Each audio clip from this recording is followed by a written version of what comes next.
968 год.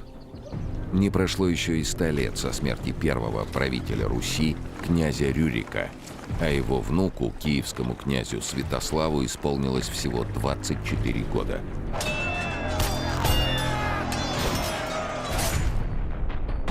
Молодая русская держава только начала формироваться, но уже была вынуждена с оружием отстаивать свое право на существование.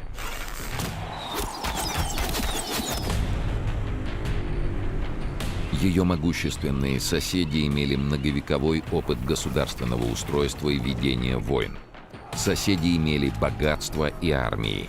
Они были искушены в дипломатии и политических интригах.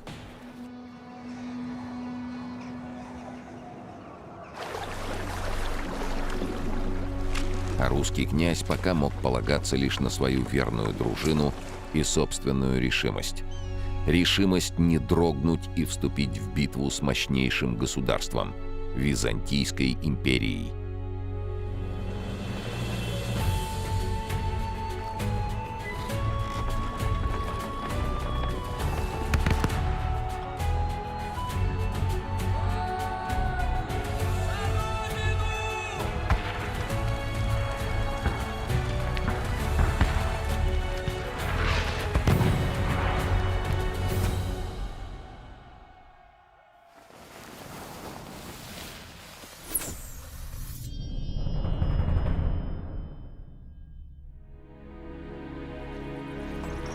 «20 лет назад отец Святослава, князь Игорь, пришел с заданию в землю славянского племени древлян, которые подчинялись Киеву.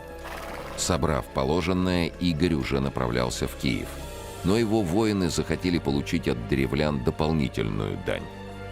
Киевский князь согласился возвратиться.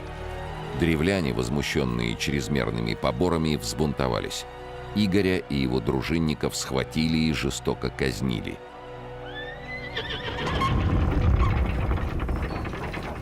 Горестную весть жене Игоря, княгине Ольге, принес воевода Свинельд. И тогда Ольга, оставшаяся без мужа с маленьким сыном на руках, показала свой решительный и твердый характер и древлянам, и киевским жителям.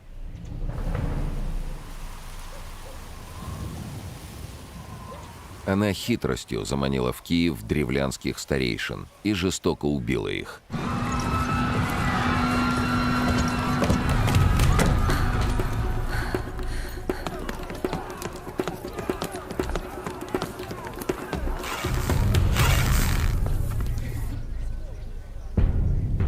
После этого княжеское войско подошло к стенам из Коростеня, столицы древлян.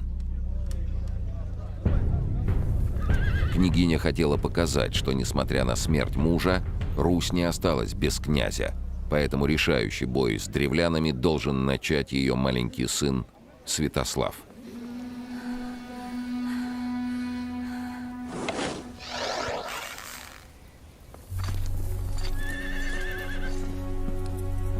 Воевода Свинельд был с ней согласен и сам вложил копье в руку Святослава.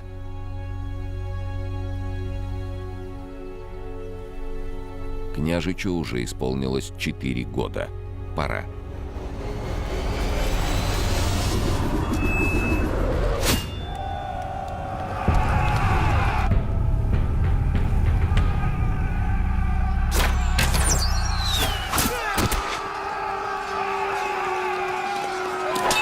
И Скоростень был уничтожен. Множество жителей погибли, остальные взяты в плен. Беспощадная расправа над убийцами отца навсегда впечаталась в память малолетнего Святослава и во многом определила его характер.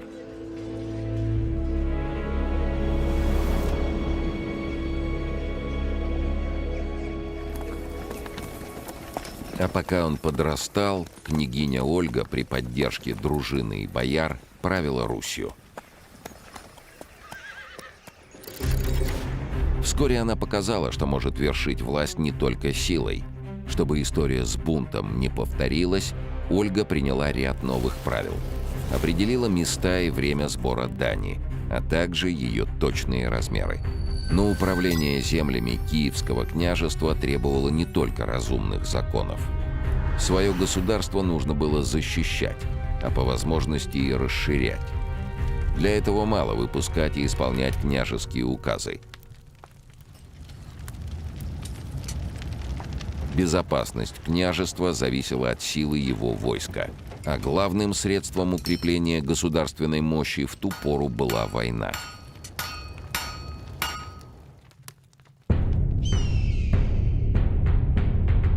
Воевода Свинельд давно наблюдал за Святославом. Быстрый, ловкий, выносливый.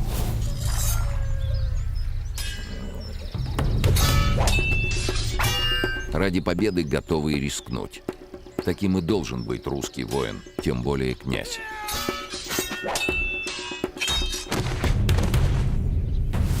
Свинельду нравилось, что тот растет воином.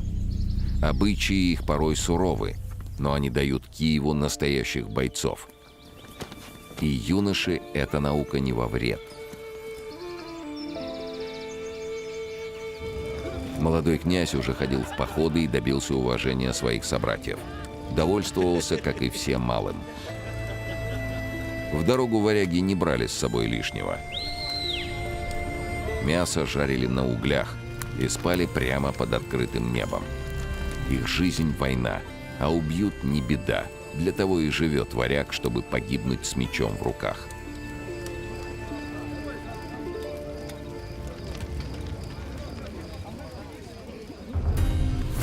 Варяги. Выходцы из скандинавских земель. Появление их на Руси летописи относят к IX веку. Некоторые историки считают, что они принесли нашим землям само название – Русь. Их правители основали первую княжескую, а затем и царскую династии Рюриковичей. Однако предпосылки зарождения древнерусского государства были еще до призвания варягов. Некоторые специалисты полагают, что варяги были приглашены в качестве наемников на условиях взаимовыгодного компромисса со славянскими племенами. Они выполняли в том числе роль охраны торгового пути из варяг в греки и быстро ассимилировались со славянским населением. Ядро войска, дружина, становилось уже не варяжским, а русским. К войне на Руси готовили с малолетства. Отбирали лишь крепких и здоровых мальчиков и отдавали в обучение наставникам. Здесь мужали варяжские, а позже и славянские дети. Здесь растили воинов. Учили выносливости и владению оружием, взаимовыручке и верности. Развивали в них силу и быстроту реакции.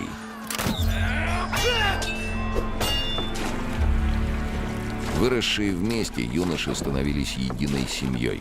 Они и составляли дружину, главную силу русского войска, ближайших советников князя, связанных с ним узами дружбы, боевое братство, живущее войной и набегами.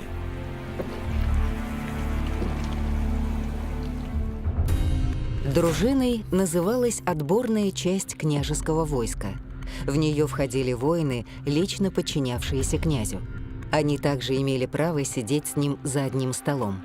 В крупных военных походах, кроме дружины, принимало участие местное ополчение, собиравшееся из подвластных князю племен и войска наемников. Но ядром войска, его гвардией, являлись варяги.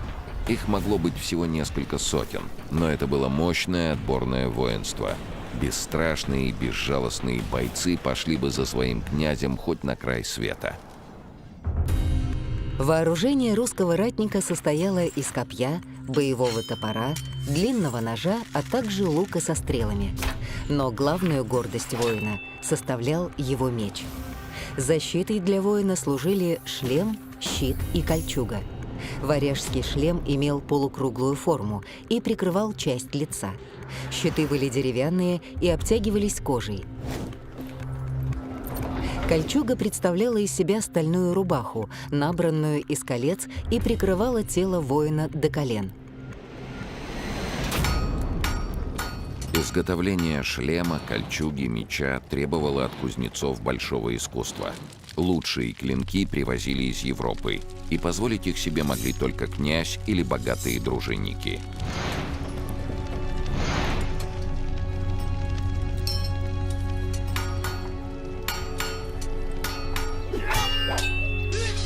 Сражалась дружина в пешем строю. Конница в русском войске X века практически отсутствовала.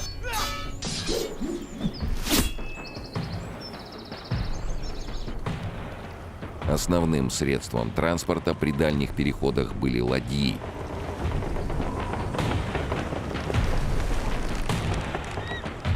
Они передвигались под парусом или с помощью весел и имели прекрасные ходовые качества и на реке, и на море. Чтобы перейти из одного водоема в другой, дружинники попросту перетаскивали корабли по суше. Ладьи в длину доходили до 20-30 метров и вмещали несколько десятков человек. Порой в большие походы от киевских берегов уходили сотни таких кораблей.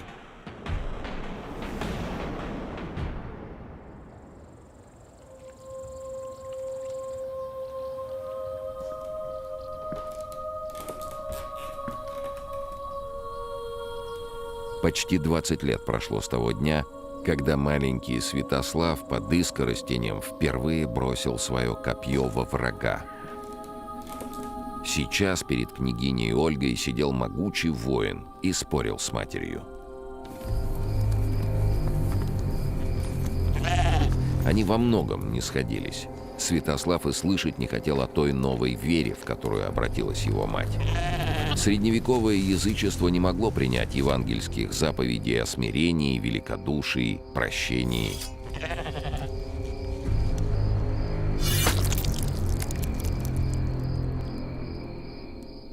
Византийская православная вера для воина-язычника была непостижима и чужда. То ли дело язычества.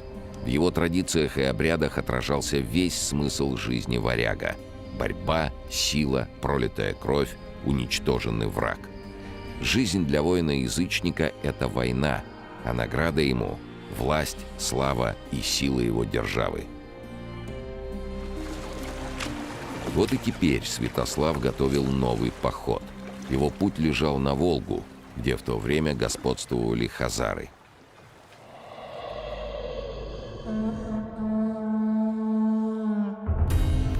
Хазары – народ тюркского происхождения.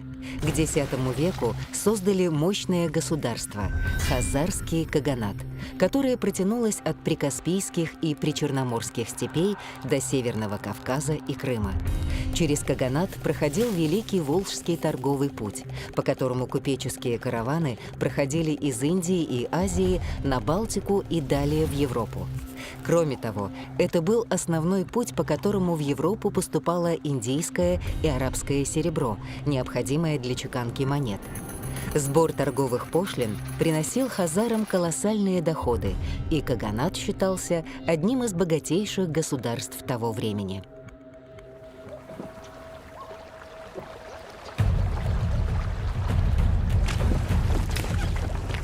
Киевские князья мечтали получить контроль над восточной торговлей, но для этого надо было одолеть хазар. В свое время отцу Святослава Игорю это не удалось. И теперь, войдя в зрелые лета, Святослав решил испробовать свою воинскую удачу. Вместо того, чтобы двинуть дружину прямо на хазар, он совершил обходной маневр через Аку. Там жили вятичи, еще одно славянское племя, которое платило дань хазарскому каганату. Святослав подчинил вятичей Киеву, а затем направил свое войско на юг. Дружинники Святослава вышли к Волге, спустились на ладьях вниз по реке и застали противника врасплох.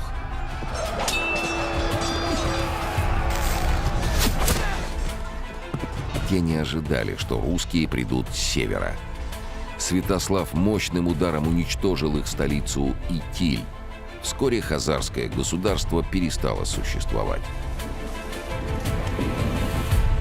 Князь с воинами двинулся на Дон, к хазарской крепости Саркел, и взял ее в осаду. Голод вынудил ее защитников сдаться. И хазарский Саркел стал русской крепостью Белая Вежа. Русские владения расширились на восток. Поток товаров, ранее шедший через Волгу, теперь все больше направлялся по Днепру через Киев. Русь начала стремительно богатеть. Росли новые города и крепости, князь усиливал свое войско, увеличив число дружины. Все это вызывало тревогу у ближайших соседей. Особенно пристально за укреплением Руси следили в Византийской империи, самой могущественной державе той эпохи.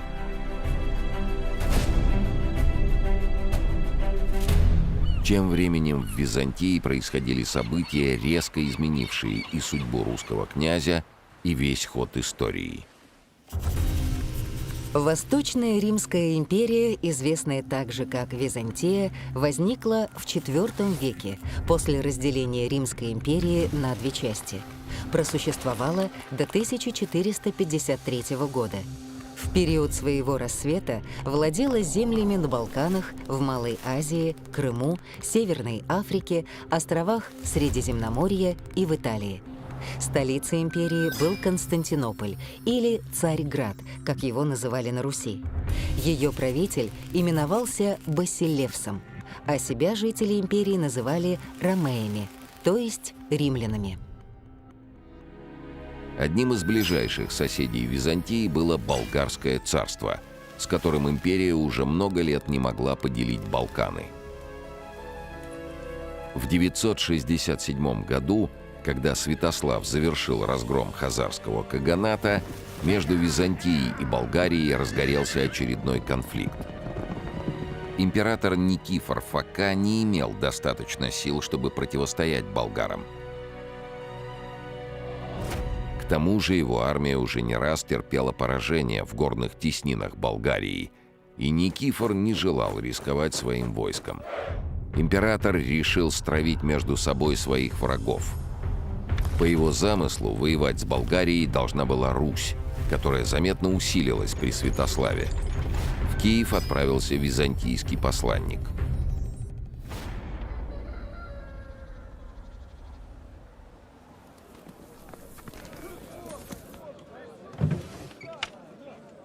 Свинельду он сразу не понравился.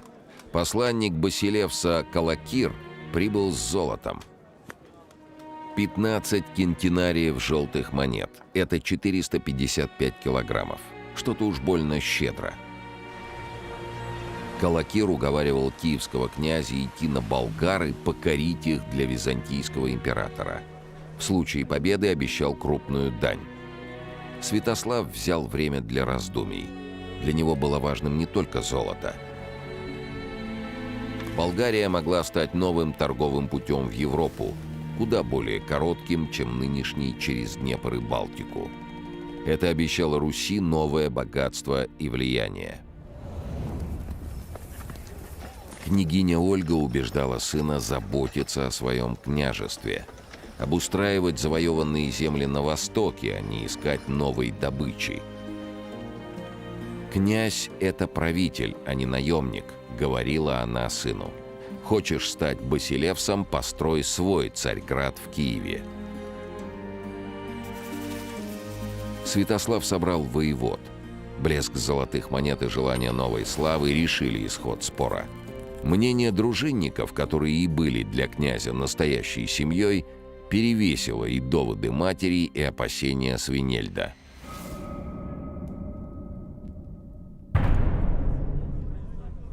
На следующий день Святослав позвал Калакира, дал согласие на вступление в войну и начал собирать войско. У князя был свой продуманный план, который он не хотел раскрывать раньше времени.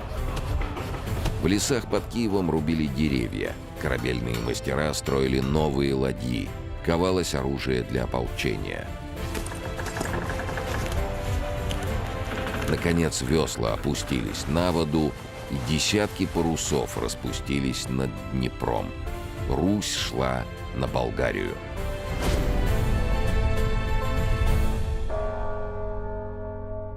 Для болгарского царя Петра появление войска Святослава стало полной неожиданностью. Летописец рассказывал о тех днях коротко. «Пошел Святослав на Дунай, на болгар, и бились обе стороны. Одолел Святослав болгар, и взял городов их 80 по Дунаю, и сел княжить там, в Переяславце. Царь Петр отрекся от престола, ушел в монастырь и вскоре умер. Место на троне занял его сын Борис II, который так и не стал самостоятельной политической фигурой. Святослав отмечал триумф своей дружины непрерывными пирами. Однако радость русских воинов была омрачена страшным известием. Киев осадили печенеги. Печенеги. Союз кочевых племен из приоральских степей. Двигаясь на запад, печенеги разоряли и уничтожали земледельческие районы, подчиняли себе местное население и к середине X века занимали обширные земли от Венгрии до западного Казахстана.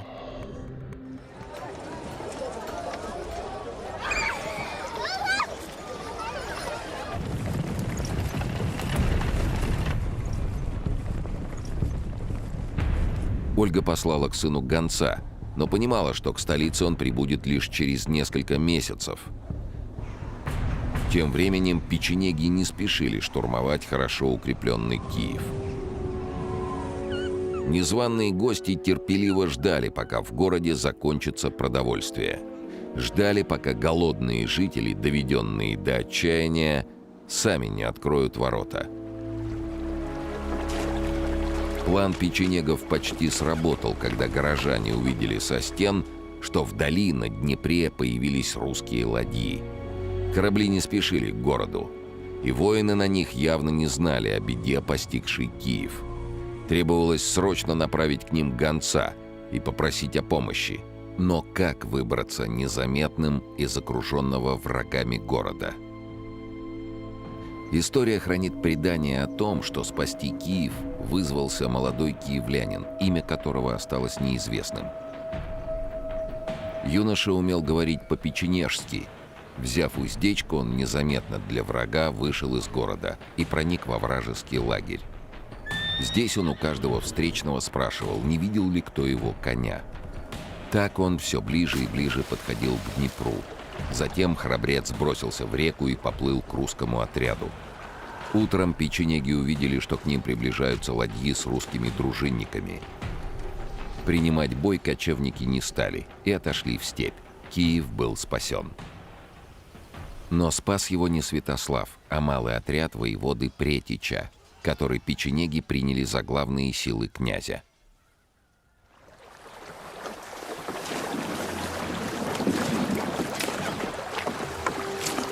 Когда в Киев прибыл и сам Святослав, мать, княгиня Ольга, упрекала его.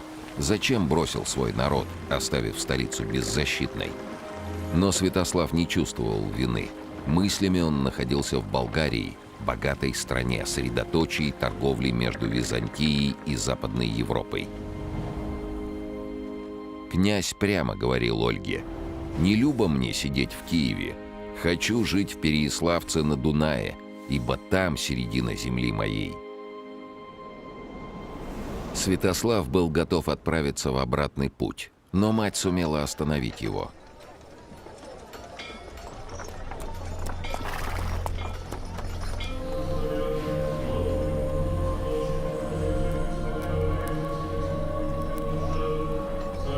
Ольга уговорила сына не покидать город, пока она жива. Она снова предлагала сыну принять греческое православие. Но Святослав лишь отмахнулся.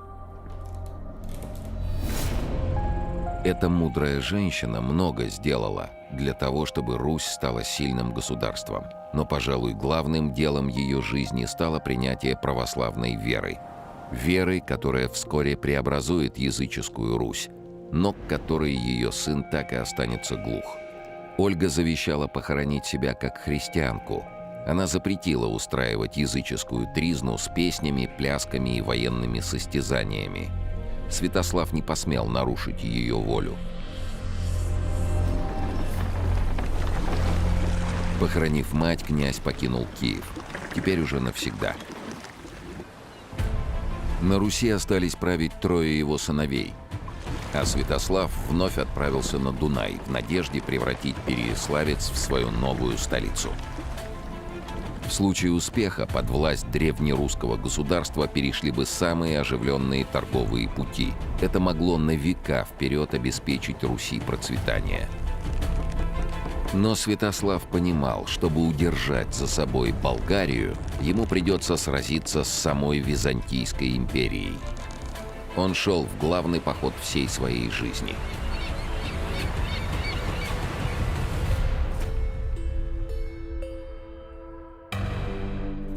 Тем временем в самой Византии было неспокойно.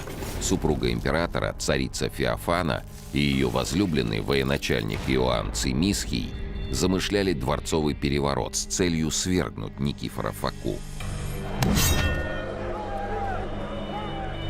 Заговорщиков поддержала византийская знать. Многие были недовольны императором, который, пытаясь деньгами и хитростью приручить русского князя, преподнес империи нового опасного врага. Любовник императрицы Цимисхий лично убил Никифора Фоку и через несколько часов уже восседал на его троне. Спустя несколько дней он избавился от сообщников, приказав арестовать их, а императрицу Феофана отправил в ссылку.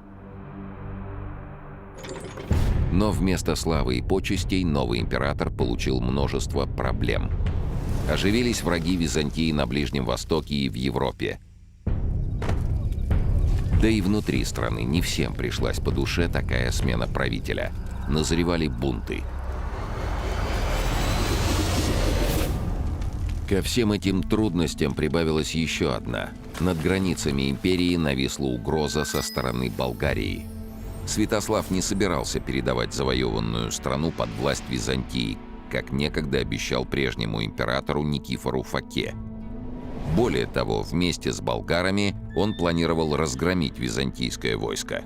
К армии Святослава присоединились венгры и недавние враги – печенеги, которых было нетрудно соблазнить обещанием богатой добычи. Святослав отправил в Византию послание с угрозой взять Константинополь. «Хочу на вы идти и взять и город ваш». Решающая битва произошла у крепости Аркадиополь, от которой открывалась прямая дорога на византийскую столицу. Но к этому времени Иоанну Цимисхию уже удалось собрать войско, численно превосходящее силы Святослава. В X веке основу византийской армии составляли крестьяне, которые получали за свою службу земельные наделы и освобождались почти от всех налогов.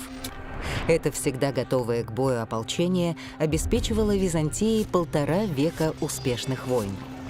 Кроме того, император располагал личной гвардией. Остальное войско делилось на псилов, легкую пехоту, скутатов, тяжелую пехоту, трапезитов, легкую конницу, и катафрактов, тяжелую конницу. Катафракты были главной ударной силой византийской армии. Атака этих всадников, закованных в броню с ног до головы, сметала практически любого противника. В самом начале сражения печенеги, входившие в состав армии Святослава, попали в ловушку, которую им устроил византийский полководец Варда Склир. Конница кочевников была уничтожена одним ударом. Этот разгром настолько потряс русских и их союзников, что и они не смогли устоять перед византийским натиском. Святослав отступил от Аркадиополя не в свою столицу Переяславец, а к стоявшей на Дунае крепости Доростол. Переяславец защищал отряд воеводы Сфенкеля. Первая битва была проиграна, но о возвращении в Киев князь не желал и слышать. Войско Варды Склира вернулось в Азию, чтобы спасать императора от нового бунта, а сам Иоанн Цимисхий попытался договориться со Святославом.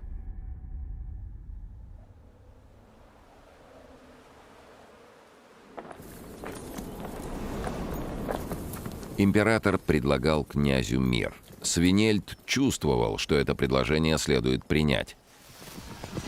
Он видел знаменитых всадников-катафрактов в бою. Сил, чтобы сразиться с ними, у князя не хватит. Однако Святослав не желал соглашаться на мир. Цимисхий начал стягивать войска к болгарской границе, а саму страну наводнили византийские шпионы. Императора беспокоил очень важный вопрос: перекрыты ли русскими проходы через Балканские горы? Разведка донесла: путь свободен. Поначалу ромеи даже не поверили в такую удачу.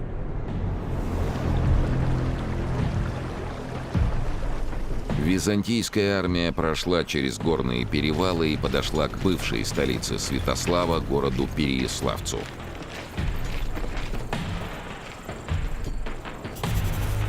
В столице находился болгарский царь Борис II, но организатором обороны был русский воевода Сфенкель с небольшим отрядом киевских воинов.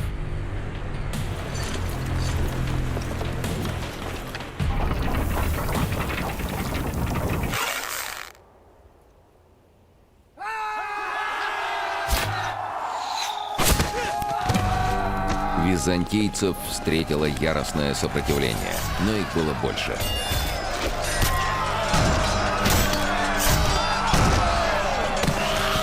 Воины Цимисхия преодолели крепостные стены и ворвались в город. Горстка последних защитников Переяславца во главе со Сфенкелем заперлась в царском дворце. Цимисхий приказал поджечь здание. Когда дворец уже пылал, воины Сфенкеля вырвались наружу сквозь дым. Опять закипел жестокий бой, в котором полегли почти все русские дружинники. Лишь самому Сфенкелю и нескольким его воинам удалось прорваться к крепости Доростол, где находился с основными силами Святослав. Здесь, в Доростоле, Свинельд держал с князем совет. Это была хорошо укрепленная крепость, но вести сюда приходили тревожные. Болгарские города один за другим переходят в руки императора. Немногочисленные русские отряды отступают к Доростолу, почти не ввязываясь в бой. На помощь болгар и венгров русскому войску полагаться не приходится. После поражения под Аркадиополем этих ненадежных союзников словно ветром сдуло.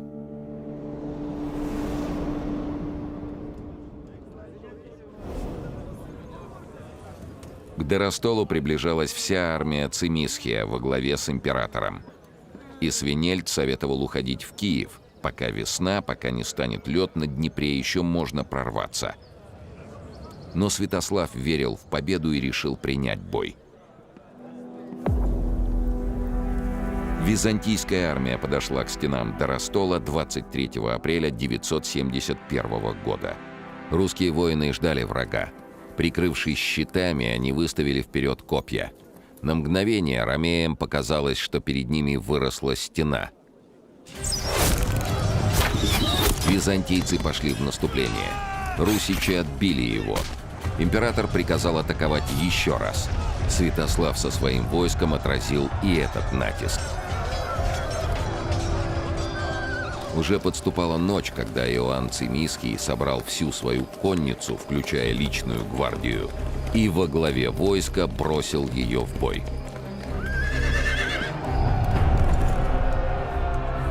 Только тогда измученные русские дружинники начали отступать. Сил на то, чтобы преследовать их, у византийцев уже не оставалось. Русичи укрылись за стенами Доростола. На следующий день византийскому императору предстояло решить, начинать ли штурм крепости. Некоторые военачальники, воодушевленные скорыми победами в других частях Болгарии, так и предлагали поступить. Цимисхий приказал привести лазутчиков. Те сообщили, что Святослав готовится к обороне, а его воины не растеряли бодрости духа и готовы биться до последнего. Взвесив за и против, император решил взять Доростол измором.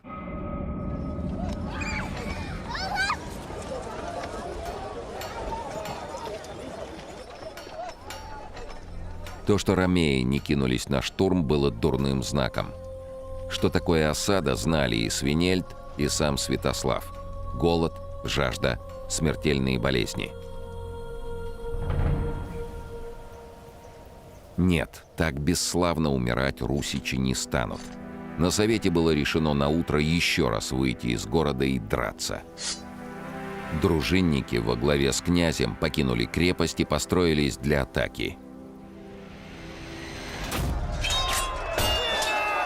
Византийцы ударили, как только заметили врага, и прижали русских к стене. Отбиваясь от вражеских мечей, Свинельд видел, как один за другим падают его воины. Святослав приказал трубить отход, и русские вновь отступили за стены Доростола. Всю ночь в крепости горели костры.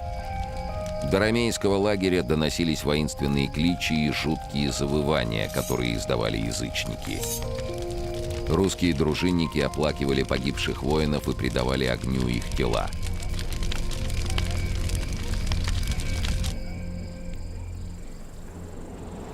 Тем временем византийская армия усиливалась. На Дунай прибыл императорский флот и отрезал войску Святослава путь к отступлению через реку. На стороне Цимисхия было и техническое превосходство. Он располагал специальной осадной техникой, а также греческим огнем. Греческий огонь. Легко воспламеняющаяся смесь, точный состав которой сегодня неизвестен. Автором изобретения считается инженер и архитектор Калиник, который придумал специальные приспособления, позволявшие выпускать струю пламени на большое расстояние. Первоначально применялся на флоте.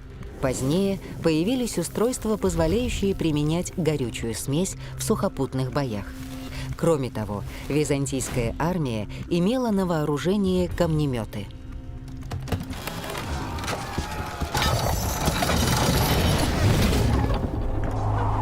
На осажденный Доростол беспрерывно сыпался град камней и летел греческий огонь. Воины Святослава погибали от ран, горели живьем, но не сдавались. Время от времени они совершали вылазки, пытаясь уничтожить боевые машины ромеев. В одном из рейдов погиб воевода Сфенкель, который не так давно вырвался из горящего Переяславца.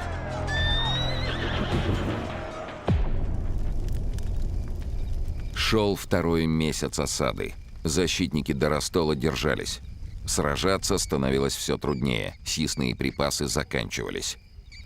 Пополнить их в окруженном врагами городе было негде. Если Святослав ничего не предпримет, его дружине долго не выстоять.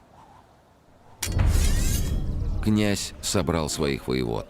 Часом ранее он говорил со Свинельдом. И на этот раз старый наставник Святослава не возражал.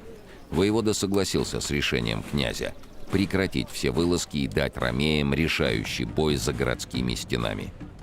Воеводы молчали, обдумывая предложение своего правителя и оценивая свои силы. Но тут Святослав произнес слова, которые поставили точку в этом совете. «Мертвые сраму не имут». Так говорил тот, кто привык рисковать жизнью и не раз смотрел смерти в лицо. Так говорил Русич.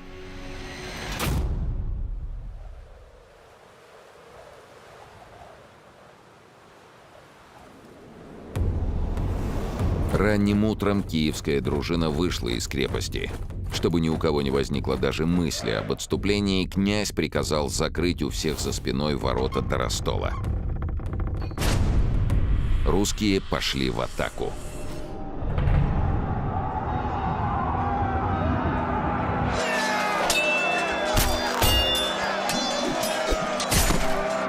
Битва продолжалась полдня. Казалось, удача улыбнулась Святославу, и победа близка.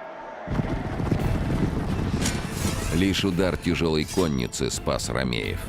Но русские дружинники не дрогнули. Не побежали они, когда им в тыл зашли резервы византийской армии.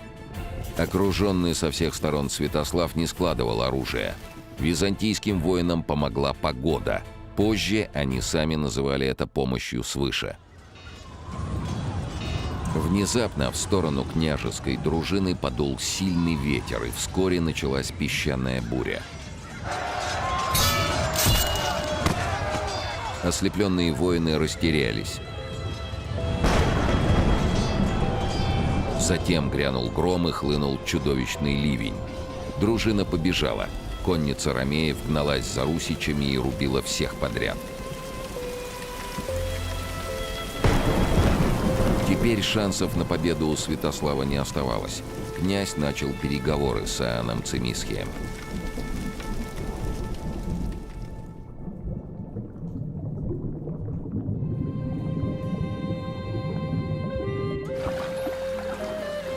Он прибыл на встречу с императором в лодке с небольшой группой воинов. Все они были одеты в простые белые рубахи, без доспехов и оружия. Святослава узнали с трудом. От простого дружинника он почти ничем не отличался. Переговоры продолжались недолго. Цимисхий согласился не препятствовать русским в возвращении домой и пообещал обеспечить их продовольствием. Святославу пришлось признать права Византии на влияние в болгарских землях и вернуть крепость Доростол. Торговые отношения между Восточной Римской империей и Русью были восстановлены в прежнем объеме. Причем киевский князь обязался не предпринимать новых войн против Византии. Восточная Римская империя присоединила к себе большую часть Болгарии, а ее царь Борис сменил царский титул на звание византийского вельможи. 4 года вел Святослав эту войну и полагал, что победа у него в руках. Теперь же вместе с уцелевшими воинами он покидал Болгарию. Ромеи сдержали слово и не мешали киевскому войску. Они даже снабдили князя запасом хлеба, которого должно было хватить на обратный путь. Лишь небольшие отряды византийских всадников издалека присматривали за уходящей русской дружиной. Вскоре они навсегда скрылись за холмами. Но тревога не покидала Свинельда. Чутье воина подсказывало старому воеводе: за их отрядом кто-то наблюдает. Вскоре это ощущение подтвердилось. Один из дозорных сообщил, что рядом рыщут печенеги хана Кури. Ладьи прошли Черное море и вошли в устье Днепра. Здесь русичи столкнулись с серьезным препятствием. Уровень воды в реке сильно упал. Пройти обмелевшие пороги беспрепятственно, да еще и под угрозой со стороны кочевников, было почти невозможно. Свинельд предлагал вернуться в Киев по суше. На варяжскую дружину, пусть даже такую малочисленную, хан Курия напасть остережется.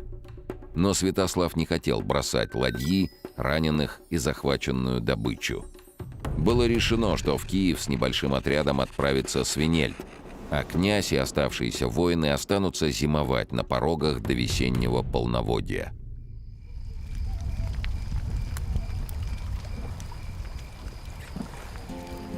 Уже наступала осень, когда два соратника простились.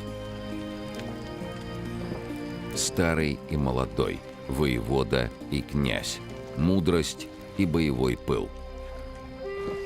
Свинельд еще раз обернулся на Святослава. Тот стоял в белой рубахе, глубоко задумавшись. Размышлял ли он о новых военных походах?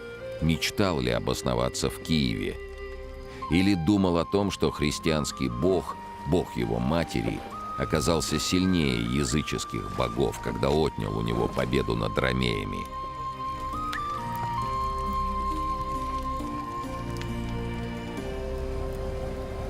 О судьбе своего князя Свинельд узнал не скоро. Зимой в русском лагере начался голод. Святослав вместе со всеми ждал весны, когда придет большая вода, и можно будет сесть на ладьи. Когда лед начал сходить, корабли двинулись в сторону Киева. Но на днепровских порогах их поджидал большой отряд печенегов.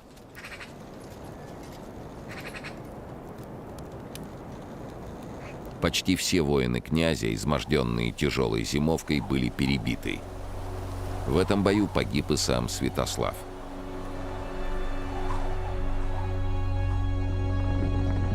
Рассказали об этом несколько уцелевших дружинников, которые добрались до Киева. Позже говорили о том, что печенежский хан Куря повелел обезглавить тело русского князя и сделать из его черепа кубок.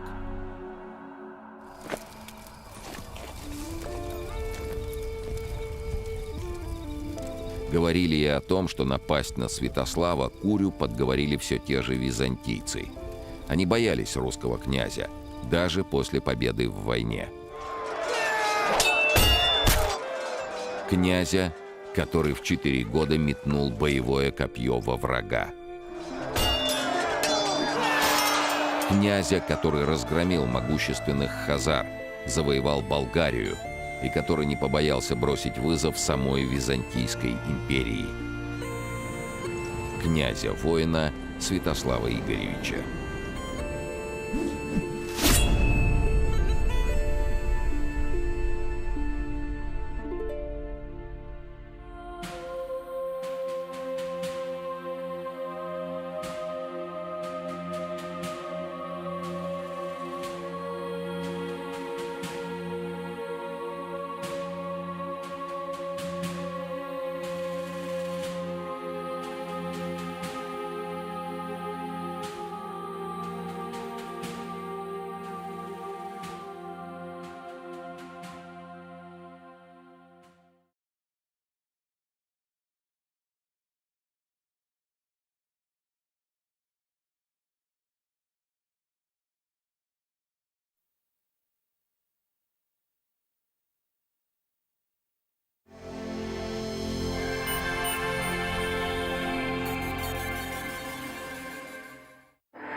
Прошло всего 20 лет со дня смерти киевского князя Ярослава Мудрого, а едва созданное русское государство готово было рассыпаться на отдельные княжества.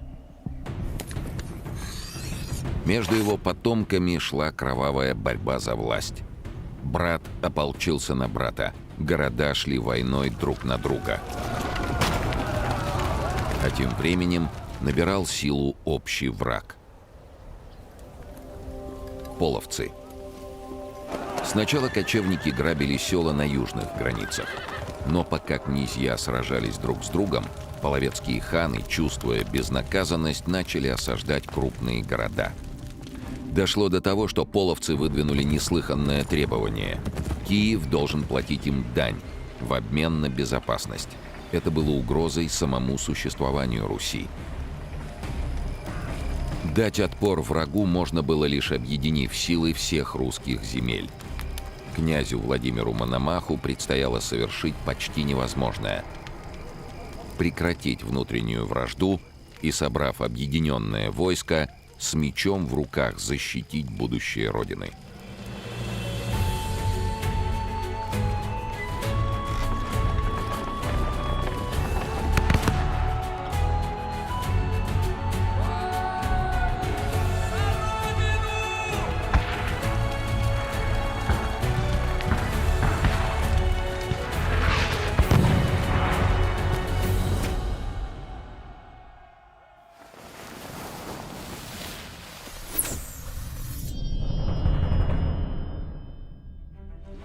В 1066 году Русью правили 3 сына Ярослава Мудрого, стремясь поддерживать в державе мир и согласие.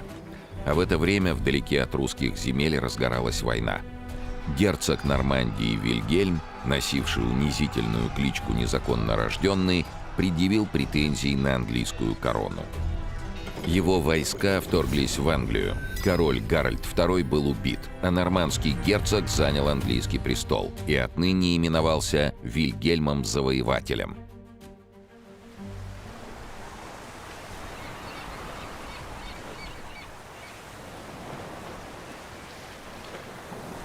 Дочь убитого короля Гарольда Гита Уэссекская бежала в Данию.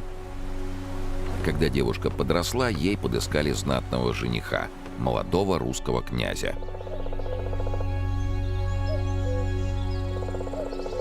Звали его Владимиром, и носил он необычное для русичей прозвище Мономах. —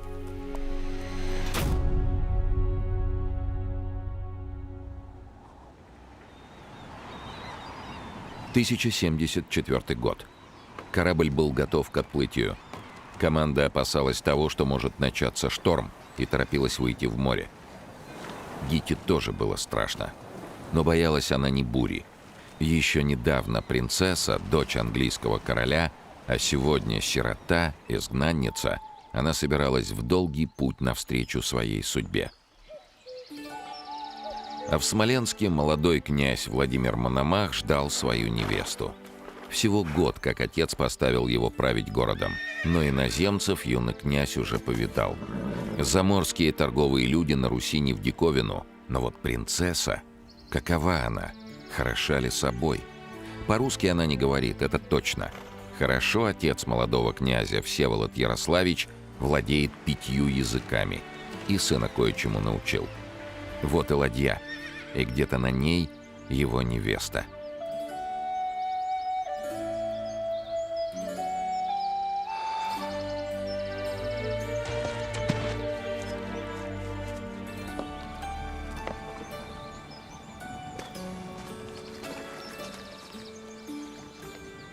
Так в Смоленске пересеклись 3 династии – английских королей, русских князей и византийских императоров.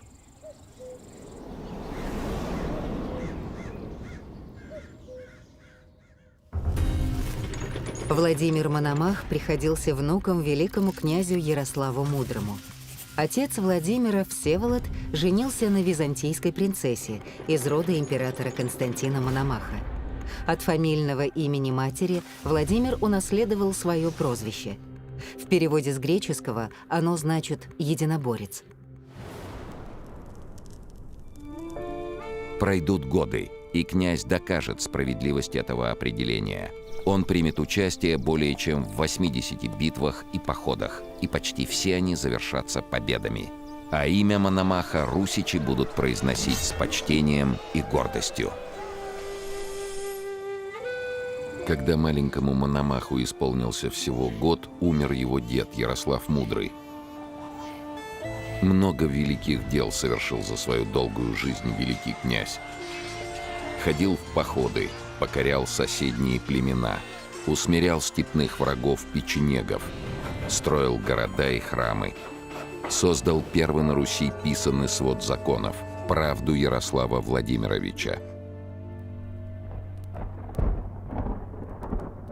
Но перед смертью Ярослав был обеспокоен будущим своей державы. Не вспыхнут ли между его сыновьями распри за великокняжеский престол? Он помнил, как сам взбунтовался против отца Владимира Великого и воевал с родными братьями. Как избежать нового братоубийства? Ярославу Мудрому казалось, что он нашел выход. Своим преемником он сделал старшего сына Изяслава.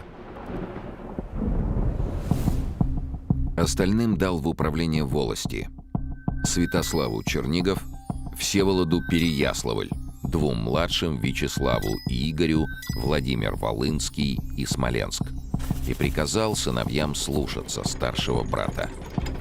По завещанию Ярослава после смерти Изяслава киевский стол по очереди наследовали его братья Святослав, затем Всеволод. Вслед за ними их дети, тоже в порядке родового старшинства. Так на Руси утвердился обычай передачи престола – лествичный или очередной. Лествичное право – система престола наследия в Древней Руси. Название происходит от старославянского слова «лествица», то есть «лестница». Лествичное право основывалось на представлении о том, что у русских земель нет единого властителя, ими совместно владеют все князья рода Рюриковичей. Титул великого князя переходил не от отца к сыну, а к старшему в роду. Соответственно, по старшинству распределялись и все владения. Старшие князья правили более богатыми городами, младшие – отдаленными. Но если в Киеве менялся великий князь, сразу же начиналось новое перераспределение владений. Младшие князья поднимались в иерархии, получая в управление более богатые княжества. —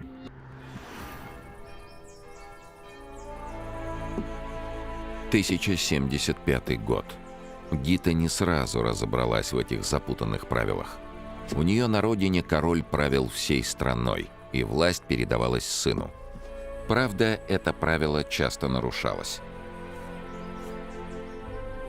Ее отец захватил престол благодаря богатству и военной силе, и, став королем, свою власть ни с кем уже не делил. На Руси все обстояло сложнее.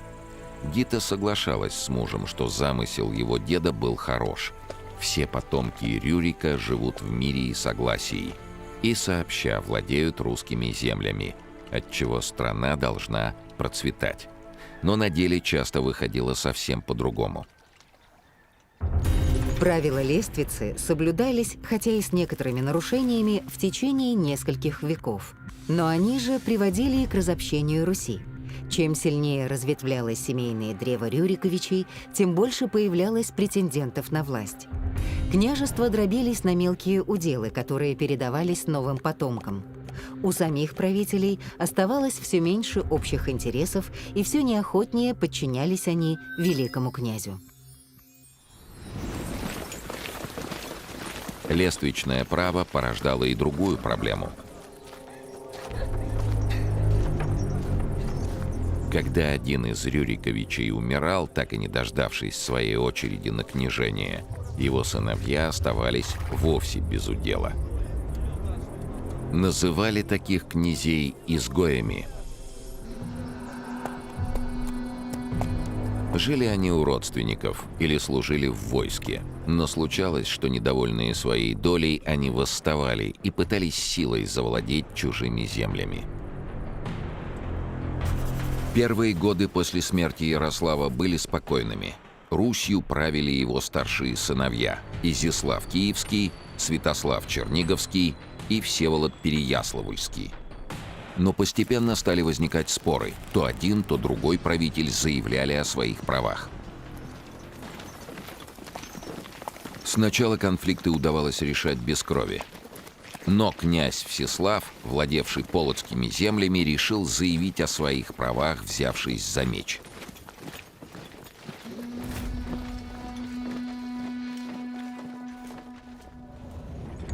Всеслав Бречеславич.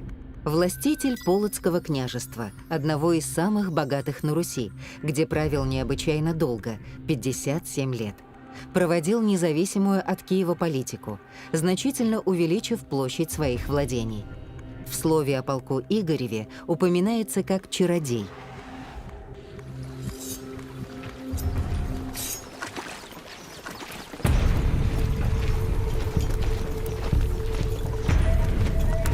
Получив отпор от сыновей Ярослава, он своей дружиной разграбил окрестности Киева. На саму столицу идти не решился, но напал на Псков и Новгород. Несколько дней его воины грабили и убивали. Новгород был частично сожжен. Часть горожан уведена в плен, а колокола и иконы новгородских церквей увезены в Полоцк.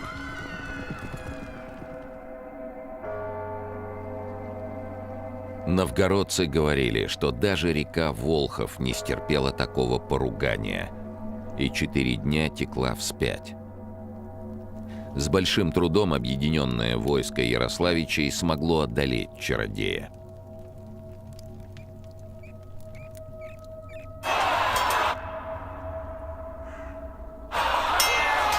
В этом походе принял участие и Владимир Мономах. Ему шел 14-й год. Сначала он стал свидетелем кровопролитной схватки между родичами, а затем коварства собственного отца и его братьев. Они хитростью заманили Всеслава на переговоры, обманом взяли в плен и заточили в киевскую темницу. Утешало лишь одно – казалось, что война закончена. Но тут на Русь обрушилась новая беда.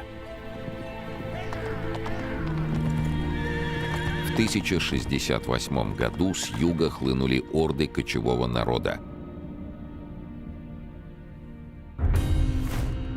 Половцы – кочевой народ тюркского происхождения, к середине XI века расселившийся на огромной территории от Дуная до Сибири. На востоке были известны как кыпчаки. На Руси их звали половцами, от древнерусского слова «полова», то есть «солома», за необычный для тюрок светлый цвет волос. Половцы делились на роды и племена орды, во главе которых стояли ханы. Легкая конница кочевников, мастерски владевшая луком и стрелами, была для соседей смертельно опасным противником. Гита еще ни разу не видела половцев. Только муж и его двоюродный брат, князь Олег, без конца говорили о битвах с кочевниками. Что будет, если дикари ворвутся в Смоленск? Особенно страшно за их с Владимиром Первенца. Гита помнила, чем заканчивается приход иноземцев. А что потом? Куда ей бежать? И только глядя на Владимира, такого спокойного и уверенного, княгиня чувствовала, что страх немного отступает.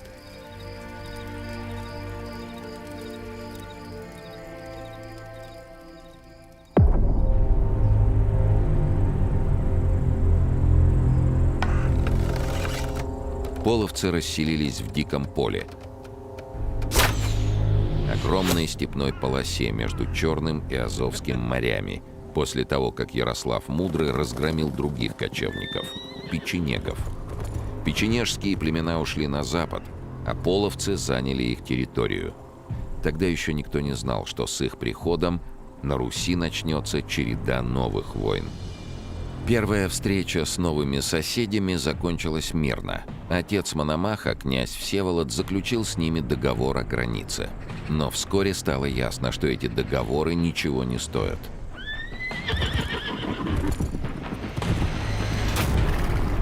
Кочевники нападали на русские земли, сжигая селения и уводя с собой пленников. Больше всего от этих набегов страдало владение Всеволода, Переяславль-Русский, сегодня Переяслав-Хмельницкий. Летом 1068 года отразить половецкое нашествие вышли все три сына Ярослава Мудрого.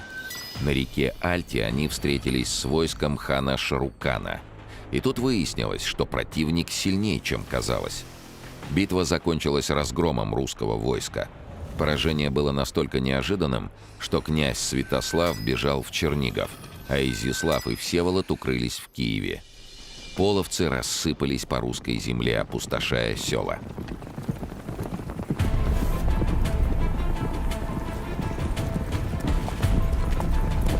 Изяслав бежал в Польшу, и великим киевским князем стал Святослав. Всеволод сохранил за собой Переяславль и получил в придачу к нему Чернигов, второй по значению город после Киева. 15-летний Мономах не вмешивался в эту брань. Он не смел судить своего отца, но прекрасно понимал, какие опасности несут русской земле неприятельские набеги с одной стороны и княжеские междоусобицы с другой. Времена единства Руси уходили в прошлое. Наступала тревожная эпоха, наполненная звоном оружия.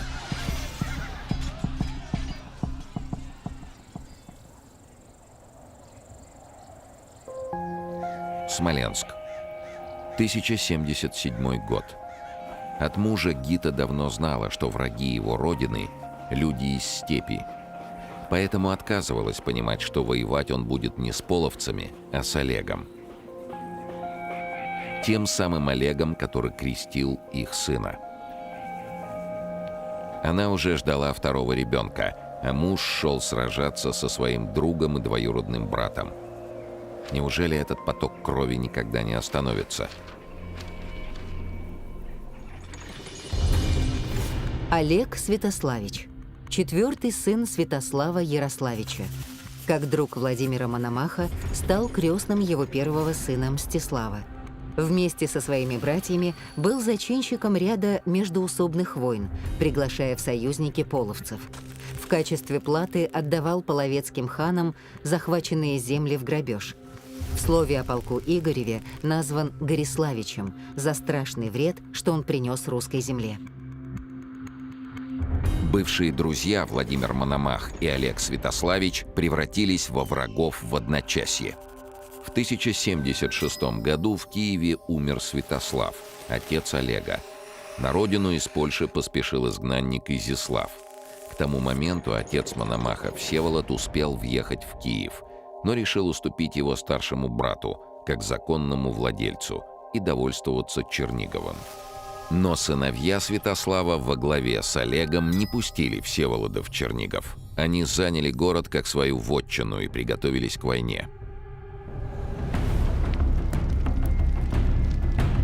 Олег позвал в союзники злейших врагов Руси, половцев, и дружину своего двоюродного брата Бориса Вячеславича, князя далекой Тмутаракани.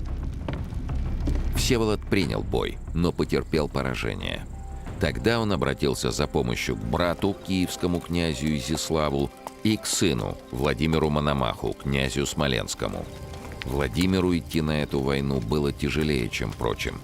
Олег не просто приходился ему двоюродным братом, он был его верным другом и крестным отцом его сына Мстислава. Но отказать отцу Владимир не мог. Как и другие князья, он все глубже погружался в пучину братоубийственного конфликта.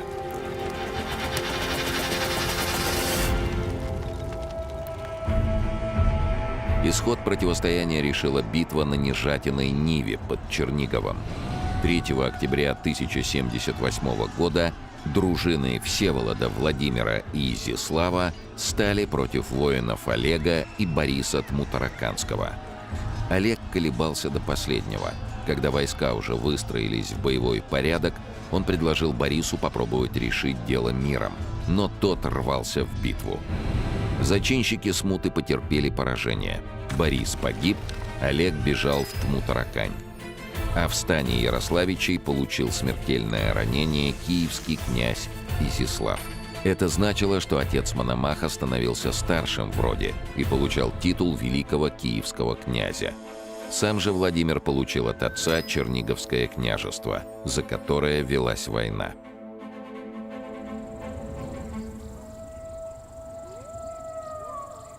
Но междоусобицы и тут не прекратились. Олег не желал смириться с потерей своих вотчин и собирал войско.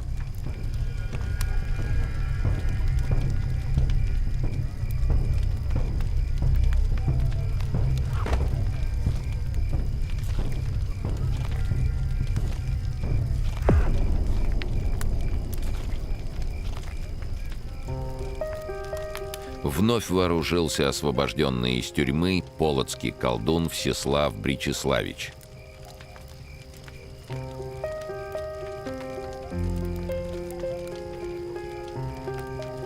Неспокойно было и на Волыни, и в Новгороде, и все чаще князья-соперники звали в союзники половцев.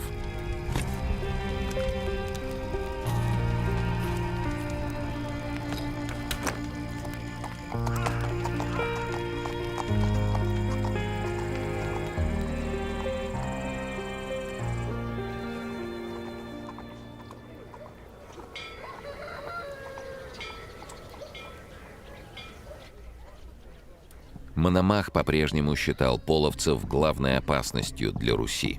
Много раз он пытался решить с кочевниками дело полюбовно, но не мог добиться твердого мира. Над каждым племенем стоял свой хан. С некоторыми из них можно было договориться, но уберечься от нападения остальных не получалось. В 1093 году, когда Мономаху исполнилось 40 лет, умер его отец, киевский князь Всеволод.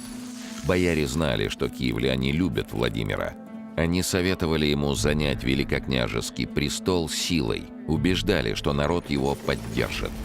Однако по старшинству право княжения принадлежало сыну убитого Изяслава, Святополку. Едва ли впервые на Руси князь ради мира добровольно отказался от власти, которая, казалось, сама шла к нему в руки. Великим князем стал двоюродный брат Владимира, Святополк II Изяславич. Святополк также горел желанием разгромить половцев, но он слишком торопился. Победить кочевников можно было только сообща, установив мир на своей земле.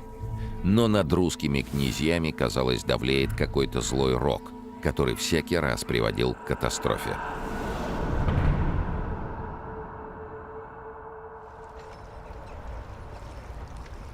Все началось с того, что в Киев прибыло посольство от половцев.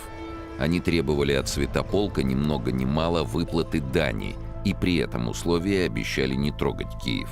И еще никто не осмеливался ставить таких условий русским князьям. Возмущенный Святополк бросил послов в темницу. Узнав об этом, кочевники взяли в осаду город Торческ. Святополк стал готовиться к походу, призывая родичей объединить силы. Но большинство князей идти на войну отказалось. Их города находились далеко от степи. И князья надеялись, что половецкое нашествие не достигнет их земель. Среди тех, кто откликнулся на призыв, были Владимир Мономах и его младший брат Ростислав.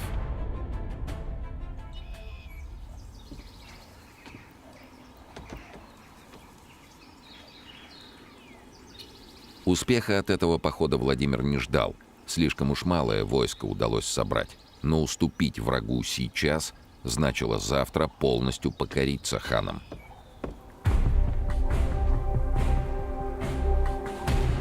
Гита снова прощалась с мужем. Ее трое сыновей — Мстислав, Изяслав, Святослав — уже стали воинами. Роман и Ярополк скоро тоже пойдут в походы. Даже 10-летний Вячеслав, прощаясь с отцом, просил взять его с собой. Княжеские дети взрослеют рано, а главное дело князя — защита своей земли.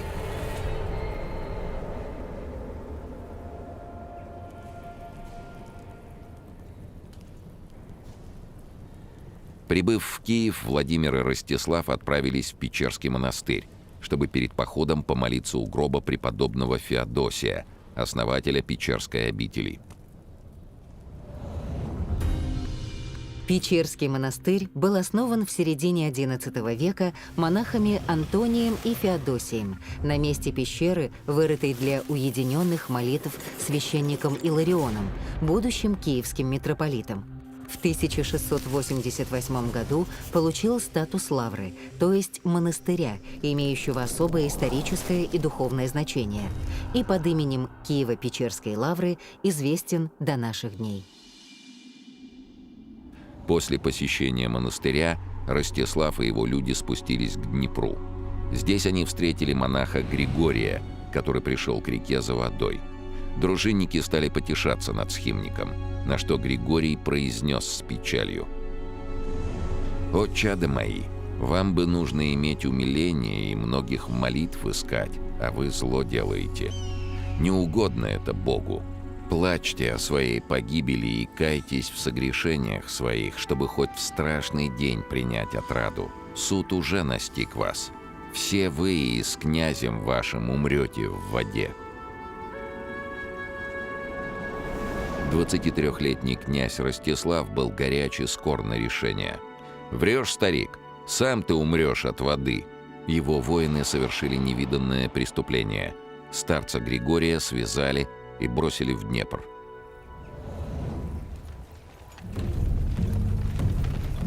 Войско выступило в поход.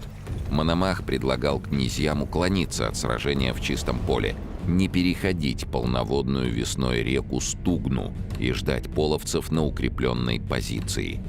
Однако Святополк остался непреклонен. Никакой обороны, только наступление. 26 мая 1093 года силы Святополка и черниговские воины Владимира Мономаха расположились на флангах. Центр заняла дружина Ростислава.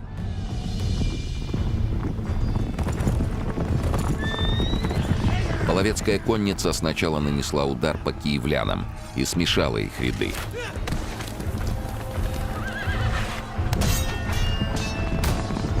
Следующий удар пришелся по полкам Ростислава. Те дрогнули и побежали. Но отступать было некуда. Позади река. Когда побежденные русские ратники пытались переплыть Стугну, хлынул проливной дождь. Пророчество печерского старца исполнилось в точности. В воде нашли свою смерть все, кто насмехался над схимником и злодейски лишил его жизни. Владимир пытался спасти Ростислава, но едва не погиб сам. Доспехи потянули его ко дну. Верные дружинники успели вытащить своего князя на берег. Торческ пал. Его жителей кочевники увели в рабство, а город сожгли дотла. Вслед за этой бедой пришла другая. Когда Олег узнал о поражении при Стугне, он решил, что его час снова пробил. 16 лет он жил в изгнании, мечтая отвоевать у Владимира Чернигов. Мономах полюбил этот город, укрепил его новой стеной, украсил храмами. И вот над Черниговым снова сгустились тучи. В 1094 году Олег привел под его стены единственных союзников – половцев. Они взяли Чернигов в осаду и принялись разорять окрестные земли, сжигая села и монастыри.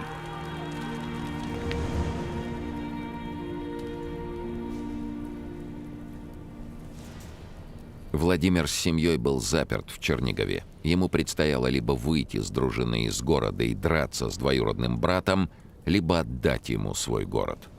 Он хотел лишь одного, чтобы язычники никогда не увидели княжеского позора, того, как сражаются друг против друга православные братья.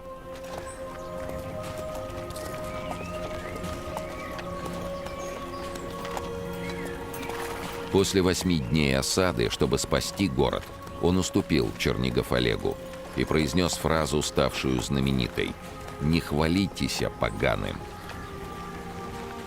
Из поучения Владимира Мономаха. «И вышли мы на святого Бориса день из Чернигова, и ехали сквозь полки половецкие, около 100 человек с детьми и женами, и облизывались на нас половцы, точно волки, стоя у перевоза и на горах. А Гите хотелось посмотреть в глаза Олегу, который крестил их с Владимиром сына, а теперь, приведя с собой кочевников, выгонял ее детей из дому.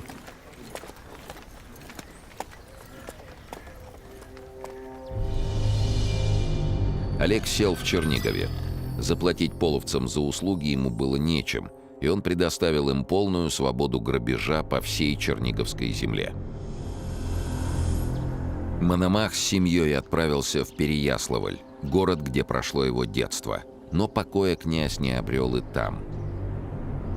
Вскоре Олег со своими братьями отобрал у Мономаха Смоленск, а затем и Муром.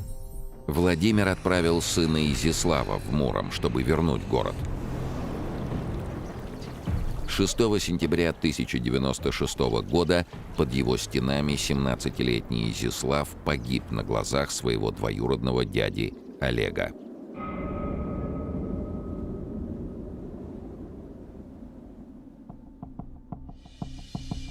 Олег этим не ограничился. Он занял даже самые дальние вотчины Мономаха – Ростов и Суздаль. Лишь вмешательство старшего сына Мономаха, Мстислава, с новгородским войском заставило Олега оставить захваченные области.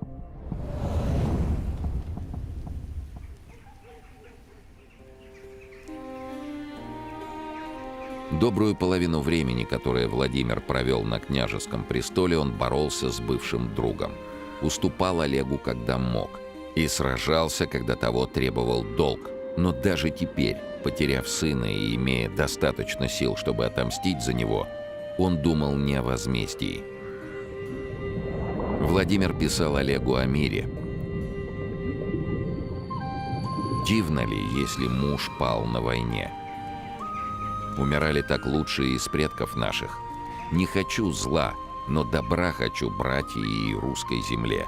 Душа моя дороже мне всего света сего».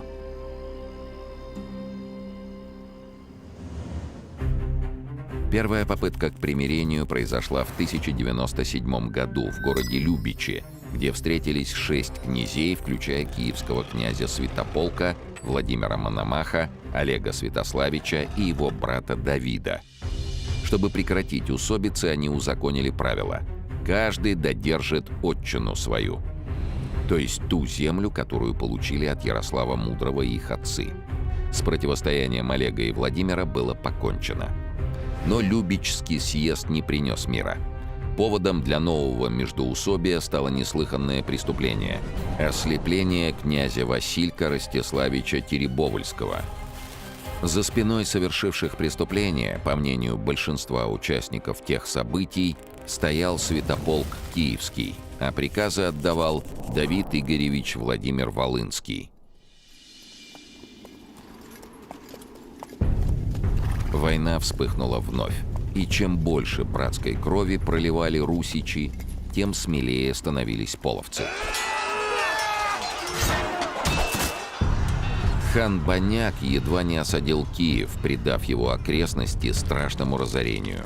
Сожгли пригородный Великокняжеский дворец и Печерский монастырь. Мономах настиг половцев на реке Трубеж. В этой битве нашел свою смерть половецкий хан Тугаркан, оставшийся в былинах под именем Тугарина Змеевича. Но силы половцев по-прежнему были велики, а русские князья оставались разрозненными. И тогда Владимир решил объединить страну не оружием, а словом. В августе 1100 года в городок Уветичи, неподалеку от Киева, по настоянию Мономаха съехались старшие князья Рюрикова рода. За ослепление Василька, князя Давида Игоревича, лишили Волынской волости и изгнали со съезда. Ослепленному Васильку вернули Теребовль. Князья, по выражению летописца, сотворили мир меж собою, положив конец междоусобице. Узнав об этом, половецкие ханы встревожились и предложили русичам заключить мир. Святополк согласился на встречу. Она состоялась у городка Саково, что в те годы стоял на реке Золоче под Киевом. Посовещались, дали друг другу клятвы в вечном мире и разъехались по домам. Владимир был против этого мира и оказался прав. Ровно через год хан Баняк напал на земли Южной Руси. После этого общий поход на половцев стал неизбежным. 50-летний Мономах, ставший уже настоящим лидером среди князей, снова призвал их собраться, назначив местом встречи Долобское озеро рядом с Киевом. Долобское озеро и речка Залоча, где проходили съезды князей, сегодня не существуют ввиду сильного изменения русла реки Днепр. По мнению историков, они находились на левом берегу Днепра в пределах нынешней черты города Киева. Март 1103 года. Князья внимательно слушали Владимира, но не спешили соглашаться. У каждого свои заботы, а Мономах предлагал идти войной на степь. Далеко и опасно. Половцы там у себя дома. Особенно возражали киевляне, Святополк с боярами. Собирать войско весной значило оторвать крестьян с лошадьми от пашни. Но Мономах был тверд. Сейчас или никогда. Если не дать степнякам отпор, то скоро пахать землю будет вовсе некому.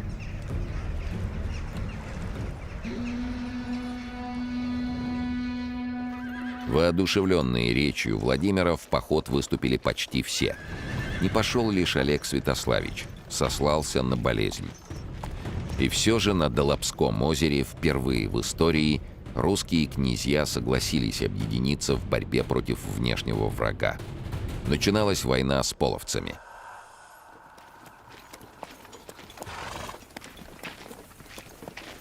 Едва на Днепре завершился ледоход, объединенное войско выступило в поход. Конница шла берегом, пехота на ладьях. У острова Хортица, рядом с Днепровскими порогами, русичи оставили корабли и двинулись по степи на восток, к Азовскому морю. В начале апреля войска вышли к реке Сутень. На рубеже XI и XII веков основой русского войска была конная княжеская дружина, делившаяся на лепшую или старшую и молодшую, то есть младшую. В старшей служили бояре и ближайшие княжеские сподвижники. Младшая дружина состояла из отроков, гридей, и детских, то есть совсем молодых воинов. В случае необходимости городское вече созывало народное ополчение, которое сражалось в пешем строю. Служили в русском войске и наемники, варяги, а также кочевники из разных племен, среди которых были и половецкие воины. Имели русские княжества и ладейный флот.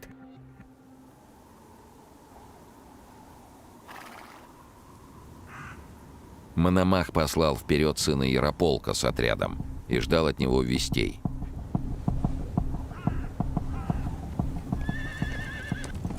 Когда вдали появился гонец от сына, Владимир сам поскакал ему навстречу.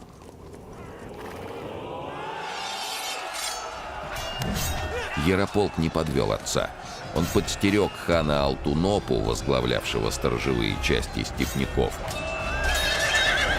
и уничтожил весь отряд вместе с ханом. Но главные силы врага уже приближались.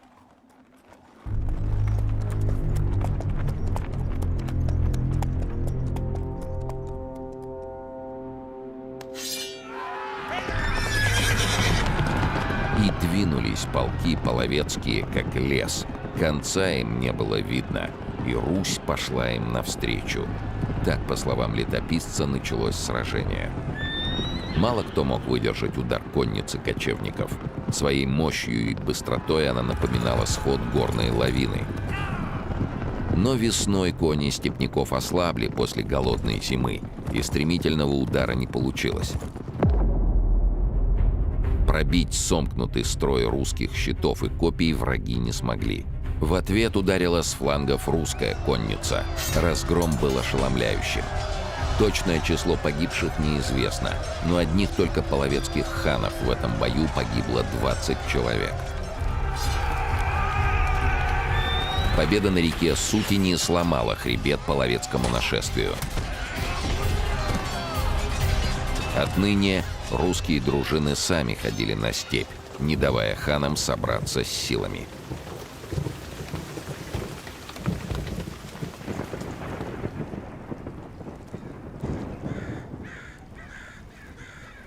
1107 год. Прошло 4 года. Мономах готовился к новому походу. Русское войско окрепло в боях. Князья и воины набрались опыта. Но ничто не могло заменить самую главную потерю Мономаха.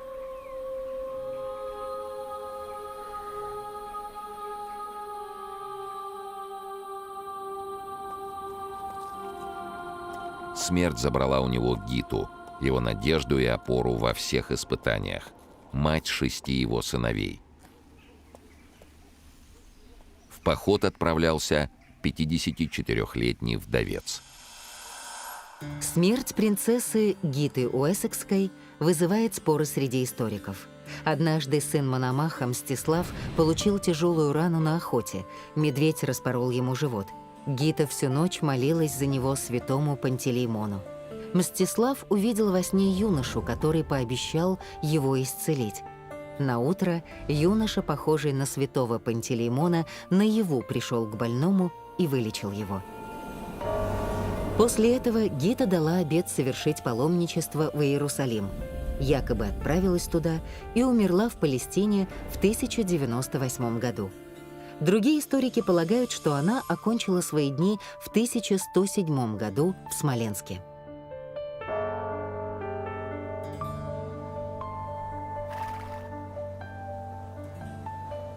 Войско Мономаха подошло к реке Сула, где его встретили заклятые враги. Ханы Баняк и Шарукан воевали еще с его отцом Всеволодом. После неожиданной атаки русичей половцы обратились в бегство. Этот разгром испугал других половецких властителей. К Мономаху прибыло посольство, и князь заключил мир с кочевниками. Большинству племен уже не приходило в голову нарушать соглашение. Но еще жив был Шарукан. Еще жаждал мести Баняк, потерявший в бою родного брата. Владимир понимал, сколь хрупким может оказаться затишье на русских границах, и готовил новый удар по Великой Степи. Весной 1111 года объединенная русская армия направилась в сердце половецких земель, на ставку Шарукана, город Шарукань.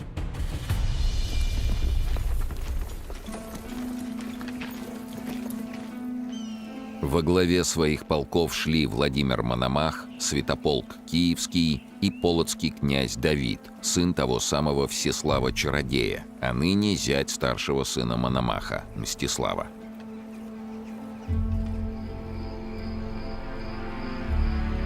Замысел новой войны поражал своим масштабом. Еще никогда русские воины не заходили так далеко на восток. Над степью разносилось молитвенное пение, войско сопровождали священники. После нескольких сражений Шарукань сдалась, но русские потеряли слишком много воинов. Заканчивалось продовольствие, а навстречу надвигалось огромное неприятельское войско.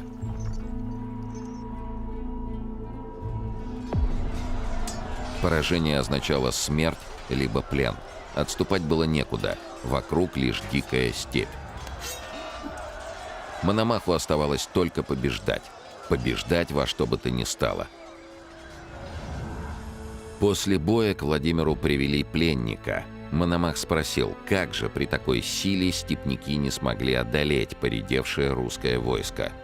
Половец отвечал: «Как мы можем биться с вами, когда некие ездили вверху вас в оружии светлом и страшном и помогали вам?» Божьей помощью и заступничеством свыше объясняли русские эту победу, полную и безоговорочную. Спустя год князь отправил своего сына Ярополка в Великую Степь, напомнить поганым о силе русского оружия. Но тот вернулся с неожиданной вестью. Степь была пуста. Снова открылся путь купеческим караванам. С оживлением торговли богатели посады. Отстраивались разоренные приграничные города. А князю, подарившему родной земле процветание, предстояло подняться на последнюю, самую высокую ступеньку лестницы.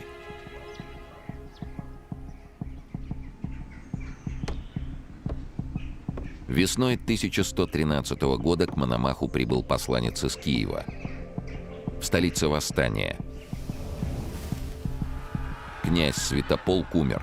Бедняки бросились громить дворы состоятельных горожан и особенно ненавистных ростовщиков.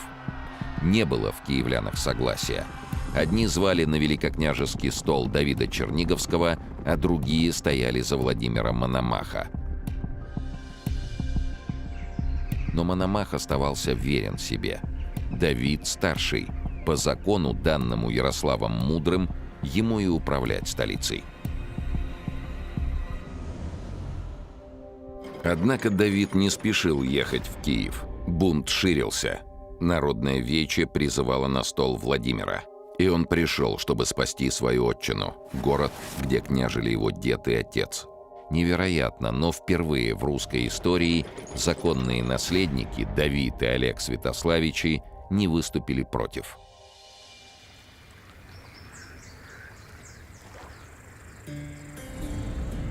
До конца своих дней князь Владимир прочно держал власть над всей русской землей. Влияние человека, который покончил с междоусобицами и победил половцев, было огромным. Даже византийский император в знак уважения преподнес князю богатые дары. Позже это породило легенду о шапке Мономаха. Шапка Мономаха – золотой остроконечный головной убор с соболиной опушкой, увенчанный крестом и украшенный драгоценными камнями. Символ русского самодержавия. Надевалась при венчании на царство. Вопреки легенде, отразившейся в названии шапки, она не принадлежала князю Владимиру, а была создана гораздо позднее. Хотя Мономах никогда не надевал знаменитую шапку, символ власти и единства русских земель, она не случайно названа его именем. Сама жизнь князя была призывом к миру и согласию. До наших дней дошло его поучение, нравственное завещание потомкам, где он делился опытом, учил, как управлять государством и ради чего жить. Из поучения Владимира Мономаха.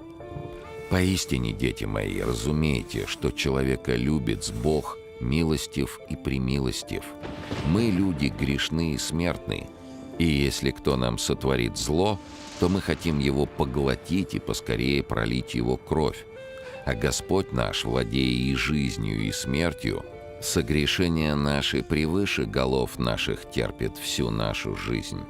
Как отец, чадо свое любя, бьет его и опять привлекает к себе, так же и Господь наш показал нам победу над врагами, как 3 делами добрыми избавляться от них и побеждать их, покаянием, слезами и милостынею.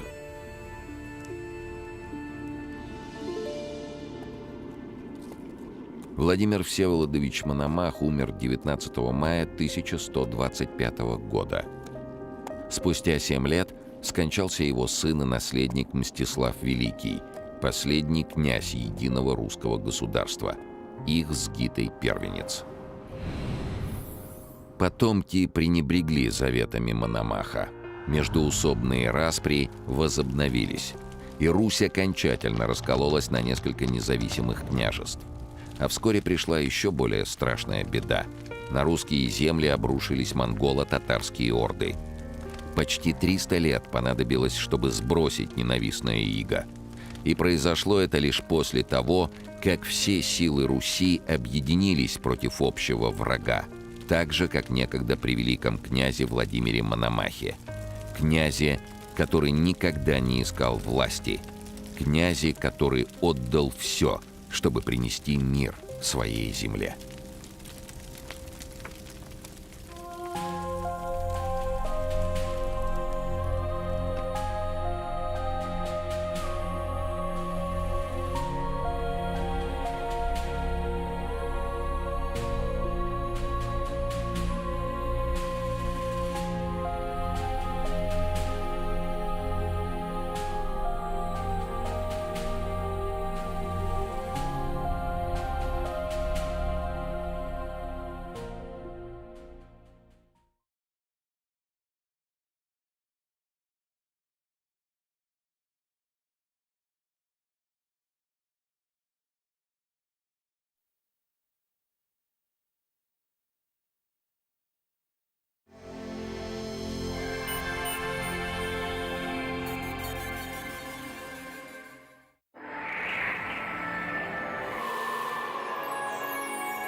С момента восхождения на московский престол великий князь Иван III считал своим главным делом собирание русских земель в единое государство.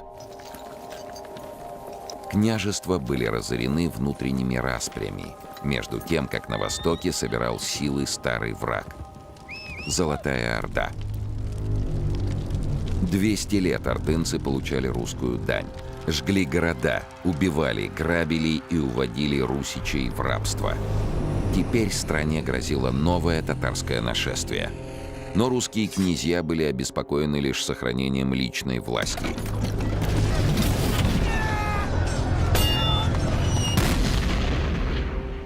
Иван III понимал, так больше продолжаться не может.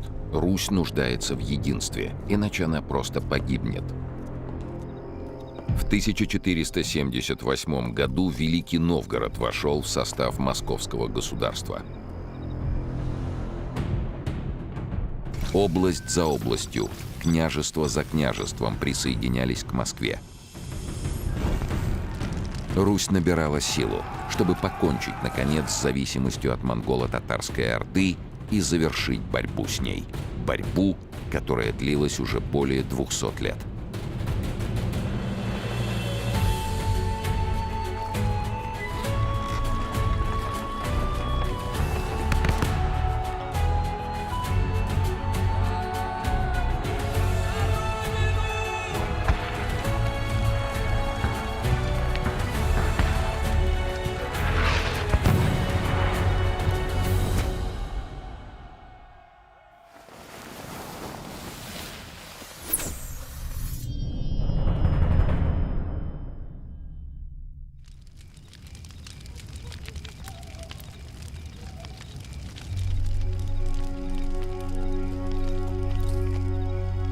Московскому послу Семену Толбузину была доверена миссия государственной важности.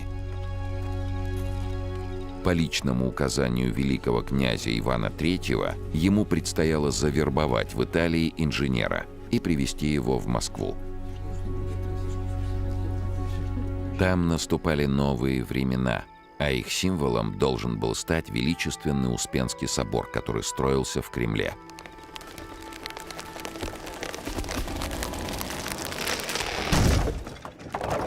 Но храм, который почти возвели зодчие, внезапно рухнул.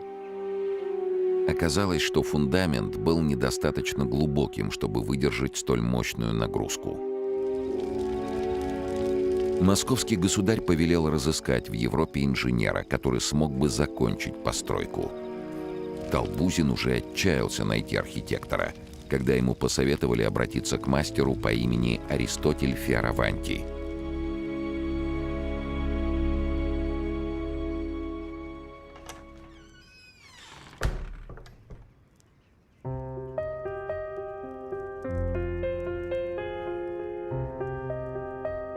Фиараванти сразу понравился послу широтой познаний и ясностью мыслей. На родине инженера ничто не держало, а далекая земля манила новыми возможностями. У Семена Толбузина не осталось сомнений. Аристотель — именно тот, кто нужен великому князю московскому. Аристотель Фиараванти – итальянский архитектор, инженер. Сооружал мосты, проектировал каналы и строил замки. Впервые в истории по заказу городской администрации передвинул на 13 метров колокольню в своем родном городе Болонье. Занимался литьем и по высшему позволению чеканкой монет. Ему исполнилось 60 лет, когда его пригласили в Россию. Аристотель достиг многого, но не главного. Зодчий до сих пор так и не создал шедевр, способный прославить его в веках. Приезд русского посла разрешил все его сомнения. Тем более, что новые заказчики согласились платить ему немыслимое по тем временам жалование – 10 рублей в месяц. За сумму в 5 меньшую можно было купить отличного коня, а на оставшиеся деньги жить, не зная горя. Осенью 1474 года Аристотель вместе с сыном Андреа отправился в Москву, в страну, о которой почти ничего не знал.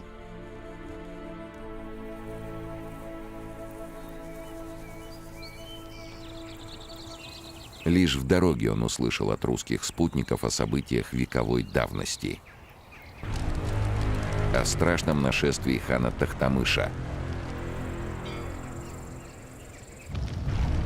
и о московском пожаре, случившемся 100 лет назад. 100 лет тому назад Москва, как и вся Русь, была данником Золотой Орды. Золотая Орда известна также как Улус-Джучи или Великий Улус, основанный в середине XIII века монгольским ханом Батыем, внуком Чингисхана. Ее территория охватывала часть Средней Азии, Поволжье, Северный Кавказ, Крым, Северное Причерноморье и Западную Сибирь. К середине XIV века Золотая Орда стала одним из самых крупных государств Евразии. Русские князья признавали ордынского хана своим верховным правителем и платили ему дань. Но огромная монголо-татарская империя уже рассыпалась на части. В самой Орде началась борьба за власть между ханами. Заговоры, убийства, мятежи привели к полному хаосу. Восстановить порядок, а заодно прибрать власть к рукам, попытался ордынский полководец Мамай. Во главе своего войска он поднял мятеж, но захватить ханскую столицу, Сарай, не смог. Тогда Мамай создал собственное государство. Его ставка расположилась на Днепровских берегах, а владения протянулись до западных берегов Волги. Мамай не был чингизидом, то есть потомком Чингисхана, а поэтому и не мог объявить себя полновластным ханом.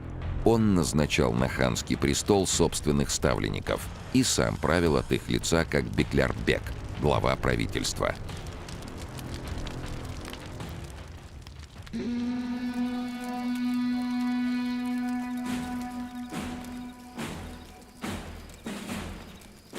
Неурядицами в Орде воспользовался Дмитрий Иванович, великий князь московский, который отказался платить Орде положенную дань. Этот отказ свел врагов на поле Куликовской битвы.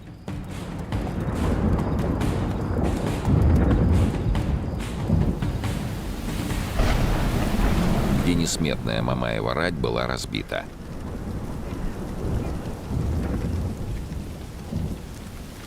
Мамай бежал. Русские воины обрели вечную славу. А князь Дмитрий Иванович свое прозвище — Донской. Но эта победа не стала концом Мамая.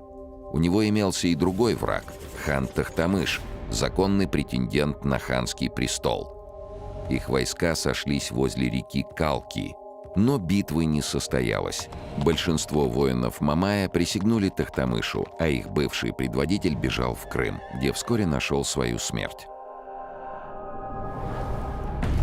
Тохтамыш заново объединил Орду и сразу обратил свой взгляд к Москве. Он мечтал возродить величие ханской власти и, подобно своим предкам, безраздельно властвовать над Русью. Но Дмитрий Донской отказался и брать у Тохтамыша ярлык, то есть разрешение на правление, и платить ему дань. Война была неизбежна, и Москва готовилась к новому татарскому нашествию. Князь Дмитрий отправился в Кострому собирать войска, а защищать столицу княжества доверили Астею, литовскому князю, который находился на московской службе. В августе армия Тохтамыша осадила город. Здесь русские впервые применили огнестрельные орудия, которые назывались тюфяками. Слово «тюфяк» восточного, вероятно, тюркского происхождения. Первое упоминание о тюфяках во время обороны Москвы является наиболее ранним свидетельством о применении огнестрельного оружия на Руси. До XVII века они применялись в качестве городской артиллерии. Тюфяки стреляли дробом, то есть рубленным железом, и имели ствол конической формы для веерного разлета дроба. При стрельбе устанавливались на колоды или козлы, реже — на колесные лафеты.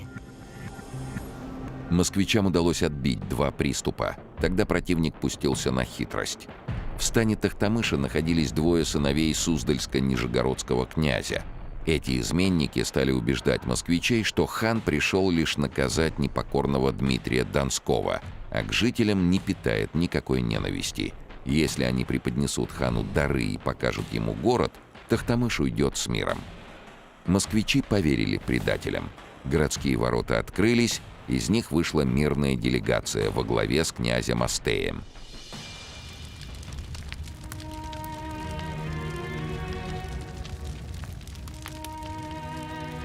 Но татары изрубили делегатов и ворвались в город. А потом Москва запылала. В пожарах гибли люди, дома, храмы. Пламя пожирало тысячи драгоценных рукописей, свезенных в Москву со всего мира. После разграбления столицы татары жгли и разоряли окрестные города и деревни. Серпуховской князь Владимир Андреевич Храбрый выступил им навстречу и разбил большой отряд татар.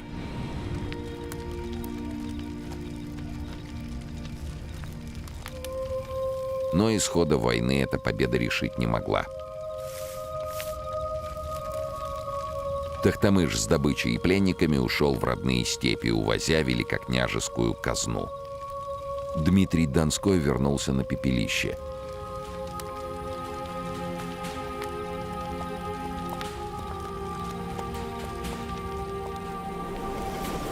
Всего 2 года назад он праздновал победу на Куликовом поле. А теперь снова пришлось признать зависимость от Орды. Русская земля оставалась раздробленной на отдельные княжества, и ей предстоял еще долгий путь к единству и полному освобождению.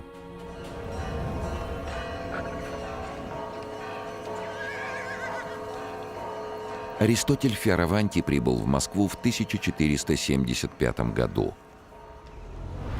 Мастера принял сам великий князь Иван III вместе с супругой Софьей. Фиараванти принялся за работу немедленно. Ведь для государя Успенский собор должен был стать видимым символом объединения земель и единства народа. Немало верст изъездил инженер, осматривая старинные русские храмы. Образцом для будущего храма он выбрал Успенский собор в прежней столице северо-западной Руси, Владимире на Клязьме.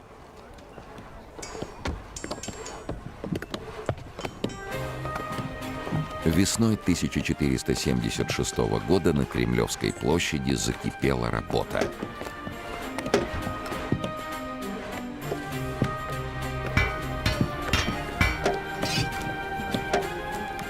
А по вечерам Аристотель с помощью переводчика знакомился с русскими летописями. С пожелтевших страниц летописей проступала тень другого неприятеля, который 90 лет назад двинулся на Русь, великого эмира Тимура.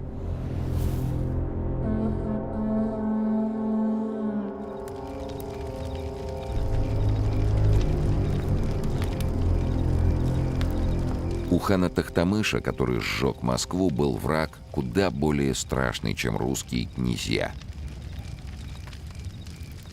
Азию сотрясали походы великого эмира по имени Тимур или Тамерлан. Многим казалось, что в его лице сам Чингисхан возвратился из небытия. Тимур – среднеазиатский правитель и полководец из монгольского племени барласов. В молодости возглавлял шайку разбойников. Получил тяжелое ранение, отчего на всю жизнь остался хромым и получил прозвище Тимир-эль-Лянг или Тамерлан, то есть «железный хромец». Служил как полководец различным правителям Средней Азии. В результате междоусобных войн создал на территории современного Узбекистана собственное государство. Покорил часть Ирана, Ирака, Афганистана, Закавказья и создал империю тимиридов, где носил титул великого эмира. Тохтамыш поначалу считался лишь ставленником Тимура в Золотой Орде, но, получив власть, Тохтамыш бросил вызов своему покровителю. Войска хана начали совершать набеги на земли Тимура, и тот решил наказать изменника. В 1388 году началась война, которой еще не видел свет. Несколько лет огромные армии Тимура и Тохтамыша сталкивались в битвах. Степи заливала кровь. Целые города оказались стертыми с лица земли. Наконец, в сражении на реке Терек Тимур наголову разгромил врага. Следующей целью победителя стала Русь. Летом 1395 года войско Железного Хромца подошло к ее рубежам. Пограничный город Елец был предан огню и мечу. Под угрозой оказалась Москва. В столице после смерти Дмитрия Донского правил его сын Василий I. Узнав о вторжении, князь пришел в отчаяние. Сдержать несметную армию Тимура не смог бы никто. Казалось, судьба столицы решена. И тогда митрополит Киприан предложил доставить из Владимира чудотворную икону Божьей Матери.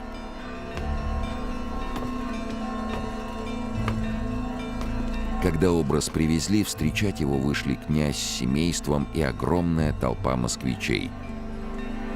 Улица, на которой это произошло, по сей день называется Сретенкой, от древнерусского слова «сретенье», то есть «встреча». Там же был основан Сретенский монастырь. Князь Василий склонился перед иконой, прося Богоматери о заступничестве. И тут случилось невероятное.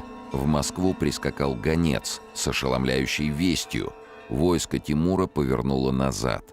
Никаких объяснений этому не было. По легенде, ночью перед Тимуром предстала грозная женщина и повелела убираться с русской земли, а утром эмир вышел из своего шатра и приказал трубить сигнал к отступлению. И он ушел.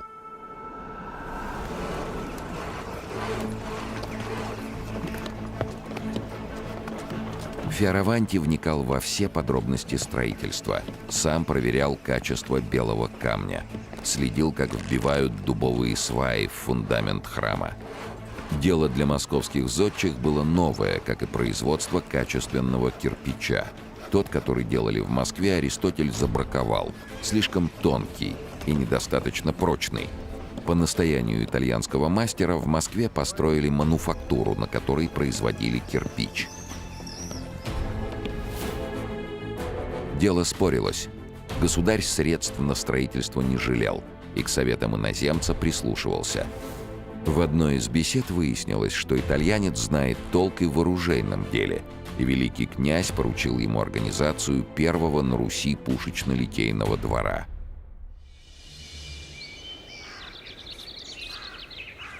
Иван твердо решил покончить с зависимостью от Орды, раз и навсегда. Он хорошо помнил и о Тохтамыше, и о Тимуре, и о тех, кто приходил на Русь после них. От Тимура Москва была спасена, но в эти же годы начала восходить звезда нового полководца – Едигея. Едигей носил звание темника в ордынском войске, то есть имел в подчинении 10 тысяч воинов, по-древнерусски «тьму». Свою службу начал при дворе Тимура и даже породнился с ним. Сестра Едигея стала женой великого эмира. Как и Мамай, Едигей не был чингизидом, но обзавелся многотысячной армией сторонников и начал вершить собственную политику. После разгрома Тохтамыша Тимуром Едигей фактически правил Ордой. Он ставил и смещал ханов по своему усмотрению.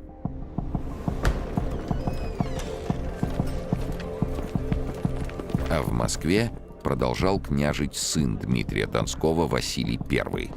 Степные соседи были ослаблены внутренними распрями, и великий князь вздохнул свободнее. Он вновь прекратил выплачивать дань ордынцам и даже сам нападал на их владения.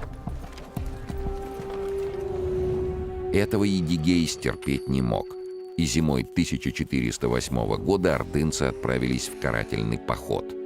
Под ударами татар пали Нижний Новгород, Ростов-Великий, Серпухов, Коломна.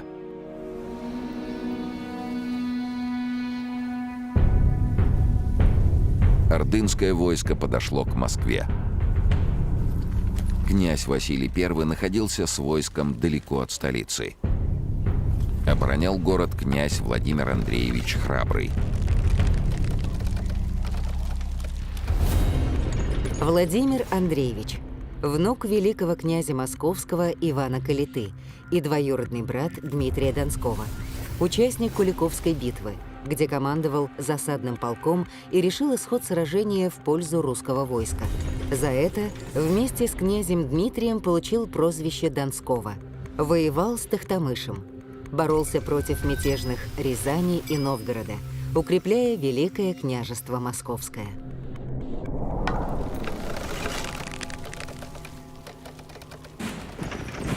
Повторить успех Тохтамыша татары не смогли. Отпирать ворота никто не собирался. Москва, обнесенная к этому времени каменными стенами, оказалась ордынцам не по зубам. 3 недели Едигей держал город в осаде, а затем отступил. Однако перед этим вытребовал от москвичей значительный денежный откуп – 3000 рублей. Дома Едигея ожидала новая война. Сразу несколько сильных соперников покусились на его место. В одном из сражений Едигей погиб от рук сына Тохтамыша, который мстил за отца. Золотая Орда стала рассыпаться на осколки.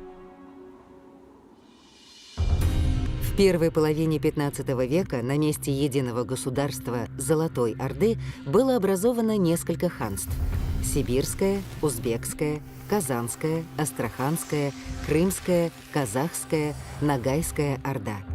Формально над всеми этими ханствами главенствовала так называемая Большая Орда со столицей в городе Сарае.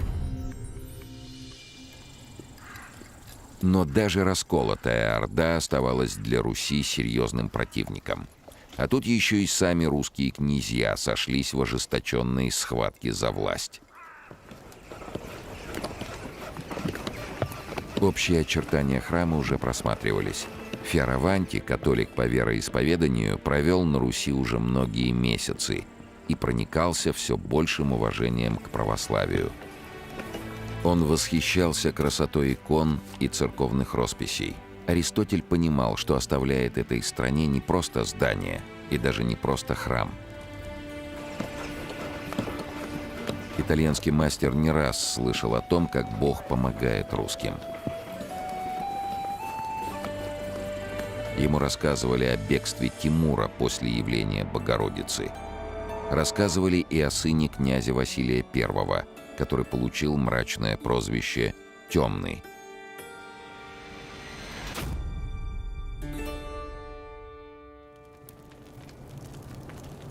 Перед смертью московский князь Василий I завещал престол 10-летнему сыну, которого, как и отца, звали Василием. Этим был недоволен дядя маленького князя, Юрий Дмитриевич, державший престол в Звенигороде. В 1389 году Дмитрий Донской завещал престол старшему сыну Василию, а после его смерти младшему Юрию. Но Василий перед смертью передал власть не Юрию, а своему сыну Василию II, что противоречило воле Донского. Юрий был талантливым правителем и полководцем, а за подрастающим Василием Васильевичем особых дарований не замечалось.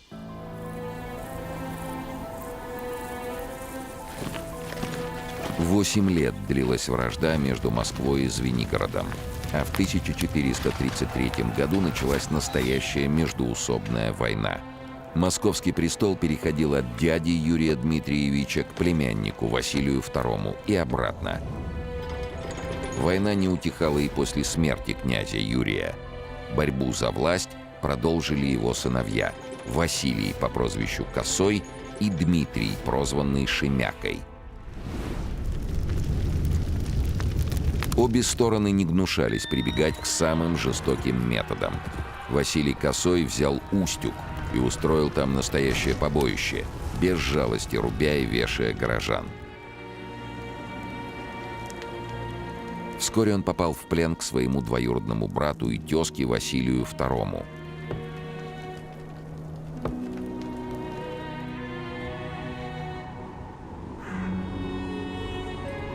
Князь приказал выколоть ему глаз. С тех пор Василий Юрьевич и получил свое прозвище — Косой. Придворные льстецы уверяли, что это злодеяние было оправданным, ведь Василий II добился этим победы и надолго прекратил междоусобицы.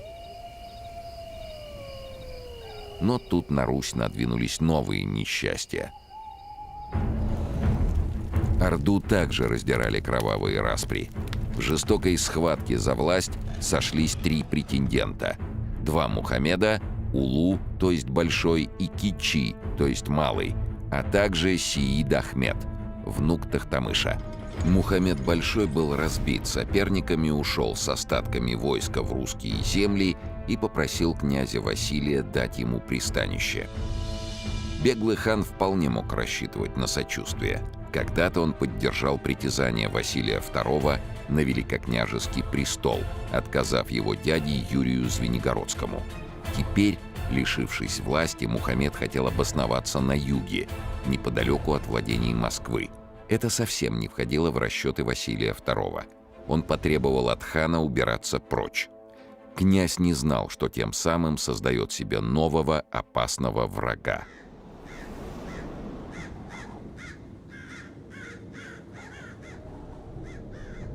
Дело было зимой, и уходить в голодные степи на верную смерть Улу Мухаммед отказался. Тогда Василий отправил войско к городу Белев, где обосновался хан. Командовал им Дмитрий Шемяка, с которым князь Василий уже несколько лет пребывал в мире. Мухаммед надеялся, что Москва переменит свое решение. Он даже предлагал русским сам выплачивать дань, лишь бы его оставили в покое. Но в Белокаменной были непреклонны. В отчаянии хан решился на крайний шаг.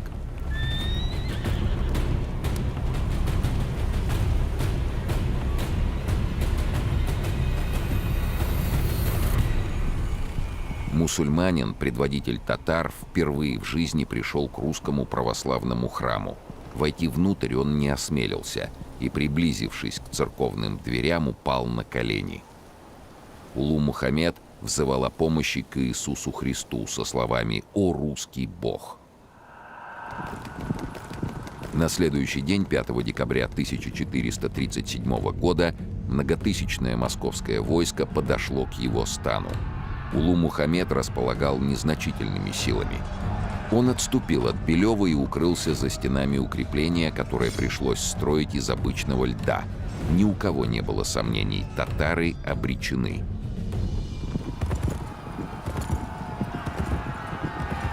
Действительно, в первой схватке московские воеводы добились успеха. Но затем хан двинул свою армию в контратаку. Удар был настолько внезапным, что войско Шемяки бежало с поля боя. Ордынские всадники догоняли и рубили бегущих. На снегу остались лежать сотни русских воинов, в их числе весь цвет московской знати. Улу Мухаммед не стал задерживаться в русских землях и двинулся на Волгу. Там он основал Казанское ханство, государство, которое на долгие годы станет для России одним из главных врагов.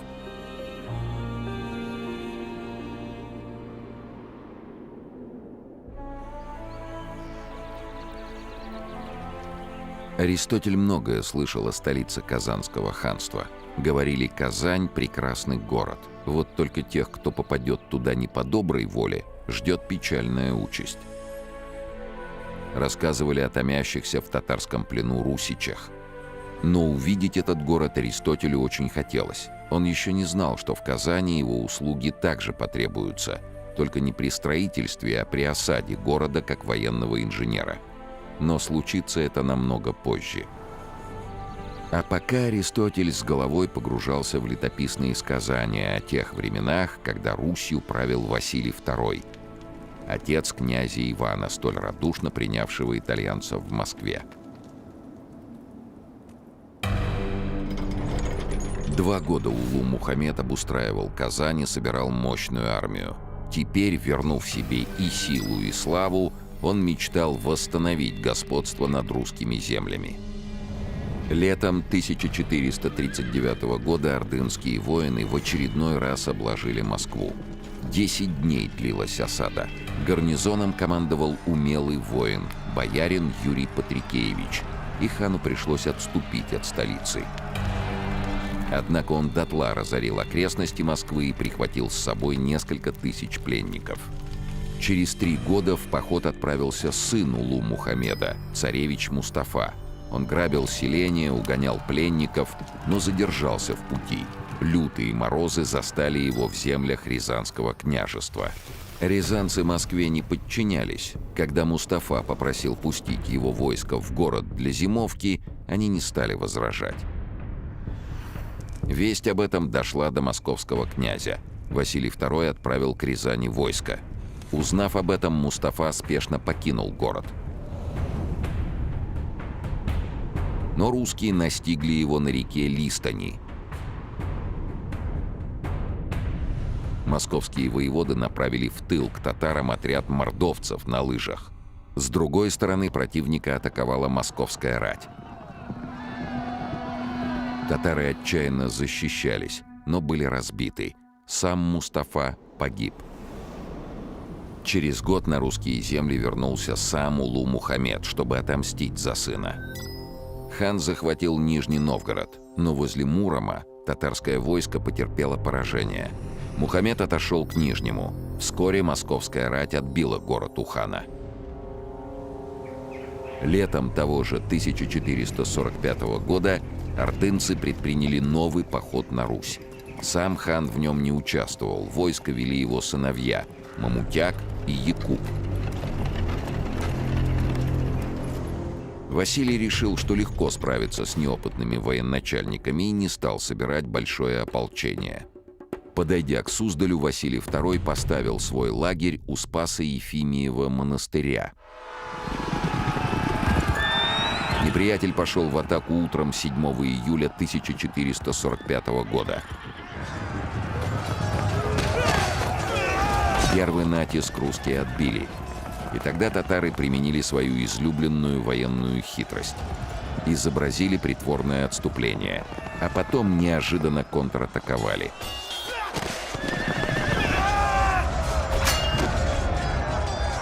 Московские воеводы попались на эту уловку.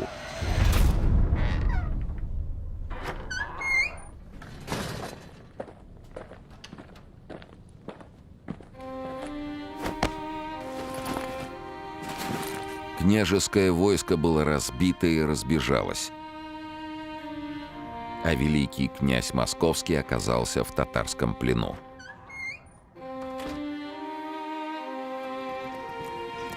Москву охватила паника. За ней последовал опустошительный пожар. Появись под стенами татары, город не устоял бы. Но сыновья Улу Мухаммеда увозили драгоценного пленника в свои владения.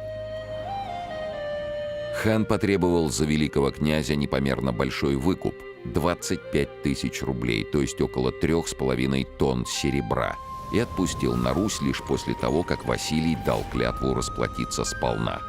Но пока он находился в плену, старый соперник Василия, Дмитрий Шемяка, не упустил своего шанса. Он привлек на свою сторону князей и бояр и завладел московским престолом. Вернувшись в московские земли, Василий оказался в руках заговорщиков. Его схватили в Троице-Сергиевой лавре и по приказу Шемяки ослепили, так же, как некогда сам князь ослеплял своих врагов и соперников. С той поры лишенный зрения князь Василий получил прозвище «Темный» и под этим именем остался в истории. Несколько месяцев провел он в Угличе под строгим надзором людей Шемяки. Свергнутый князь, глаза которого навсегда скрыла повязка, ждал своего часа. Дмитрий Шемяка оказался правителем неумелым и жестоким. В то же время ужасная судьба Василия II вызвала у многих сочувствие. Бояре и воеводы постепенно переходили на его сторону. Князю прощали и его бывшие злодеяния, и военные неудачи. Да и сам он, хлебнув горе, казалось, преобразился, став сильнее и мудрее. Ровно через год после ослепления, 17 февраля 1447 года, Василий вернул себе столичный престол.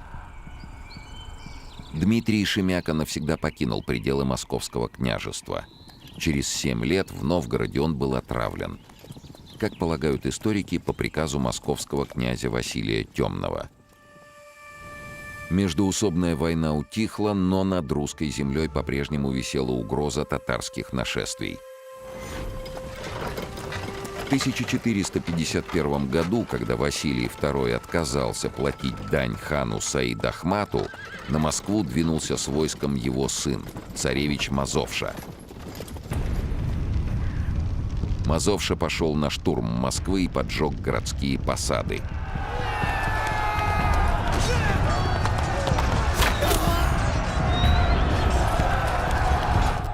Но бой в дыму и пламени окончился победой москвичей.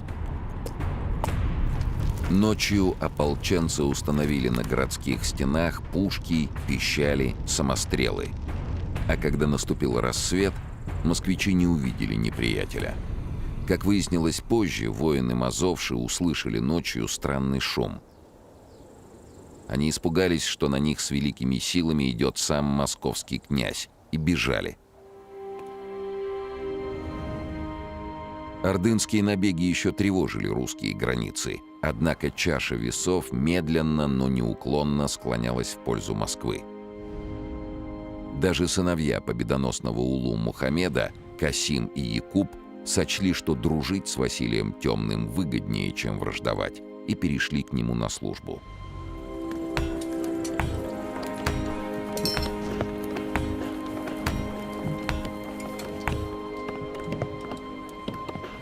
О судьбе Василия Темного Аристотель знал только по летописям. Зато с его сыном, Иваном Васильевичем, виделся часто и не скрывал своего восхищения перед его мудростью.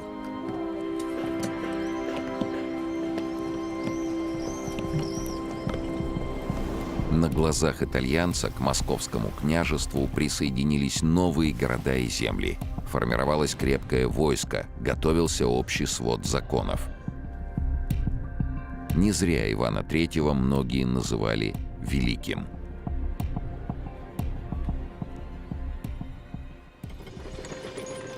Иван начал княжить в 1462 году после смерти отца Василия Темного.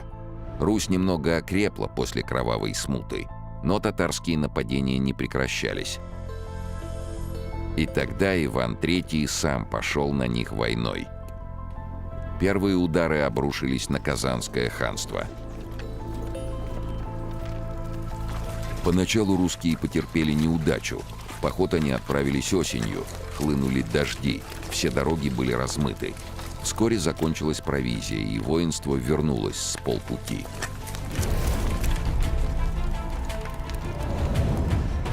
Но уже зимой был снаряжен новый поход. На этот раз ничто не помешало московским отрядам вести наступление. В отместку за многие годы унижений и грабежей они сеяли на своем пути разруху, опустошали и жгли ордынские селения. Татары, привыкшие нападать, обороняться не умели. Русское войско преследовало их почти до самой Казани. Через год Иван III собрал всенародное ополчение. Вооружились даже купцы и обычные московские жители. До Оки добирались пешим ходом. Дальше пересели на ладьи. Летним утром 1469 года русский флот под командованием воеводы Ивана Руно подошел к Казани. Штурмовать город воевода не стал, но уничтожил богатые окрестности татарской столицы. После ряда побед московские воеводы принудили казанского хана к покорности и добились выдачи русских пленников. Но не Казань была главным врагом Москвы. Самая серьезная опасность исходила из Сарая, столицы Большой Орды. Ее хан Ахмат в войнах с узбекским и крымским ханствами сильно расширил пределы своего государства. Ахмат решил вернуть старые времена, когда московские князья зависели от воли ордынских правителей. В 1472 году огромное войско двинулось из Сарая на Москву. На пути стоял небольшой городок Алексин. Его жители не испугались грозной ордынской рати и задержали Ахмата. Когда к русским подошли подкрепления, хан не осмелился вступить в бой. Для Ахмата этот поход окончился бесславно. Однако и на Руси, в Большой Орде понимали, это еще не финал. Решающая битва стала лишь вопросом времени.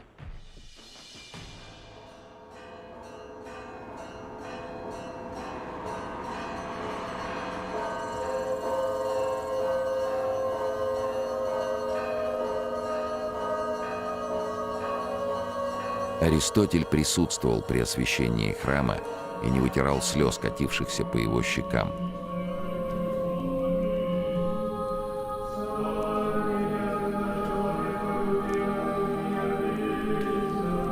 Он понимал, никогда ему не создать ничего прекраснее и величественнее, но этот шедевр прославит его в веках.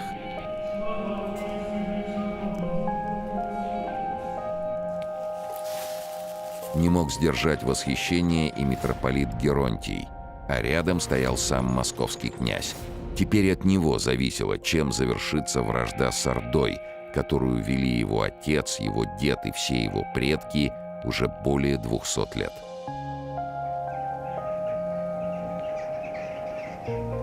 Прошел год после освящения Успенского собора, когда на Москву двинулось новое татарское полчище. Уже 7 лет Иван III отказывался выплачивать дань Орде. В глазах хана Ахмата это было нестерпимой наглостью, и он двинул войска на Москву. Часть бояр предлагала князю спастись бегством. Другие убеждали покориться и выплатить дань. Но Иван III начал стягивать войска к границам Московского княжества.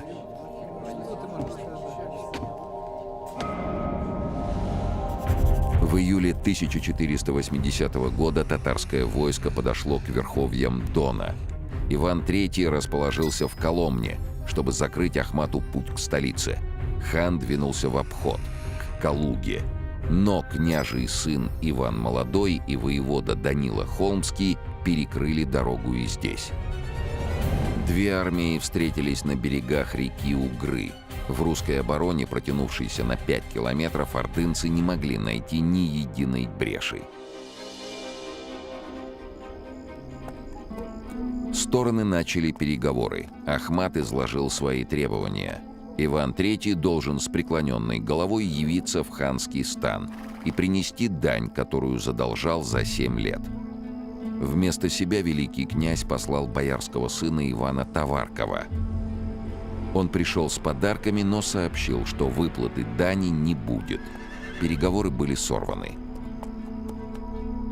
Войска стояли друг против друга месяц, другой. Сражение не начиналось. Ударили морозы. Угра встала.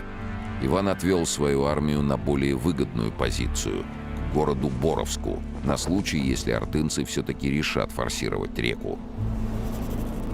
Но татары, вместо того, чтобы перейти по льду и сразиться с русскими, неожиданно повернули на восток. Ордынцы уходили, а вместе с ними уходило из Руси многовековое иго, теперь уже навсегда.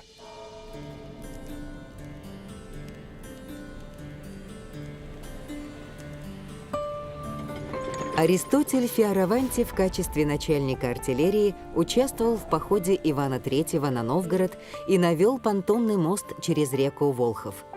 Мастер хотел возвратиться в Италию, но Иван III не отпустил его и даже арестовал на некоторое время. Инженер принимал участие в походах на Казань и на Тверь в возрасте 70 лет. Вероятно, умер в Москве. Молва именно ему приписывает создание тайного подземного хранилища на территории Московского Кремля, где якобы спрятана легендарная библиотека Ивана Грозного.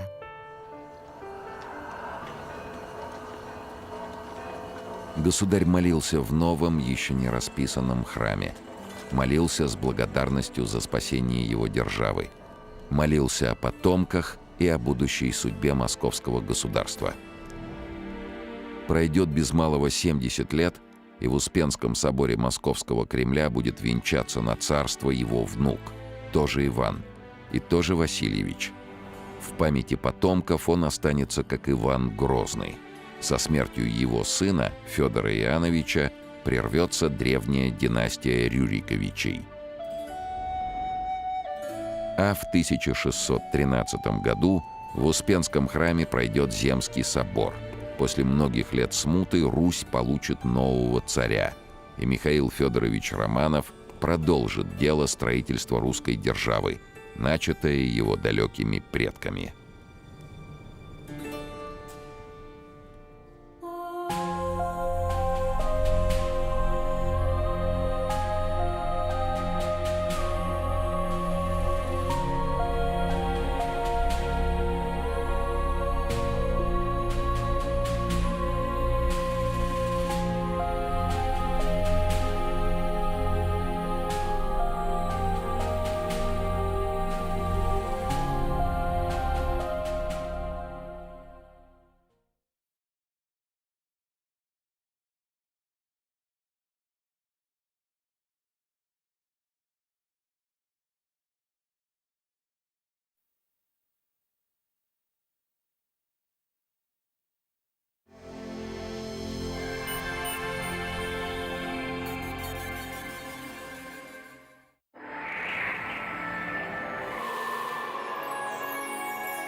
В 1480 году на берегах реки Угры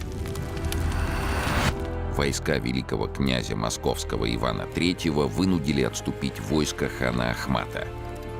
Эпоха зависимости от Орды навсегда уходила в прошлое, а русское государство впервые за 200 с лишним лет становилось полностью независимым. Под твердой рукой князя Ивана Васильевича его держава росла и крепла. Независимые княжества одно за другим признавали власть Москвы. Но на западе лежали исконно русские княжества, которые в годы монгольского нашествия перешли под власть Литвы. Иван III решил, что пришло время вернуть эти земли и освободить православные народы от католического притеснения.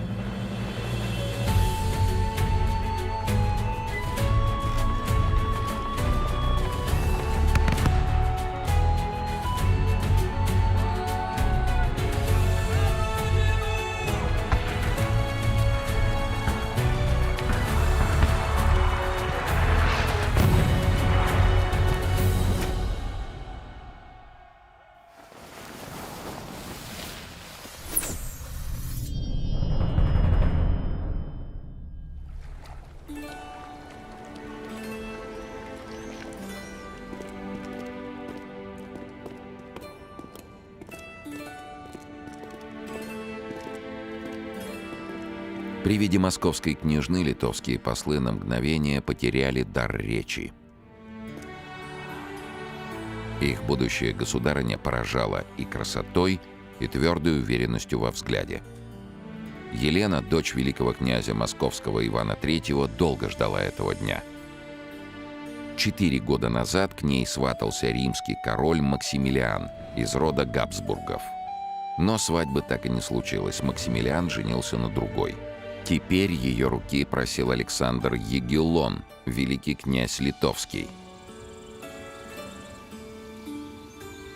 Елена обменялась перстнями с литовским паном Станиславом, который на церемонии замещал ее жениха, и не могла не думать о будущем муже. Каков он? Молод ли? Красив ли? Елена гнала эти мысли. Не о том следует волноваться. Главное — оказаться достойной своего отца. Он возлагает на дочь большие надежды, потому и согласился на этот брак. Княжна едва ли догадывалась, что ей предстоит стать заложницей в затяжном и кровавом конфликте между двумя государствами.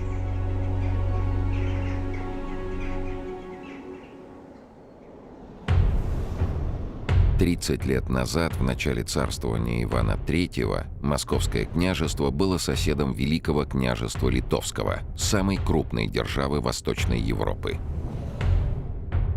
После того, как на Русь вторглись татаро-монгольские орды, литовские правители присоединили к своей державе западно-русские земли, до которых не дотянулись ордынцы. Под властью Литвы оказались Киев, Чернигов, Полоцк, Мстиславль, Смоленск, Владимир-Волынский, Новгород-Северский. Литовские владения подступали почти к самой Москве. Дорогобуж и Вязьма считались ближним зарубежьем, а Можайск был западным форпостом на границе с Литвой. И при этом по обе стороны литовского рубежа жили единоплеменники и единоверцы, русские православные. Со временем власть литовских князей становилась все более ограниченной. Часто они оказывались слабее собственных подданных, богатых и самовластных магнатов, князей и шляхты. Шляхта – дворяне или военнослужилое сословие в Великом княжестве Литовском и Королевстве Польском. Вместе со своими слугами составляли основу войска и пользовались значительными привилегиями, полученными от монархов. В течение 1,5 веков литовская держава была грозой для стран Восточной Европы.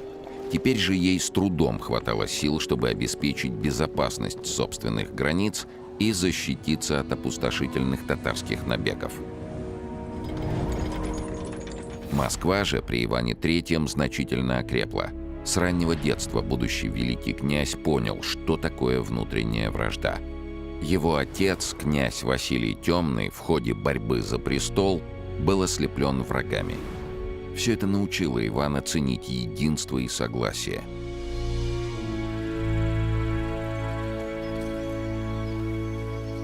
Став государем, он начал проводить твердый курс на объединение русских земель вокруг Москвы. Он присоединил Тверь и Новгород. Он добился полной независимости Московского княжества от Большой Орды, а затем принял титул государя всея Руси. Тем самым Иван Васильевич открыто заявлял, он претендует на власть над всеми древнерусскими землями, кому бы они на данный момент не подчинялись. Это было прямым вызовом Литве. Обстановка в соседнем государстве благоприятствовала замыслам московского князя. Население восточных и южных земель Великого княжества Литовского хранило верность православию. Но православное дворянство имело меньше прав, чем католическая шляхта, что не раз приводило к восстаниям. Москва давала более стабильную защиту от набегов татар.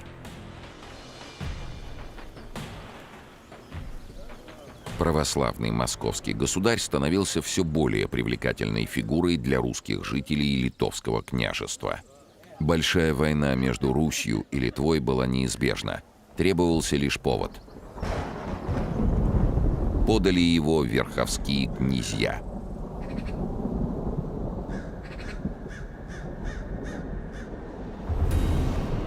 Верховские князья. Правители небольших княжеств в верховьях реки Оки, составлявших буфер между Московской и Литовской державами. Верховские князья были Рюриковичами и в основном принадлежали к ветвям Черниговского дома. К их числу относились роды Воротынских, Адоевских, Белевских, Масальских, Оболенских и других. Эти князья сами выбирали, кому служить – Москве или Литве, и часто переходили с одной стороны на другую. В 1484 году крымский хан разорил Киев. Для множества верховских князей это стало последней каплей. Литва не могла обеспечить безопасность их владений. Один за другим, с семьями и войсками, князья начали переходить на сторону Ивана III. Литовские дипломаты требовали от Москвы не принимать перебежчиков, но Иван новых подданных не выдавал. А на западных рубежах уже разгорался пока еще очень слабый огонь войны. То шли в набег князья с московской стороны, то литовцы нападали на московские земли.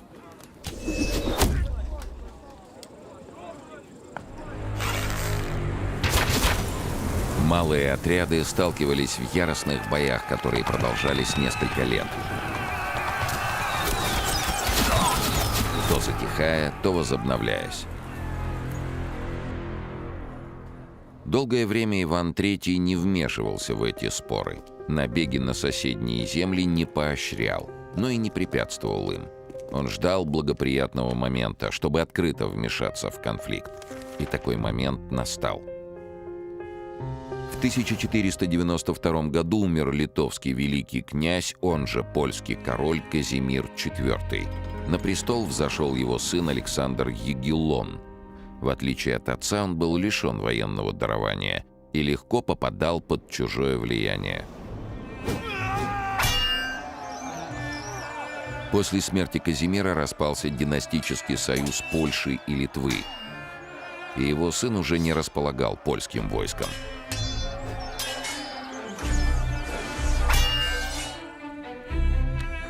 Иван III понял, пришло время действовать. Литва удара не выдержит. На Мценск двинулись войска под предводительством князя Федора Васильевича Телепня-Оболенского.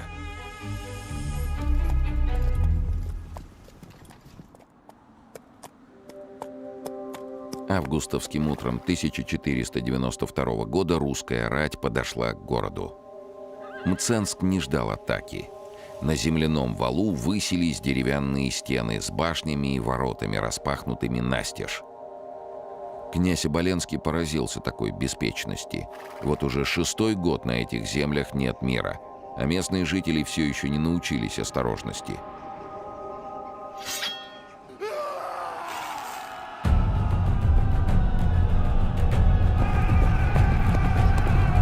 Лишь когда московские всадники устремились к городу, стража опомнилась и попыталась закрыть ворота. Но уже ничто не могло остановить напора московского войска. Телепень-Оболенский вернулся в Москву со славой. В том же 1492 году войска Ивана III взяли Любуцк, затем двинулись на Мосальск и сожгли его укрепления. Пали Серпейск и Апаков. Их гарнизоны, около 500 человек, сдались в плен. Мизецк открыл ворота без боя. В январе следующего года государево войско взяло Вязьму. Иван III принял вяземских князей на службу и вернул им в качестве пожалования их же собственные вотчины. Александр Егелон пытался решить конфликт дипломатическим путем, отправляя в Москву одно посольство за другим. Иван III выслушивал жалобы и протесты, но отклонял все обвинения. Князь настаивал, он лишь возвращает себе земли, на которые имеет наследственные права, и принимает на службу новых слуг вместе с их землями. И тогда, чтобы прекратить войну, Александр Егелон придумал неожиданный ход. Он попросил у московского правителя руки его дочери. Поначалу Иван III отнесся к этой идее без воодушевления, однако, все обдумав, решил не отказывать Александру. Но поставил свои условия. Литва должна признать московское подданство за верховскими и вяземскими князьями. В январе 1494 года в Москву прибыло литовское Великое посольство. После недельных переговоров был заключен мирный договор. Требования Ивана III были приняты. Он получил Вязьму, Сиренск, Воротынск, Адоев, Белев и другие города, правители которых согласились перейти на русскую службу. Войне был положен конец, но обе стороны понимали, этот договор не окончательный.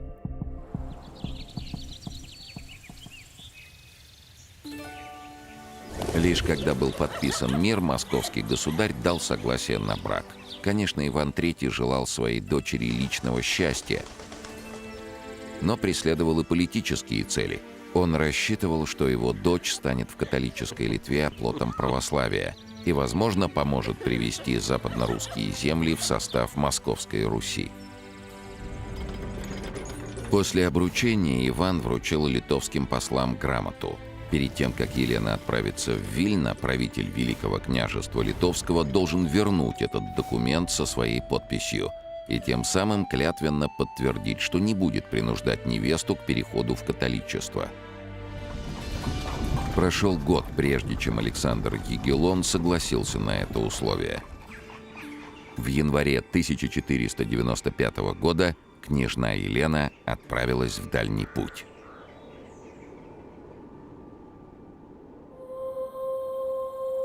Александр оказался совсем не таким, как она себе представляла. Старше, печальнее, да и красавцем его не назовешь. Рад ли он ее приезду? Глядя на пасмурное выражение его лица, трудно было в это поверить. Но она была готова к своей миссии.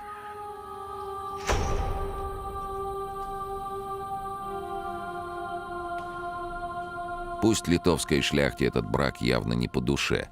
Пусть ее не встречали ни старая королева-мать, ни братья Александра. Не страшно, она справится. Первые признаки того, что не все пойдет гладко, проявились уже во время венчания. Литовский епископ попытался обмануть московских послов и, вопреки договоренности, обвенчать княгиню по католическому обряду. Но те заметили неладное и вмешались. Лишь когда православный священник, прибывший из Москвы с Еленой Ивановной, прочитал молитвы, таинство свершилось. Отныне она уже не московская княжна, а великая княгиня литовская. Этот брак не предотвратил новых разногласий. Елена сразу же столкнулась с противодействием столичной знати. Она попросила построить православную церковь на территории княжеского замка.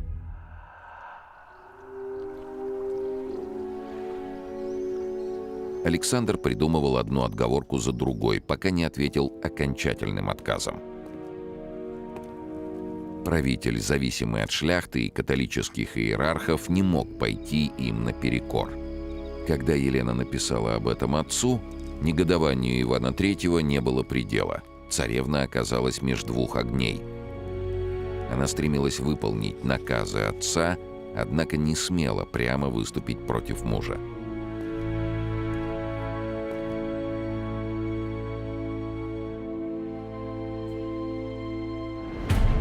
Между тем, в Великом княжестве Литовском происходили серьезные перемены. 24 июля 1499 года Александр Егелон подписал новую унию между Литвой и Польшей. За так называемым «Вечным союзом» двух государств последовало усиление католического натиска на русское население. В Полоцке был основан Бернардинский костел, и это на земле, которой до того владела православная церковь. Тучи сгустились и над княгиней. Ее пытались принудить к отказу от родной веры, но Елена не поддавалась ни на какие уловки.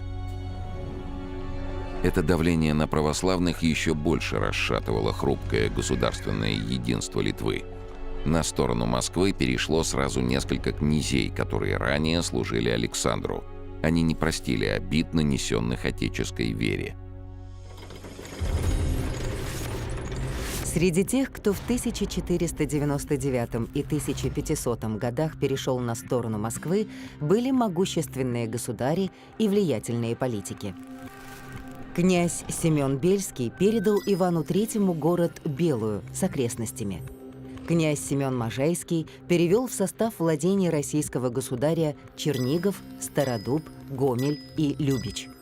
Князь Михаил Шемячич перешел на русскую службу с городами Рыльском и Новгородом Северским. После того, как Трубчевск оказался окружен московскими землями, владевшие этим городом князья Трубецкие также попросили принять их в московское подданство. В обороне восточных рубежей Литвы появилась брешь в несколько сотен километров. Закрыть ее было просто нечем. Александр Егелон был готов на любые унижения, чтобы полюбовно договориться с Иваном III. В апреле 1500 года из Вильна в Москву отправилось посольство. Впервые великий князь Литовский обратился к своему тестю как к государю всея Руси. Но Иван Васильевич не поддался на лесть. Он велел передать Александру. Гонения православных перешли всякую меру, и никаких оправданий он выслушивать не намерен. Московский князь обязан выступить защитником своих единоверцев. Послы увозили в Вильно грамоту с объявлением войны. А русские полки уже двигались к литовской границе. Иван III сосредоточил свои войска на 3 направлениях – северо-западном, западном и юго-западном. Главную силу московской армии составляла дворянская поместная конница. Ко времени правления Ивана III она практически полностью вооружалась на турецкий манер и в легкоконном строю не уступала знаменитой ордынской коннице. Московская конница двигалась стремительно. Литовцы ждали ее в одном месте, а она наносила удар в другом. Противник не успевал собрать силы и организовать оборону заново. В 1500 году Великое княжество Литовское постигла военно-политическая катастрофа. Войска Ивана III взяли Брянск, затем Путивль. На западе полк Юрия Захарьина-Кошкина захватил Дорогобуж. Захарьин-Кошкин Юрий Захарьевич.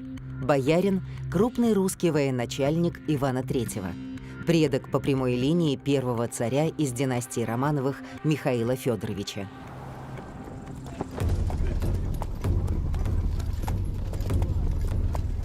На северо-западе московская рать взяла Торопец. Затем полки московских воевод вторглись на Полоцкую и Витебскую земли.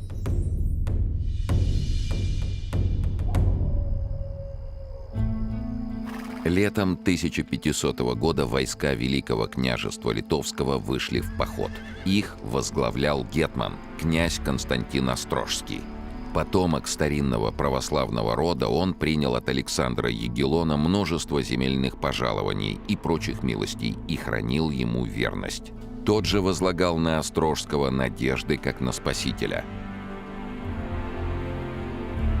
На реке Ведрош, неподалеку от Дорогобужа, литовская армия встретила московские силы. Под русскими стягами стояло 5 полков.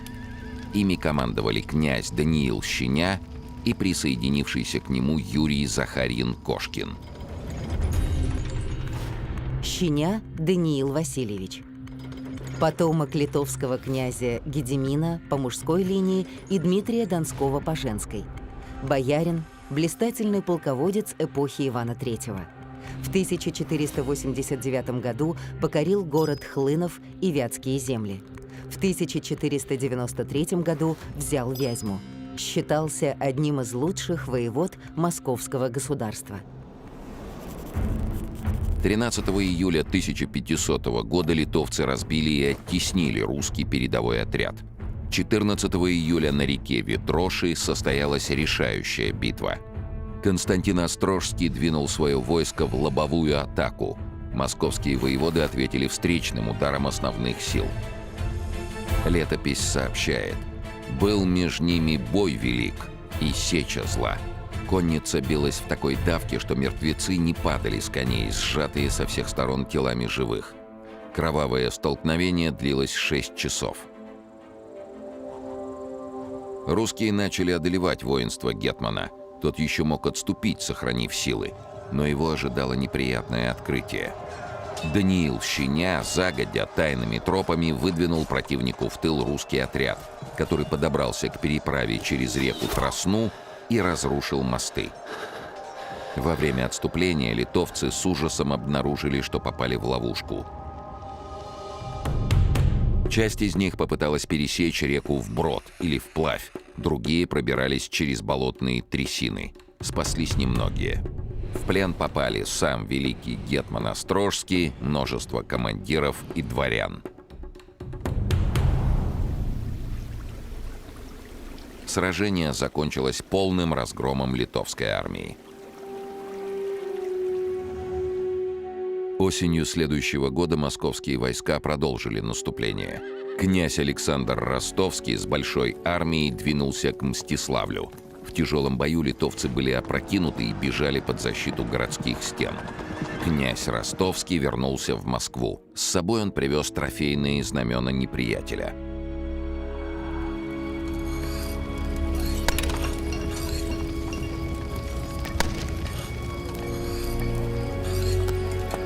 Тем временем сам великий князь Александр Ягеллон возглавил оборону Полоцка, Смоленска, Витебска и Орши.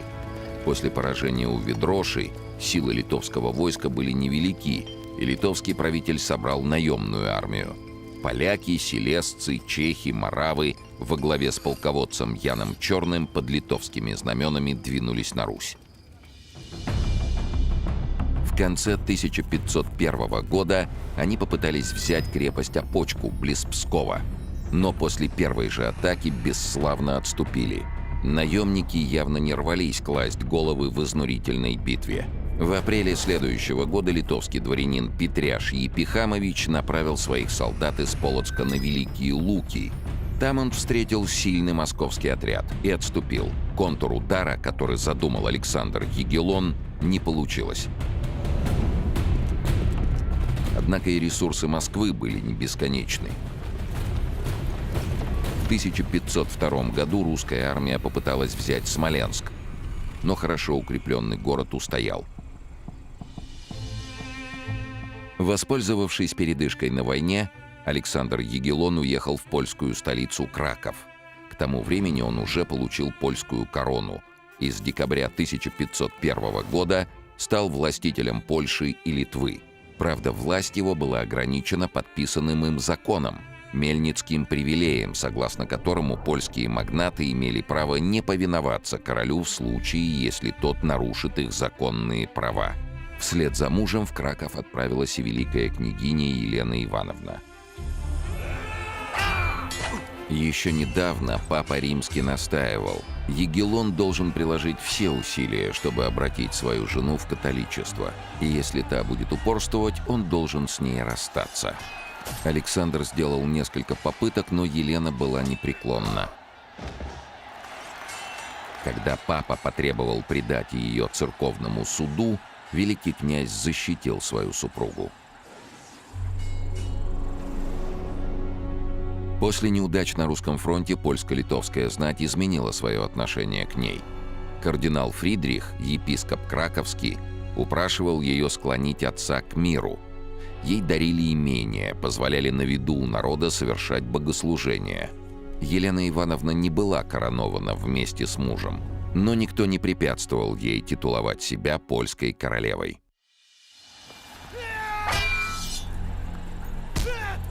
Она ходатайствовала перед супругом за русских подданных, а тем временем день за днем, ночь за ночью обдумывала письмо к своему отцу. С начала войны они не обменялись ни словом. Может ли Елена, как прежде, быть откровенна с отцом?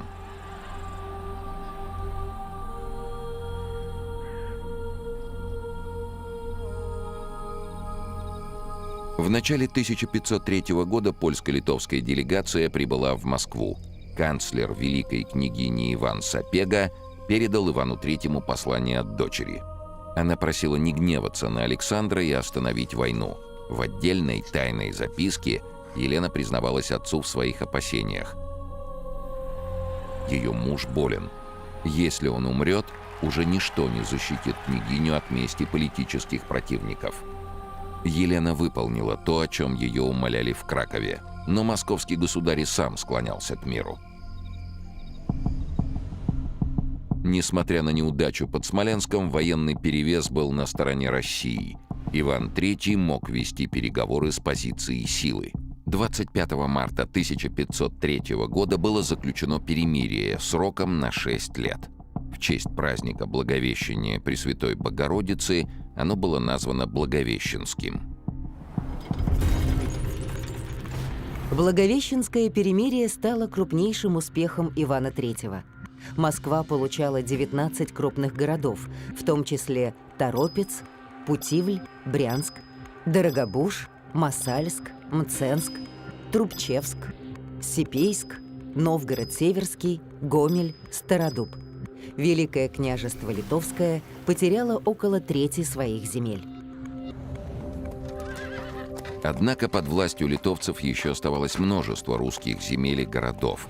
Раньше или позже следовало ждать новой войны, но вести ее выпало уже не Ивану III. В 1505 году Елена получила тяжелое известие.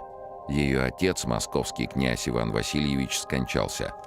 Человек, заслуживший у потомков прозвание «Великий», был последней надеждой Елены на мир между двумя странами. Оставалось лишь ждать возобновления войны.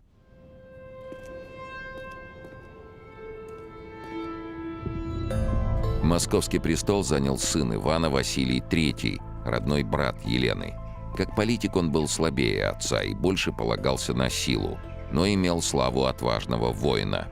На 5-м году своего княжения Василий III присоединил к своим владениям Псков. Воодушевленный этой победой, он готовился к новой схватке с Литвой. Борьбу с Великим княжеством Литовским предполагалось вести в двух направлениях – Смоленск и Полоцк. Два великих города, две мощных военных базы, две сильные крепости. К тому времени литовские правители убедились, силой и оружия противостоять Москве не удастся. Сами православные подданные от пахарей до князей были не прочь перейти под власть русских государей. Александр Ягеллон попытался смягчить настроение православных. Полоцк, Минск и другие крупные города Литовской Руси получили обширные права на самоуправление. Горожане сомневались в том, что московские государи сохранят за ними эти вольности. С тех пор они оказывали войскам России более упорное сопротивление, чем раньше. Василию III приходилось это учитывать.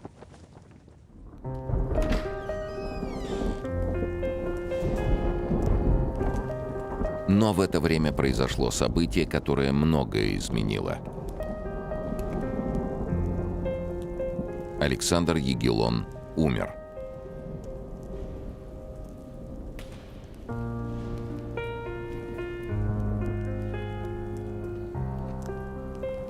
Ни с отцом, ни с матерью Елена Ивановна так и не смогла проститься. Вот и муж, человек, с которым она так сблизилась за последние годы, отошел в мир иной.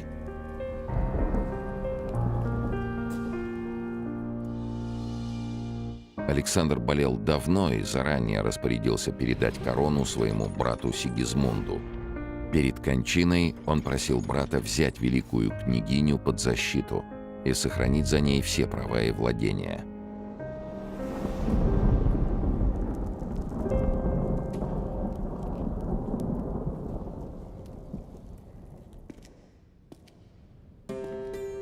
Елена знала об этом, но понимала, что на спокойную жизнь ей рассчитывать не стоит.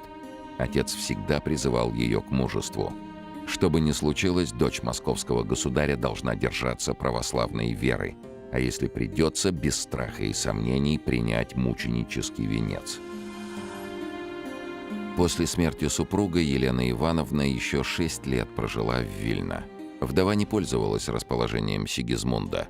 На чужбине она была обречена на одиночество и просила отправить ее в Москву. Король отвечал отказом. Тогда княгиня решила тайно бежать на родину, но попытка оказалась неудачной. Сигизмунд велел посадить Елену под арест и конфисковал ее казну.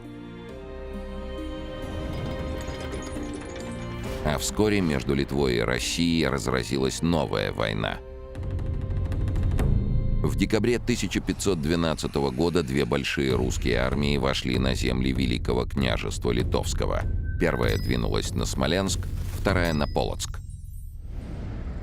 Целый год московские воеводы безуспешно штурмовали две твердыни.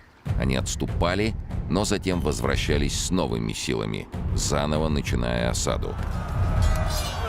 Казалось, вся сила московская будет перемолота в тяжелых боях. В начале 1514 года Москва взяла передышку.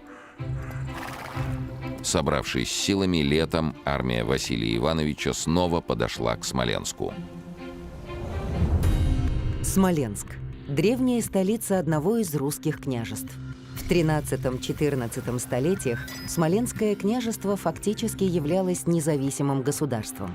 В 1404 году литовцы после долгой борьбы захватили Смоленск. В 1440-х годах горожане подняли восстание и освободились от чужой власти. Однако через 2 года их выступление было подавлено. Москва тогда не имела возможности воевать с Литвой и вынуждена признала ее права на Смоленск. Но в начале XVI века война за Смоленщину возобновилась. Василий III лично руководил войсками, полагаясь на 2 преимущества. Прежде всего, Москва обрела союзника в лице князя Михаила Глинского. Влиятельный магнат и незаурядный полководец, он затеял восстание против Сигизмунда, но потерпел поражение и нашел прибежище в Москве. Глинский, прирожденный лидер, имел дар убеждения. К тому же в Смоленске у него было немало сторонников. Другим преимуществом Москвы была мощная артиллерия. Летопись говорит: от боя пушек и пищалей земля колебалась, и люди друг друга не видели. Весь град в курении дыма словно бы приподнялся над землей, и страх великий напал на горожан. Начали вопить, чтобы князь великий их пожаловал, меч свой унял.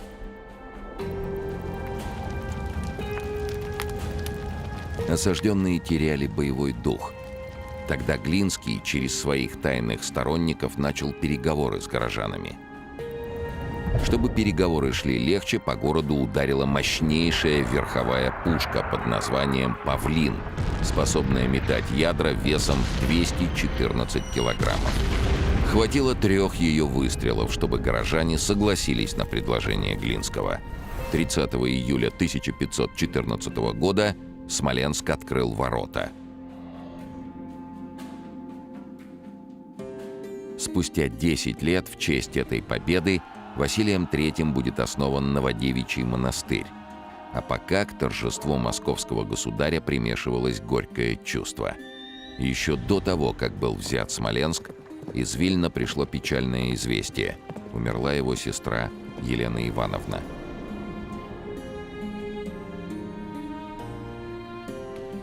Ей исполнилось всего 36 лет. Хоронили ее в Вильно, в Пречистинском соборе. Именно здесь она молилась перед венчанием 18 лет назад, когда приехала в литовскую столицу. Собор не мог вместить всех желающих проститься с Еленой Ивановной. Православные жители Литвы искренне полюбили свою покровительницу. Великая княгиня обновляла и украшала храмы, восстанавливала церкви, жаловала монастырям личные деньги и земли. Люди понижали голос. Кто же теперь после смерти Елены Ивановны заступится за них? И уже шепотом передавали друг другу страшные слухи о том, что умерла княгиня не своей смертью. Кто-то из литовской знати велел подсыпать ей в питье лютое зелье. Правда о смерти Елены Ивановны неизвестна до сих пор, но Сигизмунд I не скрывал своей радости. Он признавался краковскому епископу, что эта смерть избавила его государство от многих забот. Брат Елены, Василий III, подозревал, что ее отравили, и теперь с утроенной яростью мстил за сестру. Сразу после падения Смоленска его войскам сдались Мстиславль, Кричев, Дубровна. Сигизмунд I не мог смириться с утратой Смоленска. На восток двинулись главные польско-литовские силы во главе с великим гетманом Константином Острожским. В сентябре 1514 года под Оршей, в 110 километрах от Смоленска, русская армия встретилась с неприятелем. Московские полки пошли в атаку, но из-за раздора между главными воеводами, боярином Иваном Челедниным и князем Михаилом Булгаковым Голицей, войско действовало несогласованно. В результате русская армия была разбита, а оба воеводы оказались в плену. Мстиславль, Кричев, Дубровна вернулись под власть Сигизмунда I. И казалось, что после этой катастрофы русским уже не оправиться. Неприятельские войска подошли уже к Смоленску. Острожский ожидал, что при одном виде польско-литовской армии защитники города спустят флаг. Но вышло иначе. Литовское войско не имело осадной артиллерии, и штурмовать мощные городские укрепления не могло. Затяжная осада холодной осенью вызвала в неприятельской армии настоящий мор. Враг отступил, и Смоленск остался в руках русских. После этого целых 3 года ни Литва, ни Московское царство не решались на большое наступление. Силы обеих держав были истощены, стороны обменивались рейдами и устрашения. Но король Сигизмунд уже готовил новый удар. Он решил нанести его по богатым псковским землям. Польско-литовская армия вновь пополнилась наемниками – немцами, венграми и чехами. В 1517 году неприятельские войска с тяжелой артиллерией двинулись из Полоцка. На пути вражеской армии стояла небольшая крепость Опочка. Окруженная деревянными стенами, она располагалась на высоком холме в излучине реки Великой. Острожский не сомневался, что легко возьмет Опочку, которую поляки презрительно называли свиным хлевом. Но после первого же штурма крепостной ров наполнился трупами вражеских бойцов. Был убит знатный польский полководец Сокол, а его знамя стало трофеем русских. Вскоре к Опочке подошли московские отряды. Их внезапный удар вынудил врага отступить.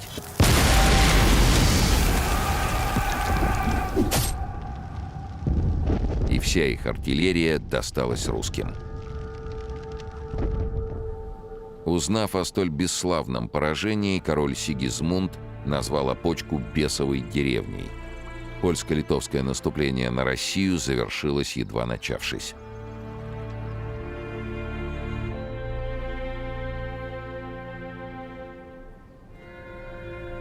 Сигизмунд на силу своего оружия больше не рассчитывал и надеялся лишь на удачный исход мирных переговоров.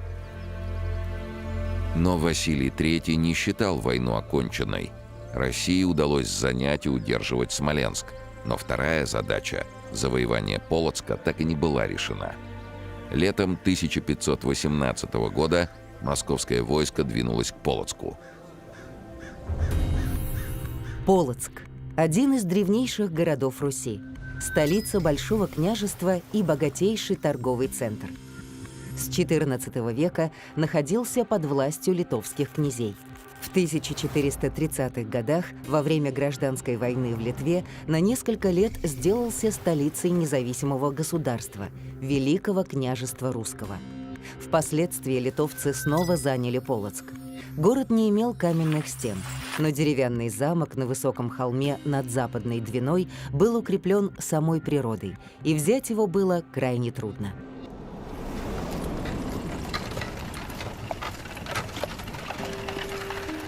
Подойдя к Полоцку, русские воины установили осадные башни. Неприятельский гарнизон понес большие потери от русской артиллерии, но сопротивлялся отчаянно. Осада затягивалась, и в московском войске чувствовался недостаток продовольствия. Один колпак сухарей, а это не больше килограмма, стоил 6 серебряных монет, огромную по тем временам сумму. Вскоре к городу тайно подошел большой отряд литовцев. Он переправился вброд через Двину и атаковал русский лагерь. В то же время полоцкий гарнизон ударил из города в тыл. Московское войско отступило. Полоцкая твердыня так и не сдалась воинам Василия III.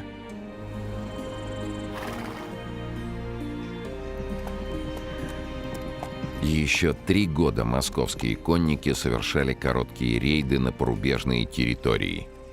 Отдельные отряды достигали окрестностей самого Вильна, литовской столицы. Русское превосходство было несомненным. Союзник Москвы, крымский хан, наводнил Польшу и Литву своими воинами, опустошил многие области, разбил войско, вставшее у него на пути.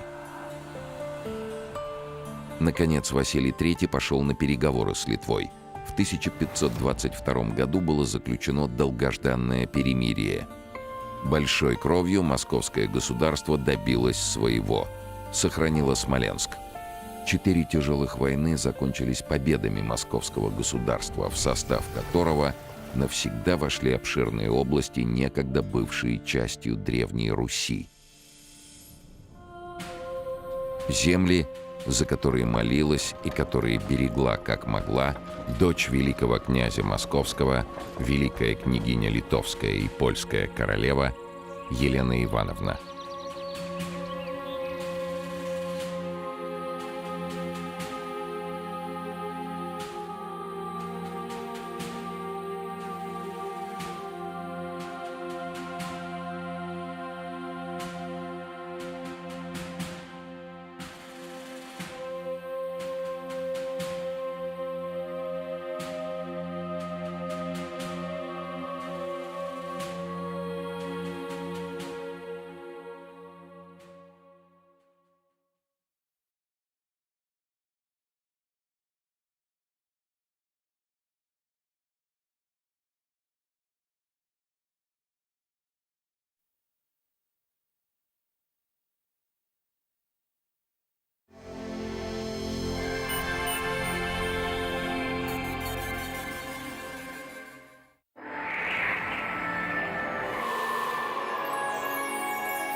Прошло 70 лет, как Русь избавилась от монголо-татарского гнета. В стране утихли внутренние распри. Приходило время строительства и созидания. Появилась возможность преодолеть военно-техническое и культурное отставание от стран Европы. Русский царь Иван Грозный приглашал в страну инженеров, ученых, художников. Большая их часть направлялась в Москву через прибалтийские города немецкого Ливонского ордена. Но правительство ордена опасалось усиления России и чинило препятствия прибытию специалистов, не останавливаясь перед их арестами и даже казнями. Ливония оставалась преградой и для русской торговли, а отсутствие собственных портов на Балтике ставило Москву в зависимость от капризов немецкой политики.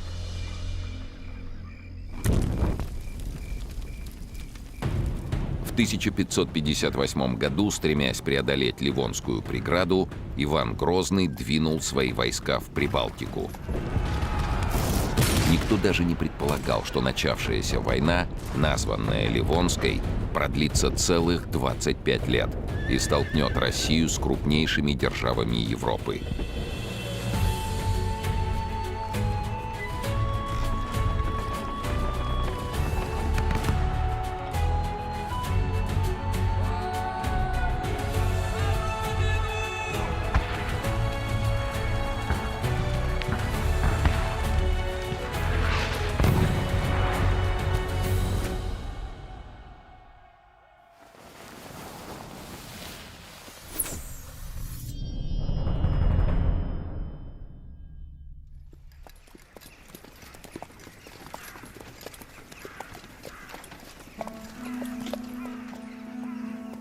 Молодой воевода Дмитрий Хворостинин целый день провел в седле. На южных кордонах крымских набегов ждали в любой момент. Если вовремя не дать врагам отпор, они пограбят селение и уведут в рабство сотни русских. А потому отдыхать было некогда.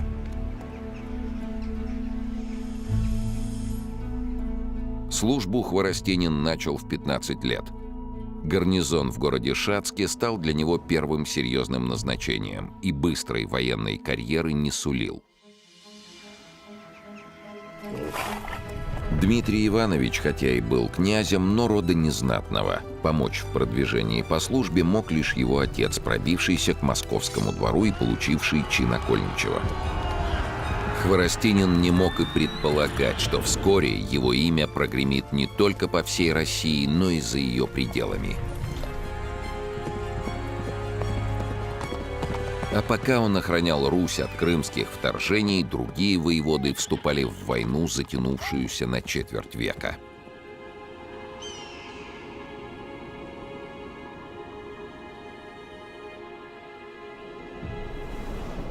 В середине XVI века большей частью Прибалтики владел Ливонский орден. Некогда его рыцари-крестоносцы представляли собой грозную силу и творили немало бед, нападая на русские земли. Но к началу царствования Ивана IV Грозного Ливония потеряла былую мощь. Население разобщено, армия слаба. А в 1556 году здесь началась междоусобная война, ослабившая орден. Соседи Ливонии – Великое княжество Литовское, Польша, Швеция, Дания – жадно поглядывали на распадающееся государство.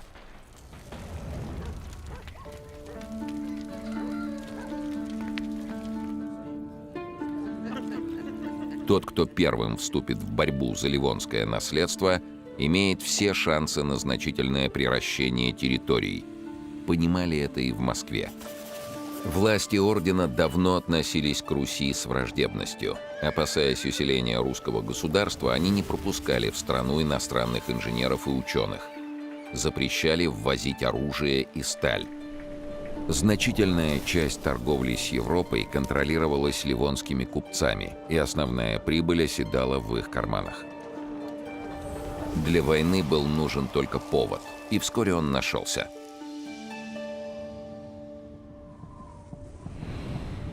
В конце 1557 года в Москву прибыло посольство из Ливонии. Орден задолжал России дань, которую должен был платить за обладание приграничными землями, городом Юрьев, по-немецки Дербт, и его окрестностями. Наступил последний срок для возврата накопившихся недоимок. Ливонцы отчаянно торговались, чтобы уменьшить размер дани. Русские требовали вернуть ее в полном размере. В конце концов, московские дипломаты заявили: «Государева рать готова вступить в вашу землю, а потому сознайтесь, дабы не пролилась невинная христианская кровь. С вами деньги или нет?» Денег не оказалось.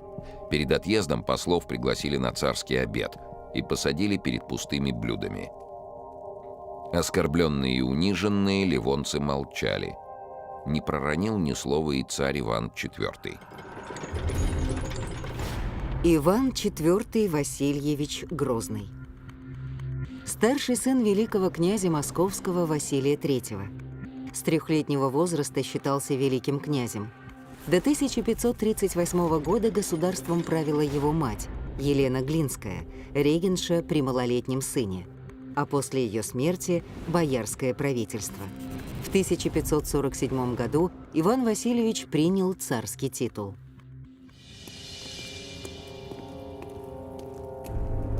Сразу после отъезда послов царь направил полки на Ливонию. Зимой 1558 года русская конница вступила в прибалтийские земли.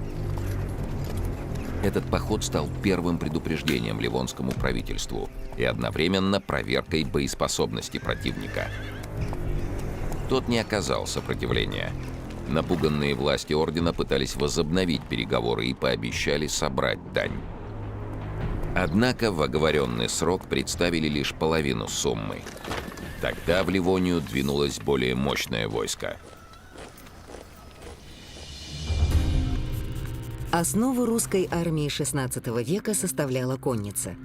Конный дворянин имел на вооружении саблю, лук, боевой топор и сулицу, короткое метательное копье. Богатые воины носили кольчуги. Те, что победнее, облачались в тегеляи, стеганные доспехи из плотного материала. По отзывам иностранцев, русская конница того времени обладала исключительной выносливостью и могла вести бой в тяжелейших условиях. В русской армии участвовала и татарская конница из только что присоединенного Казанского ханства.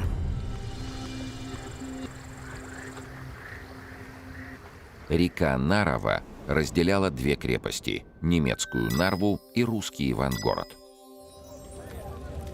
В марте 1558 года ивангородские воеводы сообщили в Москву: противник начал обстрел их крепости из пушек. Отвечать без царской команды не смели. В Ивангороде знали, что два государства находятся в состоянии перемирия, и командование опасалось, что ответный огонь повредит русской дипломатии. Но немцы не прекращали обстрел. Тогда Иван IV отправил приказ бить в ответ изо всех орудий. Обстрел Нарвы русской артиллерией продолжался неделю и нанес немецкому городу столь серьезный ущерб, что его жители заявили о готовности капитулировать. В мае 1558 года Нарва признала власть московского государя. Но отдохнув от канонады, нарвские жители усомнились в своем решении. Может быть, у страха глаза велики? Горожане запросили помощь у Ливонского ордена. В Москве предвидели подобный поворот, а потому в Ивангород направился отряд во главе с Алексеем Басмановым, чтобы взять Нарву штурмом. Басманов Алексей Данилович. Крупный воевода, боярин. Отличился во время осады Казани. Стал одним из ближайших соратников Ивана Грозного и одним из предводителей опричнины. В Ливонской войне проявил себя талантливым полководцем, однако позже был обвинен в измене и казнен. Нарва была многолюдным, отлично укрепленным городом. Обычно для осады таких крепостей снаряжали большую армию, но Басманов получил в распоряжение всего около 1500 бойцов. Поначалу воевода устраивал против немцев короткие вылазки. Он перебрасывал через реку небольшие вооруженные группы, которые вступали в схватки с противником. Немецкое ополчение лишилось многих бойцов. Более 3 десятков человек попало в плен. 11 мая в Нарве вспыхнул пожар, который быстро распространился по городу. Большая часть немецкого гарнизона пыталась остановить огонь и покинула укрепление. Басманов воспользовался моментом и переправил свой отряд на вражеский берег.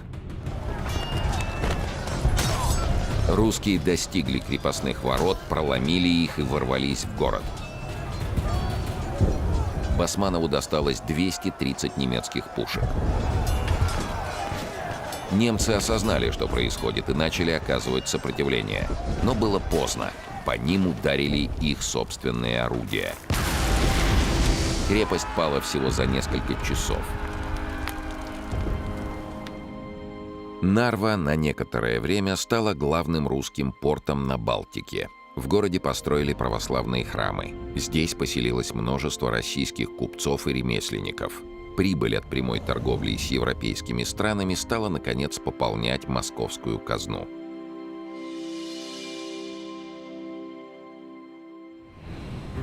Взятие Нарвы обозначило перелом в ходе кампании.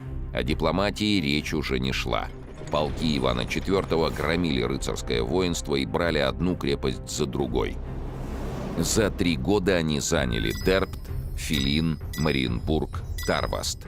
Армия Ливонского ордена прекратила существование.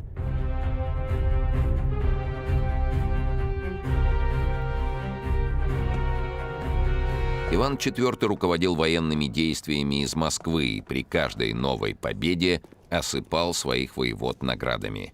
При этом царь понимал, другие соседи Ливонии в стороне от конфликта не останутся. Так и случилось. На некоторых участках ливонской территории укрепились датчане и шведы. Но главная опасность исходила от Литвы и Польши, 2 союзных стран, во главе которых стоял единый правитель. Именно ему, польскому королю и великому князю литовскому Сигизмунду Августу, Иван IV предложил сделку. Русское войско поможет соседу одолеть общего противника – крымского хана. А Сигизмунд признает русские завоевания в Ливонии. Король взял время на раздумье, но идти навстречу русскому царю не собирался. Он пытался тайно заключить мир с Крымом и вел переговоры с новым орденским магистром Готхардом Кетлером. В ноябре 1561 года они встретились в литовской столице Вильна и заключили соглашение, названное Виленской унией. По Виленской унии земли Ливонского ордена переходили под персональный протекторат Сигизмунда Августа. Часть из них, герцогство Курлянское, получил под свою власть Готхард Кетлер, который теперь подчинялся польско-литовскому государю. По этому соглашению литовские власти получили основание претендовать на те прибалтийские земли, которые уже были заняты русскими войсками. С этого момента главным военным противником Москвы стала уже не Ливония, а Литва и Польша. Узнав об этом, Иван IV решил нанести удар первым. В январе 1563 года главные силы московского государства вошли в пределы Великого княжества Литовского и направились к Полоцку. Эта мощная крепость, центр древнерусского княжения, была богатым торговым городом и важным стратегическим пунктом. Если бы Ивану IV удалось занять Полоцк, он смог бы угрожать самой литовской столице.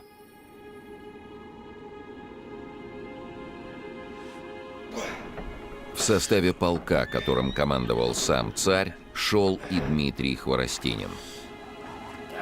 Один из множества младших командиров, он ничем не выделялся в войске. После Шацка Хворостинин начальствовал гарнизоном в Нижнем Новгороде. Оттуда был направлен в Ливонию. Теперь он вел свой отряд на Полоцк и ждал случая отличиться перед государем. 31 января русские войска окружили город. Полоцкие укрепления славились своей мощью, а 2000-й гарнизон был полон решимости сопротивляться. Но через неделю из Москвы прибыли тяжелые осадные орудия, которые начали крушить стены крепости. Самая крупная, Кашпирова, пушка била по врагу ядрами весом в 20 пудов, то есть 320 килограммов. Земля дрожала от артиллерийского огня. Ядра пробивали стены насквозь. Командир Полоцкого гарнизона принял рискованное решение – поджечь городской посад, пригород, чтобы его богатое имущество не досталось русским. В это время в охваченный огнем посад ворвалась конница Хворостинина, а следом стрельцы. Стрельцы. В XVI – начале XVIII веков русская пехота, вооруженная фитильными ружьями, пищалями и саблями. Русская пищаль соответствовала европейской аркебузе. Стреляли из нее с рук, без использования подставки – сошки. Позже стрельцы вооружались бердышами, которые поначалу представляли собой обычные топоры на длинном древке. Лишь после смуты при Михаиле Романове стали применяться широколезвийные секиры с рукояткой длиной 140, а иногда до 160 сантиметров.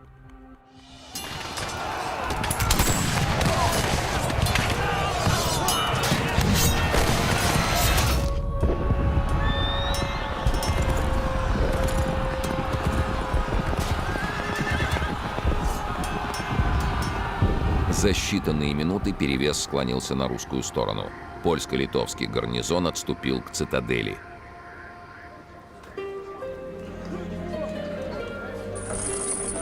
Более 12 тысяч русских жителей Полоцка, которых не успели увезти в замок, остались в горящем посаде.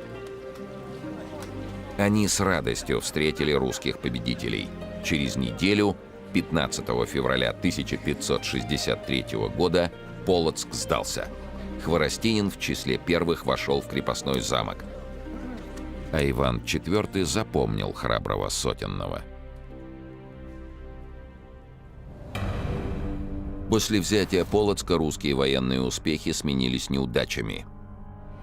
Крупный военачальник, князь Андрей Курбский, перебежал на сторону Литвы и передал неприятелю сведения о перемещениях российского войска. Дальнейшее продвижение вглубь литовской территории остановилось.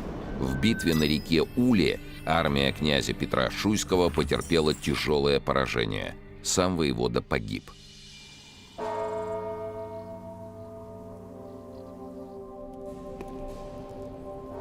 После предательства Курбского Иван IV кругом видел измену. Многие воеводы попали в опалу, другие были казнены. В 1565 году московский царь, борясь с внутренней оппозицией, ввел опричнину. Опричнина – от древнерусского слова «опричь», то есть «отдельно», за пределами. По указу царя часть территории страны выделялась в особый удел, подчиненный лично московскому государю. Остальная часть, где сохранялся прежний порядок правления, называлась земщиной. Кроме того, под непосредственное управление царя переходило определенное число служилых людей, которые составляли опричное войско Ивана IV.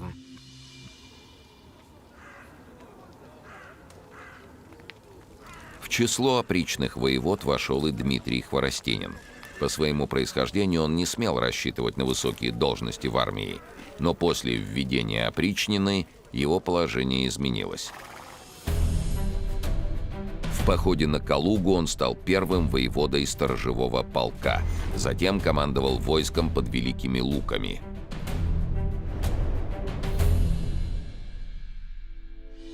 Между тем произошло событие, которое решительно изменило всю политическую ситуацию в Восточной Европе. В 1569 году Польша и Литва заключили Люблинскую унию. Два государства с общим монархом стали единой державой, названной Речью Посполитой. Речь Посполитая – федерация Королевства Польского и Великого княжества Литовского. Державы сохраняли каждая свой собственный административный аппарат, казну, войско и законы. Но единым главой государства становился пожизненно избираемый Сеймом монарх. Речь Посполитая занимала земли современных Польши, Украины, Белоруссии и Литвы, а также часть территории России, Латвии, Эстонии, Молдавии и Словакии.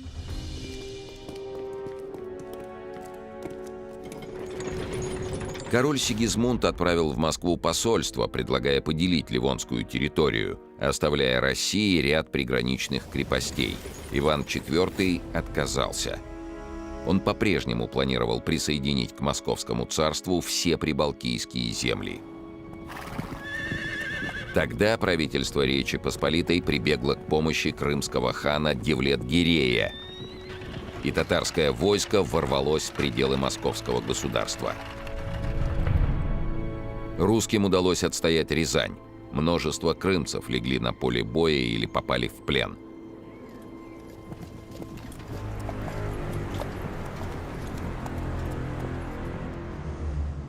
Но уже в следующем году Крымская Орда снова вторглась на Русь. На этот раз татары дошли до самой Москвы и сожгли столицу. Такого бедствия Москва не знала уже 2 столетия.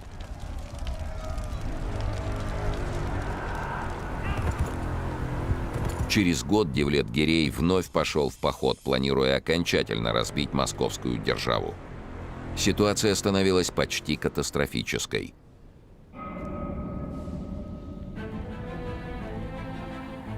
Войско, направленное против татар, возглавил князь Михаил Воротынский, один из богатейших людей России, воевода и герой взятия Казани. Вторым воеводой передового полка царь назначил Хворостинина. Тем временем ханское войско подступало к русским рубежам. Татары переправились через Аку, и в августе 1572 года в 50 верстах к югу от Москвы у села Молоди произошло решающее сражение. Русским воинам оставалось одно — стоять насмерть, но не пустить врага к столице. В войске хватало воевод повыше рангом, чем Хворостинин, но именно ему Воротынский доверил самую важную задачу — оборону передвижной полевой крепости, так называемого Гуляй-города. Другие полки прикрывали крепость с флангов и с тыла.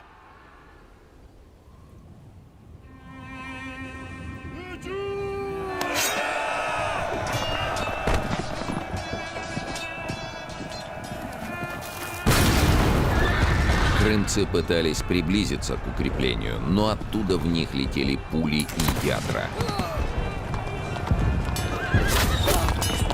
Над русским войском нависла угроза голода, но ждать оставалось недолго. Хворостинин знал о замысле Михаила Воротынского. Тот совершал обходной маневр, чтобы зайти в тыл ханскому войску. Наконец, пришла пора действовать. Хворостинин приказал ударить изо всех орудий и бросил свой отряд в отчаянную атаку. Счет шел на минуты. Успех этой вылазки зависел от действий Воротынского. Не успеет командующий ударить противнику в тыл, все может закончиться катастрофой. Несколько русских полков против несметного ханского воинства. Силы несравнимы. Но вот показалось главное русское войско. Там, откуда враг его совсем не ждал. Теснимые со всех сторон, татары обратились в бегство.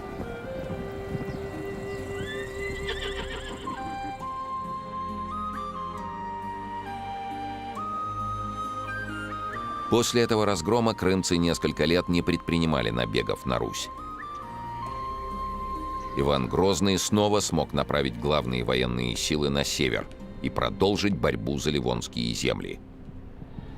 В надежде повторить полоцкий триумф царь лично возглавил наступление.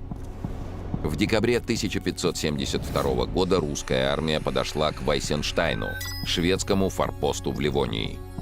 Эта крепость находилась на пересечении сухопутных дорог и была крайне важным стратегическим пунктом. Русское войско 6 дней держало Вейсенштайн в осаде, а затем пошло на приступ. В штурме участвовал и ближайший слуга царя Малюта Скуратов. Скуратов Малюта. Настоящее имя Григорий Лукьянович Скуратов-Бельский. Дворянин, опричный воевода. Отличался крайней преданностью Ивану Грозному и жестокостью к его врагам. Прозвище Малюта получил, вероятно, за свой малый рост или за присказку «Малютя». Многие факты его биографии обросли вымышленными легендами, а имя сделалось нарицательным названием палача и злодея.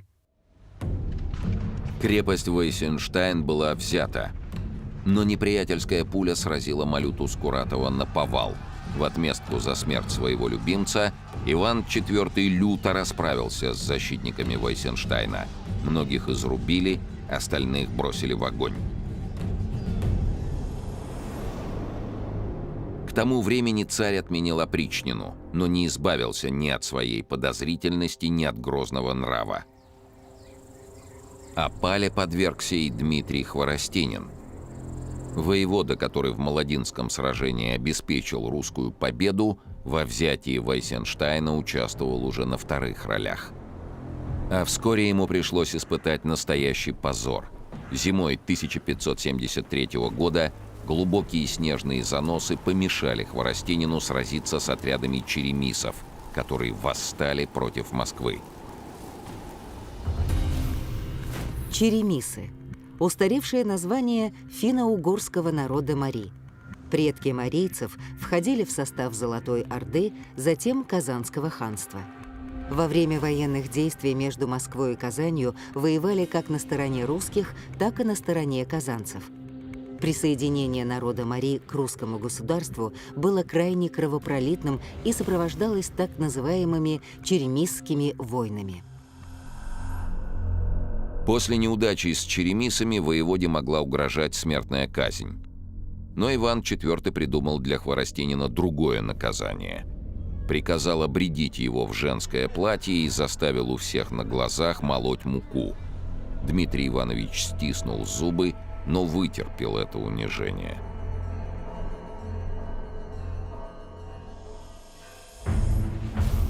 Четыре года спустя царь вновь двинулся на Ливонию. Пали крепости Кокенгаузен, Пернов, Венден, Вольмар. К осени 1577 года 25 городов перешли к русским. Но 20 лет войны истощили Русь. Многие области разорились, деревни обезлюдили. Многочисленные эпидемии и опричный террор лишили армию резервов и подорвали боевой дух.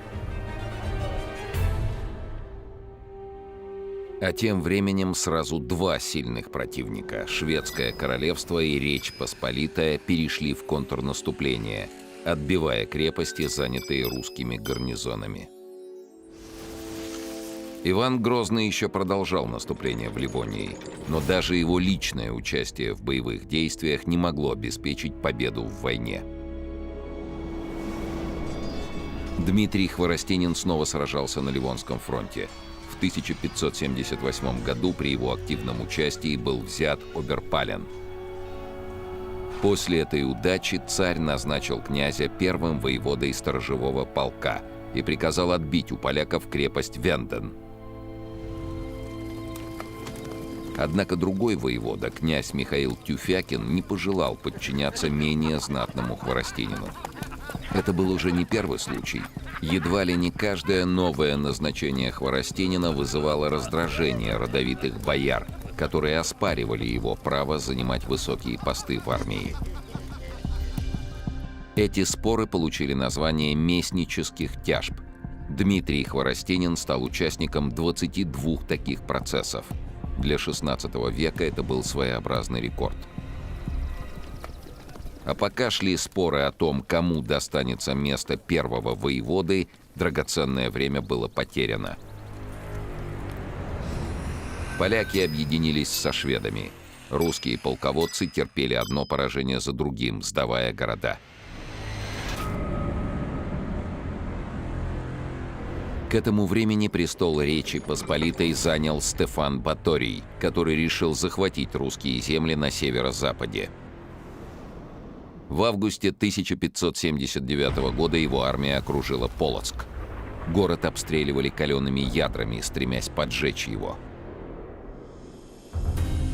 В XVI веке в качестве зажигательных снарядов использовались чугунные ядра, которые нагревали, калили до красна, затем вставляли в орудийный ствол и производили выстрел. Если такой снаряд застревал в деревянных конструкциях, то почти неминуемо вызывал пожар. Каленые ядра использовались вплоть до XIX века.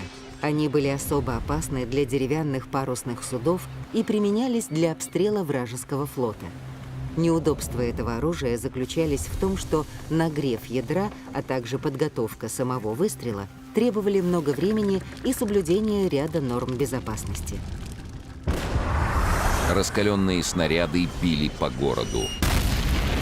Но из-за дождей огонь не разгорался. Лишь через 3 недели при помощи смоляных факелов венгерские наемники подожгли деревянные стены Полоцка. Русский гарнизон оборонялся до конца, но исход сражения был предрешен. Узнав о падении Полоцка, Иван IV пришел в ярость. Своих военных советников он обвинил в сговоре с врагом. Сам же отправил Баторию грамоту с предложением мира. Однако король был уверен в своем превосходстве и отвечал, что не собирается вступать в переговоры.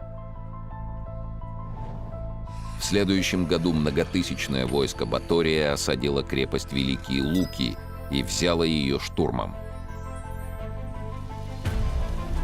Солдаты были настолько взбешены сопротивлением русского гарнизона, что вырезали всех защитников города, а затем терзали даже мертвые тела. Следом пала мощная крепость Заволочье. Летом 1581 года польско-литовская армия двинулась на Псков. Падение этого города стало бы для России полной катастрофой. И тогда русские предприняли отчаянную попытку помешать неприятельским замыслам.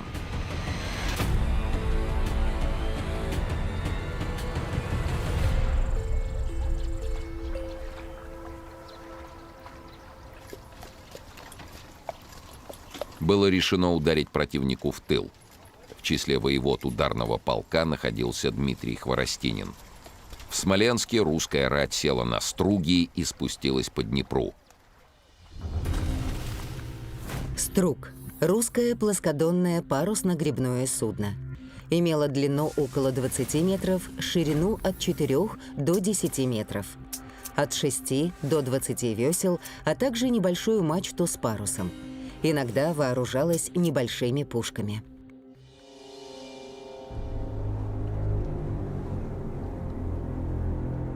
Возле Орши и Шклова русские разбили литовские отряды.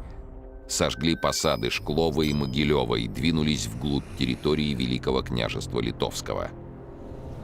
Для сражения с основными силами Стефана Батория сил было недостаточно, но эти дерзкие атаки заставили врага держать оборону. Поход на Псков не был отменен, но задержался на 3 месяца.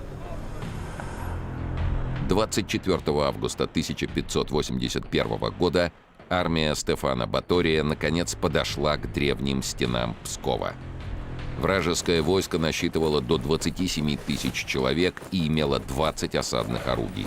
Вместе с поляками и литовцами король привел наемников – немцев, шотландцев, венгров, французов, итальянцев. Через бойницу за строительством вражеского лагеря наблюдал князь Иван Шуйский, второй воевода городского гарнизона. В ближайшие месяцы его ждало великое испытание. Шуйский Иван Петрович, русский полководец, боярин, участник взятия Полоцка и битвы при Молодях. С весны 1580 года царский наместник и воевода в Пскове. У Шуйского было всего 4500 стрельцов, казаков и конных дворян, а также 1500 артиллеристов. бойцам гарнизона помогали и вооруженные горожане. Стефан Баторий быстро отыскал уязвимое место в городской обороне – южную часть укреплений, которая не была защищена рекой. К тому же ключевой пункт – Покровскую башню – королевские артиллеристы могли здесь обстреливать с 3 сторон. 7 сентября 1581 года началась бомбардировка города. Оправдались худшие опасения Шуйского. Мощная артиллерия противника снесла Покровскую башню и повредила 2 другие – Угловую и Свинусскую. В стенах образовались огромные проломы.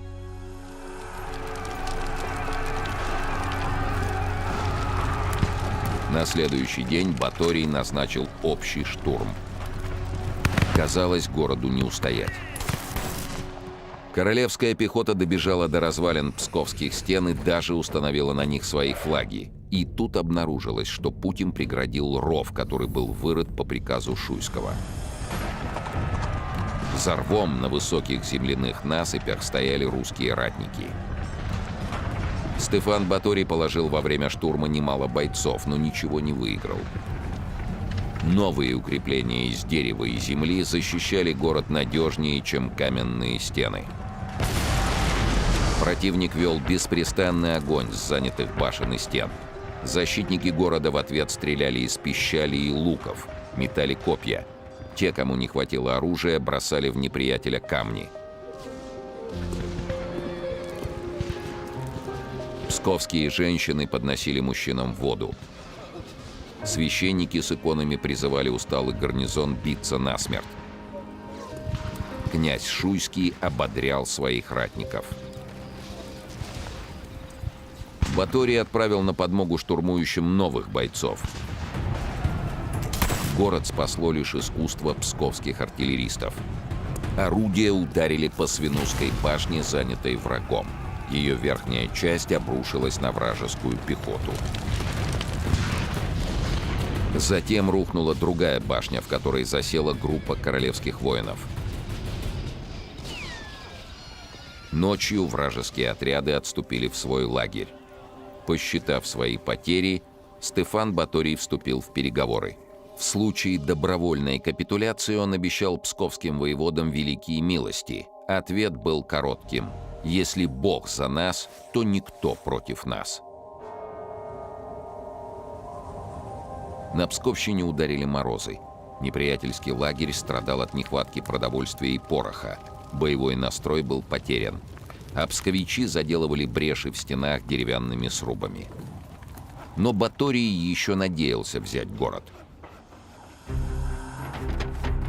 В начале ноября полякам подвезли новую партию пороха.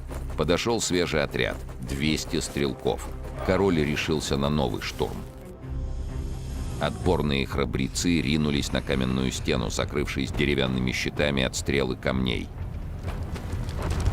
Защитники города начали бросать в них горящее тряпье, пропитанное смолой, и щиты загорелись. Из бойниц вели огонь стрельцы. Со стен на головы врага лили горячий деготь и кипяток, а тех, кто приближался к стене, русские подцепляли огромными железными крючьями. Все усилия противника прорваться в город были бесполезны. Вражеская пехота пыталась атаковать по льду реки, но всякий раз отступала, теряя своих бойцов. Наконец, вражеские отряды добрались до псковских стен, и тут их отвага уступила место обычной жадности. Наемники обнаружили среди мертвых тел мешки с солью. Соль в то время была очень дорогим продуктом и давно закончилась в польском лагере. Для солдат это был настоящий клад. Узнав о находке, на передовую примчались новые группы бойцов, и штурм превратился в беспорядочную драку из-за драгоценной соли. Стефан Баторий был в ярости, и вскоре он покинул войска. Псков по-прежнему находился в плотной блокаде, но о новом штурме речи уже не шло. Расходы на содержание польского войска превысили все немыслимые суммы. О новых завоеваниях им не приходилось и думать. Баторий согласился на мирные переговоры с Иваном Грозным. 4 февраля 1582 года армия Речи Посполитой сняла осаду и покинула позиции.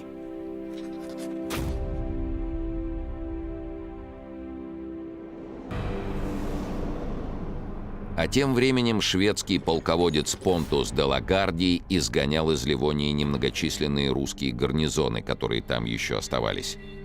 В Нарве его солдаты вырезали все русское население, а затем вторглись в Россию. Пока поляки осаждали Псков, шведы взяли Ивангород, Ям и Копорье. В Великом Новгороде Иван Грозный собрал новое войско. Передовой полк возглавил Дмитрий Хворостинин и первым столкнулся с вражеским войском под селом Лялицы. Численный перевес был на стороне шведов, которые начали теснить русский строй. Тогда Хворостинин отправил в бой проверенных ветеранов — поместную дворянскую конницу. Этот удар переломил ход сражения, и шведы пустились в бегство. После поражения под Лялицами де Лагарди еще пытался взять крепость Орешек, но русский гарнизон отбил оба штурма, и шведское наступление было остановлено. Война, которой, казалось, не будет конца, завершилась. В 1582 году Стефан Баторий подписал с московским государством Ям-Запольское перемирие. Русь отдавала Речи Посполитой Полоцк, Велиш и всю занятую ее войсками часть Ливонии. В следующем году перемирие с Россией заключила Швеция. Москва потеряла Ивангород, Ям, Копорье, Карелу. Особенно болезненной стала утрата Нарвы, стратегически важного порта и торгового центра. Ливонская конфедерация перестала существовать. Ее территории перешли к Швеции, Дании и Речи Посполитой. Война разорила многие районы Руси, а ее северо-западные земли обезлюдили. На итог военных действий сильно повлияли крымские набеги, которые практически не прекращались все 25 лет войны.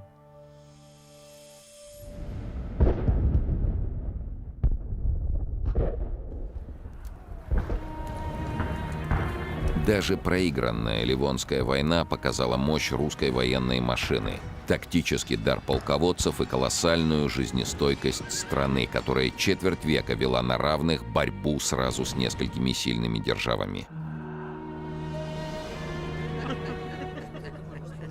Иван IV не желал смириться с ее итогами. Его правительство не раз предлагало солидный выкуп за утраченные земли.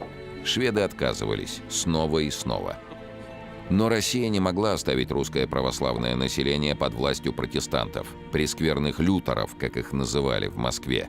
Это было все равно, что бросить раненого товарища на поле боя. Речь Посполитая и Швеция также искали удобного случая, чтобы расширить свои завоевания. Но двум монархам, Ивану Грозному и Стефану Баторию, не удалось возобновить борьбу. Царь умер в 1584 году, король — 2 годами позже. К тому времени распался и союз Швеции с Речью Посполитой. Чудовищные тиски, занесенные над Северной Русью, разжались, и в Москве решили воспользоваться раздором между соседями. Царя Федора Иоанновича, сына Ивана Грозного, современники считали человеком мягким, даже блаженным, но именно он в конце 1589 года повел свою армию в поход против Швеции.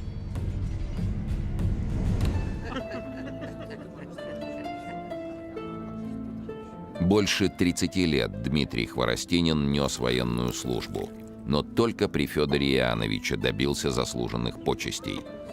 Новый царь пожаловал ему богатые земельные владения и чин боярина. В шведском походе князь возглавил передовой полк. Именно тогда Дмитрий Иванович выиграл свое последнее большое сражение. Захватив город Ям, ныне Кингисепп, Хворостинин встретил под Ивангородом 4000-е шведское войско и ринулся в бой.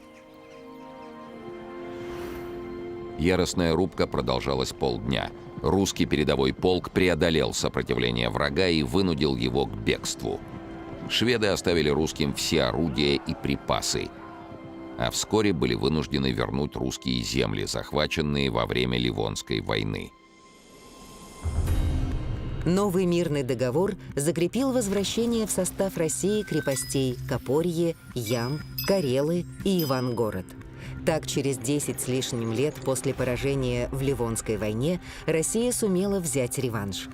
Россия выйдет к Балтике лишь через 120 лет после окончания Ливонской войны, когда Петр I вступит в Северную войну против шведов.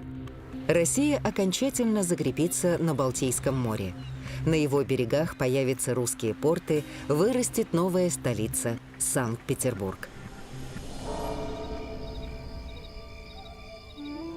Последние месяцы жизни Дмитрий Хворостинин провел в Троице-Сергиевой лавре. Воеводе исполнилось 55 лет, но годы непрерывной военной службы брали свое. Дмитрий Иванович, уставший от военных трудов, принял монашеский постриг и окончил свои дни под именем монаха Дионисия. Английский посол Джайлс Флетчер так писал о нем: «Первейший муж, наиболее пригодный для военных дел». Своей отвагой, выносливостью и огромной энергией он поражал современников, а в памяти потомков остался одним из выдающихся полководцев своего времени. Человек, который никогда не щадил себя, не просил поблажек, а просто честно нес свою службу Отечеству.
Русская земля знала много потрясений.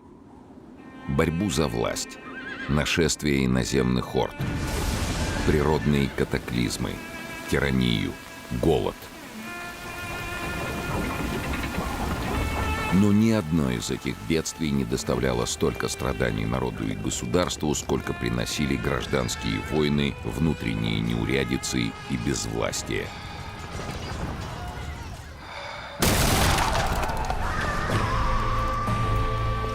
Одной из самых страшных бед в русской истории стала Великая Смута, охватившая Россию в начале XVII века.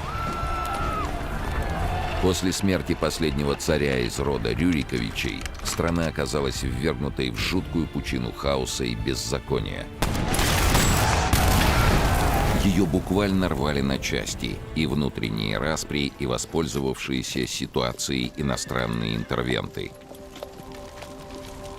Еще ни разу Русь не оказывалась столь близко от полной гибели. Спасти ее могли только общее согласие, вера и мужество тех воинов, которые встали на ее защиту.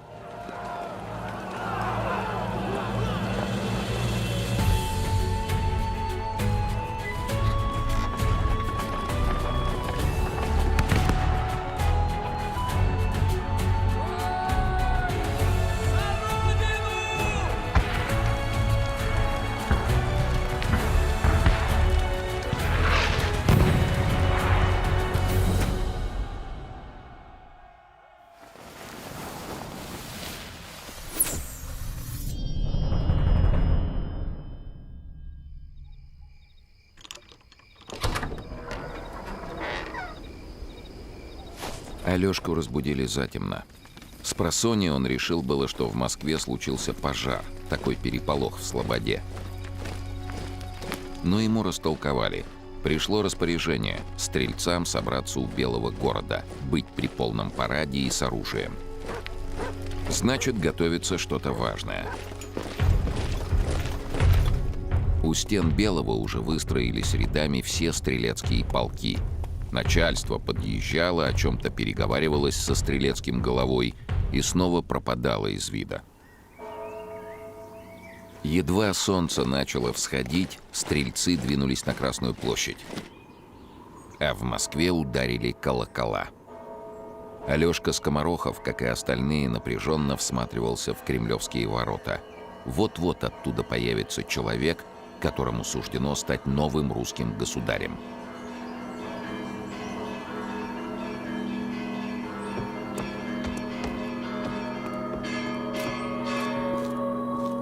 В сентябре 1598 года на царство венчался Борис Федорович Годунов.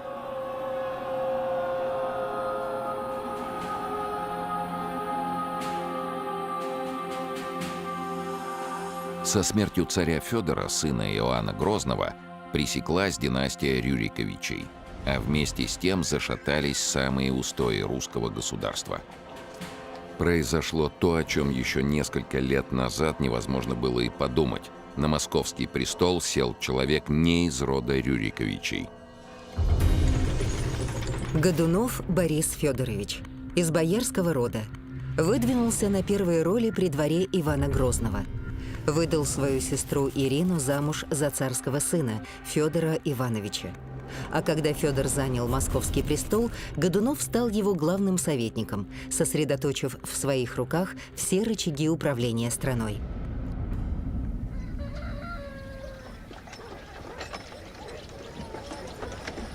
Многие боярские роды были союзниками Годунова. Другим его имя внушало почтение или страх. После кончины царя Федора Иоанновича Земский собор избрал монархом именно Бориса.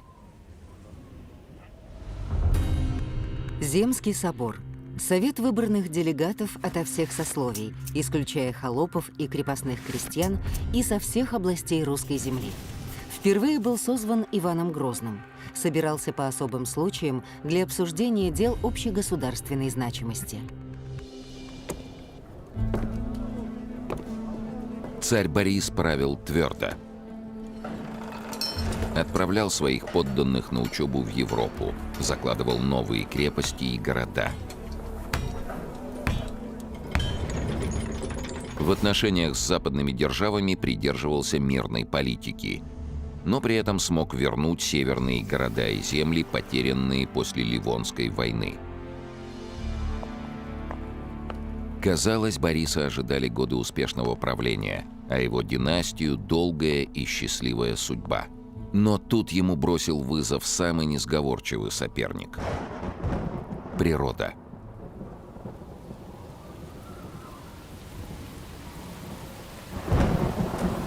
На 4-й год царствования Годунова проливные дожди и ранние заморозки полностью погубили урожай.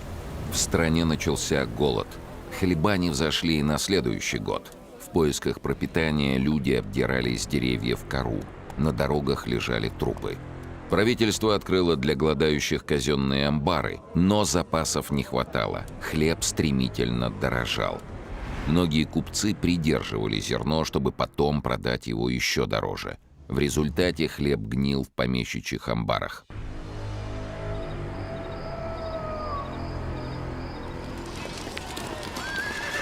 Многим казалось, что Бог подает людям знак.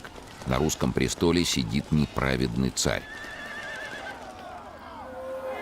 Отчаяние сменилось гневом против Годунова. По стране прокатилась волна восстаний. А в 1604 году Россию облетела ошеломительная весть. По слухам, в польской земле объявился законный наследник престола – сын Ивана Грозного, царевич Дмитрий Иванович. Заряжай!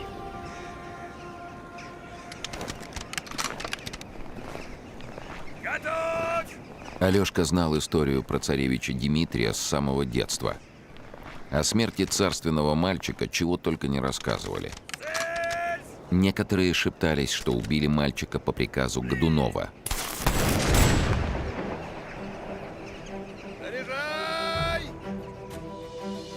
Другие вовсе не верили в гибель царевича, утверждая, что наследника спрятали, а похоронили другого ребенка. С годами о несчастном Дмитрии стали забывать. И вдруг его имя вновь прогремело по стране.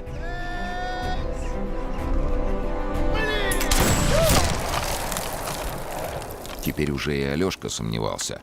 А что, если правда выжил?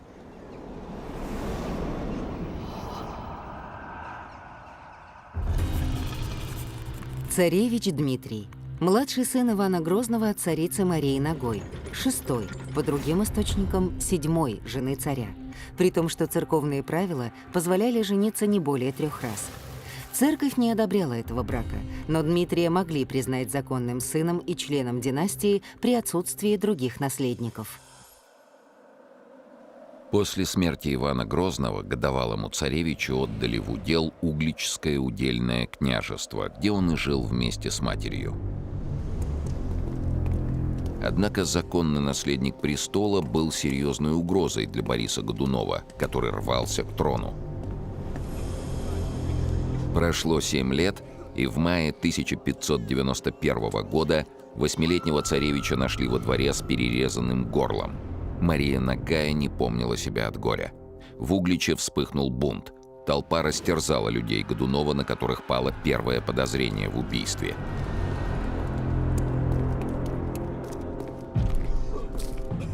Вскоре следственная комиссия во главе с князем Василием Шуйским огласила свой вердикт. Царевич умер своей смертью, а причиной стал несчастный случай. Было известно, что Дмитрий страдал эпилепсией. Согласно версии следствия, во время игры в ножички он забился в припадке и пронзил себе горло острием ножа. На этом расследование и завершилось. Мать царевича, поднявшую бунт, постригли в монахини, а тех, кто участвовал в самосуде, наказали. Наказан был даже колокол, который созывал мятежников на площадь. У него отрезали язык, били его плетьми и сослали вместе с бунтовщиками в Сибирь. Вернули ссыльный колокол только спустя 3 столетия.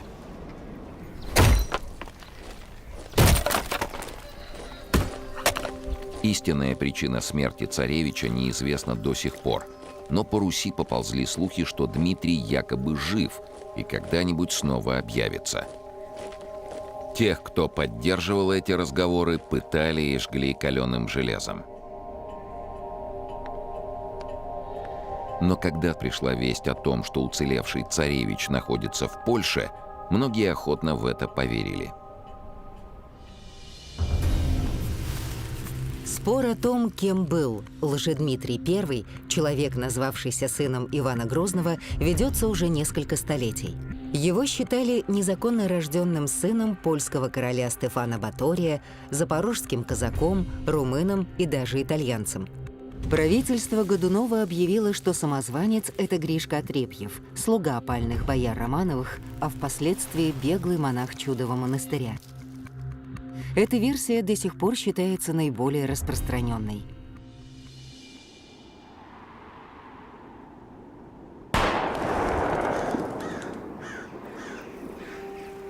Так или иначе, в 1603 году в Польше объявился молодой человек, который именовал себя московским царевичем Дмитрием и рассказывал историю чудесного спасения. Польские аристократы распознавали в юноше самозванца, но вежливо его выслушивали.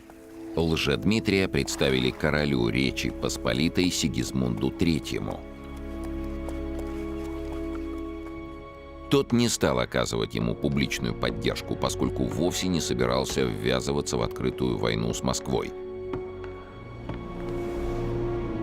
Однако негласно признал Лжедмитрия законным претендентом на русский престол и разрешил ему вербовать сторонников. В обмен король потребовал в случае прихода самозванца к власти отдать Польше смоленские и черниговские земли, оказывать покровительство католической вере, а затем и способствовать подчинению русских земель Речи Посполитой. Лжедмитрий согласился. Польские шляхтичи не спешили снабжать самозванца людьми и оружием. Удачу ему принесло знакомство с сандомирским воеводой Юрием Мнишиком, который отдал в его распоряжение большой отряд наемников.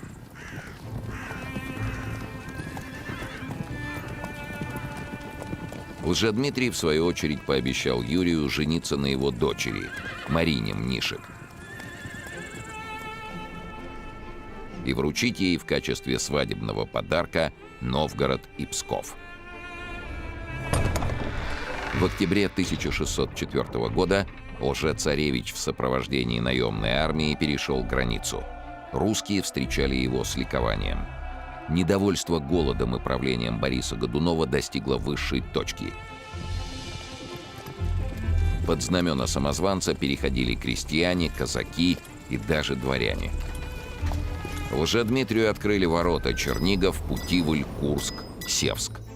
Верных Борису людей убивали или выдавали на расправу самозванцу. Ход событий для самозванца превосходил самые смелые ожидания.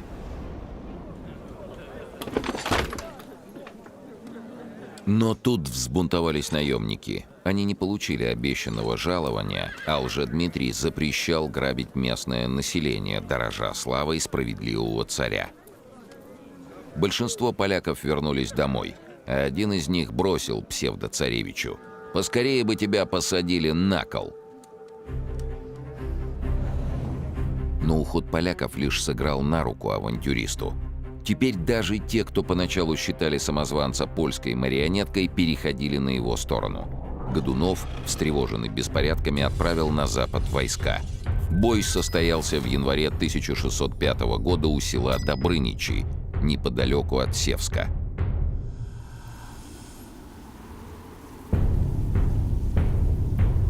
Алешка Скоморохов впервые участвовал в настоящем походе.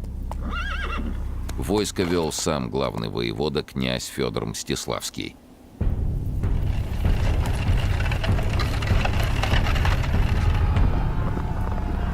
Вот появились конные отряды мятежников.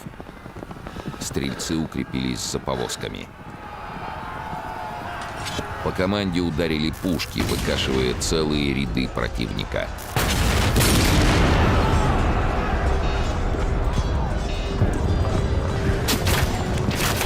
Затем стрельцы открыли ружейный огонь.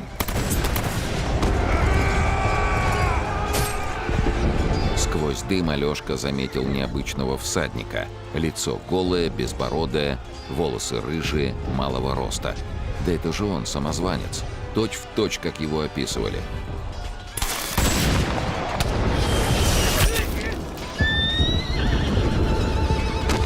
Одна из стрелецких пуль даже задела лошадь под Лжедмитрием.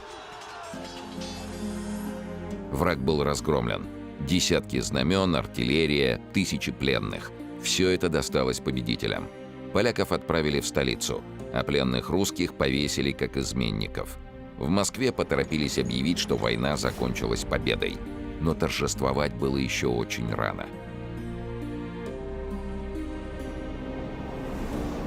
Медлительность Федора Мстиславского не дала захватить Севск, занятый самозванцем, а мятеж перекинулся на новые территории.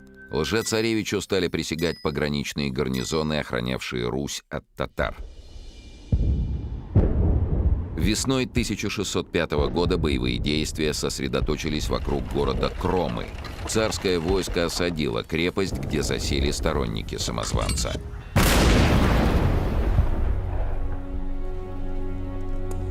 И тут пришла новость. В Москве скоропостижно скончался царь Борис Федорович. На престол взошел его сын, Федор Борисович. Образованный и талантливый юноша мог стать неплохим государем. Однако Федор не обладал отцовским авторитетом и был слишком юным. Удержать власть ему было не под силу. Армия под Кромами взбунтовалась.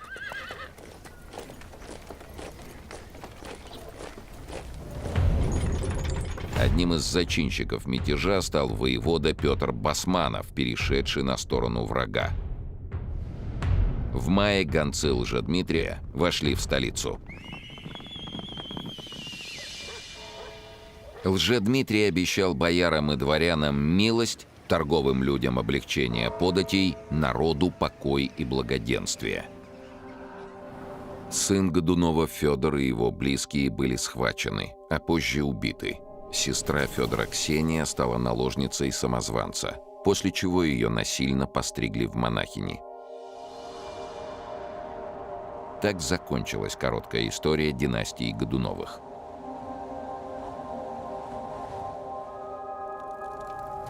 Все менялось на глазах. 7 лет Алешка Скоморохов служил Годуновым. И вот уже присягал Дмитрию Ивановичу, которого еще недавно называли изменником.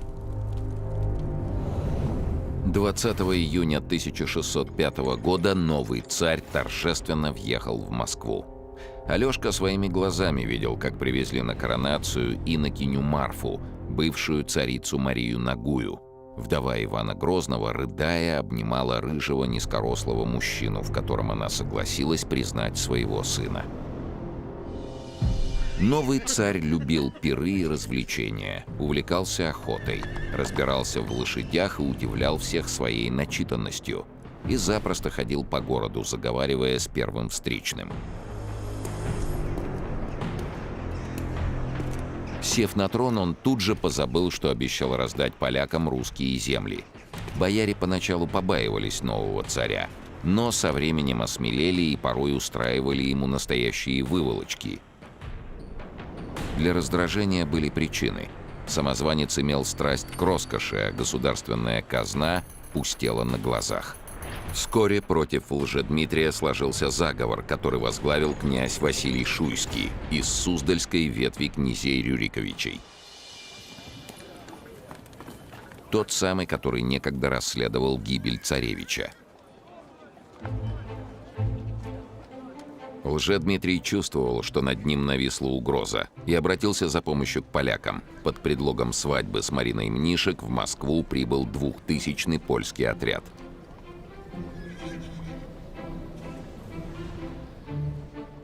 Шляхтичи со своей свитой вели себя не как гости, а как распоясавшиеся захватчики. В пьяном угаре они стреляли в воздух, приставали к прохожим, врывались в дома. Вскоре состоялось венчание Лжедмитрия с Мариной. Все, кто присутствовал в соборе, были возмущены окончанием таинства. Оба супруга отказались принять причастие из рук православного священника. И знатные люди, и московская беднота убедились, ими будет править чета католиков. Такого на Руси не бывало.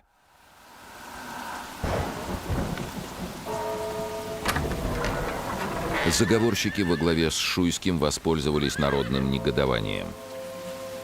Ранним утром 17 мая 1606 года они вошли в Кремлевские ворота. В Москве ударили в набат.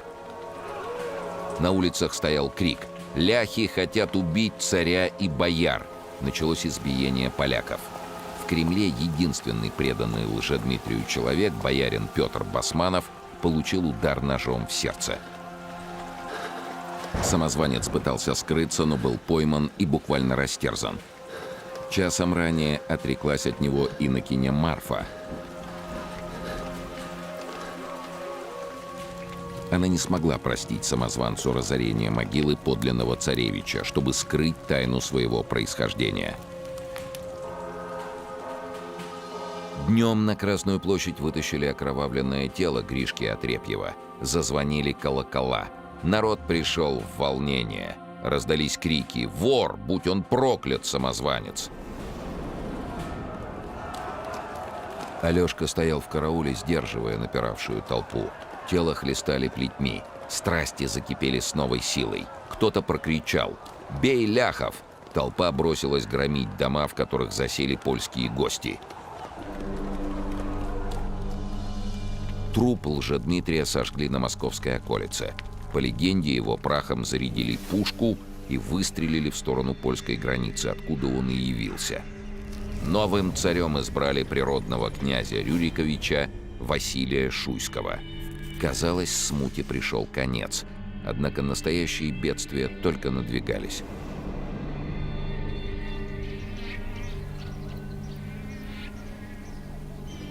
За пределами Москвы многие отказывались верить в смерть Лжедмитрия. Говорили, что тому удалось спастись, и он еще вернется во всем блеске славы. Не прошло и месяца, как в Путивле поднялся новый бунт. Осенью 1606 года к Москве подошла армия мятежников во главе с Иваном Болотниковым, служилым человеком, который недавно бежал из турецкого плена. Другим предводителем восставших стал рязанский дворянин Прокопий Липунов, который некогда встал на сторону Лжедмитрия. К зиме войска царя Василия Шуйского разбили основные силы повстанцев. Липунов перешел на сторону Шуйского. Армия Болотникова сидела в Туле, осажденная царским войском. Но Русь буквально заполонили новые самозванцы. Некий казак Илейка Муромец выдавал себя за царевича Петра, внука Ивана Грозного, человека, которого никогда не существовало.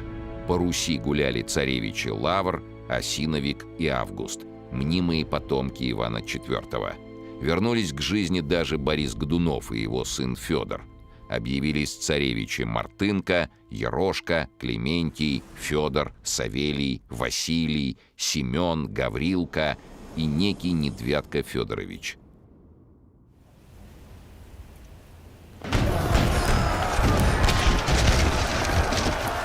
Москве они не угрожали, но городки и уезды грабили всласть. Все эти повстанцы нуждались в объединяющей фигуре, и она нашлась. Как и ранее, в польско-литовском государстве появился еще один фальшивый Дмитрий, который якобы спасся от боярской мести. Лжедмитрий II. Его личность и происхождение неизвестны. Многие утверждали, что он был бездомным бродягой, бывшим школьным учителем из белорусского Шклова, который телосложением походил на покойного царя. К тому времени войска Шуйского взяли Тулу. Болотников и некоторые самозванцы были казнены. Дворяне и польские шляхтичи, казаки и оставшиеся без вождей разбойники стекались к Лжедмитрию II.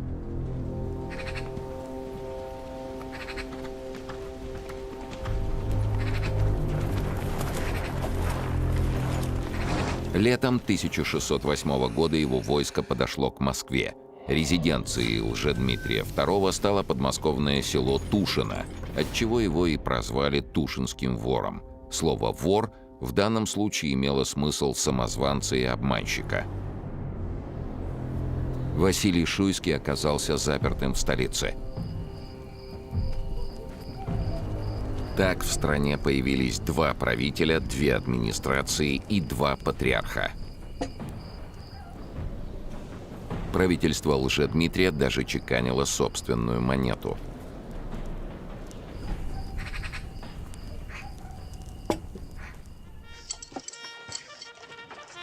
Алешкин полк стоял в Москве, куда доходили вести из Тушинского лагеря. Самозванец воссоединился с мнимой супругой Мариной Мнишек. Та сделала вид, что признала во втором Дмитрии своего мужа. Казалось, еще немного, и польская авантюристка вернет себе московскую корону. Под властью Тушинского вора к началу зимы находились огромные территории: Псков, Великие Луки, Муром, Суздаль, Углич, Ярославль, Кострома, Владимир, Астрахань. Дух измены проник даже за кремлевские стены. Часть московской знати, не зная, чем закончится противостояние, служила то Шуйскому, то самозванцу. В народе таких искателей выгоды прозвали «перелетами».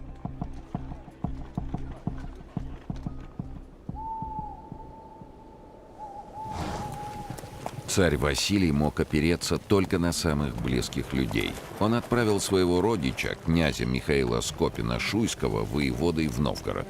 Тот собрал 5000-е войско, но этого было мало. Тогда Шуйский заключил договор со Швецией. Он пообещал уступить королю часть северных территорий, Карельский уезд. И к армии Скопина-Шуйского присоединились около 12 000 иностранных наемников. Русско-шведское войско начало победоносное продвижение к Москве. Скопину-Шуйскому был всего 21 год, но он показал себя храбрым и талантливым полководцем. Тушинцев разбили под Торжком, Тверью и Калязином. Затем взяли Александровскую Слободу и Дмитров. Лжедмитрию II был нанесен сокрушительный удар. Но царь Василий не знал, что вскоре ему предстоит сражаться с другим и еще более опасным врагом. Польский король Сигизмунд III долгие годы оставался в стороне от событий в России. Чего он не мог стерпеть, так это вмешательство своего кровного врага, короля Швеции Карла IX.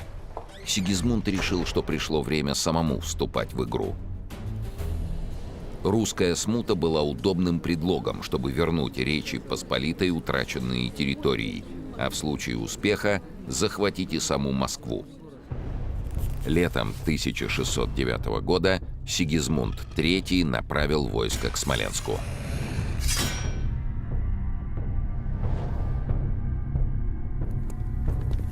Смоленск оставался одним из немногих городов, которые не присягнули самозванцу.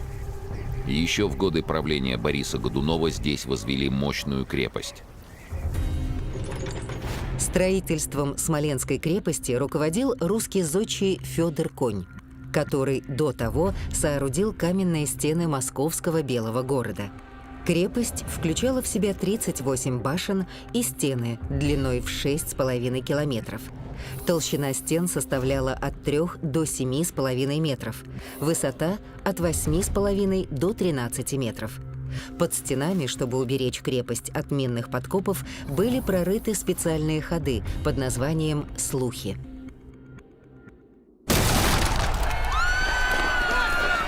В окрестностях Смоленска было неспокойно. Их давно тревожил набегами польский староста приграничного города Велиш Александр Гонсевский. Его люди разоряли деревни, угоняли в плен крестьян, а дворян пытались соблазнить королевской службой. Во главе смоленского гарнизона стоял воевода Михаил Шейн. Шейн Михаил Борисович. Русский полководец, боярин. В юности состоял рындой, охранником и оруженосцем при Борисе Годунове. Один из главных героев битвы при Добрыничах против войск Лжедмитрия I, в которой спас от гибели командующего князя Федора Мстиславского. Участвовал в подавлении восстания Ивана Болотникова и обороне Москвы от Лжедмитрия II. В 1607 году назначен на должность смоленского воеводы. Людей у Шейна не хватало. Чтобы справиться с польскими налетчиками, он набирал в окрестностях отряды, снабжал их оружием и порохом. Стычки с поляками продолжались до сентября 1609 года, когда войско короля Сигизмунда III подошло к стенам Смоленской крепости. Одной только дворянской конницы, так называемых панцирных, в польской армии насчитывалось 7,5 тысяч человек. А было еще от 5 до 6 тысяч пехотинцев и артиллеристов, в том числе литовские татары, запорожцы, немецкие и венгерские наемники. Командовал этими силами коронный гетман Станислав Жалкевский. Поляки располагали превосходной кавалерией. Кроме панцирных, в нее входили легендарные крылатые гусары. Гусарская рота называлась Хоругвью и делилась на копья. Копье, в свою очередь, состояло из товарища, собственно, гусара, и нескольких оруженосцев. Ударным оружием гусара была пика. С ее помощью проламывались вражеские конные и пехотные порядки. Также гусар вооружался саблей, длинным мечом, кончаром и 2 пистолями. К его доспехам крепились 2 больших крыла. Возникла легенда, что при атаке шелест этих крыльев приводил в ужас коней противника. Защищали всадников кольчуги, кирасы и металлические шлемы с плюмажами. Поверх доспехов гусар надевал звериную шкуру – леопарда, тигра, пантеры. Гусарские кони отличались силой и высоким ростом. О том, что король готовится к походу, Шейну донесли лазутчики. Началась подготовка к обороне.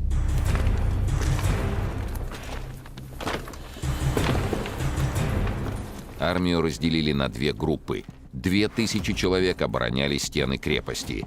Эта группа состояла из 38 отрядов по числу башен. Во вторую группу входили 3500 бойцов. Их задача — участвовать в вылазках против неприятеля. Дисциплину Шейн укреплял самыми суровыми мерами. За небрежное несение службы виновному грозила смертная казнь. Чтобы защитить подступы к городу, воевода приказал сжечь Смоленский посад, то есть пригород, окружавший крепостные стены, а посадских жителей переселить в крепость. Теперь подобраться к Смоленску незамеченными поляки не могли. Алешка попал в Смоленск вместе со своей сотней. И теперь сквозь бойницу хорошо видел все вражеское войско. В городе говорили, что гетман Жалкевский отправил Шейну письмо и предложил сдаться. Ответ Михаила Борисовича передавали друг другу взахлеб, не скрывая гордости за своего воеводу. Тот сказал гонцу: «Передай своему гетману, еще раз такое предложит, мои воины напоят его водой Днепра, то есть попросту утопят».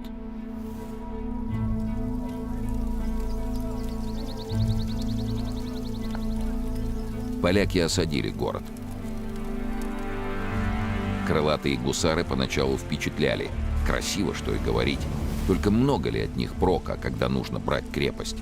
Тут необходима мощная артиллерия. Алешка насчитал у неприятеля 30 небольших пушек и лишь 4 осадных орудия. Значит, продержимся.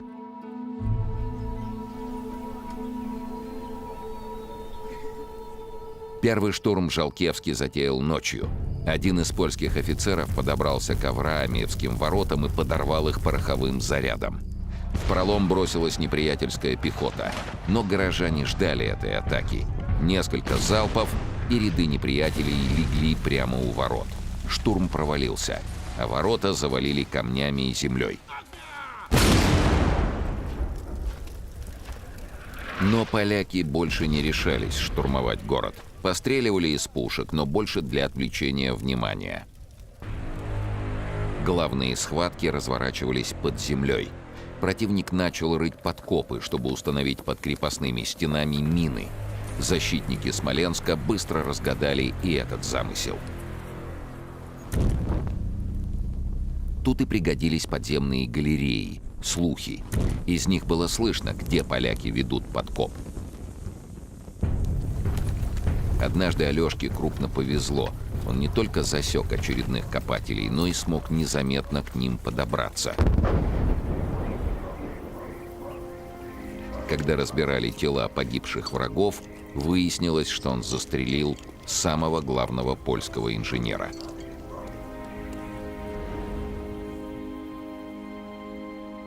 Всю зиму войско Сигизмунда осаждало город. Смоленск оставался главным препятствием поляков на пути к Москве. А весной в русскую столицу вошла победоносная рать Михаила Скопина-Шуйского. 12 марта 1610 года ее под звон колоколов торжественно встречали горожане. Рядом со Скопиным стоял шведский полководец Якоб де Лагарди, командир наемного отряда.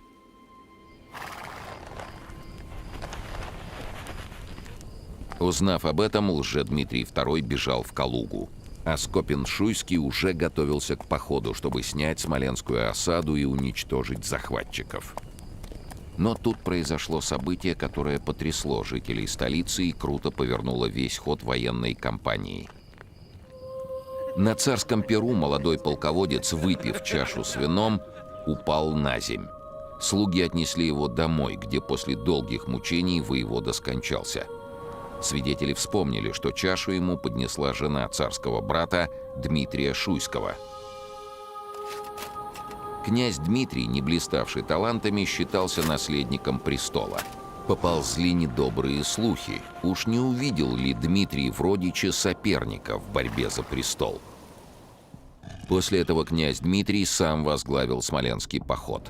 24 июня 1610 года две армии сошлись возле деревни Клушино. Численное преимущество было на стороне русско-шведского войска, однако младший брат Шуйского оказался бездарным военачальником. Часть русских полков не выдержала первой же атаки польской кавалерии и скрылась в лесу. Остальные во главе с князем Дмитрием не решались ничего предпринять. Шведские наемники не желали сражаться, пока им не заплатят жалования. Командующий не торопился выдавать им деньги, поэтому против поляков они дрались в полсилы, в отрыве от армии Дмитрия Шуйского, а затем и вовсе перешли на сторону противника. Битва была проиграна. В числе первых с поля боя бежал сам Дмитрий Шуйский. Чтобы задержать противника, он велел разбросать меха и золотые монеты. Поляки бросились собирать драгоценности, и Дмитрий успел спастись, но русскую армию погубил. Теперь неприятелю была открыта дорога на Москву, а в самой столице произошел переворот. Мятежники свергли царя Василия Шуйского и попытались принудительно постричь его в монахи. Когда патриарх не позволил им этого сделать, они выдали арестованного государя полякам. В Москве образовалось новое правительство, в которое вошли 7 членов Боярской думы. Его так и назвали – Семибоярщина. Бояре в надежде остановить войну пошли на сговор с гетманом Жалкевским и предложили избрать новым русским царем сына Сигизмунда, королевича Владислава. Тот так и не прибыл в Россию, однако в столичном Кремле обосновался польско-литовский гарнизон. И тут снова пробил час Лжедмитрия II. Многие видели в нем более приемлемого кандидата на престол, нежели польский царевич-католик. Под знамена Лжедмитрия II стягивалось множество новых сторонников, поскольку его отряды сражались и против поляков. Но вскоре самозванцу пришел конец. Во время охоты его из мести убил татарский князь.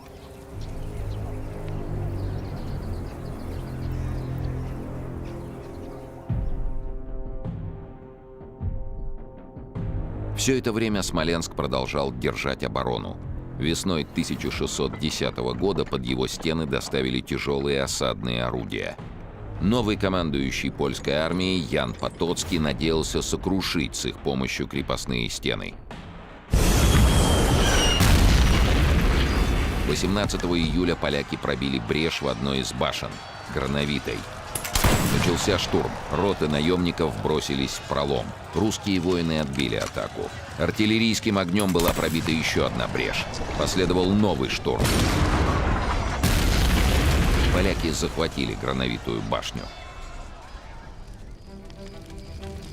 Но простые смоленские ремесленники, пекари, плотники, сапожники и портные яростным огнем из соседних башен уничтожили атакующих. На несколько недель наступило затишье, а затем Потоцкий предпринял новую попытку взять крепость. Перед штурмом он даже взял со своих командиров подписку идти вперед, не пытаясь уклониться от огня. В итоге поляки несли огромные потери, но не смогли даже приблизиться к стенам крепости. Из Москвы в польский лагерь прибыло посольство вести переговоры о восшествии на престол царевича Владислава. Послы настаивали, чтобы поляки сняли осаду. Те потребовали сдать крепость. Главные люди посольства, князь Голицын и митрополит Филарет, наотрез отказались. Тогда поляки, нарушив дипломатические обычаи, стали обращаться с ними как с пленниками. Послы и тогда им не уступили. Сигизмунд III пригрозил защитникам Смоленска смертной казнью, если они не сдадут город в 3-дневный срок. Ровно через 3 дня защитники Смоленска взорвали минный подкоп под польскими пушками. Значительная часть артиллерии противника была уничтожена. Однако все эти победы не облегчали положение защитников города. Шла уже вторая зима осады. Запасы продовольствия и дров в Смоленске заканчивались, а рассчитывать на помощь извне не приходилось. Защитники умирали от голода и болезней, но о сдаче города никто не думал. Наступило лето 1611 года. Алешка Скоморохов, уже опытный воин, оставался одним из 200 уцелевших защитников города. Жизни остальных унесли вражеские пули и ядра, голод и цинга. 3 июня неприятель начал со всех сторон обстреливать крепость, а затем ринулся в образовавшиеся проломы. Когда в город ворвались тысячи пехотинцев, защитники Смоленска уже не смогли дать им отпор. Последним центром обороны стал каменный Успенский собор. Алешка, отбиваясь от поляков, видел, как Шейн с горсткой ратников сражается в Коломенской башне. Смоляне не сдавались. Один из горожан подорвал пороховые припасы, которые находились под Успенским собором. Мощный взрыв уничтожил вместе с собором и множество захватчиков. Шейн заперся в башне и долго сопротивлялся. Но когда его силы иссякли, воевода попал в плен. В плену оказался и Алешка Скоморохов. Правда, ненадолго. В ту же ночь стрелец бежал, а в скорости присоединился к полкам, которые шли освобождать Москву, так называемому второму ополчению под командованием нижегородского старосты Кузьмы Минина и князя Дмитрия Пожарского. Уже став сотником, Алексей Скоморохов освобождал от поляков русскую столицу. Там он и узнал о судьбе смоленского воеводы. Король Сигизмунд был настолько взбешен упорством смоленских защитников, что переступил правила военного кодекса чести. Велел пытать пленного Шейна. Смоленский воевода так и не раскрыл имена своих соратников и местонахождение городской казны. Шейна отправили в Варшаву, где возили по улицам как живое доказательство польской победы. Но за эту победу поляки заплатили слишком большую цену. От Смоленска им достались лишь обугленные руины, а воинские потери за 20 месяцев осады составили несколько тысяч человек. Король так и не смог оказать помощь полякам, засевшим в Москве, и возвратился в Польшу. В 1619 году воевода Шейн будет освобожден из плена и тепло принят новым царем Михаилом Федоровичем Романовым. Станет во главе войска, чтобы отвоевать Смоленск, однако освободить город не сможет. По возвращении из похода будет обвинен Боярской комиссией и казнен. Спор о вине Шейна ведется историками до сих пор. В октябре 1612 года в Кремль вошли полки Минина и Пожарского. Польский гарнизон сдался. Вместе с изгнанием польских интервентов начало отступать и смутное время. Смутное время принесло в страну небывалые бедствия. Смоленск был утрачен на долгие десятилетия. Часть новгородских земель захватили шведы. С этих территорий ушло практически все православное население. Россия потеряла выход к Финскому заливу. Шведы покинули Новгород лишь в 1617 году. В полностью разоренном городе осталось всего несколько сотен жителей. Количество погибших от войн, голода и болезней практически не поддается подсчету. Во многих уездах размер пашни сократился в 20 раз, а численность крестьян в 4 раза. В некоторых обработанная земля составляла не более 5%. В 1613 году Земский собор выбрал нового царя Михаила Федоровича, который положил начало новой царской династии Романовых. После этого шаг за шагом Русь начала возрождаться к нормальной жизни и возвращать утраченные земли. Эта трудная, но одержанная в конце концов победа была бы невозможной без подвига защитников Смоленска, преградивших врагу дорогу к Москве. В те дни, когда казалось, что погибла сама Русь, Их героизм давал надежду всему народу.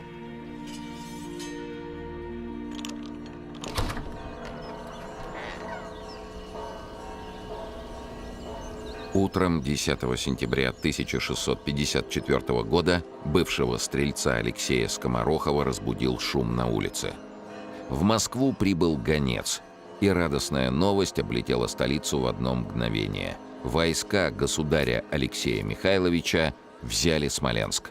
76 лет жил на свете стрелец Скоморохов и 43 года ждал этой вести.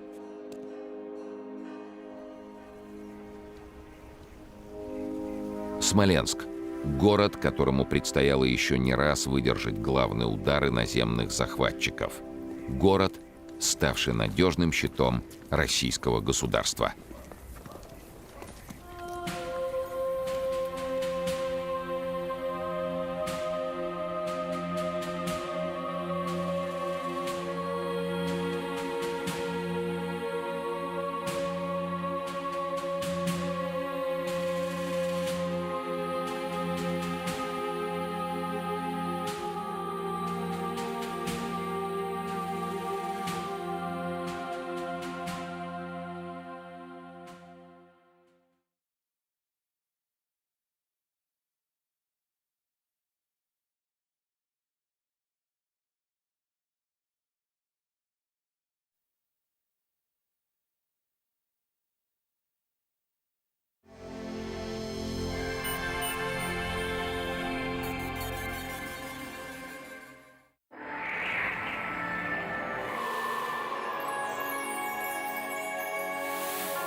Весной 1637 года Донская земля гудела от конского топота. Гонцы объезжали станицу за станицей, созывая казаков на войсковой круг. В апреле у столицы казачьей вольницы Черкасского городка собралось многотысячное воинство. Первыми к казакам обратились старейшины. Седые, закаленные в сражениях бойцы говорили о доблести, напоминали молодежи о подвигах отцов и дедов. Казаки внимательно слушали эти речи. Они понимали, что собрали их неспроста. Готовится новое большое дело. И вот прозвучало слово, которое заставило учащенно биться казачьи сердца. Азов.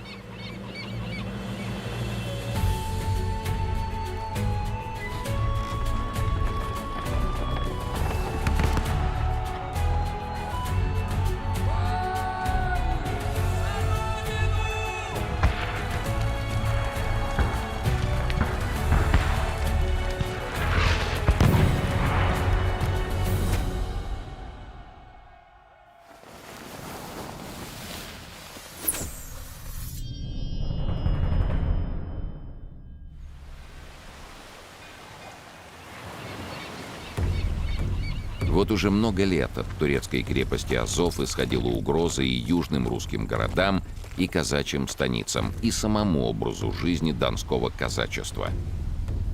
«Город сей надо у турок отобрать», — убеждали старые казаки. В ответ слышались крики одобрения.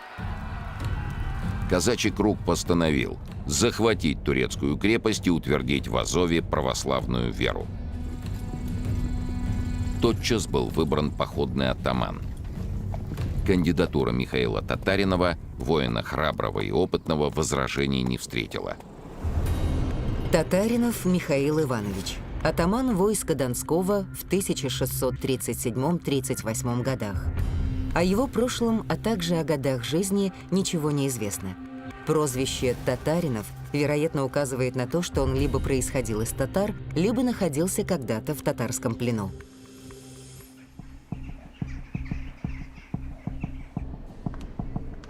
Вот уже 24 года в Москве правил первый царь династии Романовых Михаил Федорович. К этому времени донское казачество заселяло обширные земли, включая современные Ростовскую и Волгоградскую области, а также часть сегодняшнего Донбасса. Иначе донских казаков именовали вольными людьми.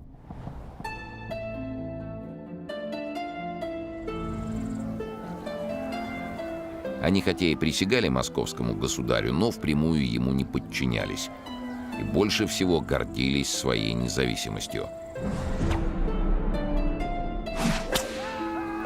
Жили казаки военными поселениями, станицами.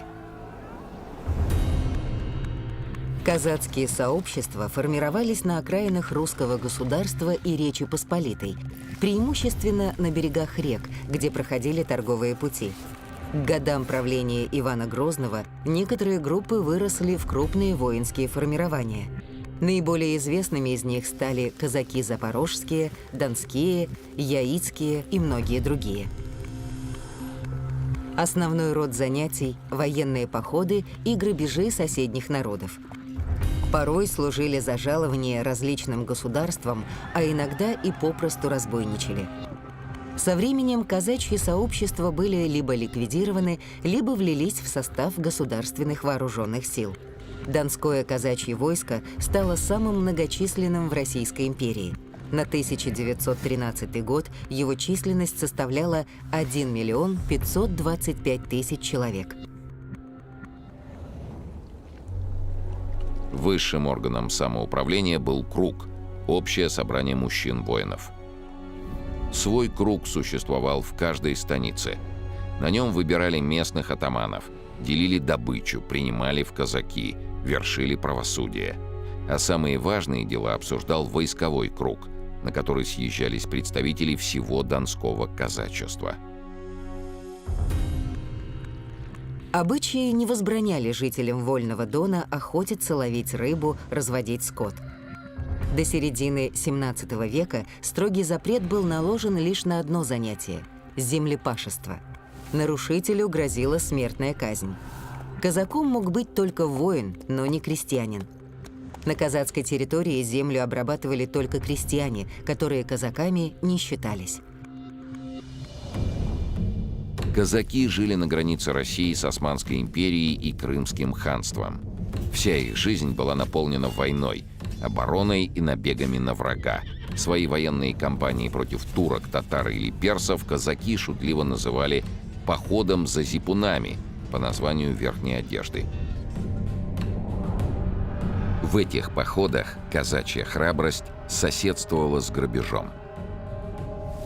Казачьих набегов боялись и воинственные крымские татары, и нагайцы, населявшие Нижнее Поволжье и Северный Кавказ, хотя степняки и сами промышляли набегами и грабежами. Когда казаки поселились на берегу Днепра, точно неизвестно. Однако еще в эпоху Ивана Грозного в Москву поступали жалобы от кочевников, что казаки не дают им покоя. Русский царь открещивался от казаков. Отвечал, что они люди беглые, а потому Москва над ними власти не имеет. Это была чистая правда. На Дон с разных концов русского государства стекались те, кто искал вольной жизни. В XVI веке, когда воинские таланты казаков оценили и в Москве, их стали брать на службу. При Иване Грозном донская вольница вместе с царским войском штурмовала Казань и участвовала в Ливонской войне. Заметную роль казачество сыграло и во время смуты. В начале XVII века казаки сражались и в отрядах самозванцев, и в ополчении Минина и Пожарского, которое освободило Москву.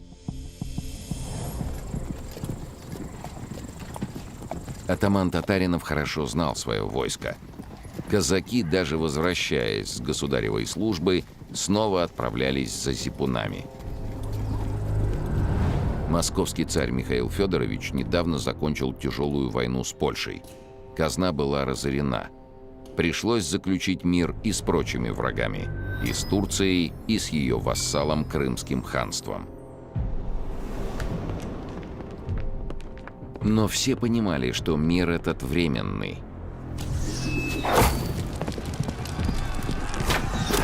Постоянные татарские набеги на русские земли рано или поздно приведут к большой войне. А потому, когда в Москве узнали о походе, который задумали казаки, то мешать им не стали. Атаману даже дали понять, что помогут ему и провиантом, и оружием. Но государево войско царь решил не посылать, чтобы не ввязаться в войну, к которой государство готово не было.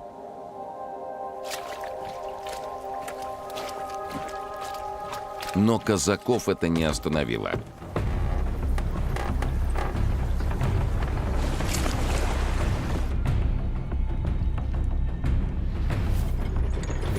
Они уже решились совершить один из самых дерзких своих походов. И шли они не просто за добычей. В этот раз степная казачья вольница нацелилась на грозную турецкую твердыню, неприступную крепость Азов. Таких походов против турок казаки еще не совершали. В начале 17 века Османская империя занимала огромные территории сразу на 3 континентах – в Европе, Азии и Африке. Алжир, Тунис, Египет, Сирия, Ирак, Йемен, Греция, Сербия, Болгария – все эти страны подчинялись султану. Турецкие воины доходили до Кавказских хребтов и Астрахани. Своим властелином признавал султана и крымский хан. А потому в Северном Причерноморье при поддержке крымских татар турки начали возводить мощные крепости. Но казаки не раз бросали вызов Османской империи. Запорожцы совершали набеги на земли Крымского ханства и даже добирались по морю до самой Турции. Они нападали на портовые города и военные укрепления, захватывали корабли и оружие.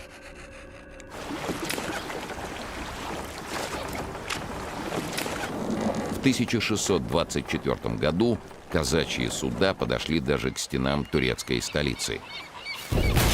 Султану пришлось срочно собирать мощную флотилию.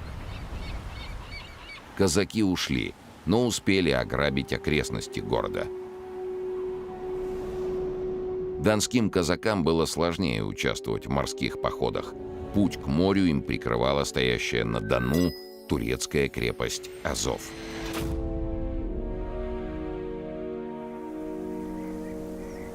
Азов стоял на месте старого золотоордынского поселения Азак. В 1475 году крепость захватили османские войска и начали ее перестраивать. Здесь расположился турецкий гарнизон. Несколько тысяч солдат с сотней пушек держали под контролем Дон и прилегающие к нему степи.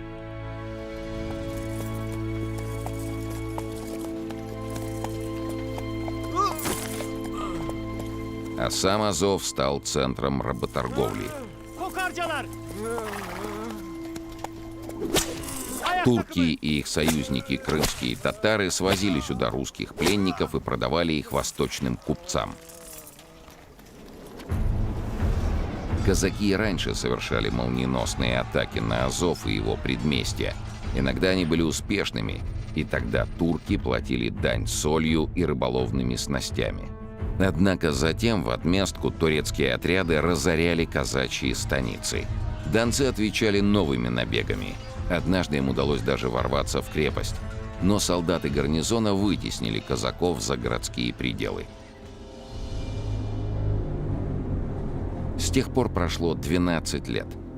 И вот весной 1637 года донское войско было готово выступать в новый поход. На этот раз не допускалось даже мысли об отступлении. Казаки решили изгнать турок за море и превратить центр работорговли в свой оплот на берегах Дона. В турецкой крепости направились разведчики. В те же дни на Дону появились большие отряды запорожцев. Они держали путь в Персию, где собирались наняться на службу к шаху, также врагу Османской империи. Татаринов рассказал гостям о планах завоевания Азова, и многие из запорожских казаков согласились вступить в бой. Объединенное казачье воинство насчитывало около 4500 человек. Отметив светлый праздник Пасхи, 21 апреля 1637 года казаки двинулись в путь. 4 конных казачьих отряда подошли к крепости по суше и окружили Азов со всех сторон. 5-й отряд на кораблях перекрыл устье Дона на случай, если турецкий флот придет выручать осажденных. Вид многотысячной армии, которая расположилась вокруг города, поначалу встревожил турок, но паника была недолгой. Защитники крепости заметили, что казаки располагают всего 4 небольшими пушками, фальконетами. Фальконет. От итальянского слова «фальконетто» — «маленький сокол». Малокалиберные пушки, стрелявшие свинцовыми ядрами. Имели диаметр канала ствола от 45 до 65 мм. Казаки не могли брать в свои походы большие орудия, предпочитая фальконеты. Запорожцы устанавливали их на своих полевых укреплениях, сделанных из повозок. Фальконеты использовались и на казачьих кораблях, чайках и стругах. Но эти орудия были малопригодны при осаде крепостей. Осаждать Азов без мощных артиллерийских орудий могли только безумцы. Но казаки рассудили по-своему. Они начали копать траншеи, все ближе подводя их к крепости. Турки в голос смеялись над казаками и покрывали их бранью. Долгая осада не пугала турецких солдат. В крепости имелся запас продовольствия, которого хватило бы на год. А донцы, окружив вражеские укрепления траншеями, пошли на штурм.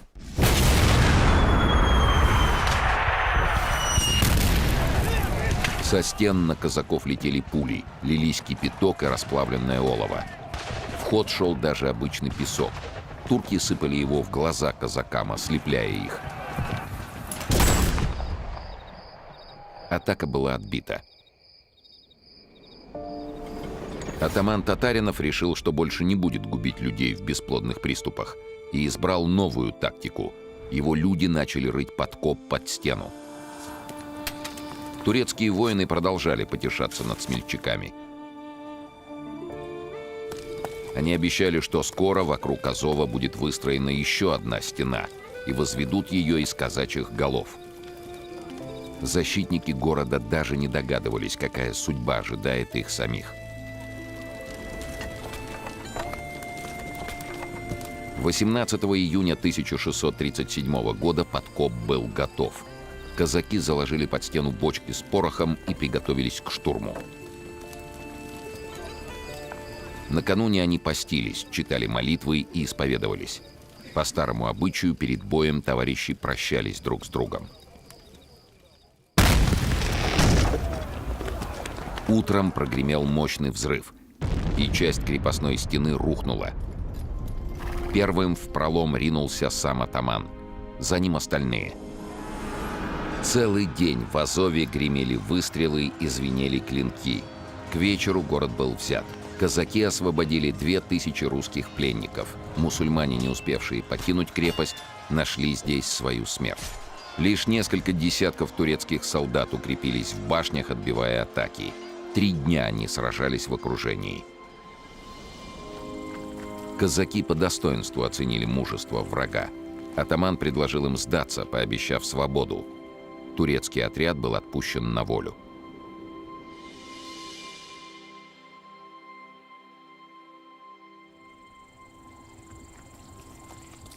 После взятия Азова в руки казаков попали документы, разоблачившие шпиона.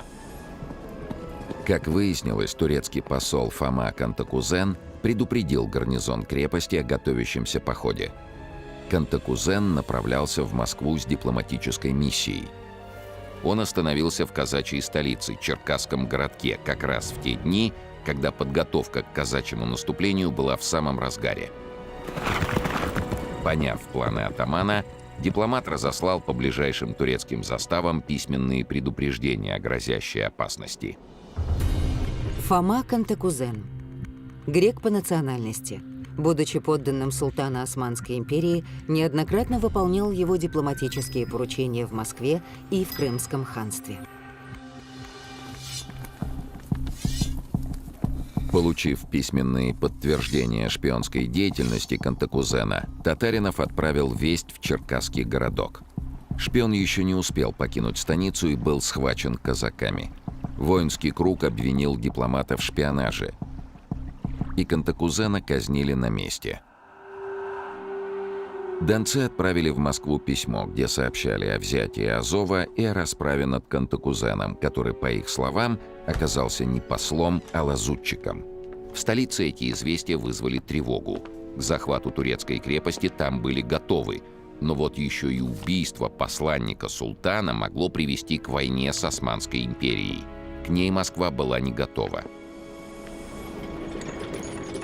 Царь Михаил Федорович приказал письменно заверить султана в том, что русское государство не несет ответственности ни за взятие Азова, ни за казнь Кантакузена. Мурат IV поверил царскому посланию. В Москве вздохнули с облегчением. Войны с Турцией удалось избежать. Но в то же время на Дон по распоряжению государя было отправлено значительное количество боеприпасов. Казаки закрепились в Азове. Между тем атаман Татаринов с тревогой наблюдал за состоянием своего войска. Часть укрепления Азова была разрушена во время штурма. Сам город разграблен, торговля замерла. Сами казаки отмечали свой успех бесконечными пирушками. Воинская дисциплина резко упала. Вскоре взбунтовались запорожцы. Их атаман Петро Матьяш требовал, чтобы запорожскому воинству выделили в Азове отдельный квартал и предоставили полную независимость. Ответ казачьего круга был скор. Матьяша приговорили к смерти и забили палками. Запорожцы присмирели. Они взяли полагавшуюся им часть трофеев и вернулись на Днепр.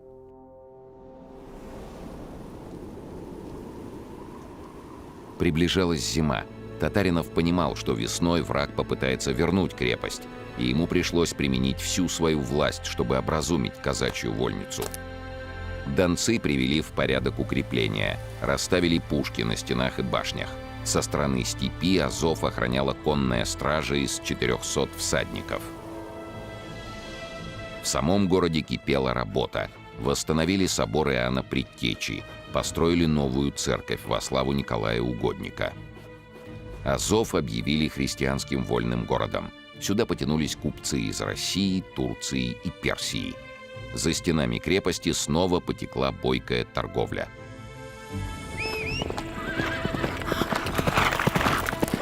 В апреле 1638 года к Татаринову прибыл посол крымского хана и потребовал возвратить город османскому султану. Но казачий атаман не только не принял ультиматума, но и пригрозил отправить свое войско в поход по Азовскому морю. Казаки поддержали атамана. Посол уехал ни с чем, а Татаринов приказал готовить струги и повел войско к морю.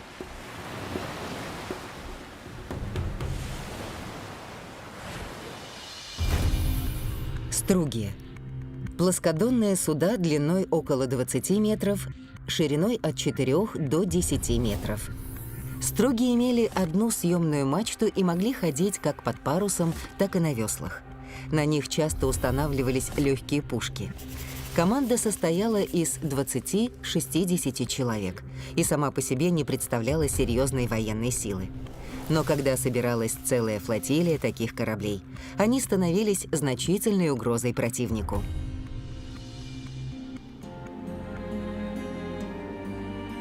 В морской поход ушли 75 стругов.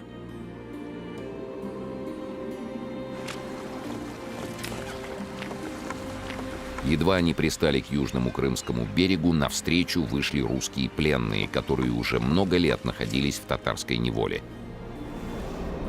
От них донцы узнали, что крымский хан Багадыр-Гирей готовится идти на Азов, а по Черному морю в Крым прибыли турецкие галеры.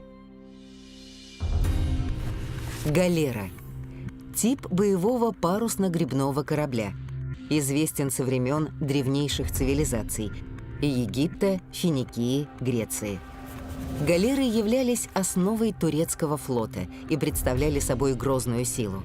Они значительно превосходили казацкие струги размерами, парусным вооружением, количеством весел и артиллерией. В качестве гребцов на галерах чаще всего использовались рабы, в том числе и попавшие в плен русские. Не теряя времени, струги возвратились к Азову, чтобы предупредить своих. В крепости подняли тревогу. Все съестные припасы взяли под замок и решили экономить, чтобы продержаться как можно дольше. По донским станицам разъехались гонцы с призывами о помощи. Но прошел май, затем июнь, а турки с татарами все не появлялись. Азовцы решили, что опасность миновала. В июле 1638 года они снарядили новый отряд из 40 стругов и 2000 казаков и снова вышли в море. В крепости долго ждали вестей из похода, но из всей флотилии в Азов возвратился один единственный струг, а на нем горстка уцелевших казаков. Они рассказали о том, что случилось. Донцы столкнулись с турками в море. Они отбили нападение и направились к устью реки Кубань, чтобы напасть на Тамань, город, который входил во владение крымского хана. Но тут казачья флотилия попала в ловушку. С моря донцов заблокировали турецкие галеры, а на суше их уже ждали татарские воины. Из капкана вырвалось только 1000 человек. Весь флот погиб. Защитники Азова с горечью выслушивали эти известия. В храме Николы Угодника зажигались свечи в память о погибших казаках, и крепость вновь готовилась встретить неприятеля. В станице направили просьбу прислать подкрепление. История умалчивает о судьбе атамана Татаринова. Погиб ли он во время второго морского похода, неизвестно. Но после разгрома казаков под Таманью Азовскую оборону возглавил новый войсковой атаман Тимофей Яковлев по прозвищу Лебяжья шея. Вскоре у стен Азова появились татары, а в море замаячили османские корабли. Однако на штурм воины крымского хана так и не решились. Отступил и турецкий флот. Азов вернулся к мирной жизни. Но ненадолго. Заканчивался 1638 год. В это время турецкий султан Мурад IV захватил Багдад и закончил войну с Персией. Мурад IV, султан Османской империи.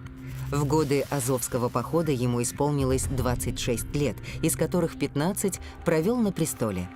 Славился жестокостью, за что носил прозвище «Мурад Кровавый». Чтобы получить трон, казнил всех своих братьев, кроме одного, слабоумного Ибрагима. Лично возглавлял армию, чего давно не делали властители Османской империи. Ни одна из сторон жизни страны не оставалась без внимания Мурада. Однажды он приказал закрыть по всей империи кофейни и запретил курить табак. Считалось, что курильщики неосторожным обращением с огнем вызывают пожары. Ночью султан переодевался в простолюдина и бродил по улицам Константинополя. Если где-то находились любители табака, несчастных ждала смерть. Можно было не сомневаться, если султан двинется на Азов, то не ограничится взятием крепости, а пройдется огнем и мечом по донским станицам. Но Мурад Кровавый не спешил, празднуя победу над Персией. Азов получил передышку. Однако в Стамбуле о крепости не забыли. В окрестностях Азова то и дело мелькали турецкие шпионы. Казакам сообщали, что мощное османское войско уже готовится к походу. Донцы отправили посольство в Москву с просьбой помочь деньгами и боеприпасами. Царь и Боярская дума по-прежнему опасались оказывать обитателям Вольного Дона официальную поддержку. Но захват Азова был выгоден и Москве. Пока казаки сидели в крепости, крымские татары не решались идти в поход на Русь. На беззащитный Крым могли обрушиться донцы и подвергнуть его опустошению. Казакам выдали 6 тысяч рублей, гигантскую по тем временам сумму. Для ее доставки на Дон понадобилось 1,5 десятка стругов. Когда посольство вернулось в Азов, атаманы решили прежде всего укрепить стены крепости, чтобы достойно встретить султанское войско.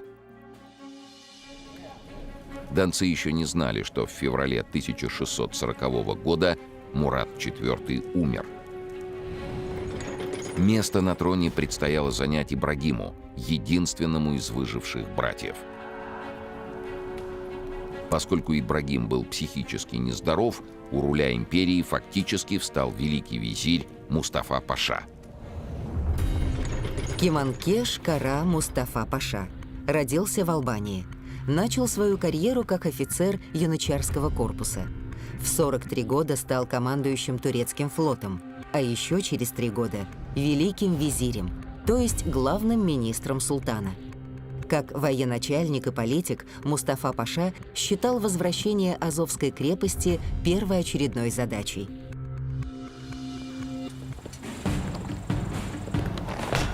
В Азове шли ремонтные работы. Все полученные от царя деньги ушли на укрепление крепостных стен.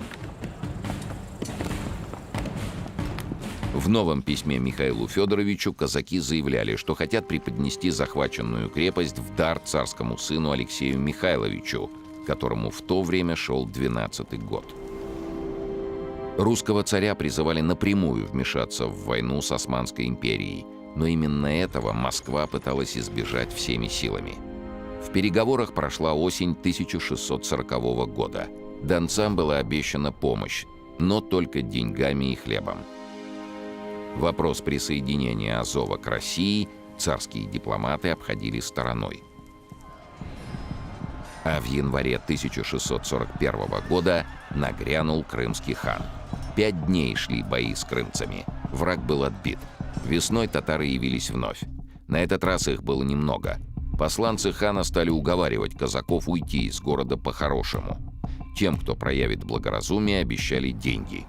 Защитники крепости ответили: если крымскому и турецкому царям Азов город надобен, ну вы его так же доставайте, как и мы, своими головами и своей кровью.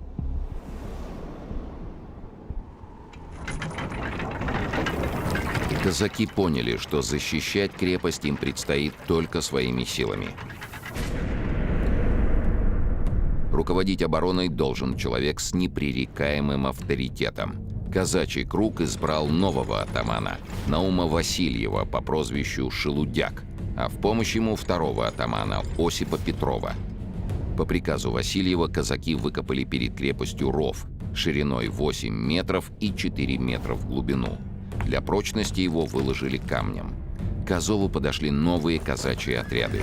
Теперь их в крепости было от 5 до 7 тысяч, не считая женщин и детей.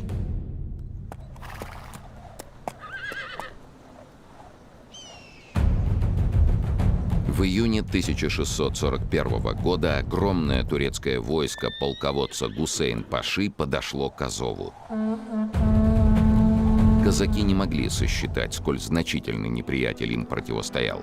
Они известили Москву, что у Азова стоят 256 тысяч вражеских бойцов, но это было явно преувеличенное число. Так или иначе, противник многократно превосходил казаков по силе. Под крепостными стенами собрались едва ли не все народы, подвластные султану: турки, татары, арабы, греки, сербы, венгры. Войско Гусейн-Паши располагало сотней стенобитных пушек, которые стреляли ядрами весом до 16 килограммов. Имперский флот из нескольких десятков галер и других судов перегородил выход к морю. А самое главное, у османов была закаленная в боях пехота – янычары. Несколько столетий они наводили ужас на все окрестные страны. Только недавно эти воины взяли неприступный Багдад и теперь готовились к новому триумфу. В состав османской армии вошло и несколько полков немецких наемников и военные инженеры из европейских государств.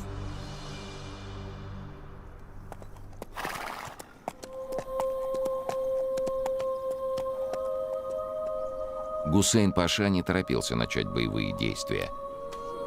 Он надеялся, что защитники Азова испугаются мощи его армии, и отправил к ним переговорщиков. Те убеждали донцов сдать город, обещая им службу в войске султана и щедрую награду. Донцы только посмеялись над этими предложениями. Парламентеров они обозвали собаками, самого султана свиньей, а напоследок заявили, что если и согласятся приехать в Царьград, как на Руси именовали Константинополь, то исключительно в качестве завоевателей.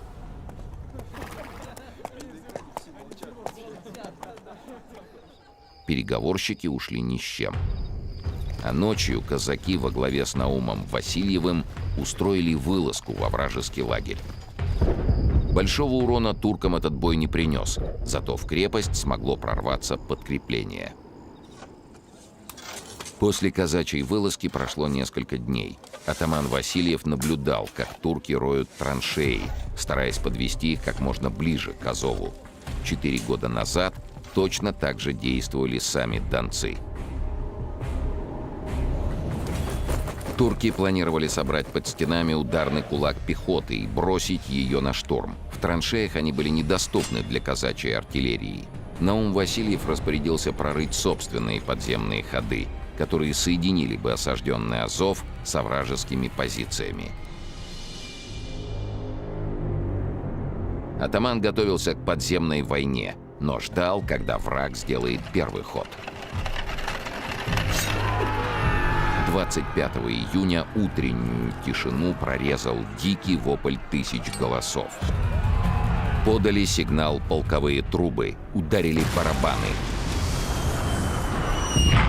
И на крепость обрушился поток ядер и пуль. Янычары пошли в атаку. Атаманы подпустили врага ближе и подали знак пушкарям. Ударили ответные залпы. Неприятельские полки откатились. Под стенами крепости остались лежать тела погибших. Через пару часов Гусейн-паша прислал новых переговорщиков. Они просили забрать тела и в обмен предлагали деньги. Наум Васильев сначала не поверил своим ушам, а когда убедился, что не ослышался, заявил: «Не продаем мы никогда трупов вражеских. Дорога нам слава вечная». Туркам позволили похоронить своих бойцов, а казаки праздновали победу.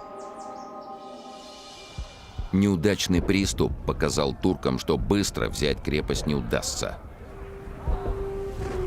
Турецкая артиллерия продолжала обстреливать азовские укрепления, а Гусейн-паша приказал насыпать напротив крепости земляной вал вровень со стенами и установить на нем пушки.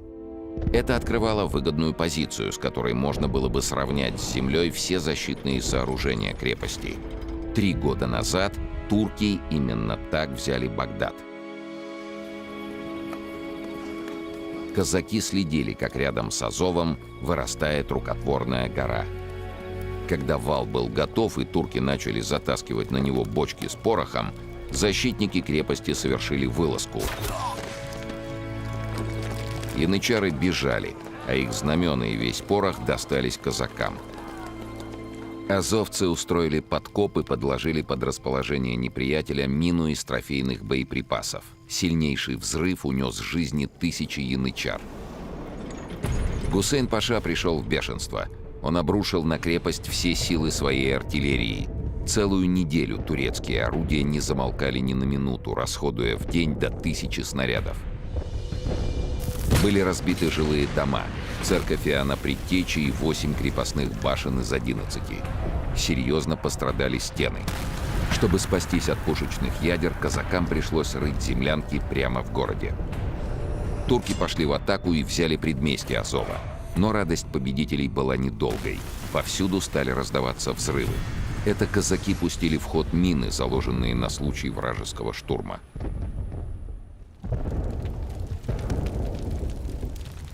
Ярость Гусейн-паши сменилась отчаянием. Он попытался снова договориться с донцами. Сначала его посланцы предложили им покинуть крепость вместе с женами и детьми. Казаки отказались. Тогда их еще раз попробовали подкупить. Защитники крепости отвечали: «Недорого нам ваше собачье золото и серебро.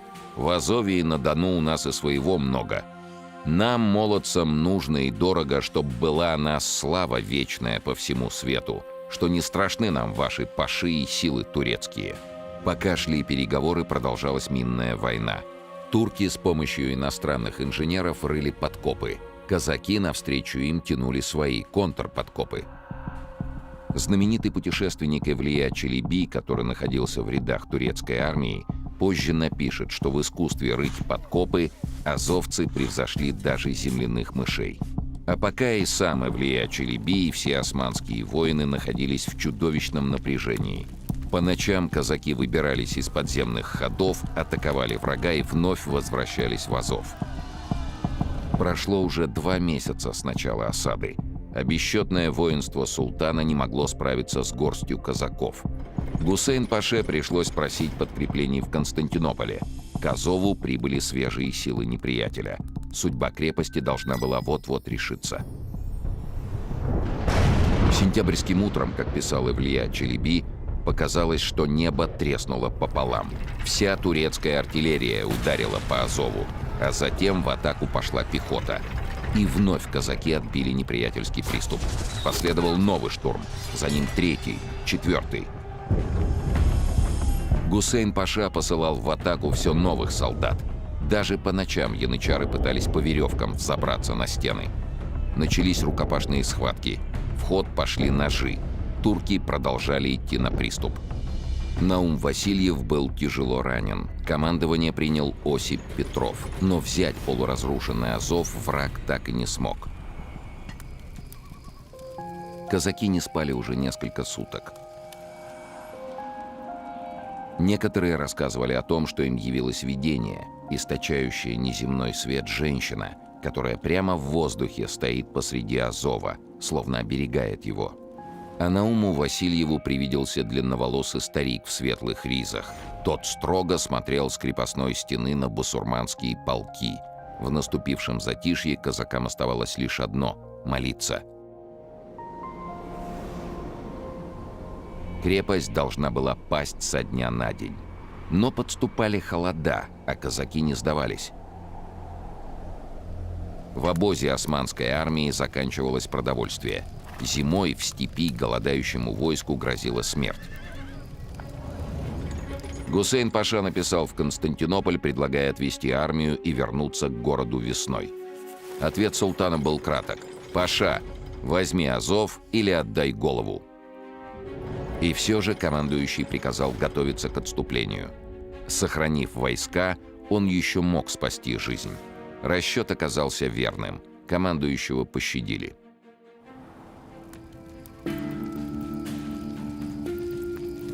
Накануне 1 октября, праздника Покрова Пресвятой Богородицы, казаки вышли из крепости. Стояла мертвая тишина. Позиции противника были пусты. Османская армия ушла из-под Азова. Донцы удержали крепость. Но смогут ли они отстоять ее весной, когда султан пришлет новое войско?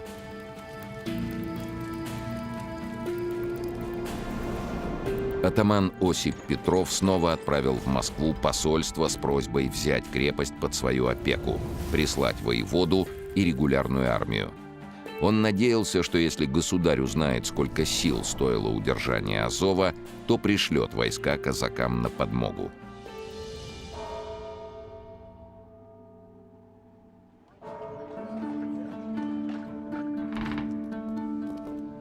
В Москве казаков приняли радушно. Царь выслушал рассказ о героической обороне Азова и велел наградить донцов. Но медлил с ответом. Деньги не спасали бы положение. Надо было посылать в Азов русские войска и восстанавливать крепость. Иными словами, начинать войну с Турцией. Но на Западе все еще висела угроза со стороны Польши, Литвы и Швеции. Воевать на 2, а то и 3 фронта страна не смогла бы. 3 января 1642 года в Москве состоялся Земский собор. Представителям различных сословий, избранных от главных русских городов, предстояло определить судьбу Азова. После бурных споров большинством голосов было вынесено постановление: Азов оставить, казакам вернуться в свои станицы. Донцам оставалось лишь покориться.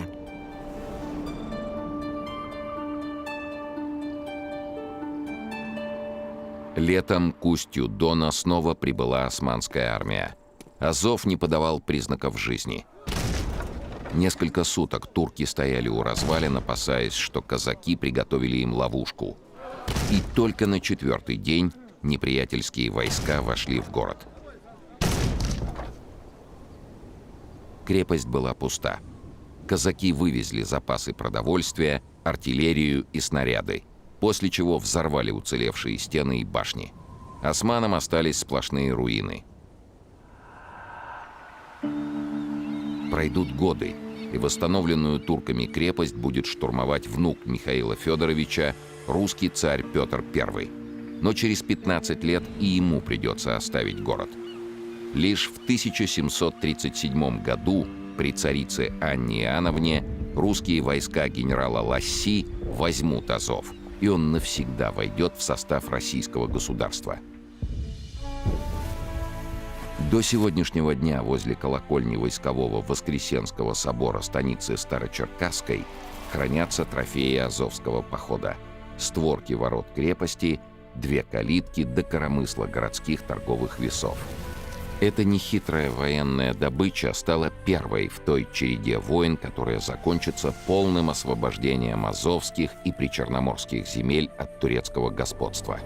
В состав России войдут и Крым, и Тамань, и Северный Кавказ. А начали эту борьбу 7 тысяч донских казаков, бросивших вызов всей Османской империи.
В середине 17 века Россия граничила на западе с мощным государством, объединившим Королевство Польское и Великое княжество Литовское, Речью Посполитой.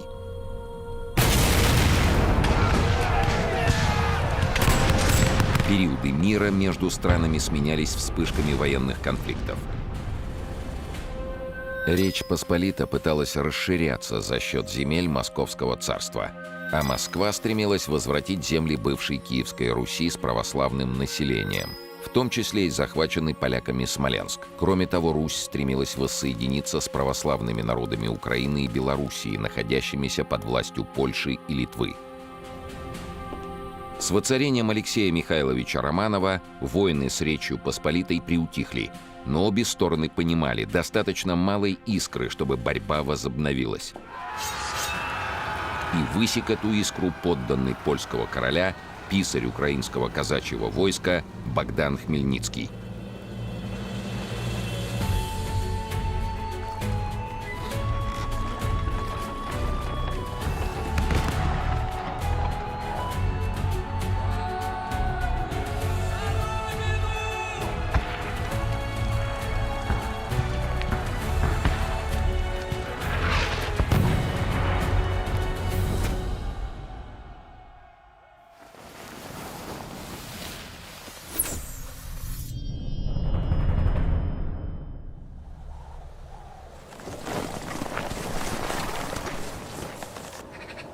Хмельницкий возвращался в свое имение, хутор Суботов, из долгой поездки.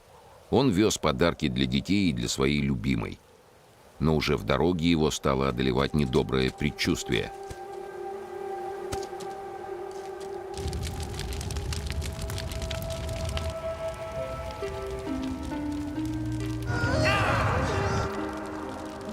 Когда никто не вышел его встречать, подозрения усилились. А подъехав ближе к родным местам, старый казак застал страшную картину. Его родовое гнездо было полностью разорено.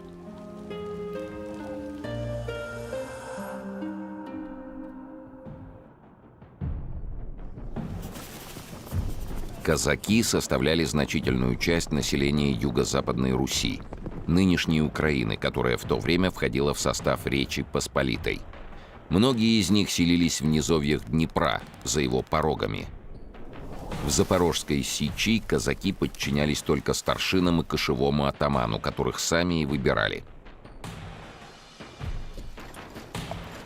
Промышляли грабежом и совершали военные походы в земли Крымского ханства и Османской империи. Речь Посполитая не признавала запорожцев как отдельное сословие. Исключением стало реестровое казачество. Реестровое казачество. Часть казаков, которые были вписаны в правительственный список казаков, так называемый реестр, то есть приняты на государственную военную службу Речи Посполитой. Они селились в гарнизонах, пользовались рядом привилегий и, главное, получали жалования. Попасть в реестр было непросто. В разные годы в него включали от 4 до 16 тысяч человек. Казаки требовали расширить списки, но польское правительство возражало. Одной из причин была скудость казны. Но главное, казаки выступали защитниками православного населения. Этого поляки-католики терпеть никак не желали. Православные считались людьми второго сорта. Для отправления церковных таинств для православных польские власти ввели специальный налог. Без него нельзя было ни отпеть покойника, ни повенчаться, ни провести службу, ни причаститься. Эти налоги, которыми поляки пытались поправить пустеющую казну, окончательно разоряли крестьян. Магнаты отбирали у них земли, где основывали обширные хозяйства, порабощая местное население. Польский помещик не только эксплуатировал крестьян, но и имел право убивать их. Казаки и крестьяне восставали, но польские войска жестоко подавляли эти бунты.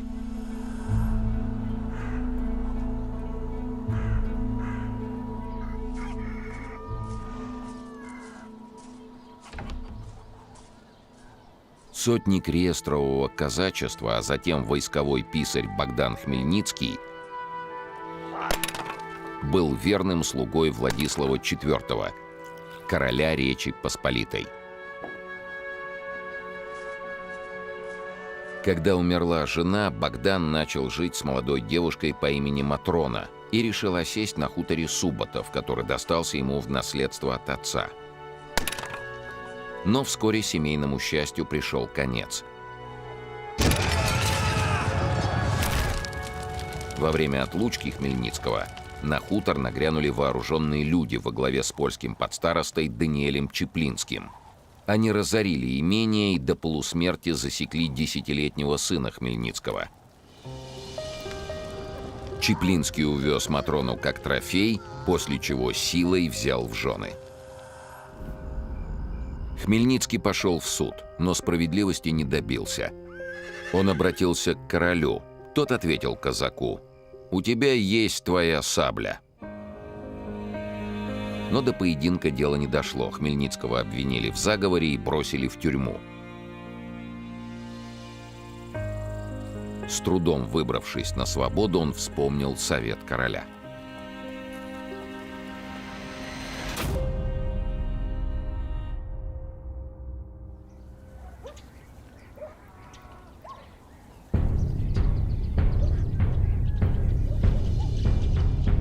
В феврале 1648 года Богдан прибыл в Запорожскую сечь и призвал казаков поднять восстание против угнетателей.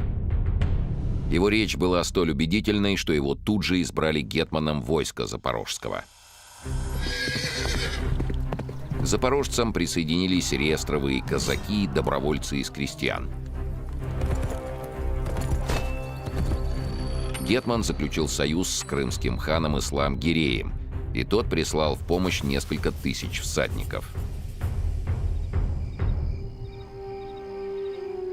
Запылали панские поместья, а католическая знать в панике бежала в Польшу. Вскоре под властью Хмельницкого оказалась огромная территория, названная Гетманщиной. Заняв Киев, гетман отправил новому польскому королю Яну Казимиру ультиматум. Он требовал возвратить православному населению права, отвести войска и ограничить произвол польских магнатов. Король ответил отказом.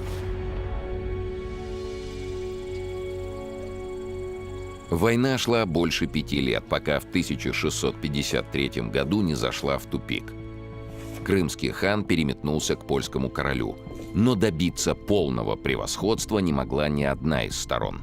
Решить дело могла только третья сила, и этой силой стала Россия.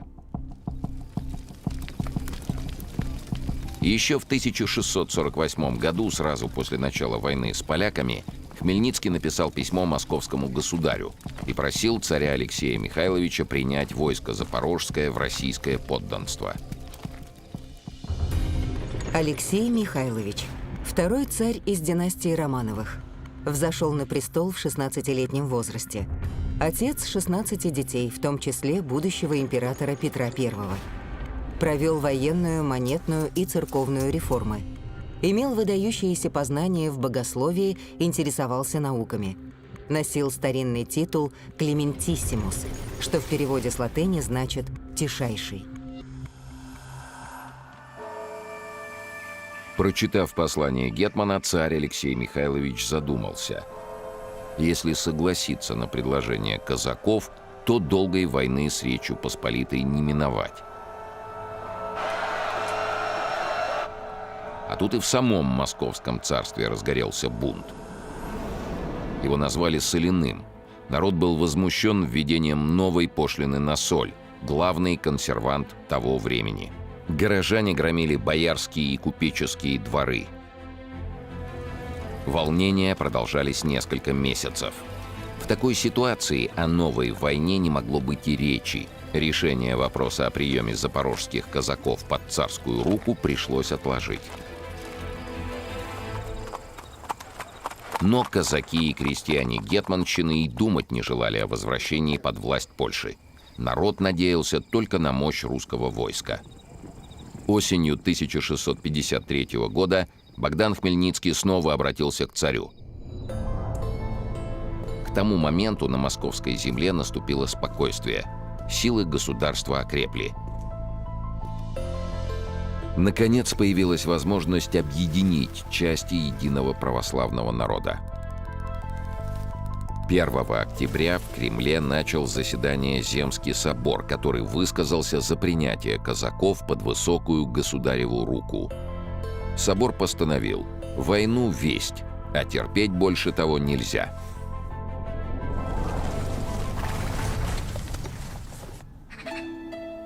С раннего утра в древнем Прияславе Хмельницкий вел совещание с казачьей старшиной. Посторонних в дом не пускали. Оговорив все детали, гетман приказал бить в барабаны. В 2 часа дня сотни казаков и простого люда собрались на площади. Богдан обратился к народу. Уже 6 лет живут казаки без государя. Дальше так продолжаться не может. Можно принять покровительство турецкого султана, крымского хана или польского короля. Но разве казаки пойдут в подчинение басурманам или католикам? Пришедшие на площадь поддержали Хмельницкого. «Валим царя Восточного, православного!»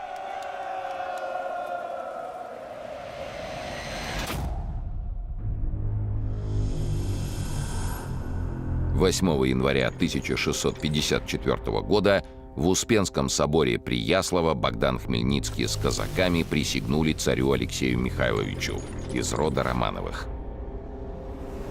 А русские полки уже стягивались к границам Речи Посполитой.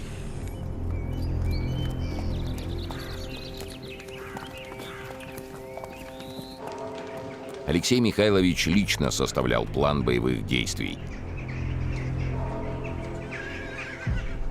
С ранних лет он имел склонность не только к богомолью, но и к ратному делу, и начал военную реформу, внедряя новые западные порядки. С конца XV века ядром вооруженных сил России была поместная конница. Ее формировали служилые люди – бояре и боярские дети, а также дворяне. В случае войны они были обязаны выступить конно, людно и оружно, то есть со своими лошадьми, бойцами и оружием. На сборы обычно уходило много времени. Отсутствовало полноценное военное обучение. Некоторые из служилых людей и вовсе отказывались идти на войну.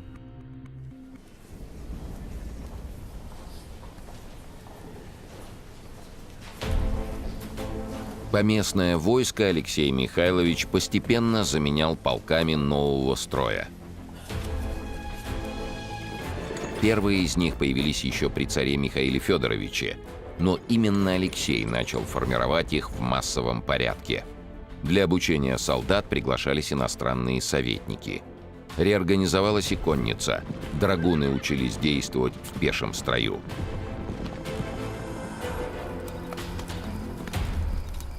Рейтерские полки были одеты в доспехи, вооружены пистолетами и карабинами.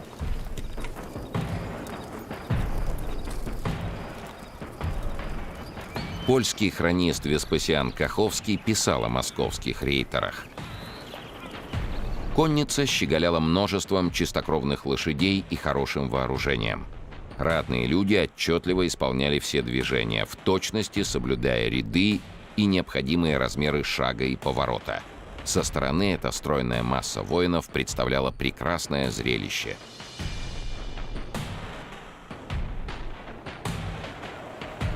Всю зиму 1654 года проходили воинские смотры. Артиллеристы испытывали новые орудия. Они отправлялись в поход первыми, чтобы прибыть к границе до начала весенней распутицы. В Успенском соборе Кремля патриарх Никон отслужил божественную литургию, а после службы государь созвал воевод на пир.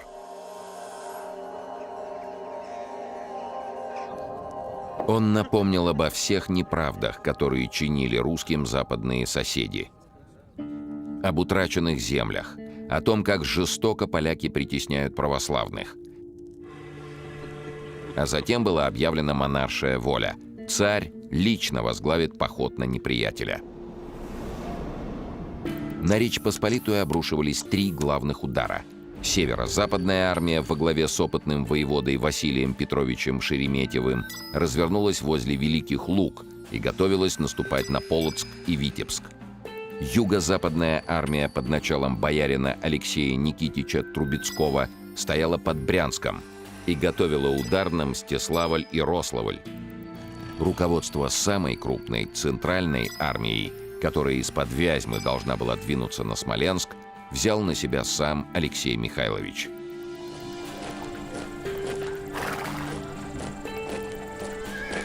В июне 1654 года главные силы русской армии, почти не встретив сопротивления, вступили на территорию Великого княжества Литовского, восточную часть Речи Посполитой.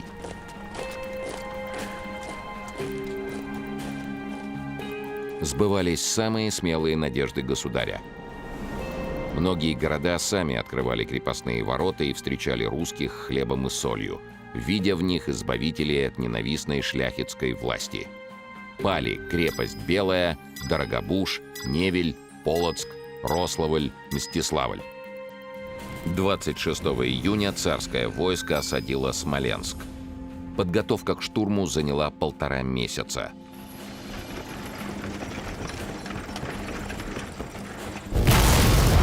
В ночь на 15 августа русские воины пошли в атаку. Они поднялись на крепостные стены и захватили одну из башен. Поляки взорвали ее. Пришлось отступить. На следующий день атака повторилась, но закрепиться на стенах снова не удалось. В ход пошла тяжелая осадная артиллерия. Смоленский гарнизон ждал подхода войска Януша Радзивилла, великого гетмана литовского. Но русское командование отправило против гетмана отдельную армию. В бою под Шепелевичами Радзивилл был на голову разбит. 23 сентября Смоленск капитулировал.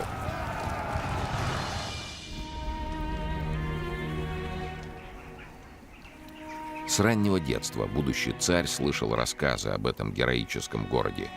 В годы смуты он почти 2 года отбивался от поляков. Королю Сигизмунду III достались одни руины.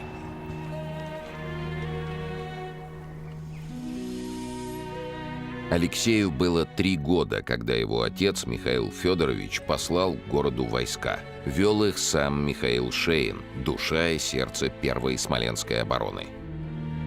Боярин не справился с задачей и поплатился за это головой.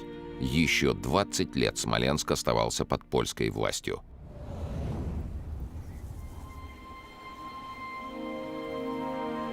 И вот Алексей Михайлович воплотил мечту своего отца. Перед российским самодержцем открылись крепостные ворота. Смоленск навсегда вернулся в состав русского государства. На других направлениях царской армии сопутствовал не меньший успех. Русским открыли ворота жители Могилева, крупнейшего торгового центра. 5 дней спустя пал Шклов. Капитулировали крепость Дубровна и Витебск. Литовская шляхта переходила на сторону царя. Остатки войск противника отступали на запад. Но эти победы были омрачены новым бедствием. Из Литвы на Русь пришла эпидемия чумы. Алексей Михайлович приостановил боевые действия. Тем временем великий гетман литовский Януш Радзивилл оправился от поражения под Шепелевичами, собрал новую армию и в феврале 1655 года подошел к стенам Могилева.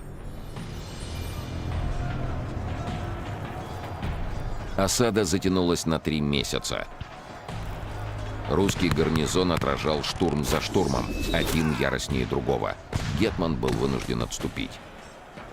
Тем временем бои продолжались на Украине. Русский государь отправил в помощь казакам несколько крупных отрядов. Войска Хмельницкого сражались рука об руку с воинами боярина Василия Шереметьева.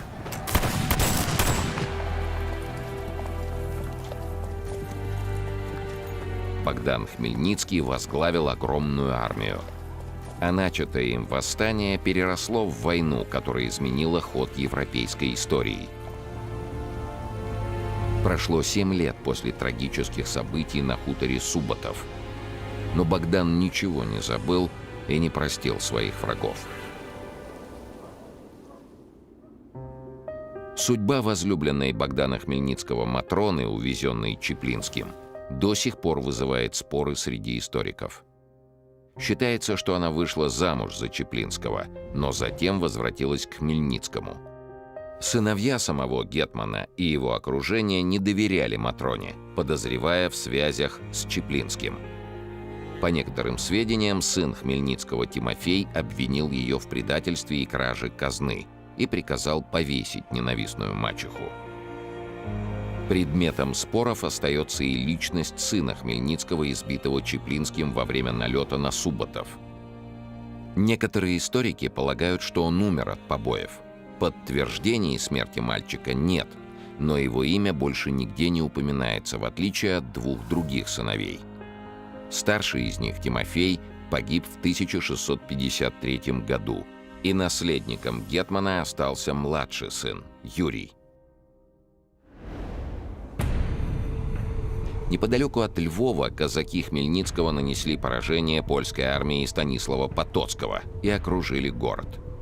Но осаду пришлось снять, поскольку на Украину двинулся крымский хан. А войска Алексея Михайловича продолжали преследовать гетмана Радзивилла.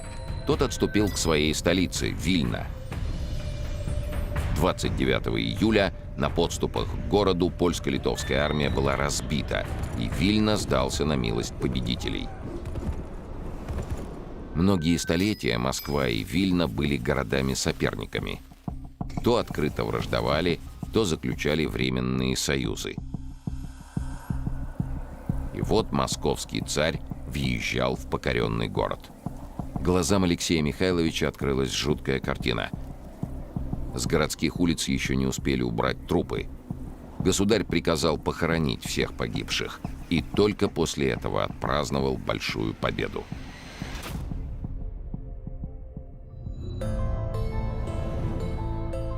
К концу второго года войны практически вся территория Великого княжества Литовского перешла под контроль Москвы. Православная знать присягала русскому царю на верность. Отныне Алексея Михайловича было велено титуловать по-новому: «Всея великие и малые и белые России самодержец». Но тут пришло известие, изменившее весь ход войны. На территорию Речи Посполитой вторглась шведская армия, сильнейшая в Европе. В Стокгольме давно наблюдали за успехами русского войска, которые грозили шведской короне самыми непредсказуемыми последствиями. Король Швеции Карл Густав предложил Яну Казимиру военный союз. Тот отказался. Тогда шведская армия обрушилась на Польшу. Начался кровавый период польской истории, который получил красноречивое название – «Потоп». В июле 1655 года шведы разбили наспех собранное войско Речи Посполитой. Ряд польских областей признал власть короля Швеции. В сентябре шведы заняли Варшаву. Ян Казимир бежал из страны. Происходящее действительно походило на потоп, внезапный и неотвратимый. Шведам сдался Краков. Магнаты переходили на службу к Карлу Густаву. Многим казалось, что Польша погибла навсегда.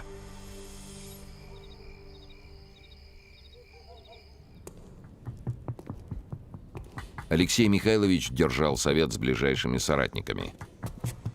Вмешательство Швеции резко меняло расстановку сил. Сейчас Карл Густав воюет с Польшей. А что будет потом? Поставив польские войска под свои знамена, он не оставит в покое и Россию. И тогда все завоевания окажутся под угрозой. Воеводы согласились с государем. Нужно вместо Польши наступать на Швецию, чтобы отвоевать выход к Балтике, которого Россия лишилась больше 40 лет назад. Осенью 1656 года в Вильно Алексей Михайлович заключил с Польшей перемирие, чтобы вместе действовать против шведов. Богдан Хмельницкий прислал московскому государю грамоту с предупреждением: Польша коварна, и мир с ней прочным не будет. Алексей Михайлович соглашался, но Швеция представляла для Москвы гораздо большую опасность, чем ослабленная и разоренная Польша.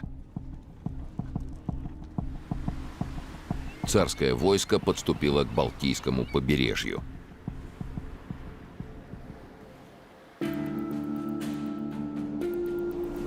Еще в июле, за 3 месяца до перемирия с поляками, русские взяли Динабург, ныне Даугавпилс.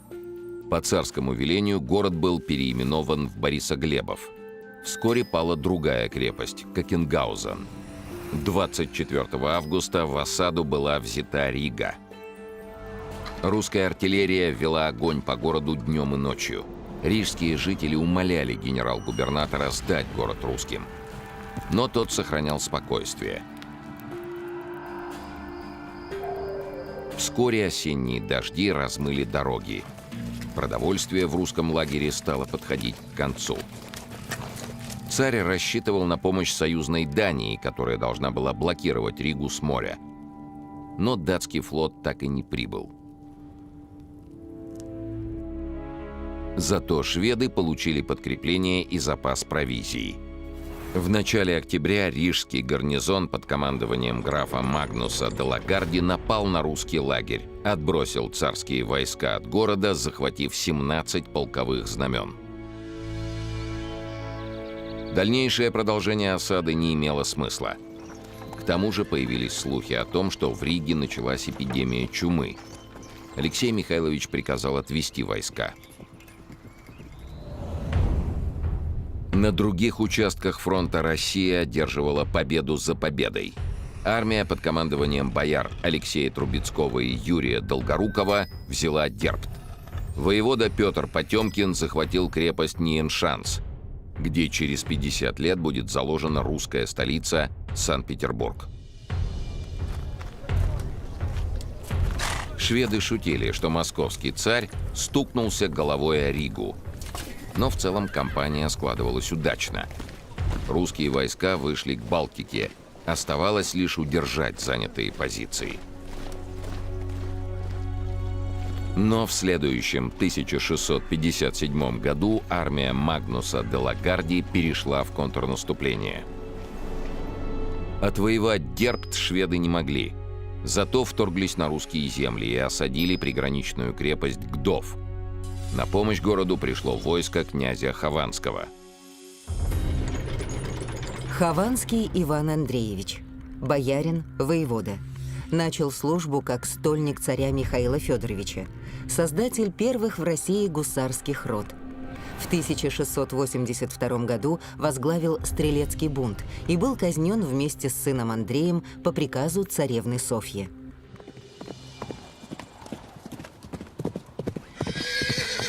Хованского наградили прозвищем Тараруй – пустомеля. Но под Гдовом он проявил блестящий военный талант. 16 сентября 1657 года воевода разгромил Магнуса де Лагарди и еще долго преследовал остатки его корпуса. Врага отбросили от русских границ. Но война коснулась и самых отдаленных уголков российского государства. В разгар боевых действий Алексей Михайлович направил царский указ в Соловецкую обитель. Государь предписывал монашеской братии принять все меры для укрепления русского севера. Шведы не раз нападали на поморские города, и Соловецкий монастырь был не только центром иноческой жизни, но и русским форпостом в Поморье. В монастырских подвалах хранились порох, свинец, пушки.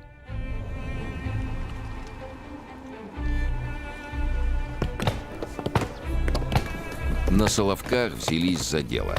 В Кеме построили двухэтажный острог. Снабдили его 4 пушками, отправили защитникам порох. В укреплении засели архангельские стрельцы во главе с сотником Тимофеем Беседным. Вскоре пришло известие о том, что шведы высадились в Поморье. Сотник собрал все наличные силы, около 200 стрельцов, и ударил по неприятелю. Шведы не выдержали натиска и уплыли восвояси. Интервенция провалилась.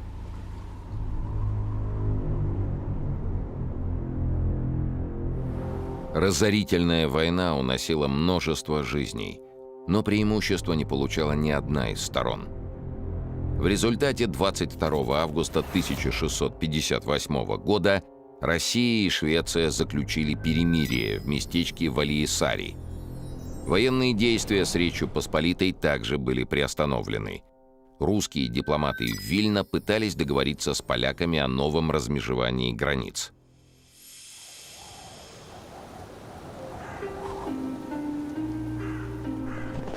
А пока шли переговоры, в Москву пришло трагическое известие. 27 июля 1657 года от инсульта умер Богдан Хмельницкий. Гетмана похоронили в Ильинской церкви хутора Суботова, откуда он был изгнан польской шляхтой 10 лет назад и где уже был погребен его старший сын Тимофей. Встал вопрос о новом гетмане.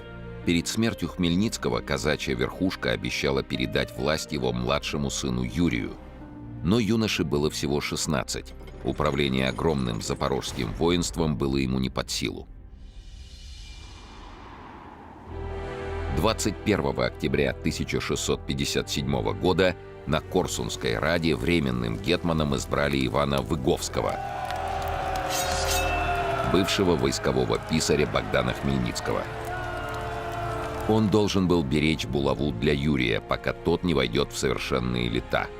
Но властолюбивый Выговский разорвал Прияславское соглашение с русским царем и открыто перешел на сторону поляков. 16 сентября 1658 года в городе Гадичи он подписал договор с Польшей, которая приходила в себя после кровавого потопа. Польской шляхте и католической церкви возвращалось все захваченное казаками имущество. Взамен Выговскому была обещана почти неограниченная власть. Православной вере – покровительство польской короны, а Речь Посполитая объявлялась тройственным союзом Польши, Литвы и Запорожской сечи, которая официально именовалась Великим княжеством русским.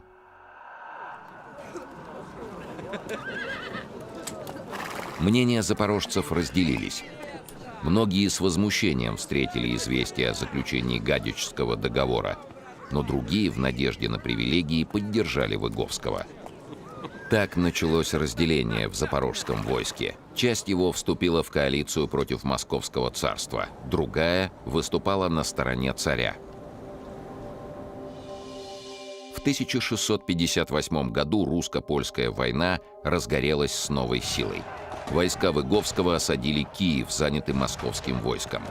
Они нападали на русские заставы и поощряли татарские набеги на русские земли. Весной русское войско Алексея Трубецкого осадило Конотоп, город, прикрывавший дорогу, которая вела вглубь польских территорий.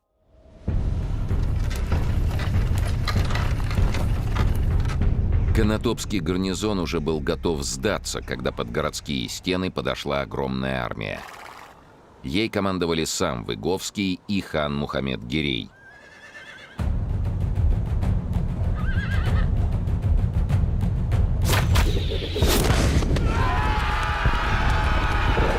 Русская конница пошла в яростную атаку, намереваясь взять в плен самого хана.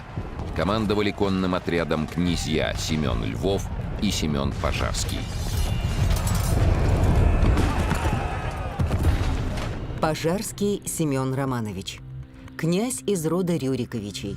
Служил воеводой в Переяславле-Рязанском, Курске и Астрахани, охраняя границы Московского царства. Сорвал большой татарский поход на Россию. Прославлен как местно чтимый святой Русской Православной Церкви. Семен Пожарский повел конницу вперед, но не заметил вражеской засады и был окружен вместе со своим отрядом. До последнего не выпускал Пожарский саблю из рук, но татар было больше. Окровавленного князя приволокли к хану. Татарский вождь сразу узнал своего заклятого врага. Вот уже 2 десятилетия тот отражал татарские набеги и отбивал у крымского хана русских пленников. Переводчик шипел: «Пред повелителем надобно преклонять голову». Князь не шевельнулся. Мухаммед Гирей подал знак своей охране, взмах сабли, и голова князя Пожарского покатилась в траву.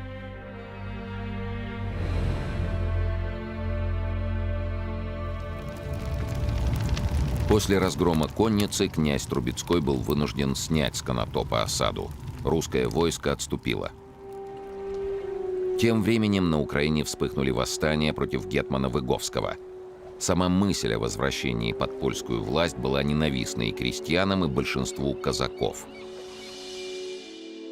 Изменник Ивашка Выговский, как его называли, бежал в Польшу. Несколько лет он продолжал воевать с русскими, пока однажды сами поляки не обвинили его в подготовке бунта и казнили. В Прияславе состоялась новая рада. На ней казаки избрали гетманом Юрия Хмельницкого. и еще раз подтвердили свою верность московскому царю. Шел 7-й год войны. Польша заключила мир со Швецией и теперь могла отправить против России мощное войско. Русский государь решил упредить удар. Летом 1660 года войско Василия Шереметьева выступило из Киева.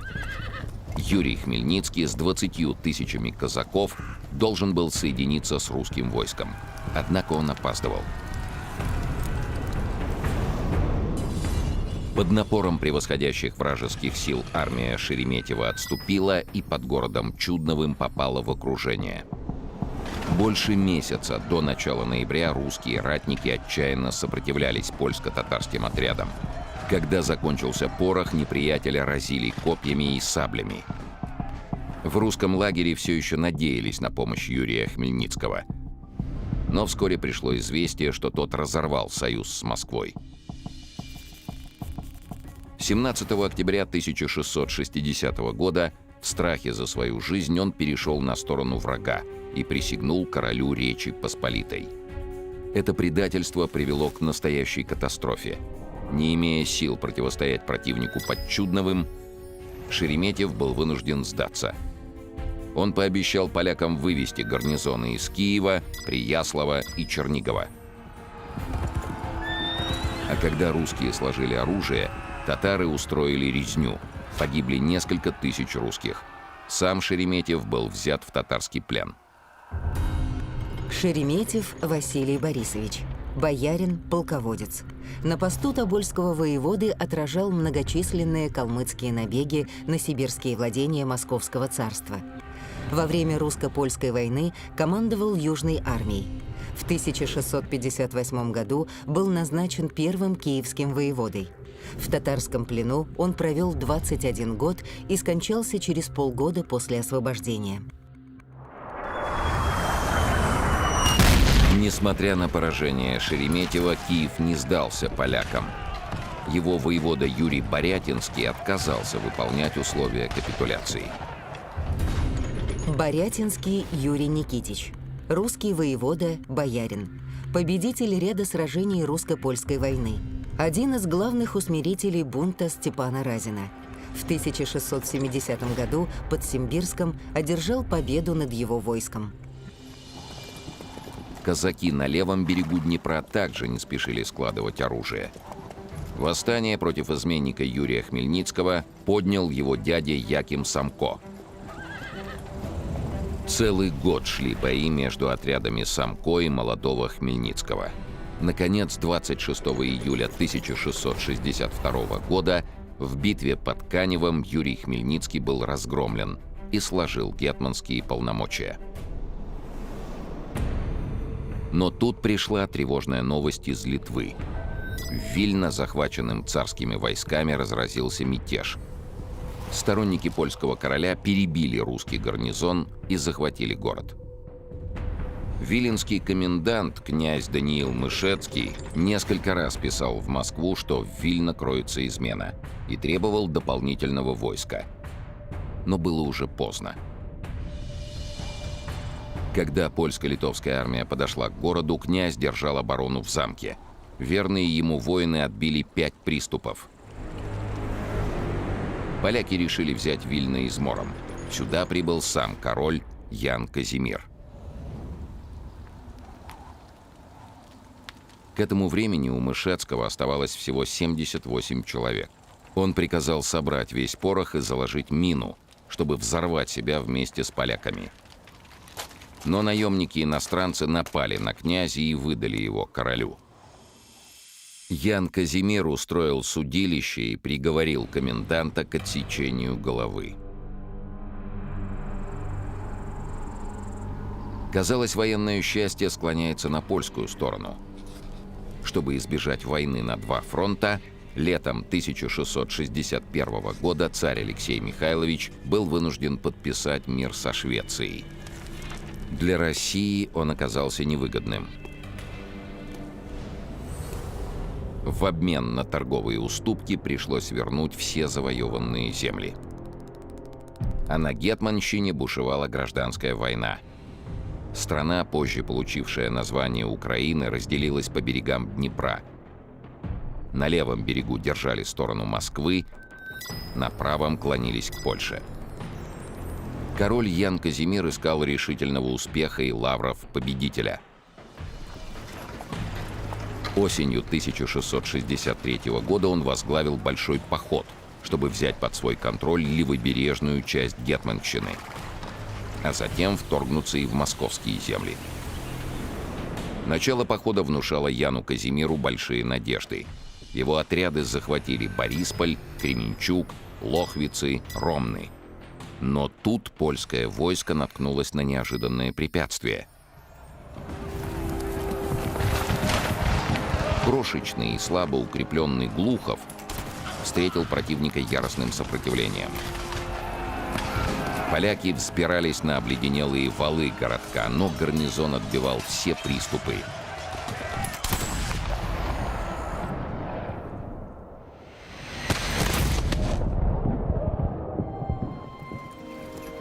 А русская армия под предводительством воеводы Григория Рамадановского уже спешила на выручку защитникам Глухова.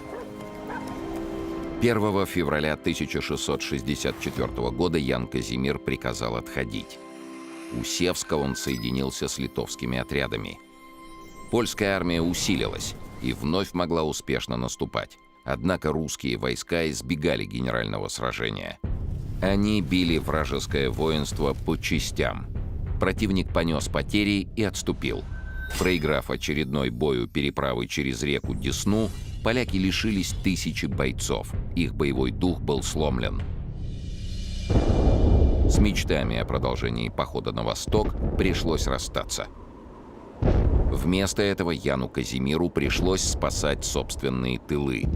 На правобережной Украине вспыхнули городские восстания. На их подавление король отправил воеводу Стефана Чернецкого, известного своей жестокостью. Чернецкий вновь ворвался на хутор Суботов и полностью сжег его.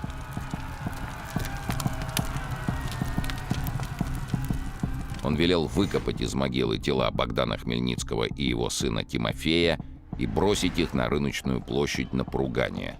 Это была последняя месть Чернецкого и всей шляхты великому гетману.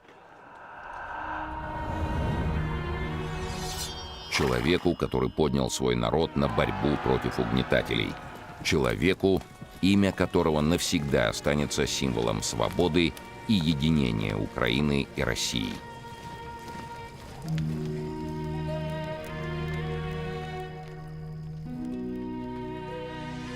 Бессильная злобная месть умершему гетману не помогла польской армии. Король Ян Казимир с позором отступал. Под городом Мглином остатки его армии потерпели новое поражение от русских и, бросив артиллерию, обратились в бегство.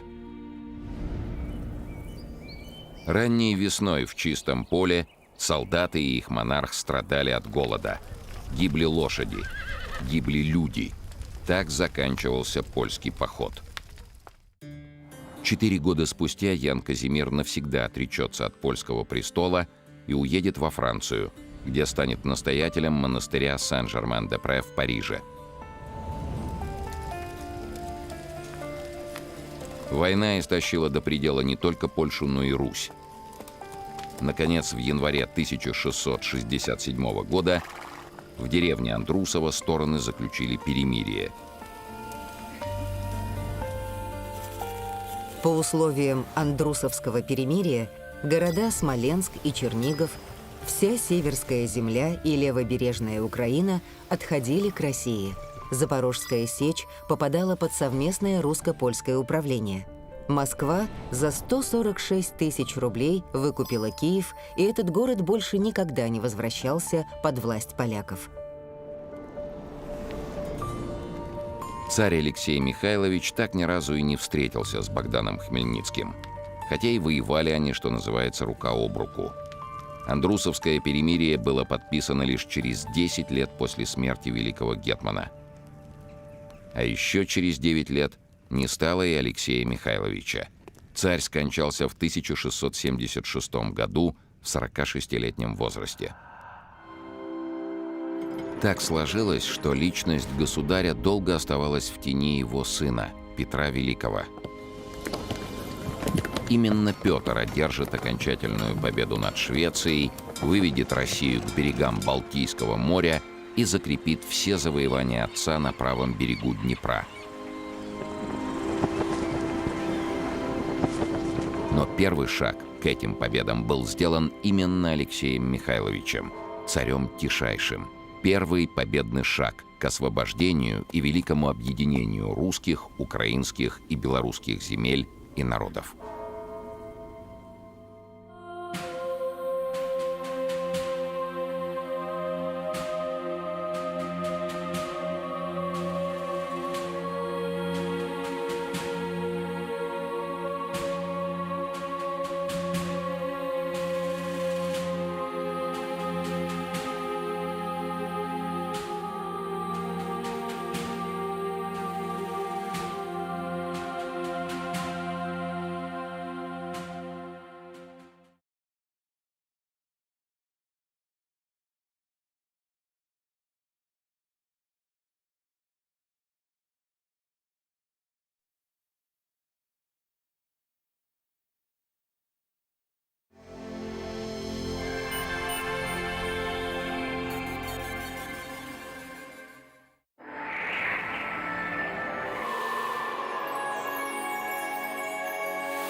В 1733 году по всей Европе двигались войска.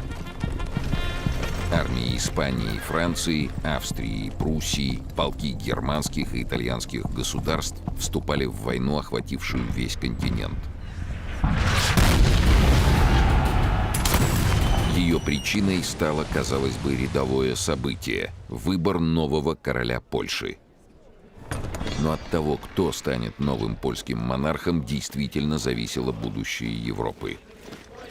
Для России этот вопрос стоял не менее остро. Какой будет польская политика при новом короле? Прекратятся ли притеснения православных христиан в Польше? Станет ли сама Польша союзником или вновь с ее территории будет исходить угроза военного вторжения? Чтобы отстоять безопасность российского государства, правительство императрицы Анны Иоанновны было вынуждено двинуть в Польшу войска. Так разгорался масштабный военный конфликт, вошедший в историю как война за польское наследство.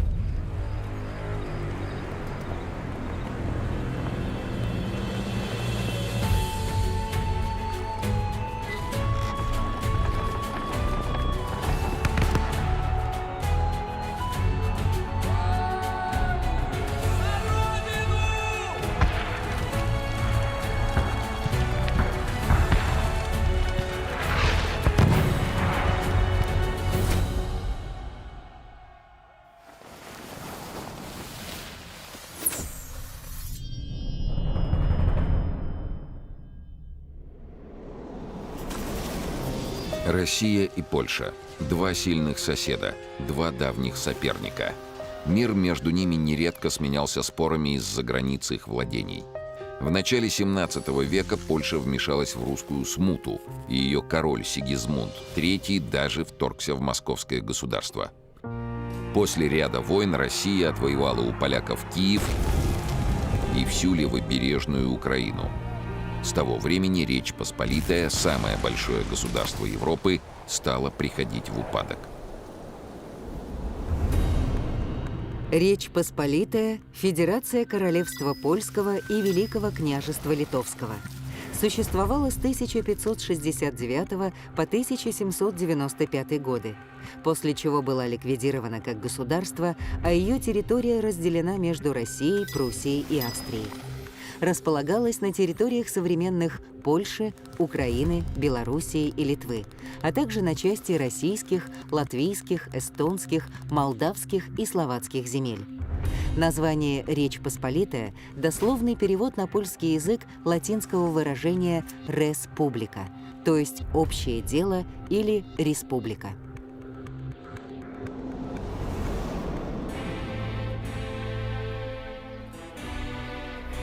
Титул монархов Польше присваивался по результатам выборов, в которых участвовало все польское дворянство, шляхта.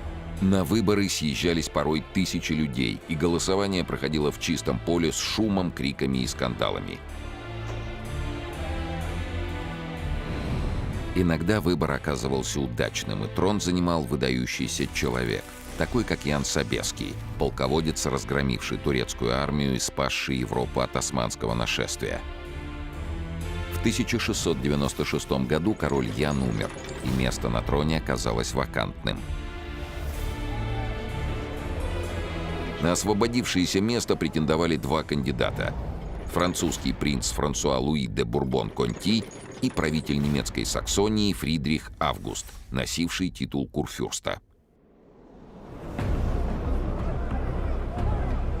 Часть дворянства склонялась на сторону принца Конти, надеясь на то, что французский представитель будет полностью зависеть от Сейма, собрания польской шляхты. Но у этой кандидатуры был существенный недостаток. Франция далеко, и ее войска вряд ли окажут Польше своевременную помощь. Аргументы саксонца выглядели более убедительно. Фридрих Август обладал боеспособной армией, а союзником имел русского царя Петра I. Противостояние на выборах едва не привело к гражданской войне, но в итоге корону получил немецкий курфюрст. Под именем Августа II он правил сразу двумя государствами – Саксонией и Речью Посполитой. Вскоре началась Северная война между Россией и Швецией. Фридрих Август стал сильнейшим из российских союзников, и шведский король Карл XII со своей армией вторгся в Польшу. Польская армия терпела поражение за поражением. Недовольные этим поляки объявили своего короля низложенным. На его место избрали Станислава Лещинского.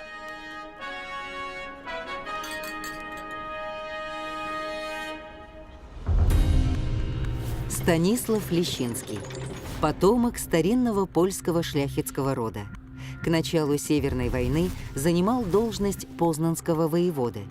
После свержения Августа II был отправлен ко двору шведского короля с дипломатической миссией и настолько впечатлил Карла XII, что тот выдвинул его кандидатуру на польский престол.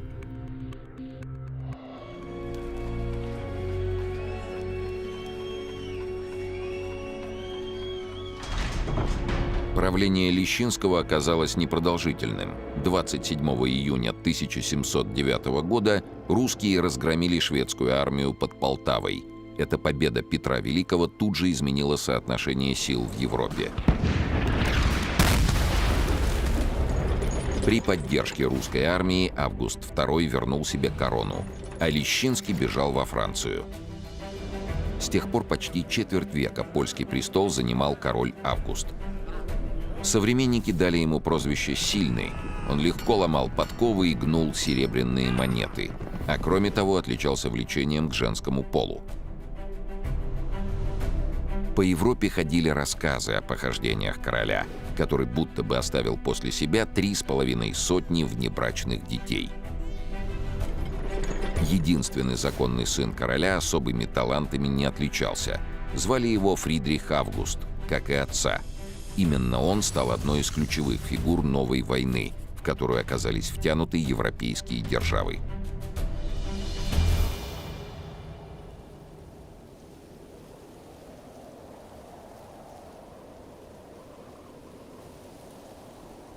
Николай Чемерзин стал офицером недавно. Позади были годы, проведенные в родительском доме. Там он вырос, получил образование и приобрел военные навыки. Все как положено дворянскому сыну. А потом пришла пора расставания. Молодой человек уезжал в армию с тревогой, ведь первый чин присваивался с одобрения офицерского состава полка.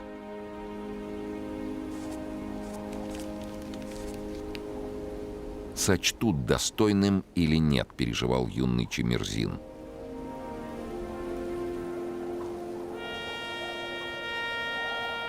Но волнения были напрасны.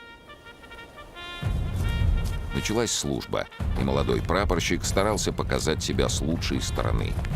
Его драгунский полк стоял на Украине. Совсем рядом волновалось дикое поле, отделявшее Российскую империю от Крымского ханства. Из века в век татары совершали оттуда набеги на русские земли. Не давали они покоя и теперь, нападая на украинские городки и уводя их жителей в плен. Самому Чемерзину еще не довелось иметь дело с неприятелем. Пока он только слушал рассказы своих сослуживцев о стычках с крымцами. Слушал и волновался. Сумеет ли он показать себя в бою? Но с этим пришлось повременить. Полку приказали выступать в Польшу.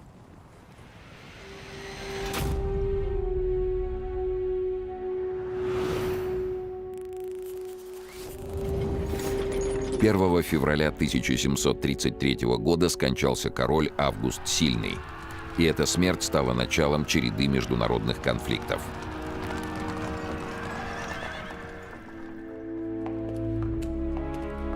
О том, что самочувствие Августа II ухудшилось, было известно давно. За несколько лет до его смерти Санкт-Петербург и Вена начали дипломатические консультации. Речь Посполитая разделяла земли двух союзных держав – России и Австрии.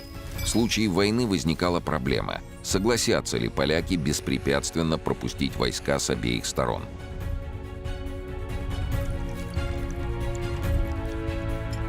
И для австрийского императора Карла VI, и для русской императрицы Анны Иоанновны было крайне важно иметь в соседнем государстве дружественное правительство.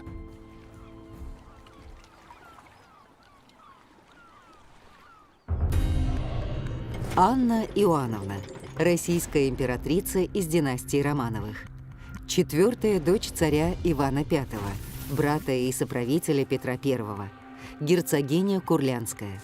В 1730 году, после смерти императора Петра II, заняла российский престол по приглашению группы влиятельных аристократов Верховного Тайного Совета. Прибыв в Москву, вопреки договоренностям, распустила Совет и восстановила самодержавную власть. Во время ее царствования была проведена обширная реформа российского флота, развивалось кораблестроение. Вопрос о том, кто займет польский престол, был для России крайне важен.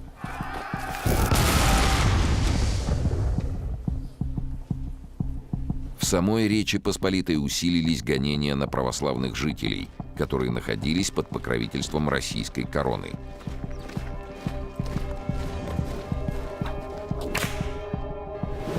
Они были объявлены вне закона и лишены гражданских прав, что нарушало условия так называемого «вечного мира», заключенного между Россией и Польшей. Тем временем изгнанный с трона Станислав Лещинский снова набирал политический вес. Он породнился с французским королем Людовиком XV, выдав за него свою дочь. Теперь за спиной Лещинского стояла Франция, враждебная и России, и Австрии.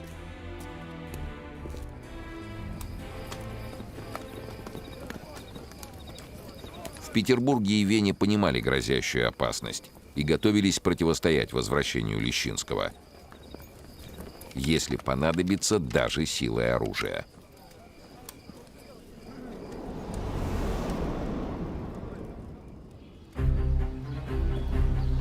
Нового короля Польши еще предстояло выбрать на сейме. Пока же в отсутствие монарха управление страной осуществлял примас, то есть глава католической церкви Речи Посполитой, граф Теодор Потоцкий.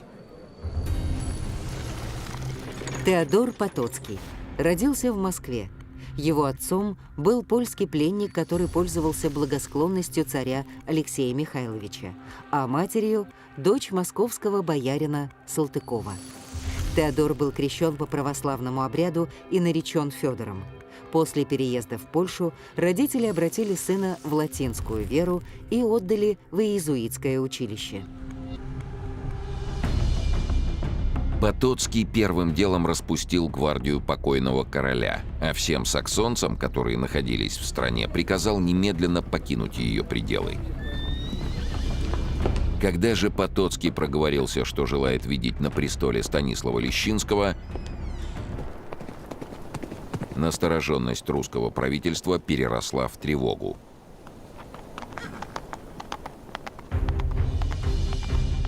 Кабинет министров Российской империи собрался на чрезвычайное заседание. Русская армия двинулась к польской границе, но сначала решили повлиять на исход королевских выборов испытанным способом – с помощью денег. Пустить в ход золото собирались и в Вене.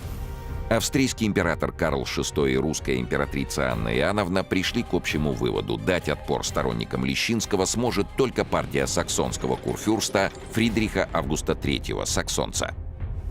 Фридриха поддерживала и значительная часть польско-литовской шляхты. Тем временем Теодор Потоцкий открыто агитировал польское дворянство за Лещинского, надеясь таким образом усилить свое влияние. В августе 1733 года от берегов Франции отчалила военная эскадра. На борт флагманского корабля поднялся богато одетый человек. Многие были уверены, что этот вельможа — сам Станислав Лещинский. Тот не спорил. Лишь отдельные посвященные знали, что перед ними не поляк, а француз, граф де Трианж.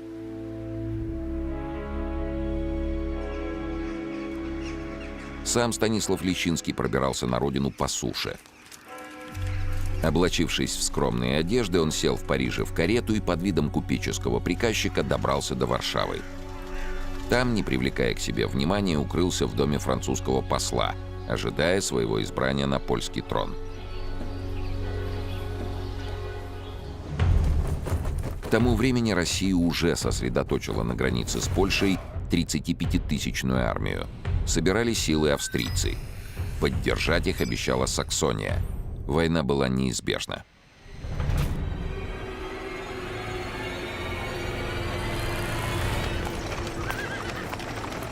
В июле 1733 года россияне выступили в поход.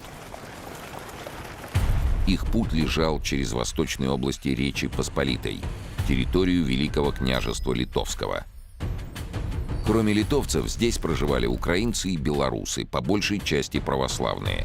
Они уже давно жаловались на притеснение со стороны католиков и обращались к Анне Иоанновне с просьбой о защите. Поэтому русская армия не встретила никакого сопротивления. Местные жители не скрывали радости при виде русских солдат и офицеров. А под Варшавой уже начинались выборы короля. В чистом поле собрались десятки тысяч человек. В 8 часов под проливным дождем Теодор Потоцкий объезжал ряды избирателей и спрашивал, кого из кандидатов они хотят поддержать. К тем, кто не хотел видеть на троне Лещинского, он старался не приближаться. Им просто не давали слова. Поэтому над полем, сливаясь со звуком труб, разносился единственный клич: «Да здравствует Станислав!». Так Лещинский был объявлен польским королем во второй раз. Однако его торжество было недолгим. Русские войска приближались к Варшаве.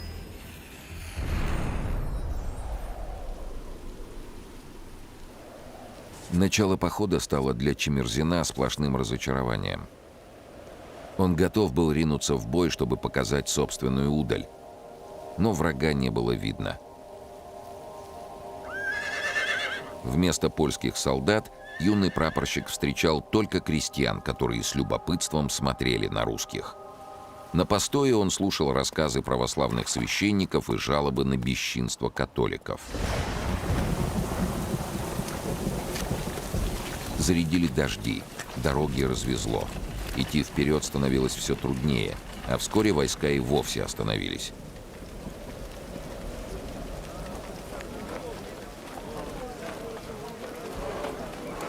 Оказалось, что поляки разрушили мост через реку. Пока чинили переправу, прапорщик отправился к берегу, где впервые увидел командующего русской армией генерала Ласси.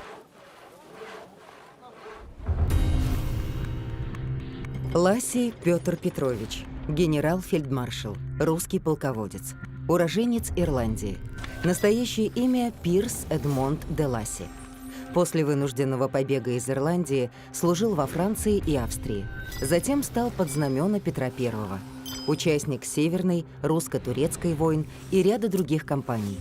К началу Польской войны носил звание генерал-аншефа. Теперь Ласси вел свою армию на Варшаву. Из-за распутицы продвижение было медленным. Но Петр Петрович и не торопился, щадил солдат, берег их силы. Те чувствовали заботу и платили генералу искренней любовью. 20 сентября 1733 года русские войска подошли к польской столице. Бросаться на штурм Ласси не стал. По его приказу на берегу Вислы установили пушечную батарею. Этого хватило, чтобы утихомирить поляков, которые попытались атаковать русских. Варшава хорошо просматривалась в подзорную трубу, но приказа наступать все не было. Уже пришли известия об избрании нового короля, которого нарекли Августом III. А русские стояли и ждали. Сослуживцы Чемерзина мечтали поймать Лещинского. Да и сам прапорщик хотел отличиться, но вместо подвигов одни караулы.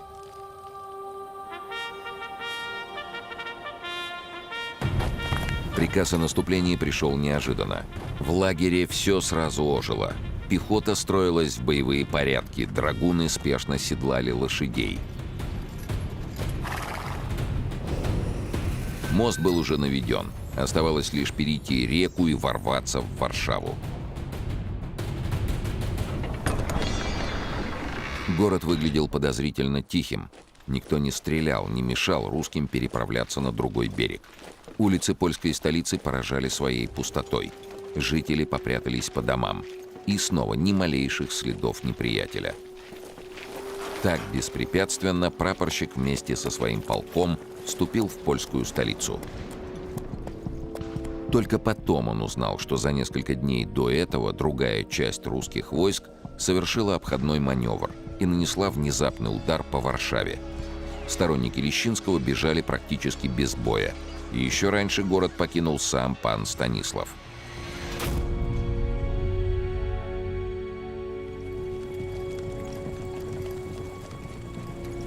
Лещинский не надеялся на свое войско. Поляки все еще предпочитали воевать по старинному обычаю. По старой традиции, во время войны дворяне Речи Посполитой собирали отряды из слуг, вооружали их и вели на войну. Эта форма ополчения называлась «посполитым рушением». Часто эти отряды защищали страну. Но в XVIII веке исход сражения решали выученные регулярные армии. У Польши она была, но серьезной силы не представляла. Собранные Лещинским дворяне лишь крутили усы, звенели саблями и убегали от русских войск. Поэтому новый король предпочел перебраться в Гданьск, не дожидаясь русской атаки. Гданьск – город на побережье Балтийского моря.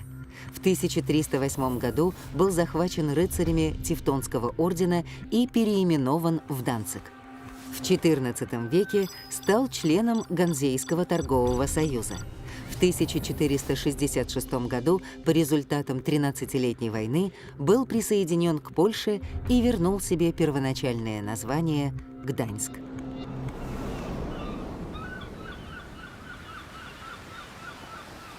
Этот город представлял собой отлично укрепленную крепость, а близость к морю позволяла получать помощь от Франции, на которую Лещинский возлагал большие надежды.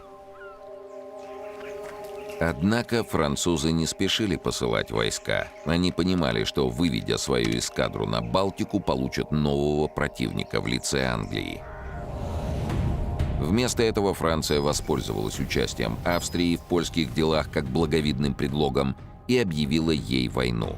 В октябре 1733 года армия короля Людовика XV перешла в наступление против австрийцев.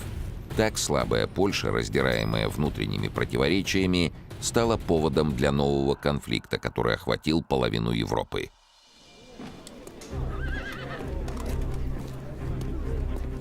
На тот момент Россия не могла оказать военную поддержку союзной Австрии. Войска Петра Ласси были заняты усмирением Польши. В стране разбойничали отряды станиславчиков, как называли сторонников Лещинского. Практически вся польская армия превратилась в шайки разбойников, которые грабили и убивали мирное население. Больше месяца прошло в мелких стычках, которые изматывали солдат.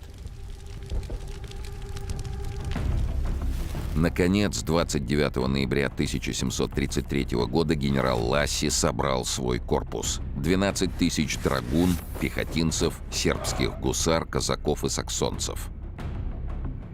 Затем за счет подошедших резервов число увеличилось до 17 тысяч.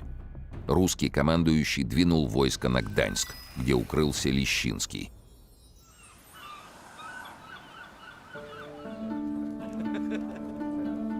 Здесь, на берегу Балтийского моря, укрытый стенами мощной крепости, король чувствовал себя хорошо защищенным. С ним находились по разным подсчетам от 20 до 24,5 тысяч вооруженных сторонников. Солдаты постоянного гарнизона, шляхтичи и местное ополчение. В городе не было недостатка ни в артиллерии, ни в боеприпасах, ни в продовольствии. Лещинский был уверен в том, что русские не смогут взять Гданьск. Укрепления были недавно перестроены по последнему слову инженерной науки. Стены стали прочнее, увеличилось количество орудий. Новый польский король верил, что даже если не удастся отбросить русских от крепости, Франция обязательно придет ему на выручку. Да и в самой Польше у него оставалось еще достаточно сторонников.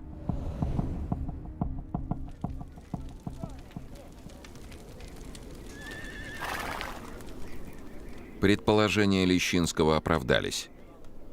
Корпус Петра Ласси не располагал тяжелой артиллерией, а легкие пушки не могли причинить вреда крепостным сооружениям. Ласси сделал все, что смог. Русские заняли города Нишаву, Грауден, Торн и, добравшись до Гданьска 8 февраля 1734 года, блокировали крепость. Однако Петербург требовал большего. Поскольку положение не менялось, в столице решили сменить командующего. Русскую армию в Польше возглавил фельдмаршал Миних. Бурхард Кристоф фон Миних. Граф, генерал-фельдмаршал, государственный деятель, инженер. Родился в немецком княжестве Ольденбург. В 1721 году перешел на русскую службу. Один из сподвижников Петра I и самых знаменитых российских полководцев эпохи императрицы Анны Иоанновны. В России его звали Христофором Антоновичем. Входил в число самых знатных вельмож Российской империи.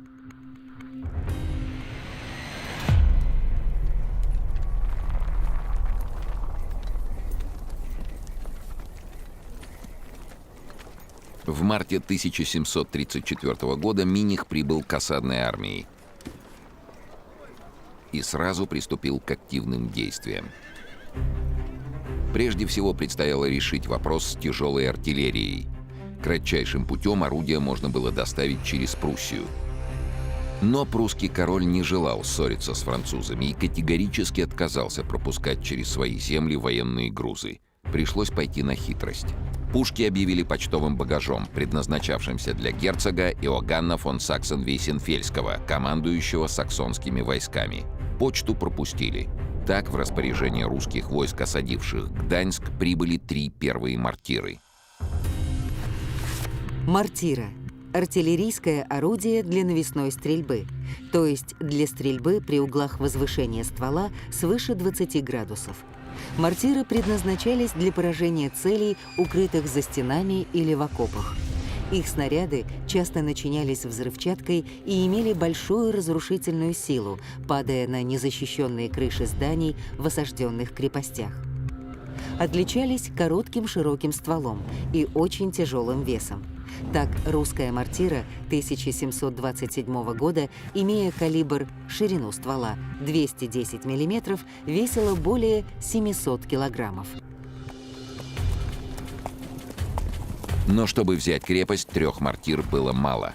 Миних отправил свою кавалерию, чтобы отбить орудие у неприятеля. Он знал, что расположенная в 50 километрах от Гданьска крепость Мариенбург плохо охраняется поляками. Русские обратили в бегство пехотинцев, защищавших подступы к Мариенбургу. Захватили крепость, сняли с нее все пушки и доставили их в расположение русской армии. Теперь, когда тяжелая артиллерия открыла путь пехоте, русские в течение нескольких дней заняли городские предместья и захватили несколько полевых укреплений, а вместе с ними еще несколько пушек.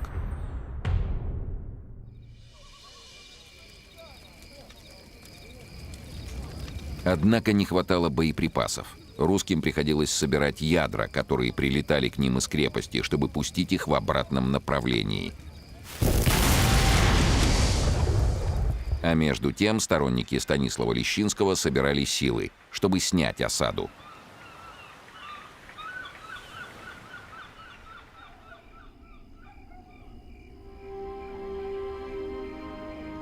Уже несколько недель драгуны бездействовали. В штурмовых атаках участвовали лишь пехотинцы.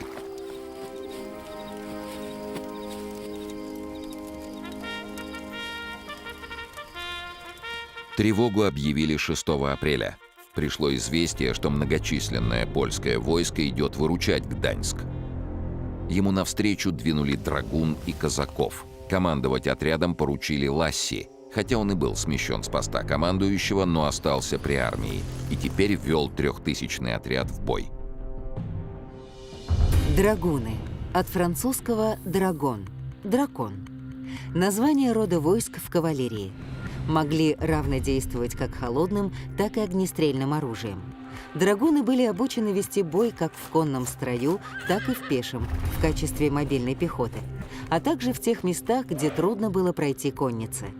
В русском войске впервые появились при Михаиле Федоровиче Романове, когда в 1631 году из навербованных иностранцев был сформирован первый драгунский полк нового иноземного строя.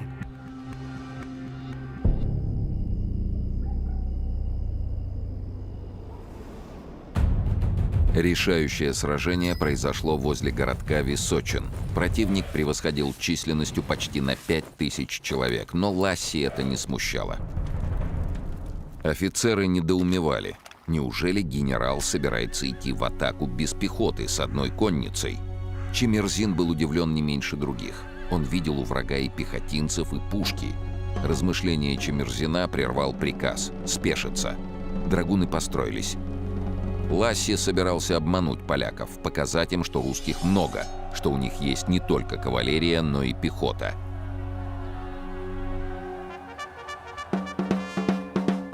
Сначала в бой пошли казаки. Их было меньше, и неприятель отбил наступление. Следом бросились вперед драгуны. Прапорщик отчетливо услышал, как кровь стучит в его висках. Он наконец-то участвует в большом сражении. Враги потеряли строй и в ужасе бежали.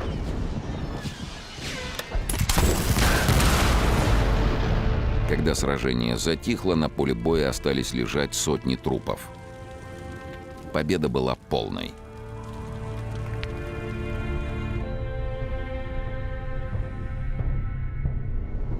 Это поражение показало, что с суши помощь к Гданьску не придет. Но в крепости ожидали французскую эскадру с десантом. А русский флот, который мог бы преградить ей путь, еще только собирался выйти из Кронштадта. Миних знал об этом и решился на штурм польских укреплений, чтобы успеть до прихода французов. В ночь на 29 апреля он бросил войска в атаку. Врага выбили из траншей перед стенами города. И тут выяснилось, что командовать наступающими некому. В первые минуты штурма погибло множество офицеров. Солдаты захватили вражеские траншеи, а из крепости по ним вели убийственный артиллерийский огонь. Русские гибли, но бросить занятые позиции отказывались. Миних посылал на передовую одного адъютанта за другим, но русские оставались на месте. Тогда к ним отправился Ласси. Только он смог уговорить солдат отступить. Любимого генерала послушали. Этот неудачный штурм обошелся русской армией в 673 убитых и почти 1500 раненых.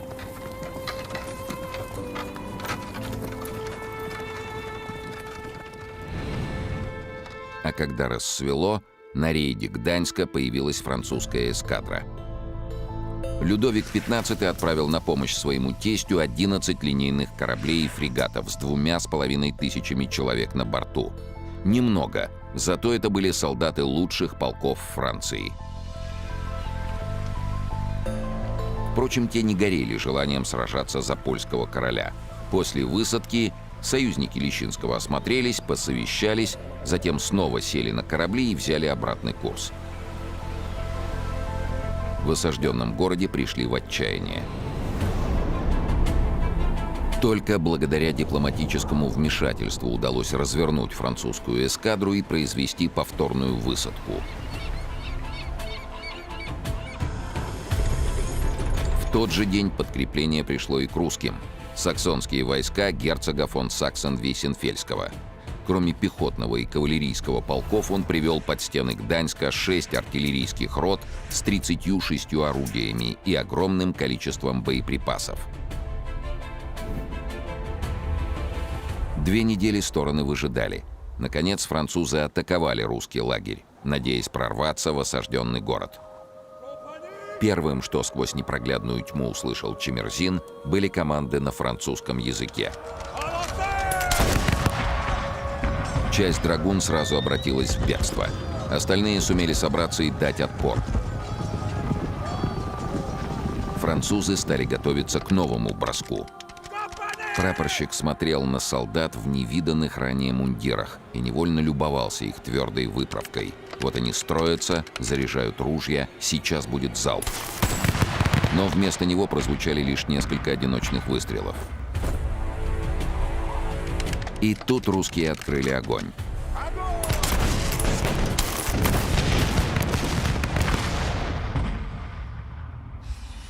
Враг начал отходить. Чемерзин со своими товарищами бросился в атаку. Неприятельский лагерь был взят. Отрядом, который прибыл на помощь Лещинскому, командовал французский бригадир Ламот де ла Перус. С самого начала он высказывал сомнения в успехе операции. Офицер считал, что его силы слишком малы, и он ничем не поможет королю Станиславу. Но граф де Плело, французский посол в Дании, прибыл к войскам и настоял на атаке. Де ла Перус был вынужден подчиниться. В наступление солдат повел сам граф де Плело. Чтобы незаметно подобраться к русским, он взял польского проводника. Как выяснилось, тот не слишком хорошо ориентировался на местности и сначала завел французов в болото, а затем вывел их прямо на позиции русских войск. Но к этому времени порох у французов вымок, и те не смогли вести огонь. Французов разбили, граф де Плело погиб. Так закончилось первое в истории сражение между солдатами России и Франции.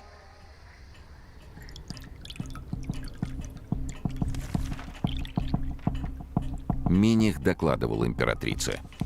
Русские солдаты и офицеры всей акции превеликий кураж, охоту и радость оказывали. И ничего так не желали, как чтоб французы еще пришли и другой раз бы отведали.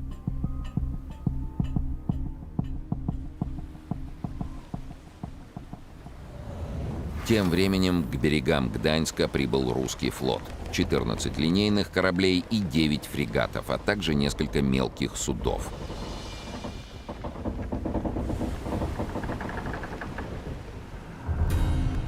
Парусные линейные корабли применялись в морских боях с 17 до середины 19 века. Численность их экипажей составляла от 300 до 800 человек, а вооружение – от 52 до 100 орудий. Фрегаты отличались от линейных кораблей меньшими размерами, а также количеством и калибром артиллерийского вооружения.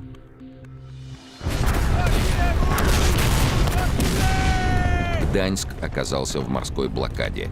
Теперь артиллерия била по крепости и с суши, и с моря.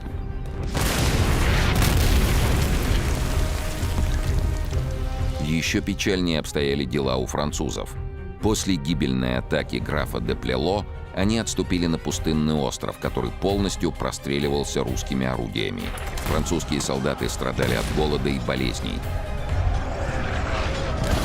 Ситуация была безвыходной, и Ламот де Лаперус собрал офицеров на военный совет. Большинство офицеров высказалось за капитуляцию, и вскоре французы сложили оружие. Впрочем, русские окружили побежденных теплом и заботой. Офицеров отправили в Петербург, где их ждал прием у императрицы и бал. После этого французы вернулись домой, оставив русским знатные трофеи: 30-пушечный фрегат, 2 малых судна, 103 пушки и 5 мортир. Лещинский, узнав о капитуляции французского десанта, понял, что проиграл. Оставаться в Гданьске не имело никакого смысла. В Польше еще сопротивлялись разрозненные отряды его сторонников, но рано или поздно их ожидало поражение от русских.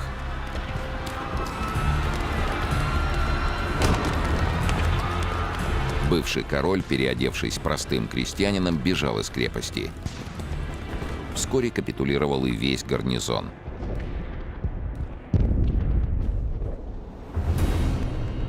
После сдачи Гданьска в плену оказались сам примас, граф Федор Потоцкий, и французский министр маркиз де Монти, а также польские военачальники, 1197 наемников, 2147 французских солдат и 5 польских полков. На город была наложена контрибуция в 2 миллиона талеров. Русским достались 114 крепостных орудий с боеприпасами и 1130 пудов пороха.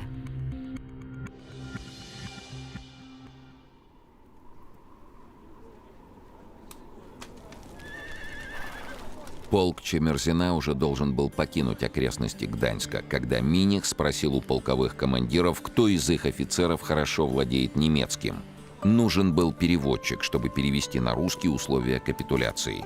Начальник Чемерзина указал на молодого прапорщика. Так тот и оказался лицом к лицу с командующим. Миних Чемерзину не понравился. Надменный он какой-то. Ни солдат, ни офицеров за людей не держит. Вспоминались и слухи, которые гуляли по армии. Будто Миних был в тайном сговоре с Лещинским. Тот щедрой рукой отсыпал золото, и командующий позволил королю сбежать. Не может быть такого, чтобы российский фельдмаршал покусился на золото. К тому же Миних богат. Зачем ему все это? Рассуждая так, Чемерзин успокаивался.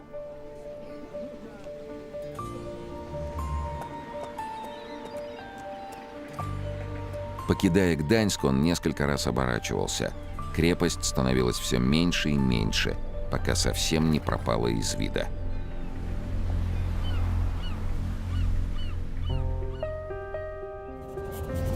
Лещинский снова, как и четверть века назад, покинул Польшу. Однако шляхта, избравшая его королем, отказывалась признавать Августа III своим монархом. Отряды мятежников не давали передышки русскому командованию. Разгромить их было трудно, поляки избегали открытого противостояния. Но если бой все-таки случался, русские неизменно выходили победителями.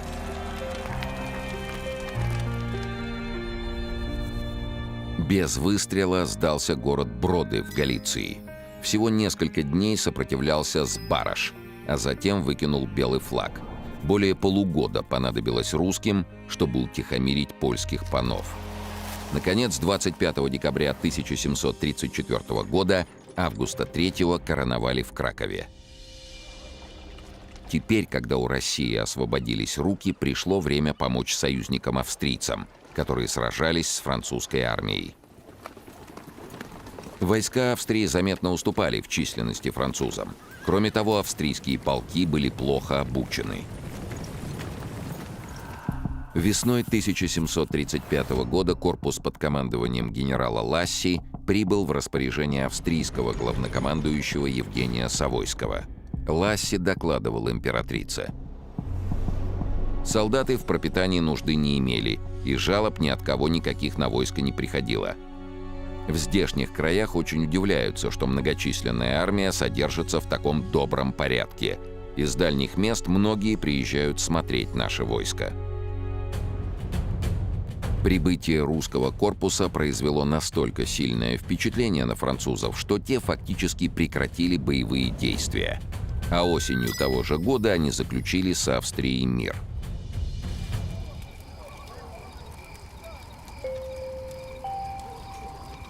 Рейнская кампания стала для Николая Чемерзина увеселительной прогулкой. В Австрии русских ожидала восторженная встреча, а затем и парад, который принимал сам главнокомандующий Евгений Савойский. В декабре 1735 года, так и не скрестив оружие с врагом, русская армия покидала владения австрийского императора. Россия добилась своих целей.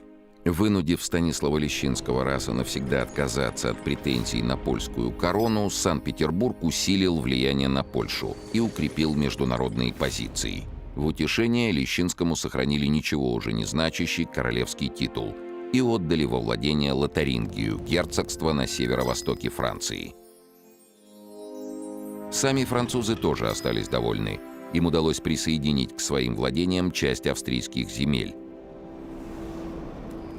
Но создать угрозу России в лице марионеточной Польши они не смогли. Так была поставлена точка в войне за польское наследство. Не успел корпус Ласси перейти русскую границу, как разгорелась новая война с турками. Ласси, получивший звание генерала-фельдмаршала, двинулся к Азову, чтобы отбить эту крепость у неприятеля. Сопровождал его и Николай Чемерзин. Крепость сдалась через 2 дня после начала штурма, но сам Чемерзин был смертельно ранен в бою.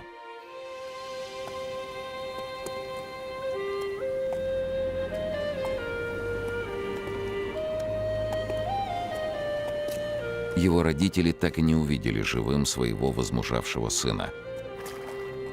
Как не увидели своих сыновей миллионы других отцов и матерей, чьи дети отдали свои жизни за родину и в памятных до сего дня, и в забытых войнах.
Зимой 1804 года по горным дорогам шли русские войска. В те дни, когда в Европе пылали битвы с Наполеоном, на Кавказе начиналась новая война.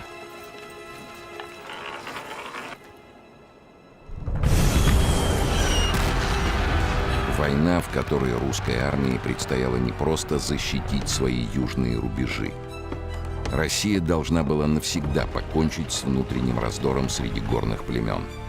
Иначе стоящие наготове Персия и Турция могли не просто взять власть в этих краях, а полностью уничтожить христианские народы Грузии и Армении. Русская армия шла защищать Кавказ.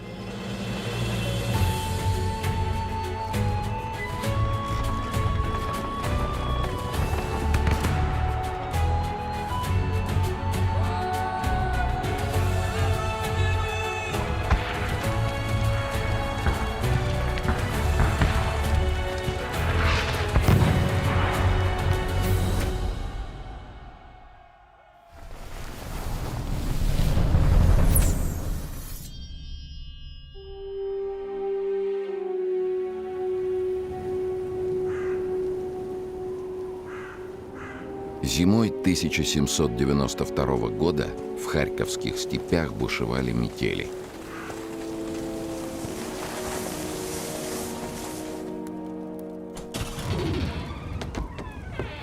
В один из ненастных дней в дом сельского священника Степана Котляревского постучали. Непогода застала в пути подполковника Ивана Петровича Лазарева. Отец Степан принял гостя радушно, и Лазарев провел в деревне целую неделю.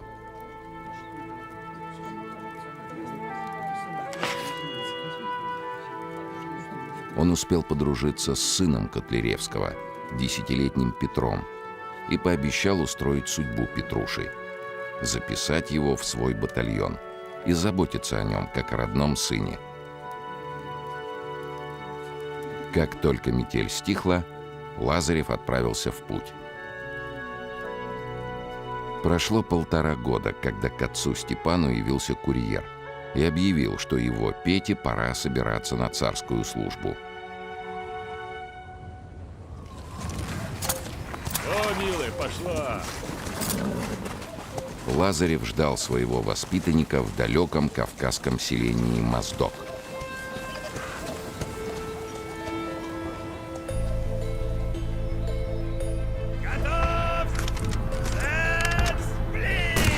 В семье священника не предполагали, что их сын Петр Котляревский окажется в эпицентре долгой войны против персидского нашествия, а через несколько лет поставит в ней победную точку, совершив то, что не удалось даже самому императору Петру Первому.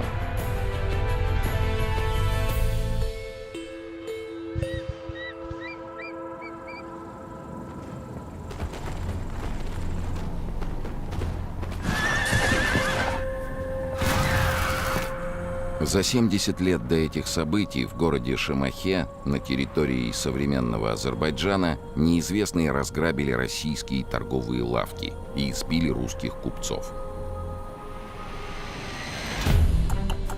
Шемаха и все Восточное Закавказье подчинялись Персии.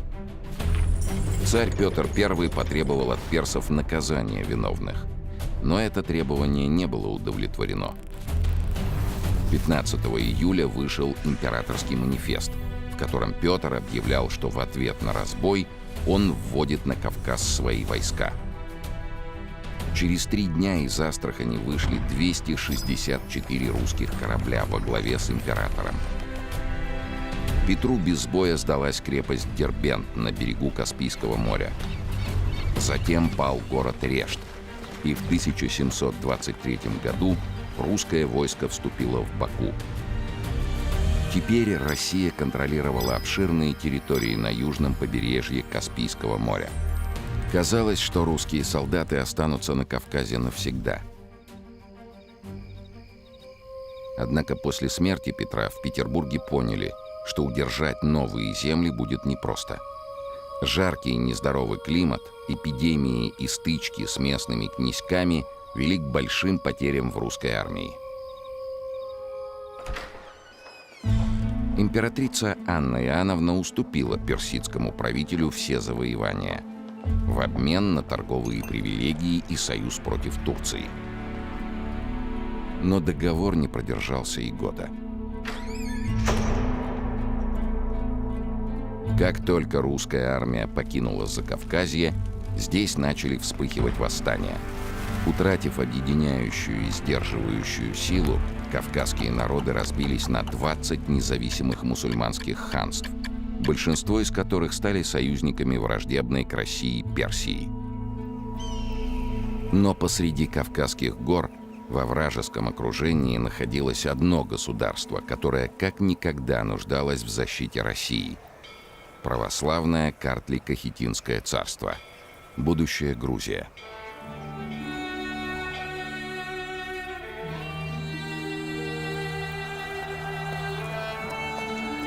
Правители Персии, занятые внутренними распрями, почти не вмешивались в дела кавказских государств. До поры до времени они не трогали Картлик-Кахетинское царство Ираклия II. Картлик-Кахетинское царство. Основана в 1762 году, когда под властью Ираклия II объединились Картлийское царство со столицей в Тифлисе, Тбилиси, и Кахетинское со столицей в Телаве. Кавказ отделял Российскую империю от давних врагов – Турции и Персии. Мир на Кавказе обеспечивал России и безопасность ее южных рубежей, и возможность торговли со всем Востоком. А для этого нужно было иметь здесь своих союзников.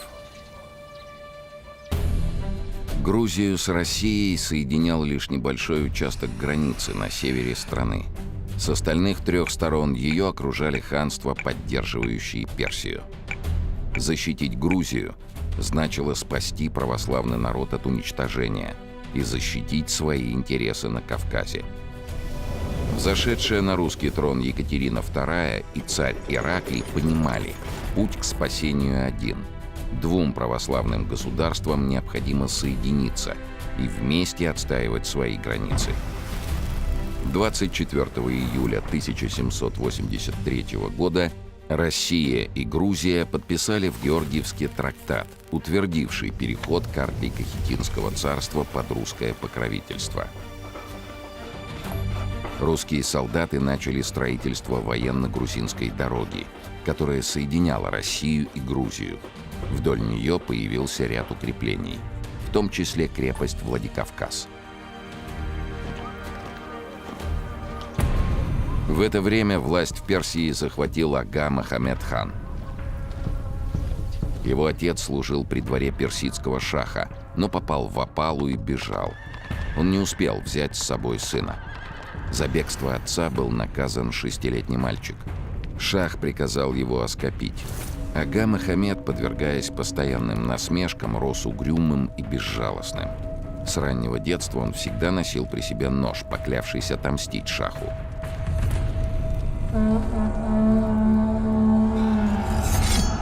Повзрослев, Ага Мохаммед хан собрал соратников и начал борьбу со своим обидчиком.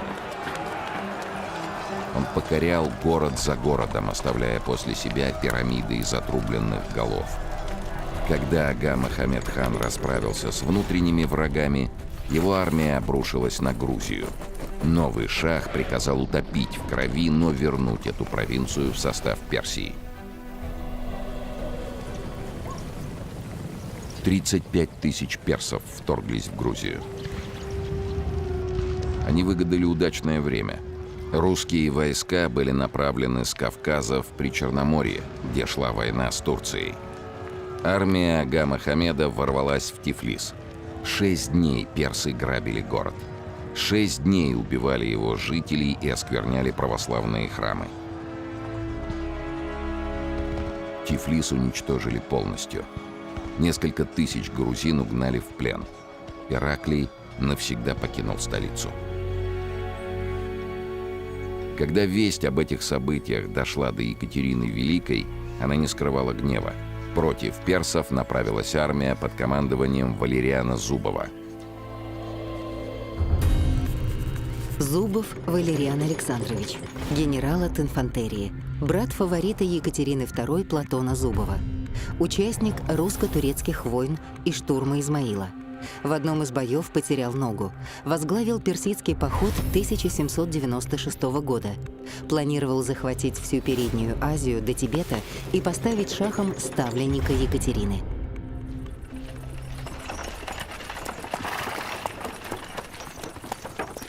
Вместе с войском Зубова шел в поход и 14-летний Петр Котляревский. Он изучал военное дело не по книгам, а в условиях боевого похода под руководством опытного командира. И в 14 лет уже стоял под вражескими пулями.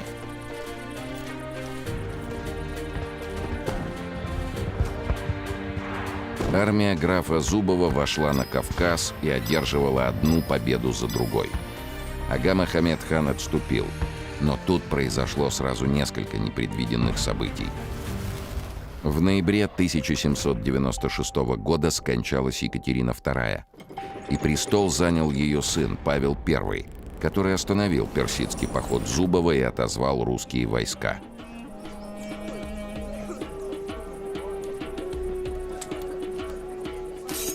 Кровожадный ага Мохаммед был убит собственными слугами.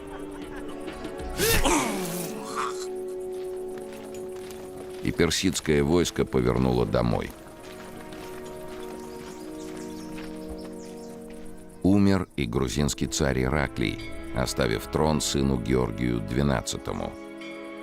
Тот своими глазами видел, что такое персидское нашествие, и понимал, что спасти Грузию может только переход под власть российской короны.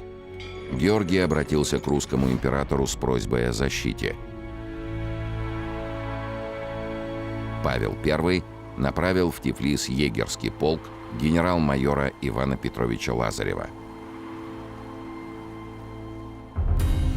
Егеря. От немецкого слова «ягер» — охотник. В конце XVIII века основной удар на поле боя наносили колонны линейной пехоты. Их главной задачей был штыковой удар. Егеря служили для огневой поддержки и прикрытия колонн линейной пехоты. Они могли действовать разрозненными подразделениями или в рассыпном строю. Егеря были незаменимы там, где требовались небольшие отряды ловких и метких стрелков. Они были наиболее приспособлены к ведению войны в горных условиях Кавказа. Стояла осень 1799 года.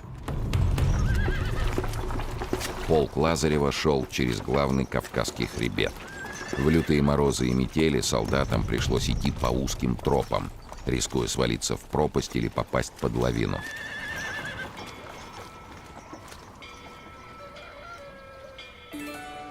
И лишь спустившись в долину Арагви, они почувствовали, что цель близка.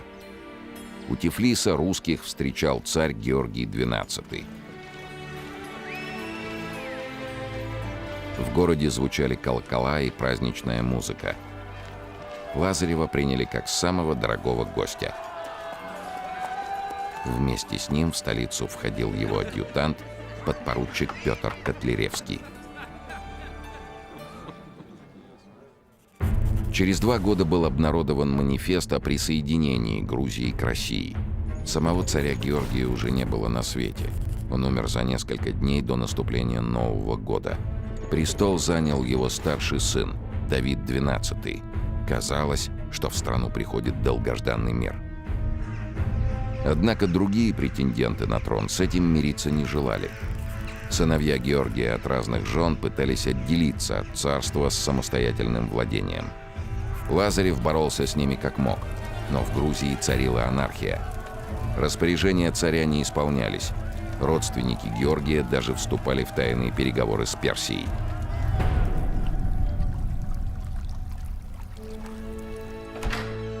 На российский престол взошел новый император Александр I. Картлий-Кахетинское царство было переименовано в Грузинскую губернию, к которой вскоре присоединились ранее независимые земли – Мингрелии, Имеретии, Гурии.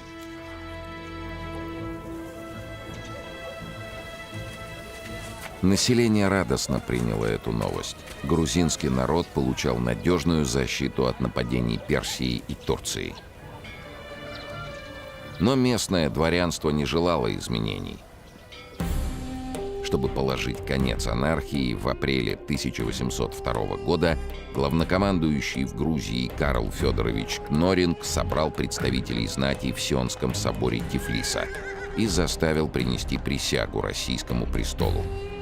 Отказавшиеся были высланы в Россию, но в Грузии оставалась вдова Георгия XII Мариам Цицишвили, также недовольная переменой своего положения.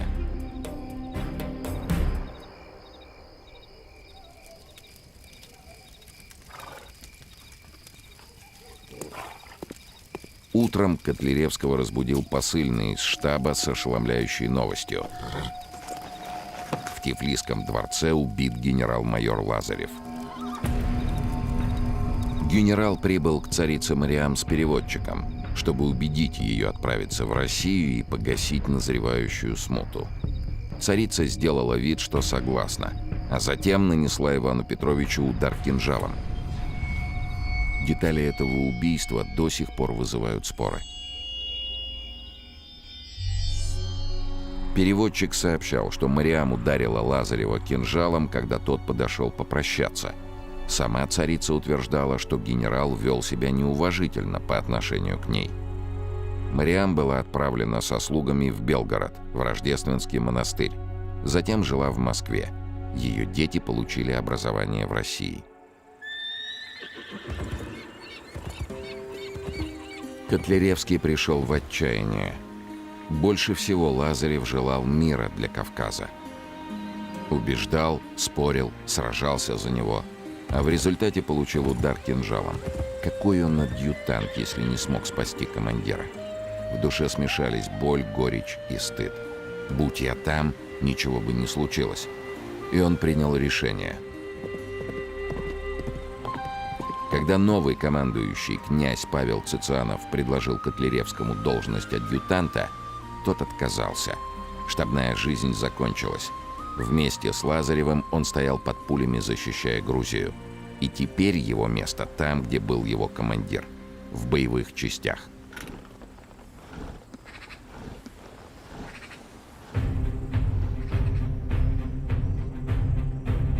В это время новый персидский правитель Фетх-Али Шах разослал указы всем независимым государствам Кавказа, призывая их восстать против России. На обращение откликнулся Джавад-хан, правитель Гянджинского ханства, которое граничило с Грузией на юго-востоке. Страну окружали и другие враждебные ханства – Ереванское, Нахичеванское, Талышское, Карабахское. Цицианову предстояло либо привлечь их на свою сторону, либо покорить до того, как Персия вступит в войну. Русское войско готовилось к походу на Гянджу. Павел Дмитриевич Цицианов, дальний родственник царицы Мариам из грузинского рода Цицишвили, участник русско-турецкой войны и персидского похода Зубова. В Грузии показал себя прекрасным администратором, основал в Тифлисе благородное училище, восстановил типографию, добивался для грузинской молодежи права получать образование в высших учебных заведениях России. Цицианов предложил правителю Гянджи сдаться. Тот в ответ похвалялся величиной своих пушек и близостью персидского шаха. В ноябре 1803 года 2000 солдат Цицианова двинулись на юг.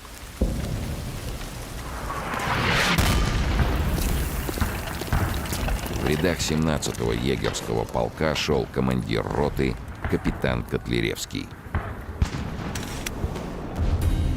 17-й егерский полк – старейший и самый титулованный в императорской армии. Сформирован в 1642 году по указу царя Михаила Федоровича из московских стрельцов. С конца XVIII века все время находился на Кавказе и внес решающий вклад в исход русско-персидской войны.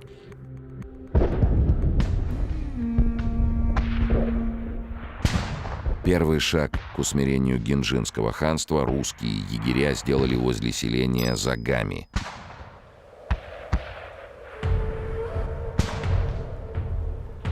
Петр стоял перед строем солдат, чтобы повести их в атаку. Только теперь понял, что значит быть командиром. Впереди враг, пули и смерть.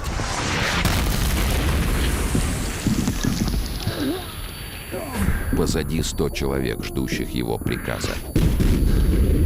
А между ними только он, 20-летний капитан.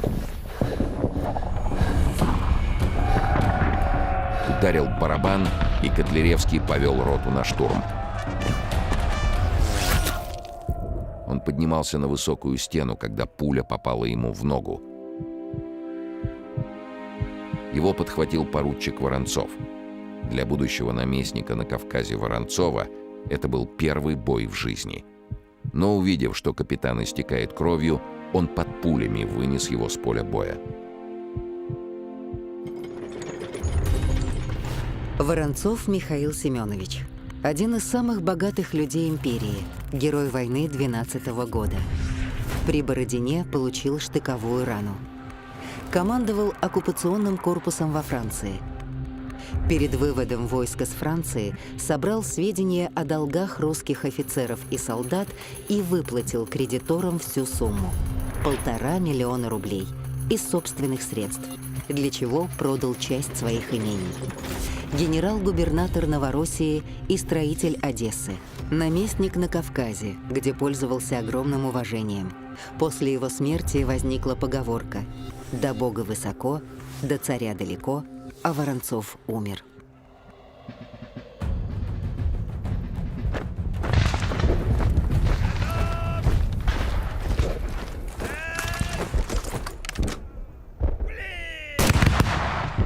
Загами был взят. Дорога на Гянджу была открыта. Это была мощная крепость. Двойные стены высотой 8 метров, 6 башен, бойницы для стрелков. Осада длилась целый месяц. Лишь третий штурм привел к успеху. Первая русская колонна взошла на стену и отбросила врага. Вторую колонну возглавлял Павел Корягин, командир 17-го егерского полка. Он совершил отвлекающий маневр и овладел главной крепостной башней. Противник бросал на пути русских горящие бурки и тряпье, пропитанное нефтью. Бой был страшным. Почти все защитники крепости, более 1500 человек, погибли. Русские потеряли 251 человека, но взяли город. Сам Джавад-хан погиб с саблей в руках. Русские похоронили его с воинскими почестями, а его семье была назначена денежная пенсия. Гянджа признала власть русской администрации. Раненый Котляревский был произведен в майоры и вместе с Воронцовым представлен к ордену Святой Анны Третьей степени. Вскоре война развела молодых офицеров, но их дружба продлится 48 лет.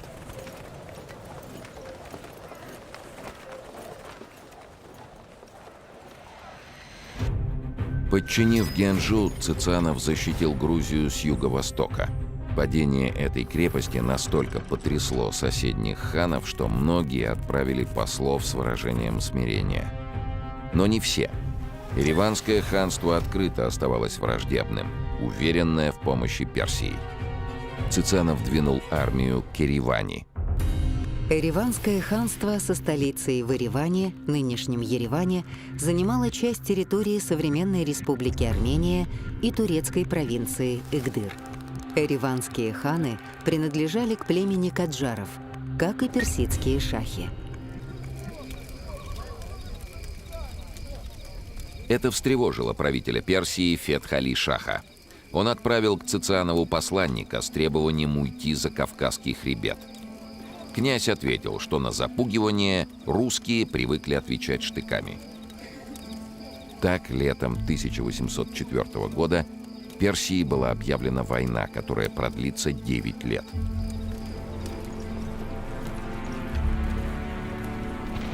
Произойдут Аустерлицкое сражение и Бородинская битва. Запылает Москва. И все это время далеко в горах всего 10 тысяч русских воинов будут защищать свои южные рубежи. Для сравнения, при Бородине русская армия имела более 100 тысяч человек. У Еревани Цыцанов имел не более 4 тысяч солдат. Персидское войско насчитывало 40 тысяч человек.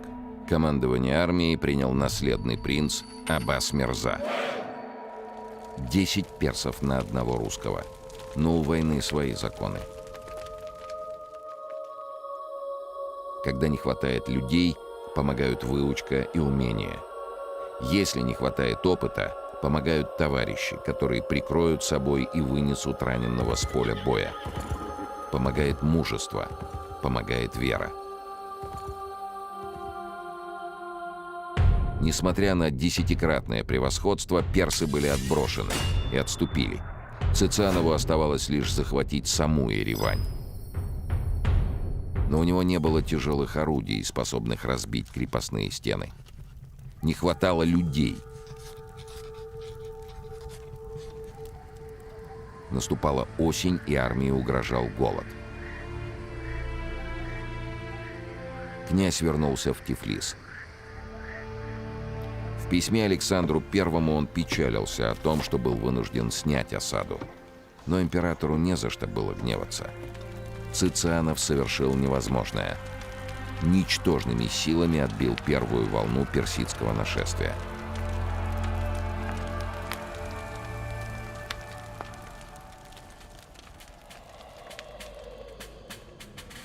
Следующий 1805 год начался с нового похода. Часть Ереванского ханства была присоединена к России. Ее власть признали Шикинский хан, Шурагельский султан и правитель Карабахского ханства, которое граничило с Персией. В ответ на это персидский шах двинул свое войско на Карабах. Границу между Карабахом и Персией прикрывал лишь небольшой русский отряд. Ему на помощь Цицианов направил батальон полковника Павла Корягина, командира 17-го егерского полка, который насчитывал 493 солдата и 2 орудия. Шел в поход и майор Котляревский. Неподалеку от замка Шах-Булах Корягин столкнулся с персидским авангардом численностью около 4000 человек. Полковник решил не отступать. Он приказал построиться в каре и продолжить поход. 500 русских солдат шли вперед, отбивая атаки, пока вечером не увидели, что к ним приближается вся 20-тысячная армия Аббас-Мирзы.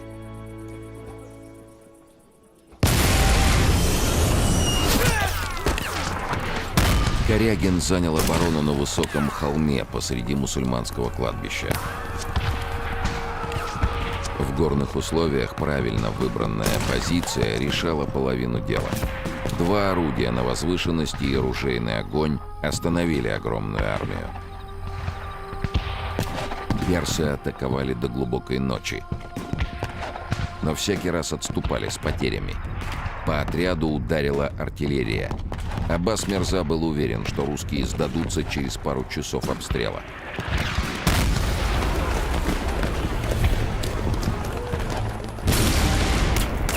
Но те держались. Держались 3 дня. Персы перекрыли осажденным доступ к воде и усилили обстрел. Раненые умирали от жажды. Пуля задела и самого Корягина.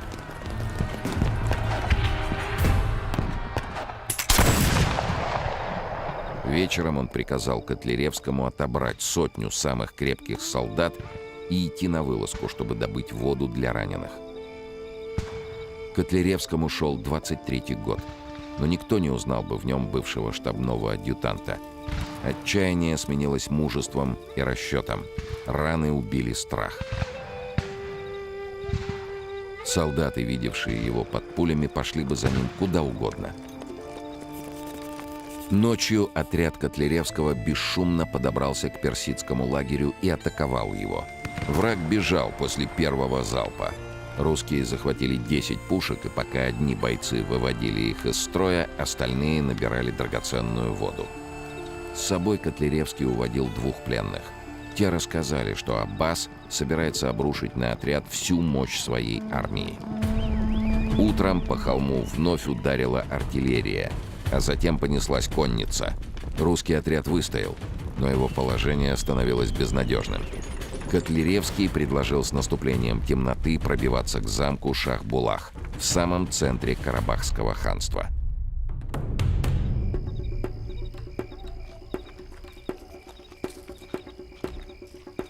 Отряд начал отход в полночь. На рассвете бойцы уже были у стен крепости.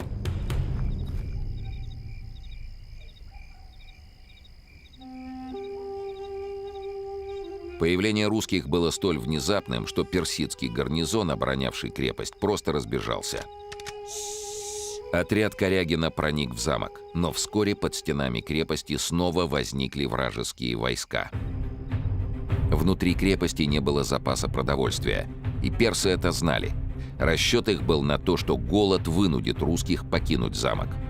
Несколько дней отряд Корягина питался травой и кониной.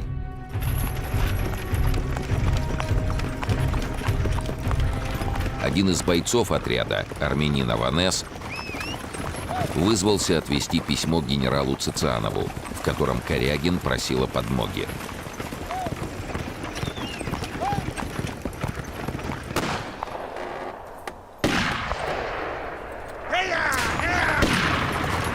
Цицанов ответил, что прийти на выручку никак не может. Персы угрожают Тифлису, и дробить войска генерал просто не имел права. Аванес сумел вернуться в крепость с неутешительными новостями, но доставил бойцам небольшой запас продуктов.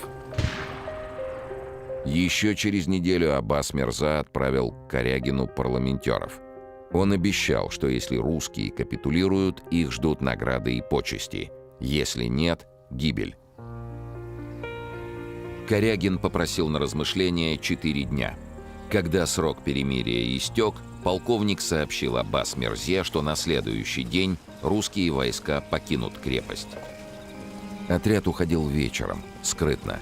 Никто из персов даже не заметил, как русские направились к Мухрату. Эта крепость располагалась в горах, и обороняться за ее стенами было проще.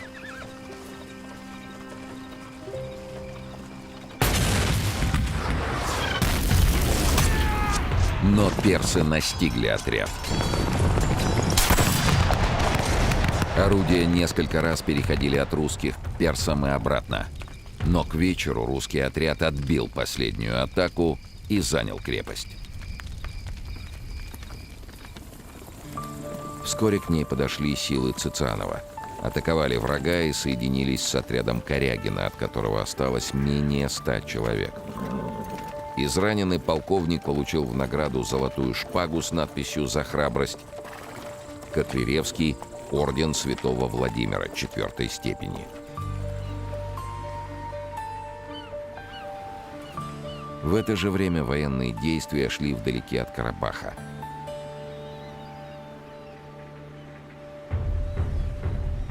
Еще в начале кампании 1805 года Цицанов отправил Каспийскую флотилию, чтобы захватить Баку. Но экспедиция потерпела неудачу, и русские отошли с большими потерями. Цицанов двинулся по горам на помощь. Сопротивляться грозному русскому командующему бакинцы не осмелились. Князь подъехал к стенам крепости, но когда бакинский хан вручал ему ключи от города, раздались выстрелы. Приближенные хана подло убили Цицанова и сопровождавшего его подполковника Иристова. Тело российского наместника обезглавили, а затем отправили голову в подарок персидскому шаху.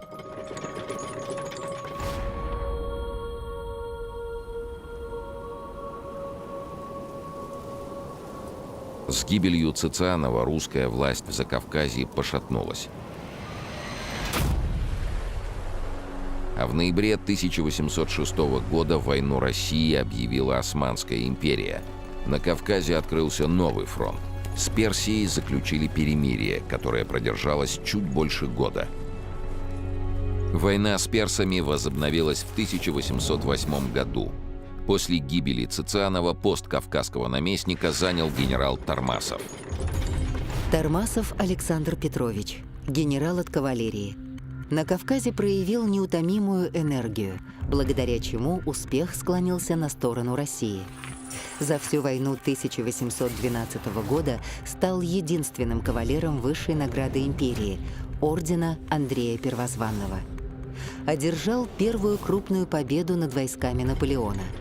Московский генерал-губернатор после пожара Москвы. Как писали о нем москвичи, был равно внимателен к богатому и бедному, сильному и слабому, к чести сущему и в убожестве пребывающему.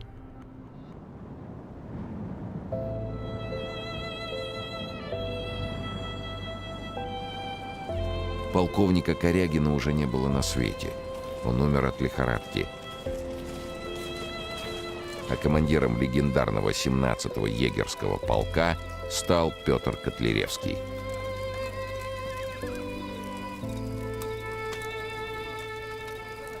К 1810 году значительная часть кавказских ханств признала власть России. Оставалось покончить с внешним вторжением Персии, чтобы завершить войну. Летом русское командование получило сведения о том, что персы готовят новое наступление на юге Карабахского ханства. Чтобы предупредить врага, Котляревский вел один из своих батальонов к селению Мигри на самой границе с Персией. Тормасов, узнав численность неприятеля, отправил приказ Котляревскому отступить, но доставить пакет не успели. Тот, кто владел крепостью Мигри, становился хозяином Карабаха. Аббас Мирза это знал. Знал и Котляревский. Полковник не сомневался, что врагов больше, чем его солдат. Он уже привык, что неприятель всегда превосходит русских числом, и верил в своих бойцов. Через горы прошли скрытно, подобрались к крепости и атаковали ее с 3 сторон. После короткого боя взяли передовые высоты.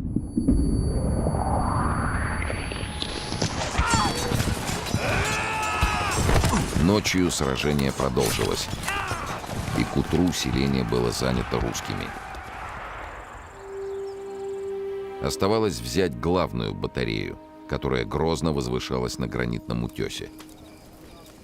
Котляревский приказал ее окружить и отвести в воду.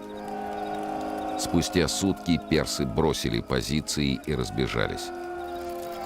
Русские потеряли 6 убитыми, 29 человек были ранены, среди них сам Котляревский. Потери персов составили 300 человек, а к селению уже двигался 10-тысячный отряд персов, которым фактически командовали английские офицеры. В 1807 году Россия была вынуждена заключить мир с наполеоновской Францией. Англия продолжала войну с французами и поддерживала всех противников Франции и России. Новый мирный договор между Россией и Англией был подписан лишь в 1812 году, когда французская армия вторглась в Россию. Однако это не остановило происки англичан на Кавказе и в Азии. Так начиналась долгосрочная кампания за господство Англии в Южной и Центральной Азии, названная «Большая игра». Это противостояние продолжалось более 2 веков, сопровождалось чередой войн, стало одной из причин ввода советских войск в Афганистан и, по сути, продолжается до сегодняшнего дня. Котляревский запретил вступать в перестрелки. Персы растерялись. Потоптавшись перед Мигри, они 3 колоннами отступили к реке Аракс. С наступлением ночи их основные силы переправились через реку, оставив на берегу 4000-ный заслон. Котляревский имел не более 500 человек. Он разделил их на 3 группы и ночью вывел их из крепости. 500 русских егерей уничтожили 4000-ный отряд персов полностью. Пленных не брали. Их просто некому было бы охранять.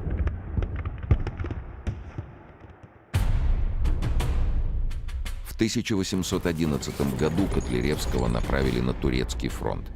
Он и здесь подтвердил свою репутацию блистательного полководца, захватив крепость Ахалкалаки. За этот подвиг его произвели в генерал-майоры, а герою не исполнилось еще и 30 лет. Наступил год 1812. На Кавказ прибыл новый главнокомандующий, генерал-лейтенант Николай Ртищев. Был он человеком нерешительным, а времена настали суровые. На Кавказе начались волнения, но русская армия не могла рассчитывать на подкрепление. России угрожало нашествие Наполеона. С турками заключили победный мир. К персам также обратились с мирным предложением, но оно было отвергнуто.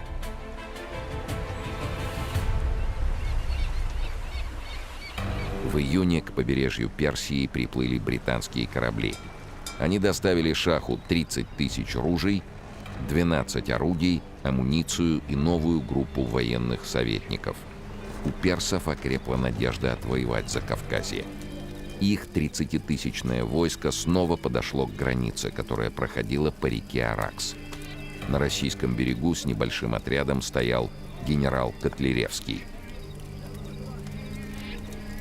Генерал писал главнокомандующему рапорт за рапортом, повторяя: «Нужно атаковать. Персы тянут время, планируя поднять кавказские народы». Но Ртищев запретил наступательные действия, надеясь заключить мир с Абас-Мирзой. Но когда Котляревский получил сведения о том, что враг готовит общее наступление, он решился нарушить приказ. Генерал обратился к солдатам. «Братцы, нам должно идти за Аракс и разбить персиян. Их на одного 10, но храбрый из вас стоит 10. А чем более врагов, тем славнее победа. Идем, братцы, и разобьем».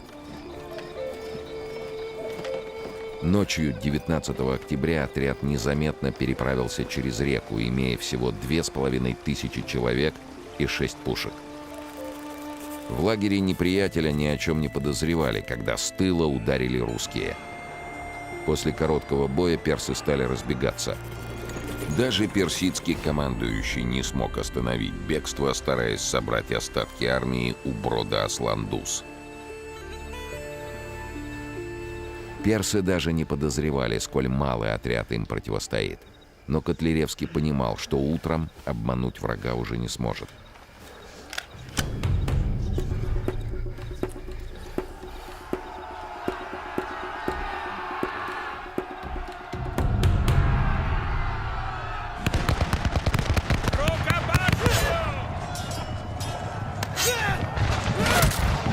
Той же ночью под громовое «Ура» персидский лагерь у Асландуза снова атаковали сразу с 3 сторон. Персы укрылись в укреплении на вершине горы, но ее взяли штурмом.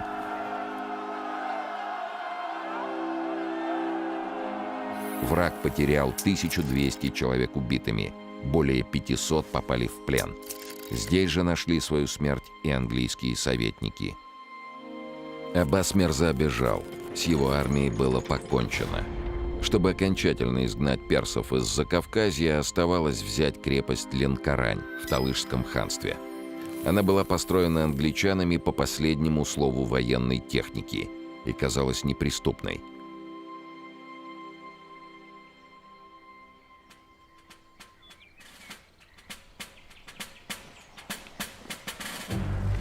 Шел декабрь 1812 года. Остатки армии Наполеона покинули сгоревшую Москву и бежали из России, когда далеко на Кавказе егеря Котляревского подошли к крепости Ленкорань. Котляревский предложил гарнизону сдаться и получил отказ. В приказе, который Петр Степанович отдал отряду, главными были 3 слова: «Отступления не будет». Русские пошли на штурм 1 января 1813 года. На стены взбирались под шквальным огнем. Падали идущие во главе колонн офицеры. Увидев, что убит один из командиров, раненый в ногу Котляревский бросился вперед, чтобы ободрить солдат.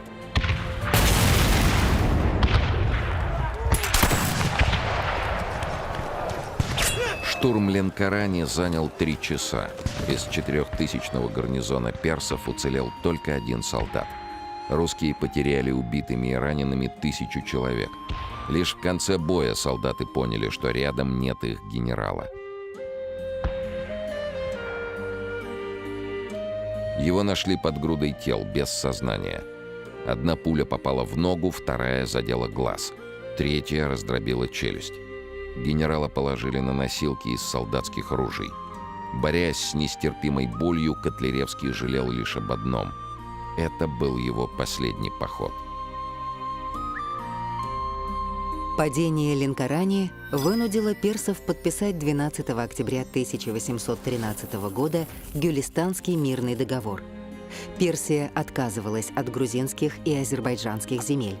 Россия получала исключительное право иметь военный флот в Каспийском море и выгодные условия для торговли. Сын сельского священника поставил точку в 9-летней войне. С тех пор и до сегодняшнего дня грузинскому народу пришлось пережить много трудностей. Но ни один захватчик больше не вступал в грузинскую столицу никогда. Тяжелые раны вынудили Петра Степановича подать в отставку. и Котляревский навсегда покидал Кавказ. Великий Кавказ, который он узнал как никто другой. Кавказ, чей народ, если дружит, то до смерти, а если сражается, то до конца. Кавказ, который всегда будет оставаться предметом стратегических интересов для многих стран. Вечный Кавказ, где русские солдаты сражались за вечный мир.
В 1807 году французский император Наполеон торжествовал победу. Его власть признала большая часть Европы.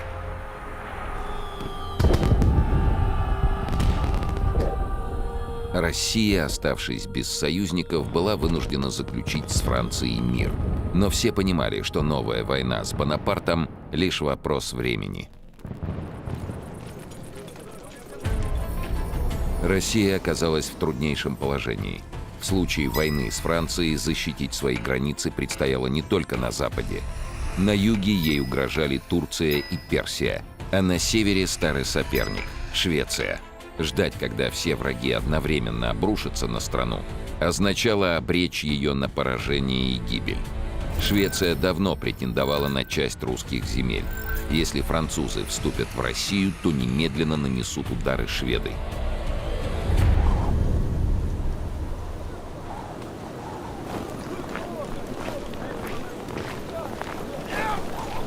Русская армия была вынуждена вступить на территорию Шведского королевства, чтобы ликвидировать угрозу с севера.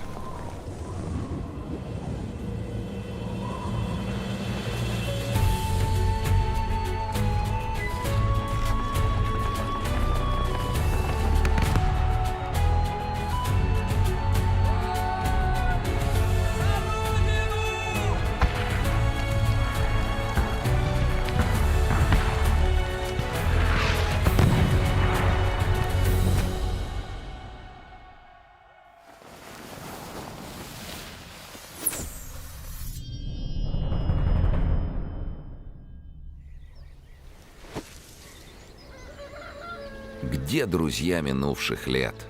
Где гусары коренные, председатели бесед, собутыльники седые? Деды, помню вас и я, испевающих ковшами и сидящих в круг огня с красно-сизыми носами. Но едва проглянет день, каждый по полю порхает. Кивер зверский на бекрень, ментик с вихрями играет.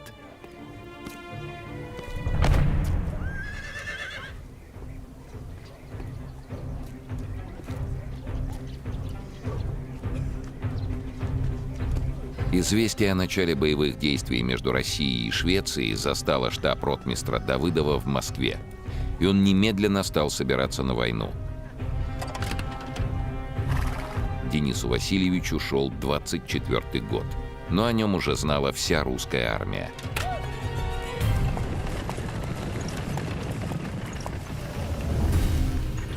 Давыдов Денис Васильевич. Именно его отец, отставной полковой командир, был владельцем знаменитой деревни Бородино. Однажды в гости к Давыдовым приехал сам Суворов и сказал о 9-летнем Денисе: «Этот удалый будет военным. Я не умру, а он уже 3 сражения выиграет».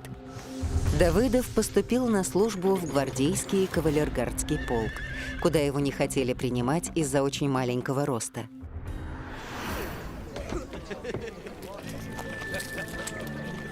Писал стихи и басни, где часто высмеивал первых лиц государства, вследствие чего был переведен из гвардии в белорусский гусарский полк.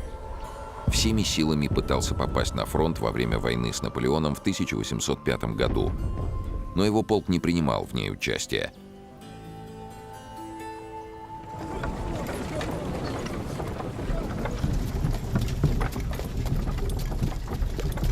Чтобы попасть в действующую армию, Денис Васильевич пошел на крайние меры.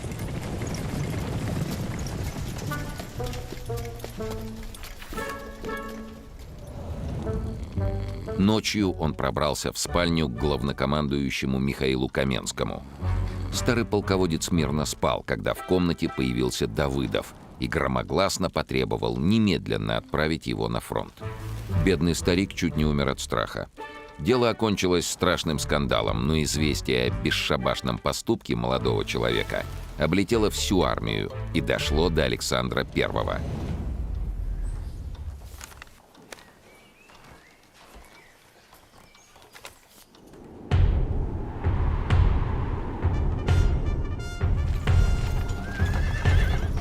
Давыдов был направлен в действующую армию и назначен адъютантом к генералу Багратиону. Багратиона он побаивался, поскольку некогда в стихах подшучивал над его длинным носом. Багратион Петр Иванович. Из древнего грузинского рода. Начал службу рядовым солдатом. Участник войн против Турции, походов Суворова и ряда других кампаний. За храбрость получил прозвание «Льва русской армии». Неоднократно лично водил солдат в атаку. В Бородинском сражении возглавит героическую оборону семеновских флешей. Получит тяжелое ранение и спустя 17 дней скончается. Генерал Багратион, завидев Дениса, сказал: «Вот тот, кто потешался над моим носом». Давыдов ответил, что писал о его носе только из зависти, так как у него самого носа практически нет, и указал на свой маленький нос пуговкой. Шутка Багратиону понравилась. В армии рассказывали такой анекдот. Когда Багратиону докладывали, что неприятель на носу, тот переспрашивал: «На чьем носу? Если на моем, то можно еще отобедать, а если на Денисовом, то по коням».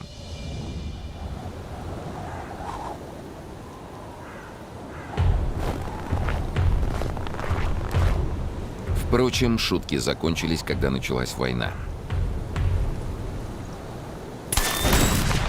Один из боев, по мнению Багратиона, был выигран только благодаря Давыдову, который один бросился на отряд французских улан.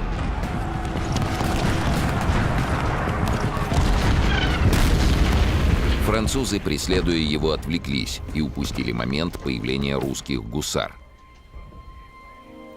Денис получил орден святого Владимира 4-й степени и бурку от Багратиона. Затем были золотой прессе Шейлаутский крест, орден святой Анны, золотая сабля за храбрость. Когда в 1807 году в Тильзите заключался мир между французским и русским императорами, Багратион вместо себя послал на церемонию Давыдова. Так Денис увидел самого Наполеона.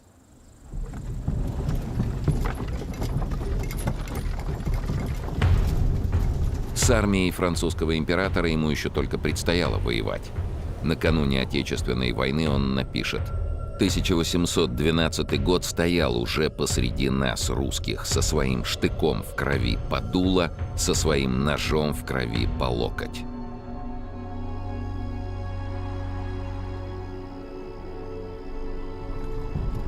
А пока шел 1808 год. Предстояло защитить Россию на севере, и Давыдов ехал на войну против шведского королевства.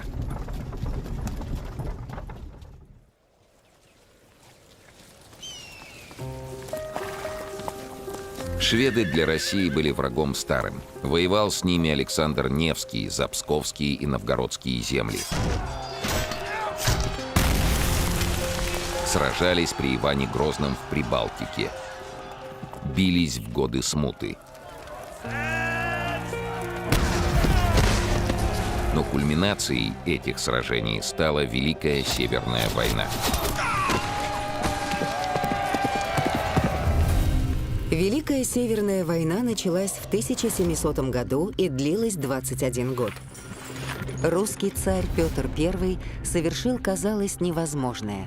Разгромил непобедимую армию шведского короля Карла XII. Это была победа, которая потрясла всю Европу. Россия получила выход к Балтийскому морю и создала на Балтике военный и торговый флот. Здесь же выросла новая столица – Санкт-Петербург. Политическая ситуация изменилась навсегда. Россия получила статус империи и навсегда вошла в число самых влиятельных государств мира. Дважды Швеция пыталась вернуть утраченные земли. Оба раза безуспешно.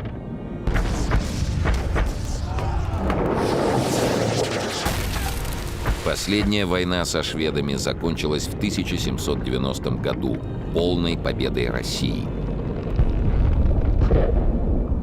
Тогда грохот пушек был хорошо слышен даже в окрестностях Санкт-Петербурга. Настолько близко проходила русско-шведская граница. И это вызывало немалую тревогу за безопасность столицы. С тех пор прошло 18 лет в мире. На одном из участков границы два государства соединял мост, переброшенный через реку Тюмень. Одна его половина была окрашена в цвета шведского флага – синий и желтый. Вторую русские солдаты окрасили черно-белыми полосами, так, как было принято красить пограничные столбы, сторожевые будки и другие казенные объекты.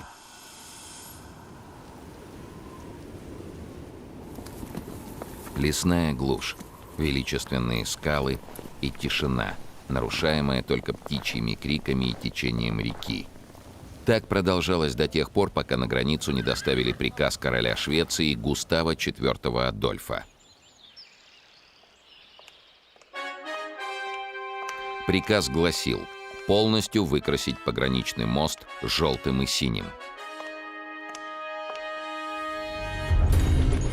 Густав IV Адольф пришел к власти после убийства его отца, Густава III, что сделало его подозрительным и мрачным.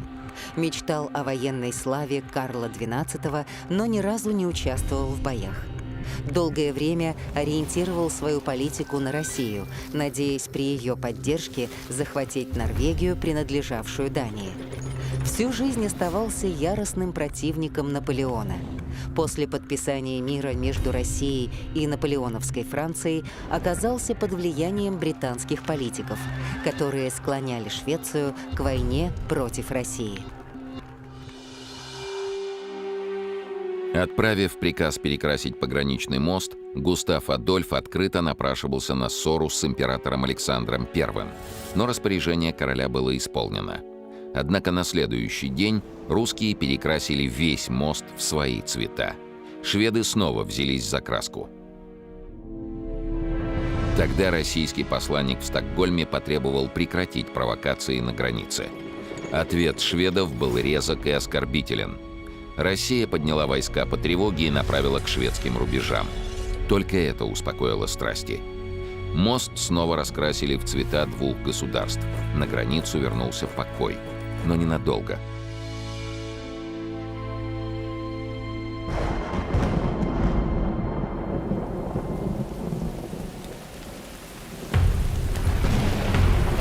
Конфликт между Стокгольмом и Санкт-Петербургом только усиливался.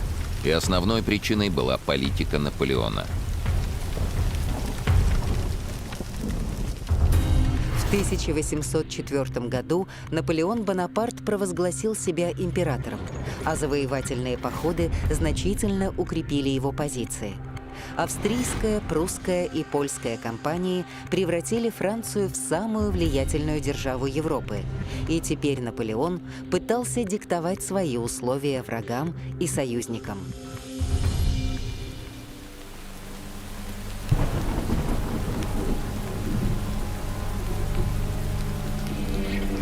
Открытую войну с Францией в это время вела только Великобритания. Бонапарт понимал, что не добьется полного господства на континенте, пока англичане не будут покорены. Не имея возможности подчинить Британию силой, он ввел так называемую континентальную блокаду. Континентальная блокада – система мероприятий, которую французский император Наполеон проводил с целью подрыва британской экономики. Подконтрольные Бонапарту морские порты были закрыты для английских судов. Британские корабли подлежали захвату, а товары – конфискации. После подписания мира с Францией континентальную блокаду вынуждена была поддержать и Россия.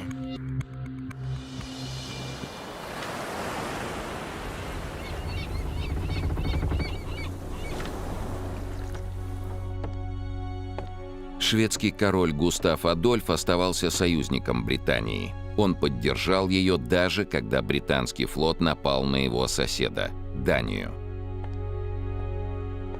Англичане выжгли половину столицы Дании, Копенгагена, и увели весь датский флот.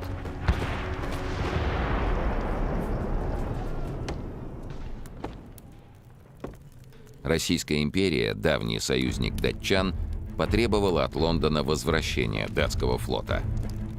Последовал грубый отказ. Россия вступила с Британией в вялотекущую войну.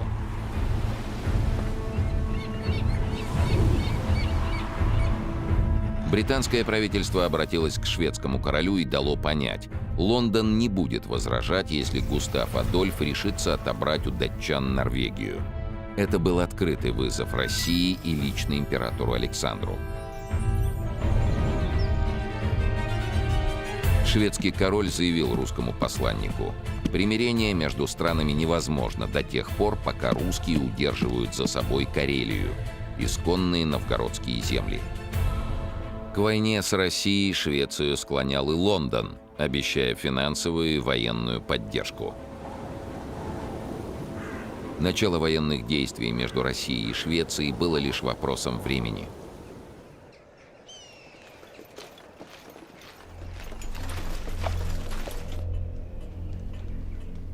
Александр понимал, новая война с Наполеоном могла начаться в любой момент. И тогда Россия окажется сразу под двумя ударами со стороны Франции и Швеции. Ситуация требовала незамедлительных действий.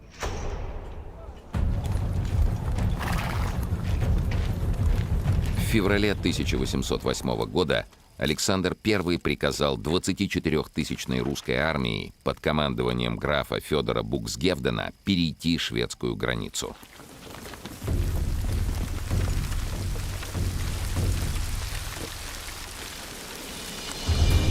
Буксгевден Федор Федорович, генерал от инфантерии, из старинного рода прибалтийских немцев, участник ряда военных кампаний и кавалер многих орденов. Был очень честолюбив, что порой приводило его к конфликтам с другими генералами и негативно сказывалось на общем ходе военных действий. Командовал русскими войсками во время войны со Швецией. В Санкт-Петербурге его действия считались слишком осторожными, а войска постоянно подвергались инспекции.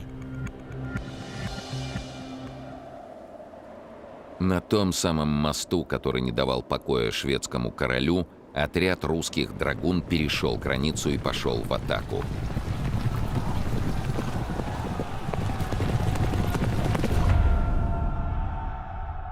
Война началась.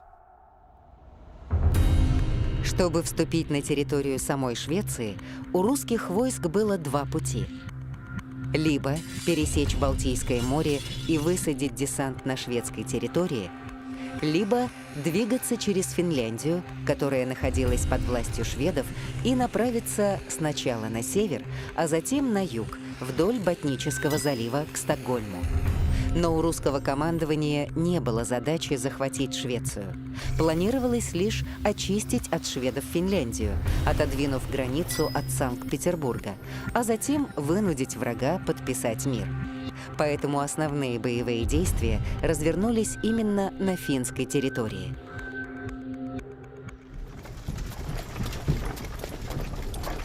Вот уже 700 лет малонаселенные земли Финляндии находились под властью Швеции.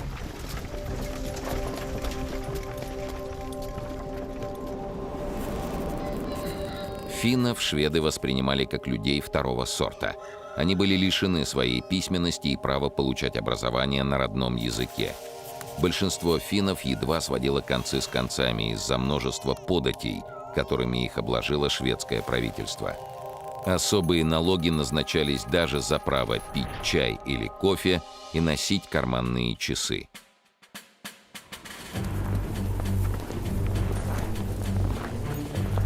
Русский император Александр после завоевания Финляндии планировал дать ей конституцию, предоставить автономию в составе Российской империи, а коренному народу вернуть основные права. Но сначала нужно было победить шведов. Шведы были застигнуты врасплох. Их небольшие гарнизоны сдавались без боя, либо отступали на север, и русские продвигались вперед почти без сражений. Был взят один из главных портов Финляндии – Гельсингфорс, ныне Хельсинки. Русские заблокировали самую мощную крепость противника – Свеаборг. Взят город Або, ныне Турку, а затем и Аландские острова, находящиеся в непосредственной близости от шведских берегов.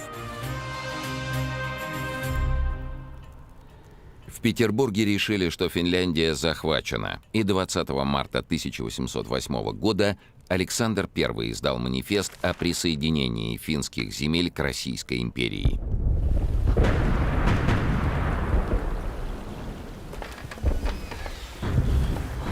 Казалось, что еще чуть-чуть и русские солдаты вступят в Стокгольм. Его жители в панике собирали вещи. К отъезду готовилась даже королевская семья. А тем временем шведский главнокомандующий генерал Мориц Клингспор готовился дать русским отпор и стягивал свои войска на север Финляндии.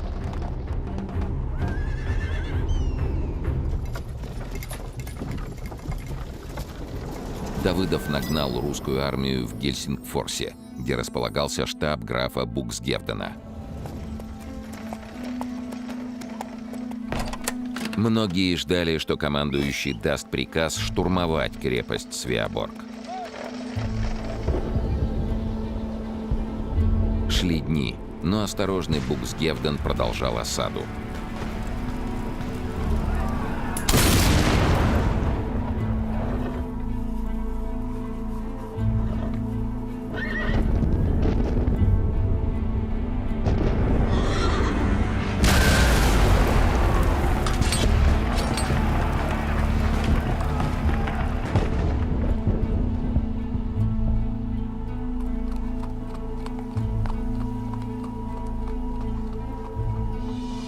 В поисках настоящего дела Денис двинулся в Або, где во главе войск стоял Багратион.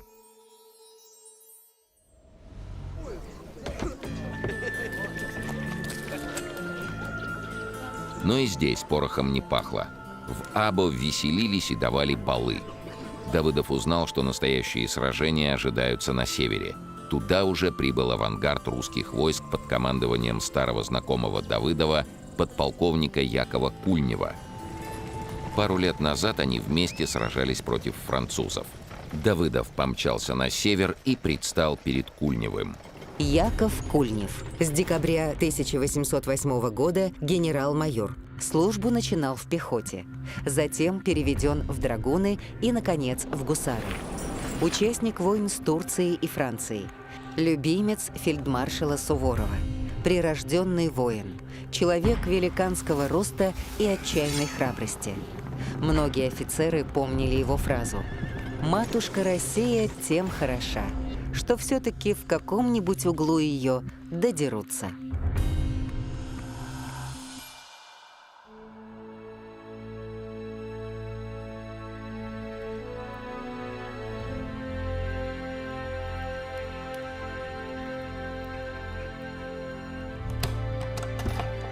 Увидев Дениса, Кульнев обрадовался. Он подтвердил, что со дня на день собирается дать шведам бой, и штаб-ротмистр Давыдов понял, что попал туда, куда стремился.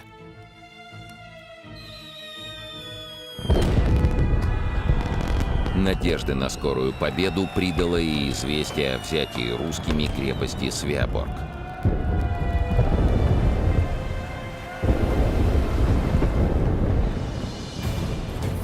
Ее гарнизон состоял из 7500 человек, у которых не было недостатка ни в боеприпасах, ни в продовольствии. Обороняться с такими силами можно было очень долго.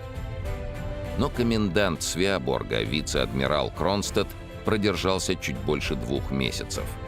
После переговоров с русским командующим он капитулировал, а вскоре даже принял российское подданство. Помимо ружей, пушек и боеприпасов, русским досталось более 100 кораблей, которые пополнили российский флот. Шведские офицеры дали честное слово, что не будут воевать против России, и были отпущены. Такая практика существовала в то время. И обычно офицеры не нарушали данного обещания. Но русское командование даже не представляло, какую ошибку совершает. Тем не менее, враг был изгнан из северной части Финского залива. Русский флот получил новые порты в Балтийском море. Это был настолько большой успех, что в Петербурге даже устроили грандиозное празднование. Но вскоре выяснилось, что до окончательной победы еще очень далеко, а главные сражения этой войны еще впереди. Отдельные отряды шведов, отступившие на север, присоединились к своим основным силам, которыми командовал генерал Мориц Клингспор. Объединенная шведская армия была серьезной силой, и война с ней не обещала быть столь же легкой, как начало кампании.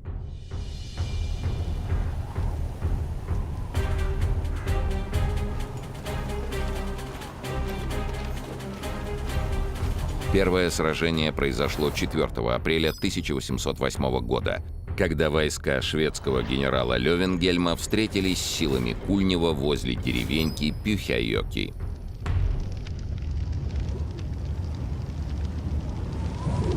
Кульнев приказал открыть огонь.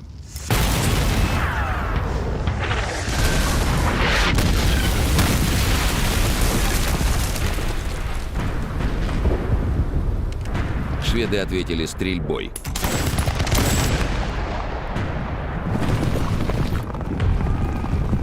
А затем Лёвенгельм послал свою конницу в обход русских. Для Давыдова это был первый бой в этой войне. Каков он, новый враг? Действительно ли шведы так слабы, что могут только отступать?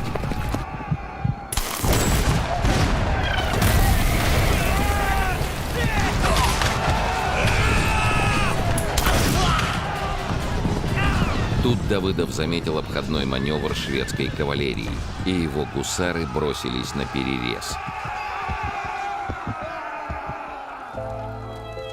Этот удар буквально смел вражескую конницу.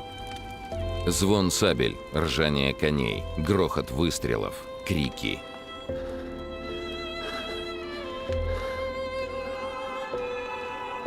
Вдруг Давыдов и его командир услышали, как кто-то по-французски взывает о помощи. В нескольких шагах они увидели залитого кровью Лёвенгельма. Кульнев подхватил шведского генерала. Его перевязали и отвели в безопасное место. Вместе с Лёвенгельмом в плен сдались еще несколько высших офицеров. Первый бой был выигран.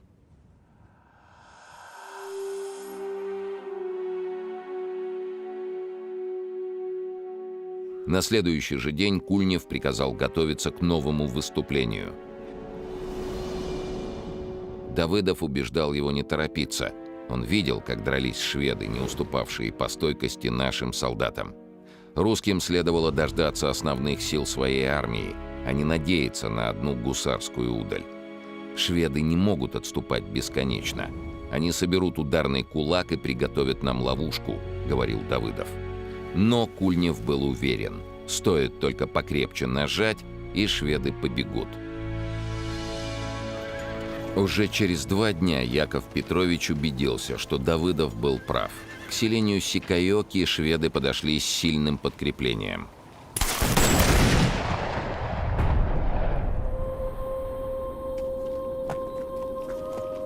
В завязавшемся бою русский отряд был разгромлен, и его остатки отступали вместе с командиром. Кульнев упал духом, а Давыдова охватила досада. Вскоре пришло сообщение, что разбиты еще 2 больших русских отряда, попавшие в окружение.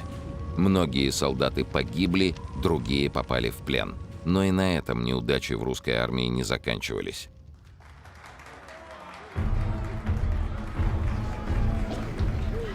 Вдохновленные первыми успехами на севере Финляндии, шведы решили вернуть утраченные позиции на юге. Аландские острова оставались важным стратегическим пунктом в считанных километрах от шведского побережья. Русские заняли острова еще в начале войны. Теперь туда направились корабли со шведским десантом. Как только шведы сошли на берег, к ним присоединились вооруженные местные жители. Обороной Аландских островов руководил полковник Николай Вуич.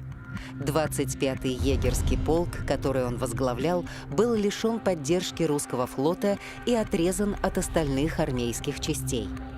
После ожесточенного сопротивления полковник Вуич был вынужден сдаться. Вернувшись из плена, он предстал перед военным судом, но был полностью оправдан.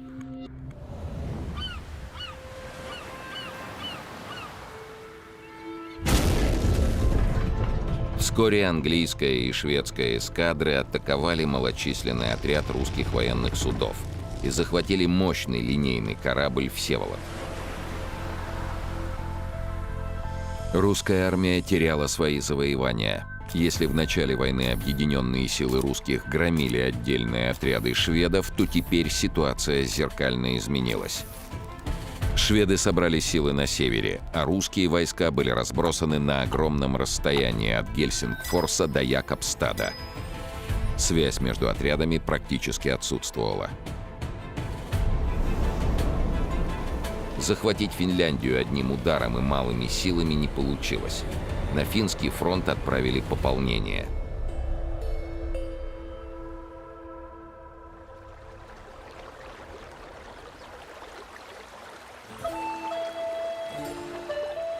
Но тут наступила весна. Таяли снега, выходили из берегов северные озера и реки. Военные действия приостановились.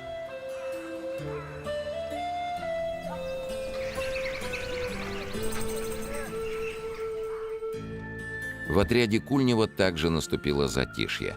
Солдаты отдыхали после зимних морозов и походов. Яков Петрович, недавно произведенный в полковники, сел писать письма родным. Взялся за перо и Давыдов. После пленения генерала Левенгельма поэт сочинил в честь командира шутливую оду. «Пускай услышит свет причуды Кульнева и гром его побед. Румяный Левенгельм на бой приготовлялся и, завязав жабо, прическу поправлял. Миланский полк его на клячах выезжал, за ним и корпус весь Клинкспора присмыкался. О, храбрые враги, куда стремитесь вы? Отвага, говорят, ничто без головы». Давыдов читал, Кульнев усмехался. Обоих тяготило вынужденное бездействие. И та первая победа вспоминалась теперь как что-то далекое и нереальное.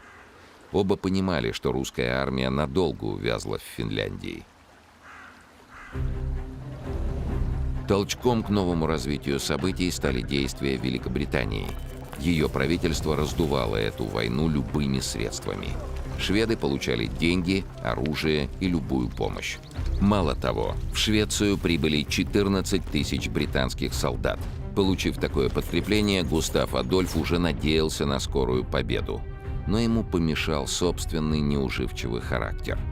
Король так и не смог договориться с английским генералом Джоном Муром, куда направить его солдат. После очередной ссоры король не придумал ничего лучшего, как посадить Мура под арест. Тому удалось бежать, и вскоре он вместе со своими солдатами покинул Швецию.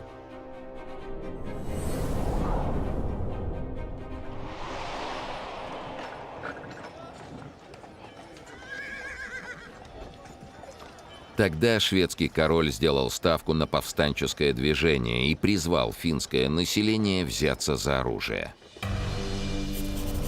В королевских рескриптах русских сравнивали с дикими животными, а лютеранские священники объясняли крестьянам, почему убийство православных русских солдат является богоугодным делом. Под влиянием этой пропаганды Финляндия восстала. Леса наводнили вооруженные крестьяне, а командовали ими офицеры и солдаты шведской армии. Те самые, которые недавно были отпущены под честное слово не участвовать в боевых действиях. Партизаны жгли мосты, уводили лошадей, нападали на обозы с провизией, убивали отставших солдат.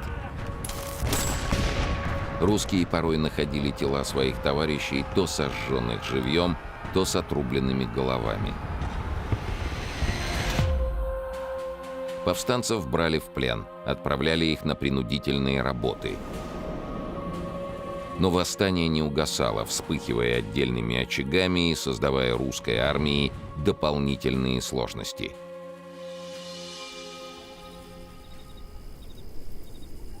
Тем временем пришло лето, дороги подсохли, начались сражения с основными силами шведов.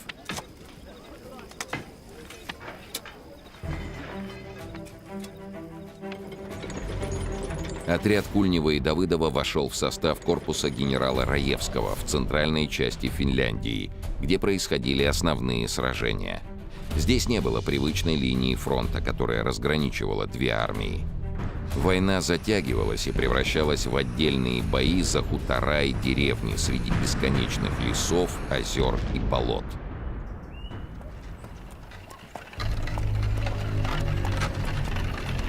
А в русской армии начинался голод.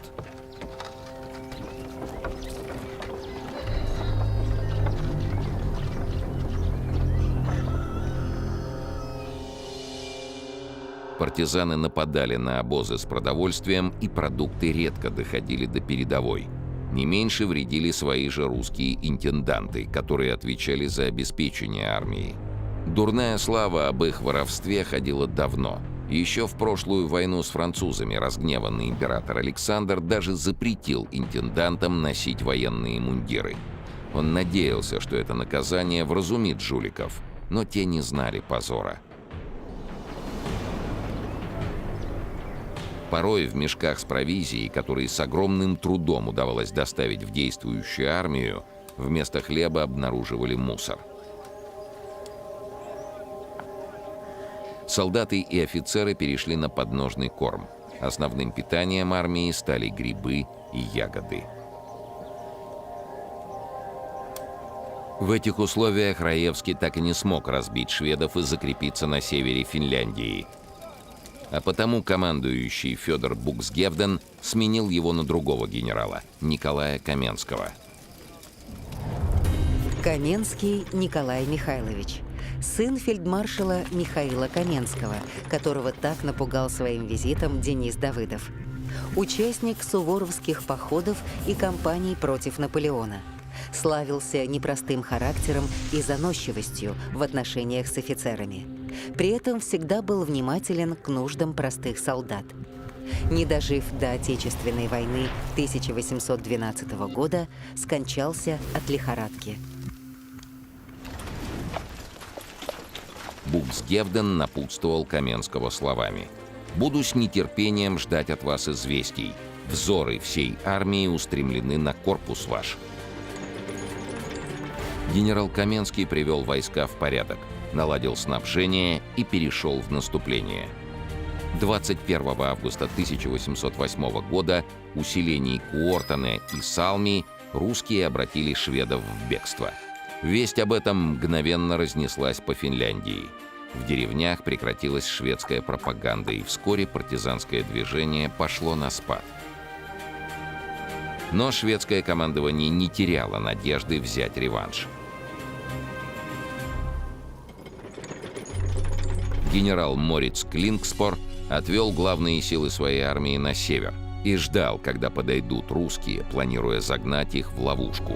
Но и у Каменского теперь появился шанс одним ударом разбить противника.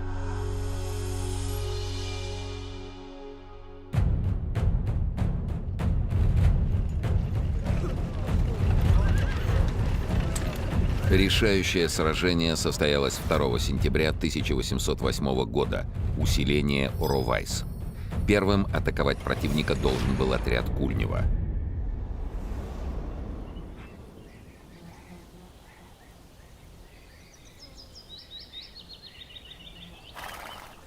Казалось, что силы Якова Петровича утроились. Давыдову ни разу не удалось застать его спящим.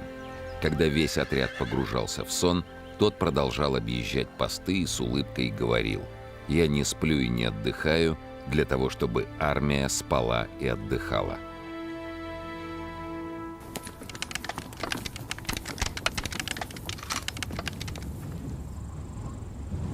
На рассвете 2 сентября полковник скомандовал атаку.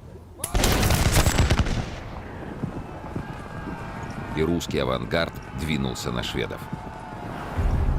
Те сначала отступили, а затем неожиданно нанесли удар по флангу. Положение спасли подошедшие войска Каменского, и сражение продолжилось. Шведская артиллерия не умолкала ни на минуту. Русские части несли тяжелые потери.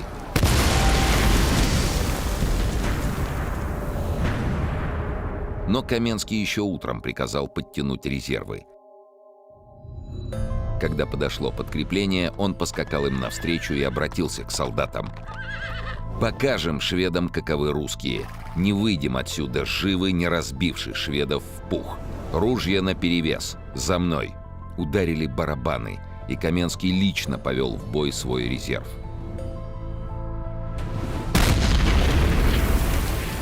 Сражение продолжалось до полуночи. Наконец, под угрозой окружения и полного разгрома, шведские войска оставили позиции. Победа была полной, а в ходе войны наступал решительный перелом. В сражении при Оровайсе приняли участие около 6 тысяч русских солдат и офицеров. Им противостояло до 7 тысяч шведов.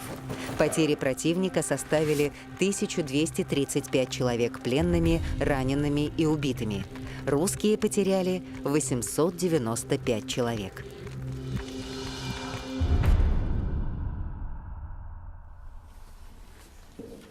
При шведском дворе начали поговаривать о капитуляции. Однако король не хотел и думать об этом.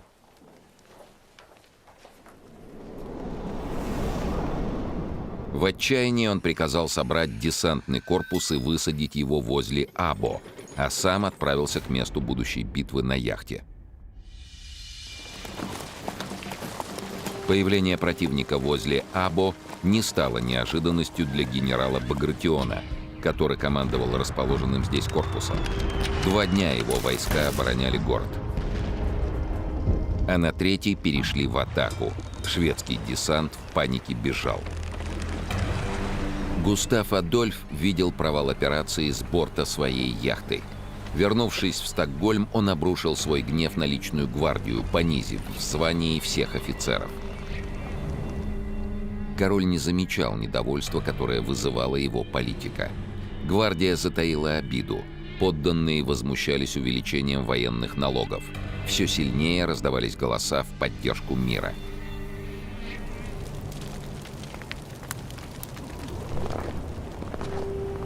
Но Густав Адольф предложил лишь перемирие. Буксгевден согласился, желая дать русским войскам передышку. Кульнев тяготился бездействием и часто жаловался Давыдову на скуку.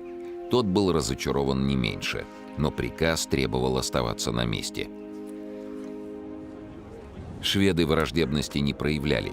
Противники сначала присматривались, затем встречались и беседовали на нейтральной территории. А после стали даже наведываться друг к другу в гости. Вскоре баталии начали разгораться уже не на поле боя, а за карточным столом. Но Александр I был недоволен объявленным перемирием. Перерыв в боевых действиях пойдет на пользу Швеции, и война может затянуться на годы. Из Петербурга пришло высочайшее повеление возобновить военные действия и к началу зимы полностью овладеть Финляндией. А шел уже октябрь месяц. Русская армия снова двинулась вперед. Врага гнали на север, до самой Лапландии, через непроходимые болота и бездорожья. Шведы больше не могли рассчитывать на поддержку партизан. Те давно разбрелись по домам. Снабжение их армии заметно ухудшилось, и она сдавала позицию за позицией.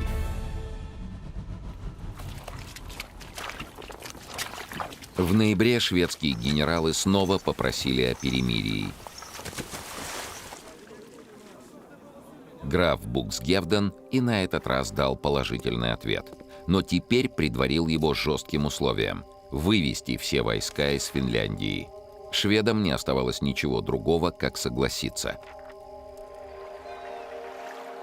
Выполнив данный государем приказ, Буксгевден подал прошение об отставке.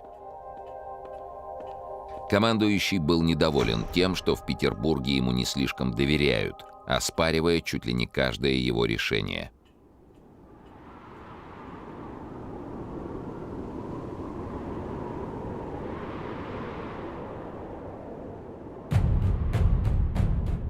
После отставки Буксгевдена пост командующего русскими войсками занял генерал Богдан Кноринг.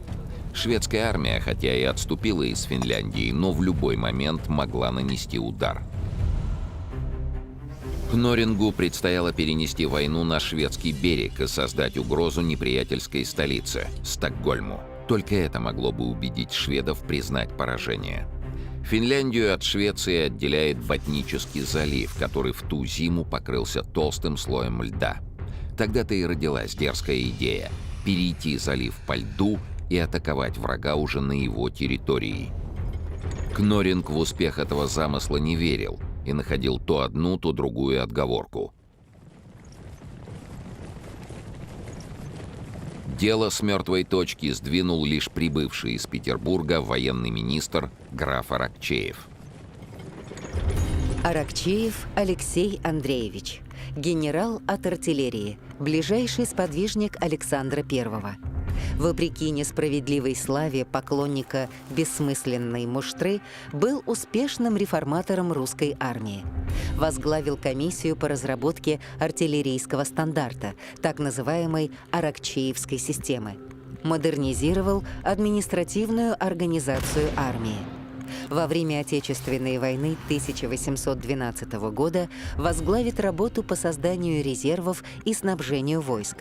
Человек поразительной скромности. Он откажется от звания фельдмаршала и многих государственных наград. Не оставив наследника, пожертвует перед смертью 300 тысяч рублей на воспитание бедных дворян.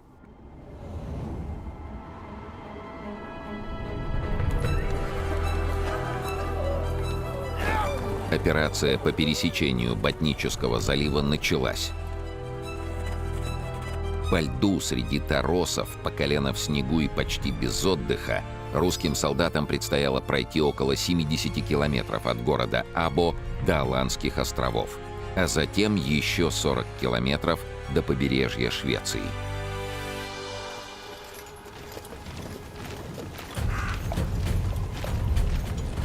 От одной мысли о новом деле у Дениса Давыдова захватывало дух. Вскоре он убедился, это образное выражение может иметь буквальный смысл.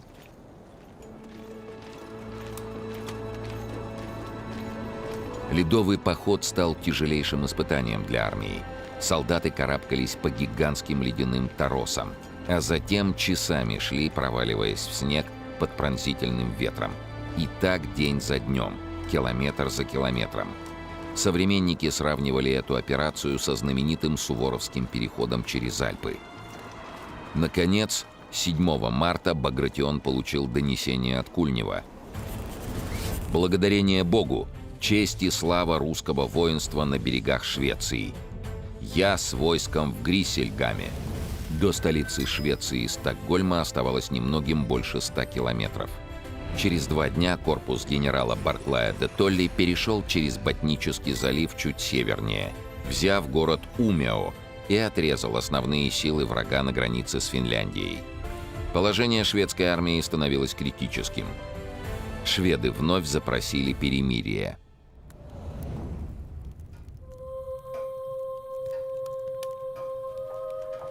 А вскоре пришла еще одна новость. В Стокгольме произошел государственный переворот. Заговорщики взяли Густава Адольфа под арест. 13 марта 1809 года король отрекся от престола и покинул страну. Трон перешел к его дяде Карлу XIII. Новое шведское правительство пыталось выйти из войны с наименьшими потерями. Но точку в ней поставил вернувшийся из отпуска Николай Каменский.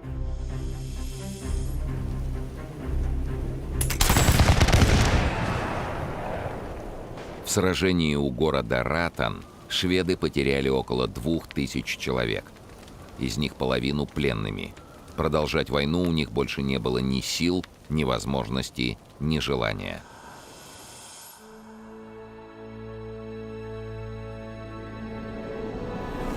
«5 сентября 1809 года представители России и Швеции подписали Фридрихсгамский мирный договор, окончив тем самым самую последнюю в истории русско-шведскую войну. По условиям договора Финляндия вошла в состав Российской империи. Отныне она именовалась Великим княжеством Финляндским.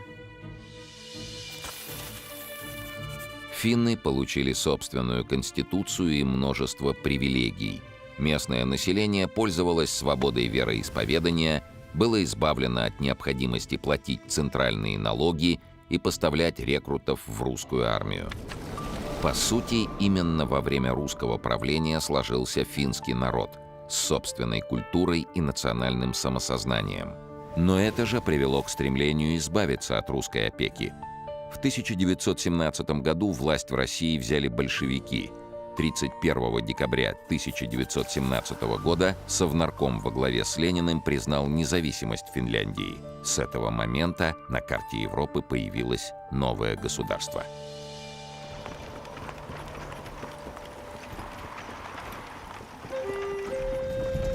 Денис Давыдов возвращался домой, не зная о тех испытаниях, которые история готовила его родине. Пройдет всего 3 года, и армия французского императора Наполеона вторгнется в Россию. Старший друг Дениса Давыдова, генерал Яков Кульнев, погибнет 20 июля 1812 года в одном из первых боев с французами у деревни Клястицы.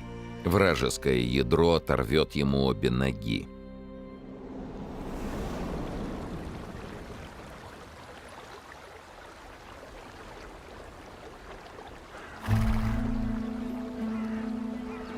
А сам Денис Васильевич станет командиром партизанского отряда и грозой для захватчиков. Пережив Отечественную войну и заграничный поход, он подружится с Пушкиным. Будет сражаться на Кавказе и в Польше. И хотя звание генерала он получит не скоро, слава о его подвигах и его стихи переживут века.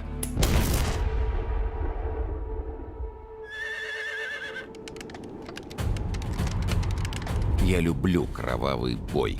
Я рожден для службы царской. Сабля, водка, конь гусарской. С вами век мне золотой.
Вся Европа замерла в ожидании новой войны. Французский император Наполеон готовил свои полки к походу в Россию, не сомневаясь в победе. Его полумиллионная великая армия не знала себе равных. Особые надежды Наполеон возлагал на своего союзника и давнего противника России – Турецкую Османскую империю. Два одновременных удара с запада и с юга России не выдержать. Война приближалась неумолимо, и перед русским императором Александром I стояла, казалось, невыполнимая задача. Прежде чем вступить в схватку с французской армией, необходимо было победить в войне с Турцией. Это была далеко не первая война между Российской и Османской империями, но цена победы в ней была высока как никогда.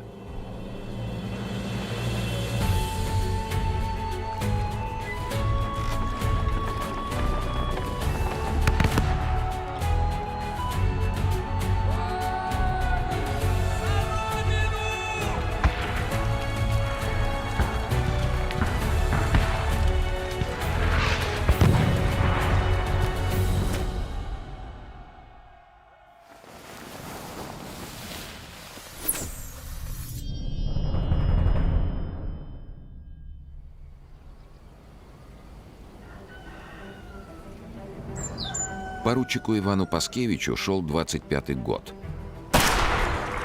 и он имел все основания сетовать на судьбу. По окончании Пажеского корпуса он стал флигель-адъютантом самого императора Павла I.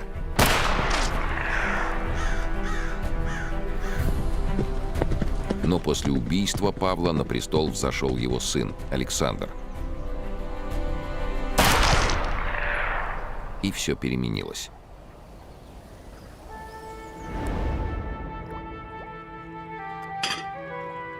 Теперь Иван служил в Брест-Литовске, глухой провинции в Белоруссии. Белорусский генерал-губернатор генерал Михельсон был уже стар и болен.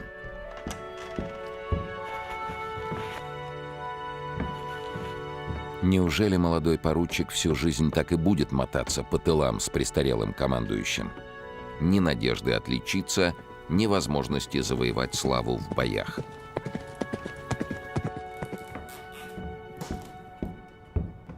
И вот письмо из Петербурга. Государь назначил генерала Михельсона главнокомандующим Южной армией. Официально она именовалась Молдавской.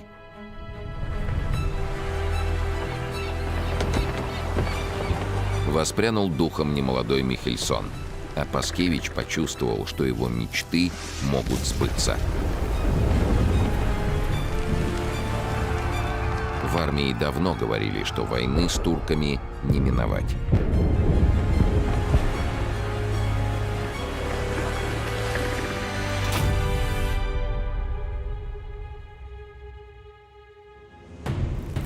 В течение XVIII века Российская и Османская империи воевали 4 раза. Две первые из этих войн пришлись на царствование Петра I и императрицы Анны Иоанновны. Затем дважды вступала в войну с турками Екатерина II. К 1791 году Россия отвоевала у турок все Северное Причерноморье, включая Крым. Через 7 лет страны заключили военный союз, и, казалось, вражда осталась в прошлом.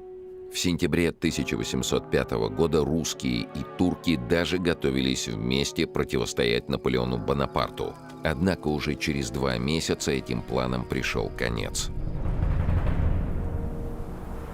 20 ноября 1805 года русская армия потерпела при Аустерлице сокрушительное поражение от наполеоновских войск. И турецкий султан Селим III начал склоняться на сторону Франции. Он закрыл российским судам проход в Средиземное море, а вскоре бросил императору Александру еще один вызов. Сместил пророссийски настроенных господарей Молдавии и Валахии. Молдавия и Валахия. Дунайские княжества. Часть нынешних государств Румынии и Молдавии. формально входили в состав Османской империи, но как православные страны находились под покровительством России. Согласно русско-турецким договорам, султан не имел права менять господарей, то есть правителей этих княжеств, без согласия Петербурга.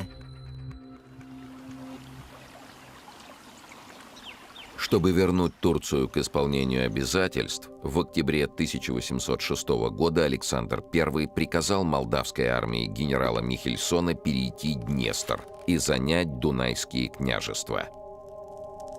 Это не было объявлением войны. Присутствие русских войск в Молдавии и Валахии предусматривалось российско-турецкими договорами.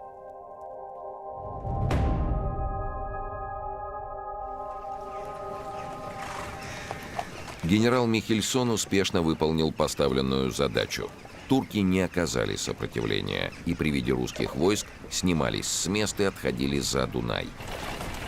Без боя сдались крепости Хатин и Акерман.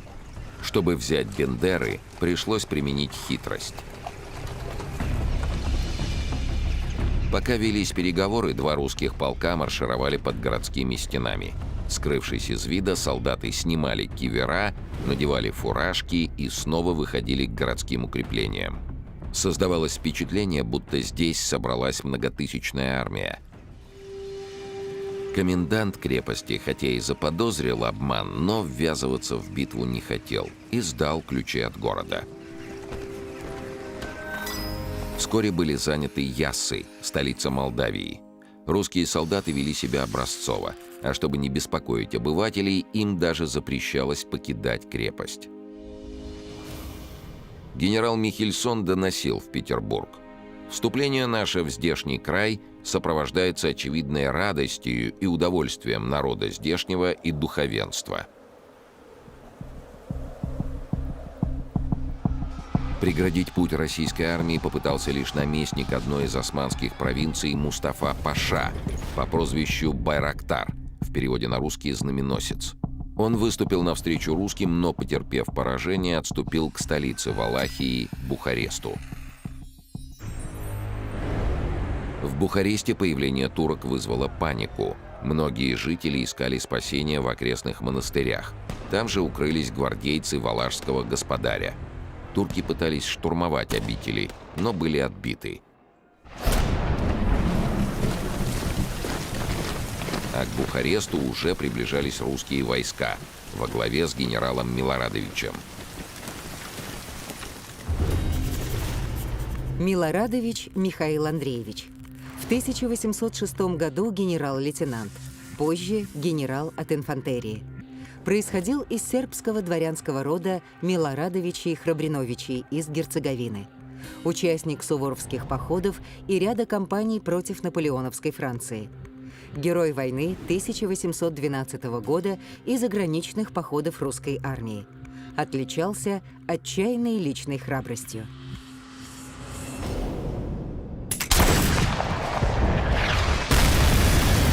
Под ударами Милорадовича турки бежали. Байрактар отвел свой отряд в крепость Журжа на Дунае. Кроме Журжи, под контролем турок оставались еще две дунайские крепости – Измаил и Браилов. Остальные территории Молдавии и Валахии были заняты армией генерала Михельсона. На это потребовалось всего 2 месяца.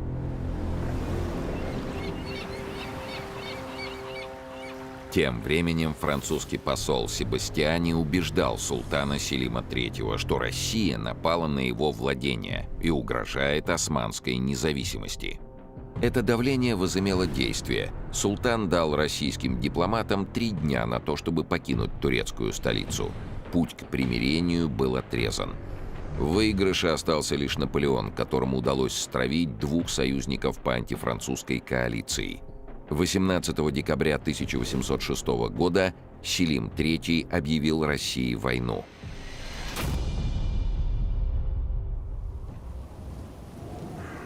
Зиму Иван Паскевич провел в Бухаресте.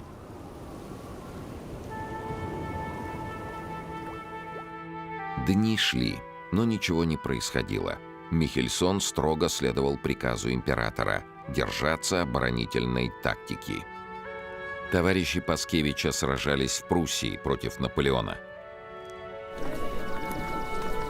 А здесь, в Валахии, царила та же провинциальная скука, что и в Брест-Литовске. Неужели все его мечты о воинской славе были напрасны? Но в начале весны в армию Михельсона пришли подкрепления.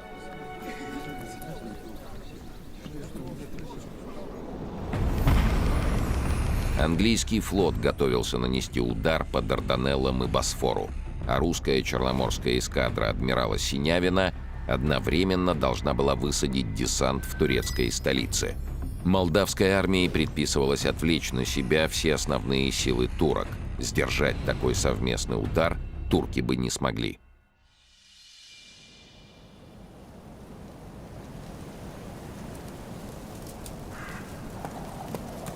В марте Михельсон выступил к Журже. Ивану Паскевичу, наконец, выпал шанс проявить себя. Ночью колонны сбились с пути. Проводники оказались бесполезны. Тогда штабс-капитан в одиночку помчался в степь на разведку. Его стараниями дорога к Журже была открыта. На подступах к крепости русских уже поджидал неприятель, и разгорелся бой.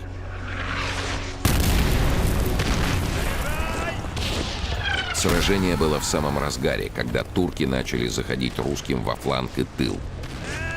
Михельсон вовремя заметил опасность и ответил контратакой, в которую бросился и Паскевич.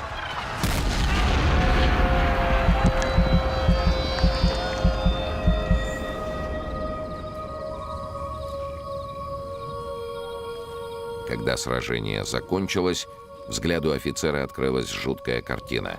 Все поле было усеяно мертвыми телами. Только теперь его охватил цепенящий ужас и понимание, что такое война. Через месяц пришел высочайший рескрипт о награждении Ивана Федоровича Паскевича орденом Святого Владимира IV степени. Но крепость Журжа оставалась неприступной.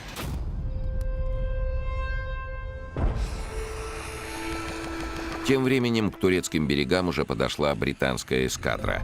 Вопреки договоренностям, английский вице-адмирал Джон Даквард не стал ждать подхода русского флота. Союзники-англичане не очень хотели, чтобы в Константинополе высадились русские. Корабли Дакварта прорвались через пролив Дарданеллы и бросили якоря в 8 милях от османской столицы. Даквард предъявил Селиму III ультиматум – передать Британии весь турецкий флот и контроль над проливами. Переговоры с англичанами возглавил французский посол Себастьяни, который фактически руководил обороной Константинополя и на уступки идти не собирался. Турки хорошо укрепили город, установив артиллерийские батареи по берегам пролива.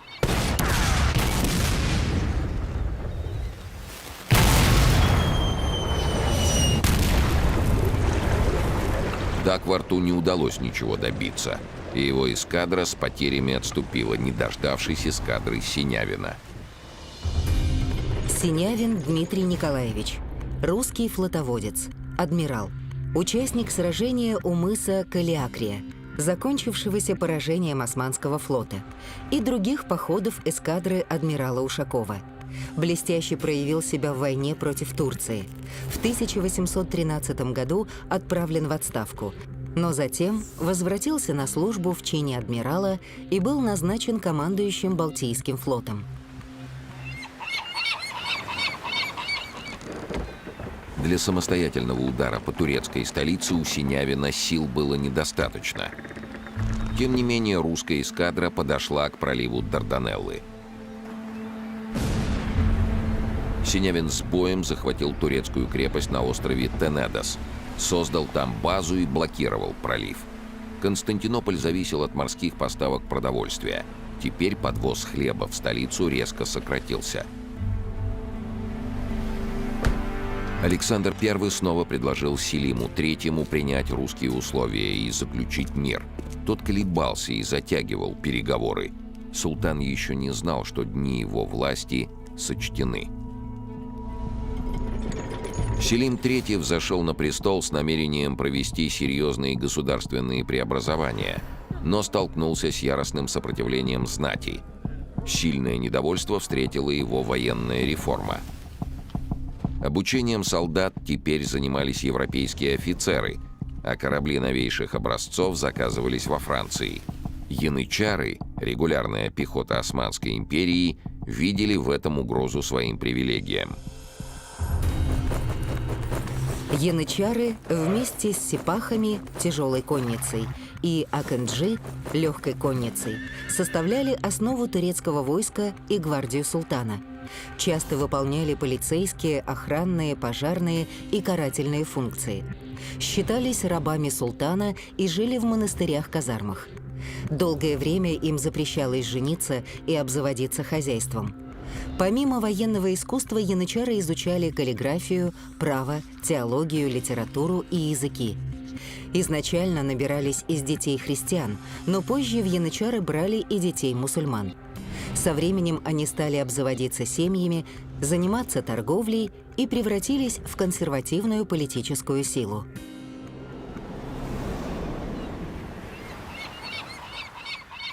В мае 1807 года в Константинополе вспыхнуло восстание.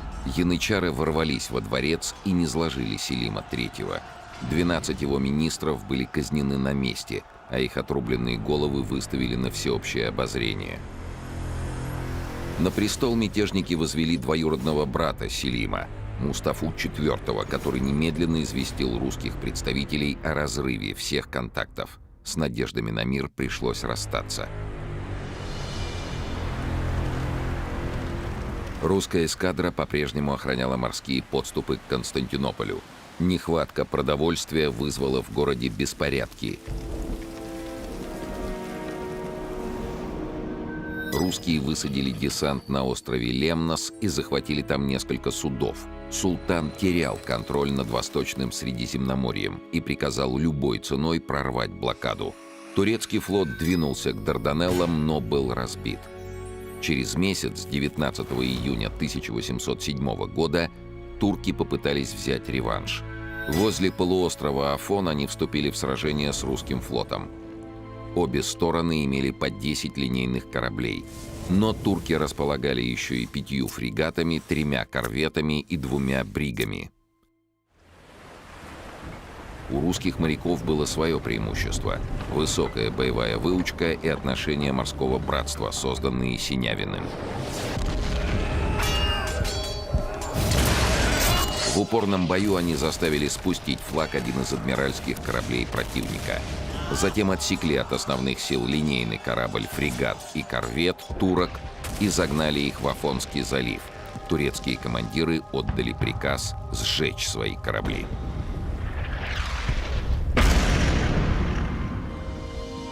Афонское морское сражение окончилось одной из самых крупных побед в истории русского флота. Попытка снять блокаду турецкой столицы провалилась, а успех Синявина прогремел по всей Европе.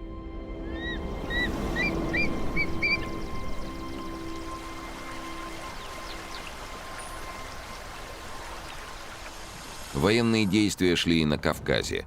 Отряд графа Ивана Гудовича нанес поражение османам под Арпачаем, хотя 20-тысячный турецкий корпус почти в 3 раза превосходил русских по численности. Эскадра контр-адмирала Семена Пустошкина взяла Анапу. Турецкая угроза на Кавказе была на время ликвидирована. Но основные события развернулись на Дунае. 40-тысячная османская армия переправилась на левый берег реки и двинулась к Бухаресту. Навстречу им с небольшими силами выступил Милорадович и 14 июня 1807 года встретился с турецким авангардом усиления Абилешти. Войска противника атаковали первыми, но, получив яростный отпор, отступили на правый берег Дуная. В армии рассказывали, что после сражения Милорадович увидел среди раненых гусара, пострадавшего в бою, и поинтересовался, сколько у него ран. «17», — ответил гусар. Генерал тут же отсчитал ему 17 червонцев, по одному за каждую рану. Сам Милорадович был награжден золотой шпагой с надписью «За храбрость и спасение Бухареста». Русского генерала встречали с восторгом. Каждый день в городе давали балы и устраивали праздники. Однако расположенные на Дунае турецкие крепости не сдавались. Попытки взять Журжу не привели к успеху, а осада Измаила продолжалась уже 4-й месяц.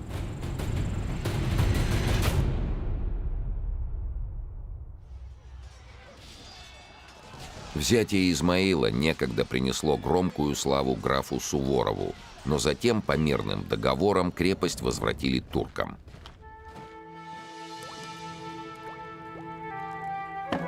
Штабс-капитан Паскевич, состоявший теперь в корпусе генерала Мейндорфа, ждал приказа о штурме знаменитой твердыни, чтобы испытать военное счастье. Приказ действительно пришел, но совсем не тот, которого ждали в войсках. Михельсон велел корпусу возвращаться в Бухарест. Причина такого поворота разъяснилась очень скоро, и многих просто ошеломила. Как оказалось, в Тильзите император Александр заключил с Наполеоном мир. Друзья и враги, все поменялось местами. Военные действия против Османской империи прекратились. В местечке Слободзея начались переговоры о перемирии. Генерал Михельсон умер, не дождавшись их окончания, и командование над молдавской армией временно принял генерал Мейндорф. Слободзейское перемирие было заключено в августе 1807 года. Главными условиями стал вывод русских войск из дунайских княжеств, а также возвращение Турции кораблей, орудий и боеприпасов, которые были захвачены в ходе военных действий.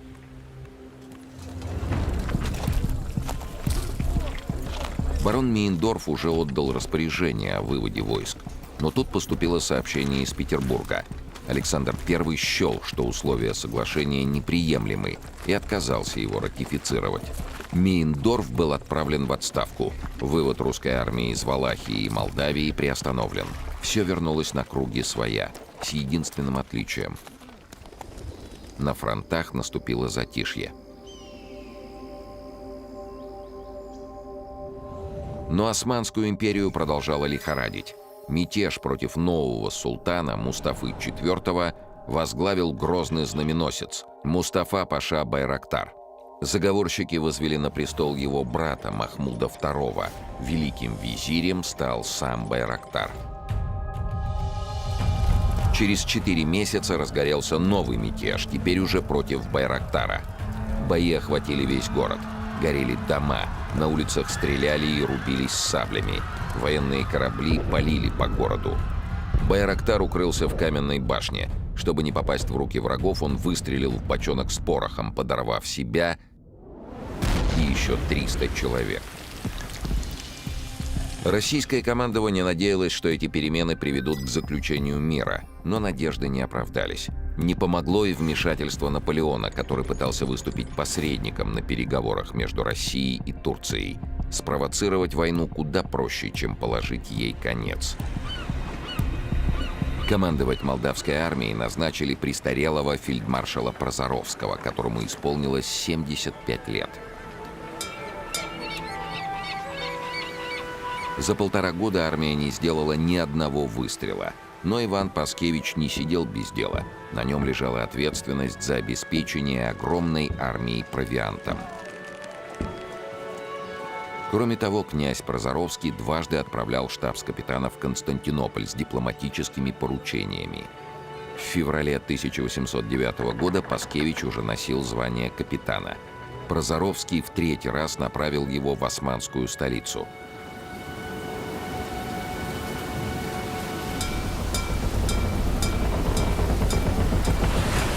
В Черном море бушевали штормы, но это не остановило молодого офицера. Задержек в пути быть не могло. Паскевич спешил вручить султану ультиматум русского командования.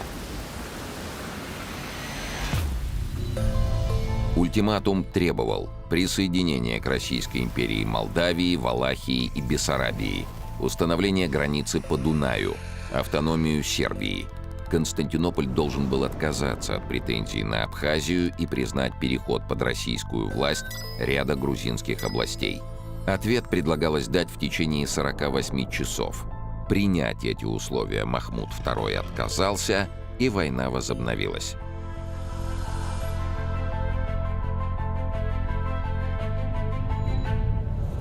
Войска Милорадовича выбили турок из предместья Журжи, но снова не сумели взять крепость. Турецкие подкрепления уже готовились перейти через Дунай и идти на помощь осажденным. Штурм Журжи опять отложили.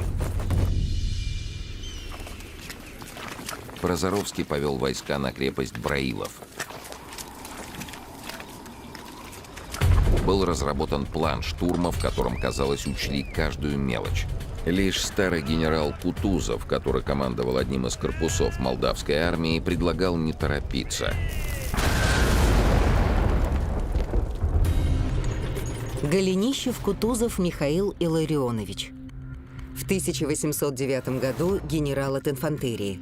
Позже генерал-фельдмаршал. Участник многих походов в армиях Румянцева и Суворова. Командовал русскими войсками в ряде военных кампаний. Главнокомандующий русской армией в Отечественной войне 12 года. Первый полный кавалер ордена Святого Георгия.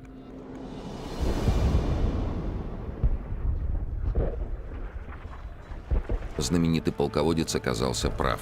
Едва начался штурм, в темноте возникла неразбериха. Лишь одному полку удалось прорваться к стенам крепости. Солдаты ждали, что вот-вот придет поддержка, но вместо этого свои же, русские, по ошибке обрушили на них град пуль. Штурм провалился. Старый князь Прозоровский вытирал слезы, но Кутузов сказал ему: «Не такие беды бывали со мной. Я проиграл Аустерлицкое сражение, решавшее участь Европы, да не плакал».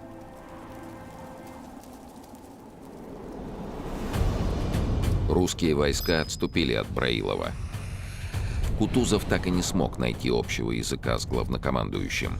По просьбе Прозоровского император удалил Михаила Илларионовича из армии, но Кутузову еще предстояло вернуться на эту войну.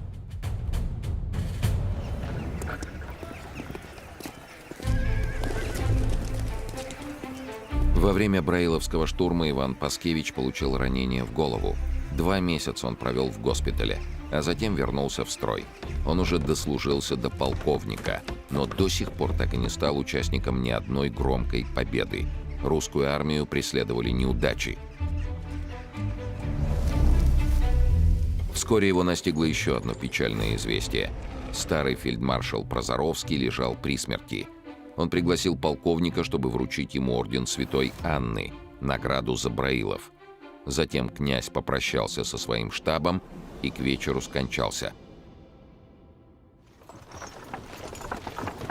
Армию принял генерал Петр Багратион.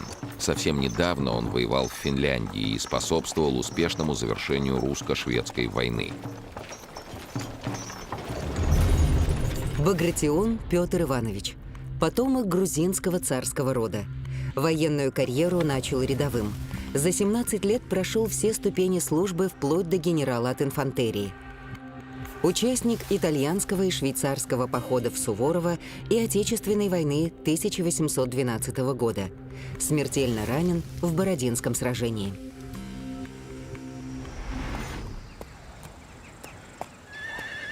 С прибытием легендарного командующего солдаты и офицеры приободрились. Теперь дело пойдет веселее. Багратион отправил генерала Засса осаждать Измаил. Сам же повел войска на Дунай. Он переправился на правый берег реки, занял несколько турецких крепостей и двинулся дальше. В это же время Дунай форсировал и противник. Великий визирь Кёр Юсуф Зияуддин Паша повел свою армию к Бухаресту. Турецкая разведка доносила: русские страдают от лихорадки, болен и их командир, генерал Ланжерон. Однако недуг не помешал будущему градоначальнику Одессы возглавить сражение. Ланжерон встал на пути армии визиря и разбил его авангард. Бухарест был спасен уже в 3-й раз. Спустя несколько дней Багратион разбил 12-тысячный неприятельский корпус у деревни Рассеват. Русским достались 30 знамен и 14 орудий. 1000 турок была взята в плен. Еще 4000 они потеряли убитыми и ранеными. За это сражение Александр I удостоил князя орденом Андрея Первозванного, высшей награды империи. Следующей целью Багратиона стала мощная крепость Силистрия, важный пункт на пути к Стамбулу. Когда князь подошел к ее стенам, ему доставили донесение от генерала Засса. Тот сообщал о том, что русские войска взяли Измаил. Казалось, что дело наконец идет к победе, но блокада Силистрии растянулась на месяц. Турки не сдавались, ожидая прихода подкрепления во главе с великим визирем. Вскоре появился турецкий авангард. Русская кавалерия отбила атаку. Но к крепости уже приближались основные силы турок. Они дошли до деревни Татарица и построили в степи настоящую земляную крепость. Багратион, уверенный в победе, двинулся навстречу противнику. Но в тот день удача изменила ему. Турецкие силы намного превосходили по численности. Часть русских войск под командованием Паскевича попала в окружение. Несколько часов тот отбивался от кавалерийских атак, пока сумел вывести своих солдат из вражеского кольца. После сражения обе стороны остались на прежних позициях. Бомбардировка Силистрии продолжалась еще несколько дней, но успеха не принесла. Идти на штурм Багратион не решился. Турецкий корпус в любой момент мог атаковать русских в спину. Князь распорядился снять осаду и отступить от крепости. Александр I надеялся, что Багратион серией молниеносных ударов поставит Турцию на колени, но генерал считал, что от него требуют невозможного. Не так уж много сил он имел под командой. В порыве обиды он заявил, что готов уйти в отставку. Император не стал возражать. Молдавскую армию возглавил еще один герой русско-шведской войны – генерал Николай Каменский.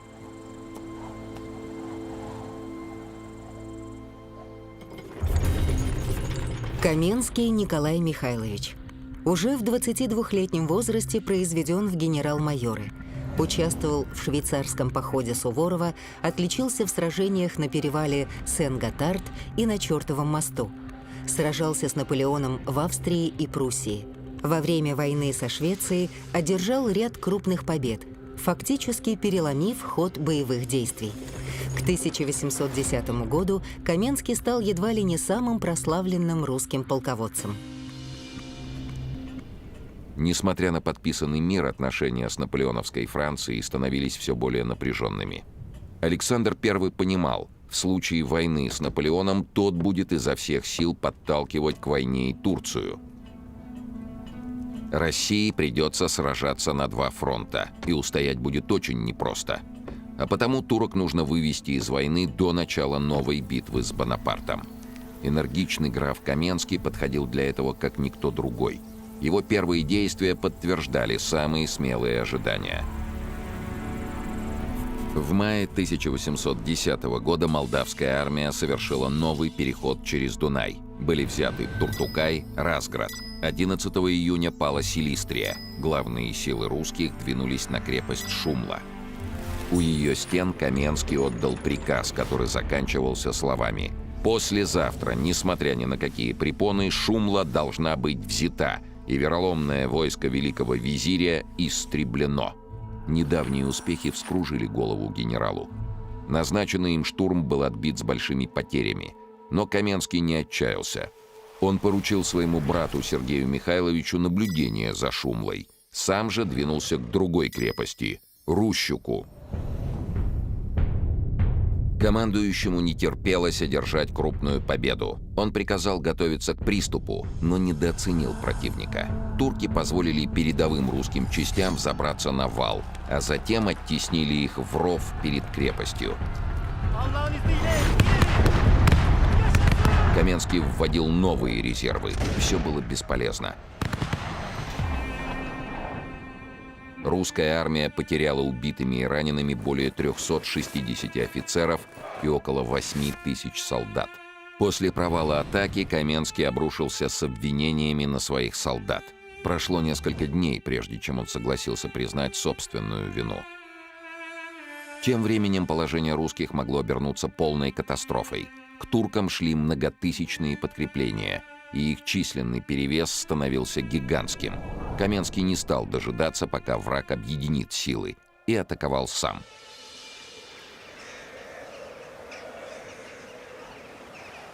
Сражение у болгарского села Батин началось в 8 утра. Русская пехота двинулась несколькими колоннами и вскоре захватила вражеские батареи. Новые атаки не принесли успеха. Турки удержали позиции. К полудню многим казалось, что битва проиграна. Каменский ввел в дело резервы.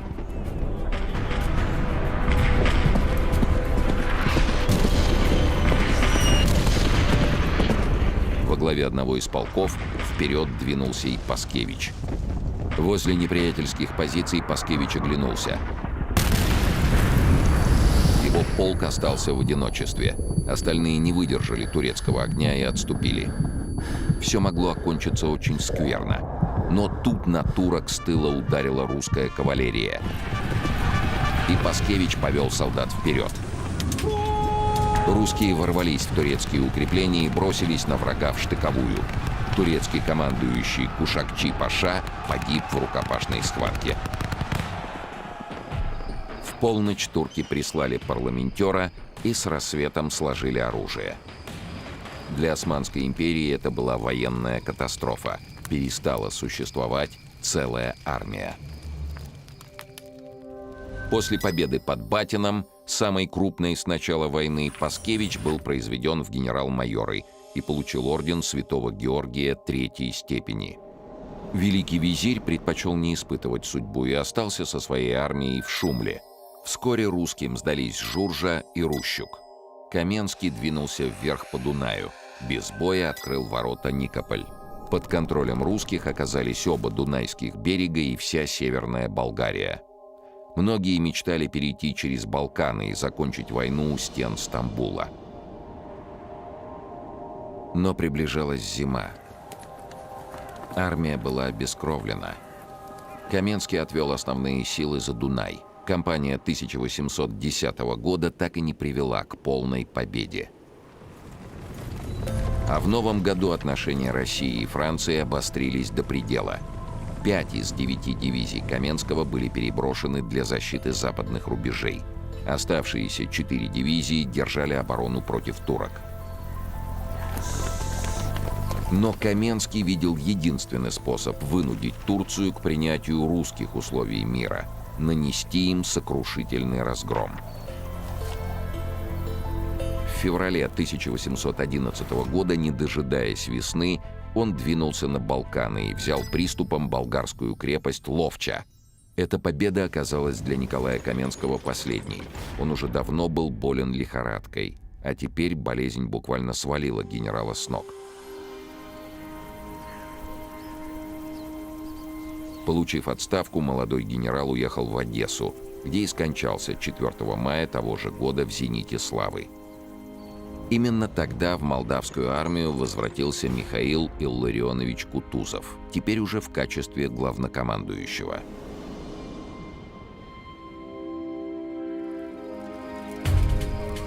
Умудренный опытом полководец решил, как он выразился, держаться скромного поведения. В условиях нехватки сил и ресурсов другого варианта у него просто не было. Идею похода через Балканы Кутузов отверг как очевидную авантюру. Вместо этого он разработал многоходовый план. В нем был элемент риска, но главнокомандующий сделал ставку на свое знакомство с противником. Участник суворовского штурма Измаила знал турок как никто. Чтобы выманить главные силы Ахмед-паши, Кутузов двинул свое 20-тысячное войско к Рущуку. Первая часть плана сработала.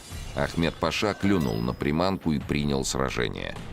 Русские значительно уступали туркам по численности, но Кутузов умело использовал огневые средства и нанес врагу большие потери.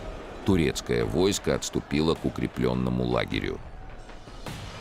Многие ожидали, что Кутузов продолжит преследование, но генерал поступил самым неожиданным образом. Он вывел из Рущука русский гарнизон и всех жителей, взорвал укрепления и сжег дома, после чего вернулся на левый берег Дуная. Вскоре Ахмед Паша занял руины Рущука и объявил о своей победе. Именно на это и рассчитывал Кутузов. Противник потерял бдительность. Через месяц турки начали переправу через Дунай, чтобы довершить триумф. Переправившись на левый берег, великий визирь приказал укреплять позиции. Часть войск со всей артиллерией Ахмед Паша переправлять не стал. Она должна была поддерживать турецкую армию с высокого правого берега.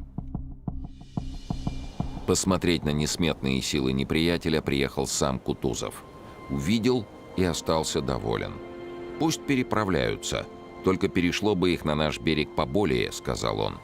Главнокомандующий полагал, что турки будут ждать атаки русских, и в третий раз оказался прав.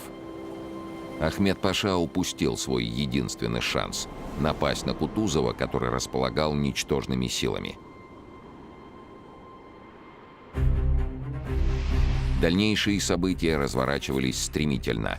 В ночь с 13 на 14 октября 1811 года отряд генерала Маркова незаметно перешел Дунай и нанес внезапный удар по той части Османской империи, которая оставалась на правом берегу. Разгром был полным. Русские захватили всю турецкую артиллерию и заняли неприятельские позиции. Тем временем Кутузов на левом берегу окружил стан Ахмед-Паши.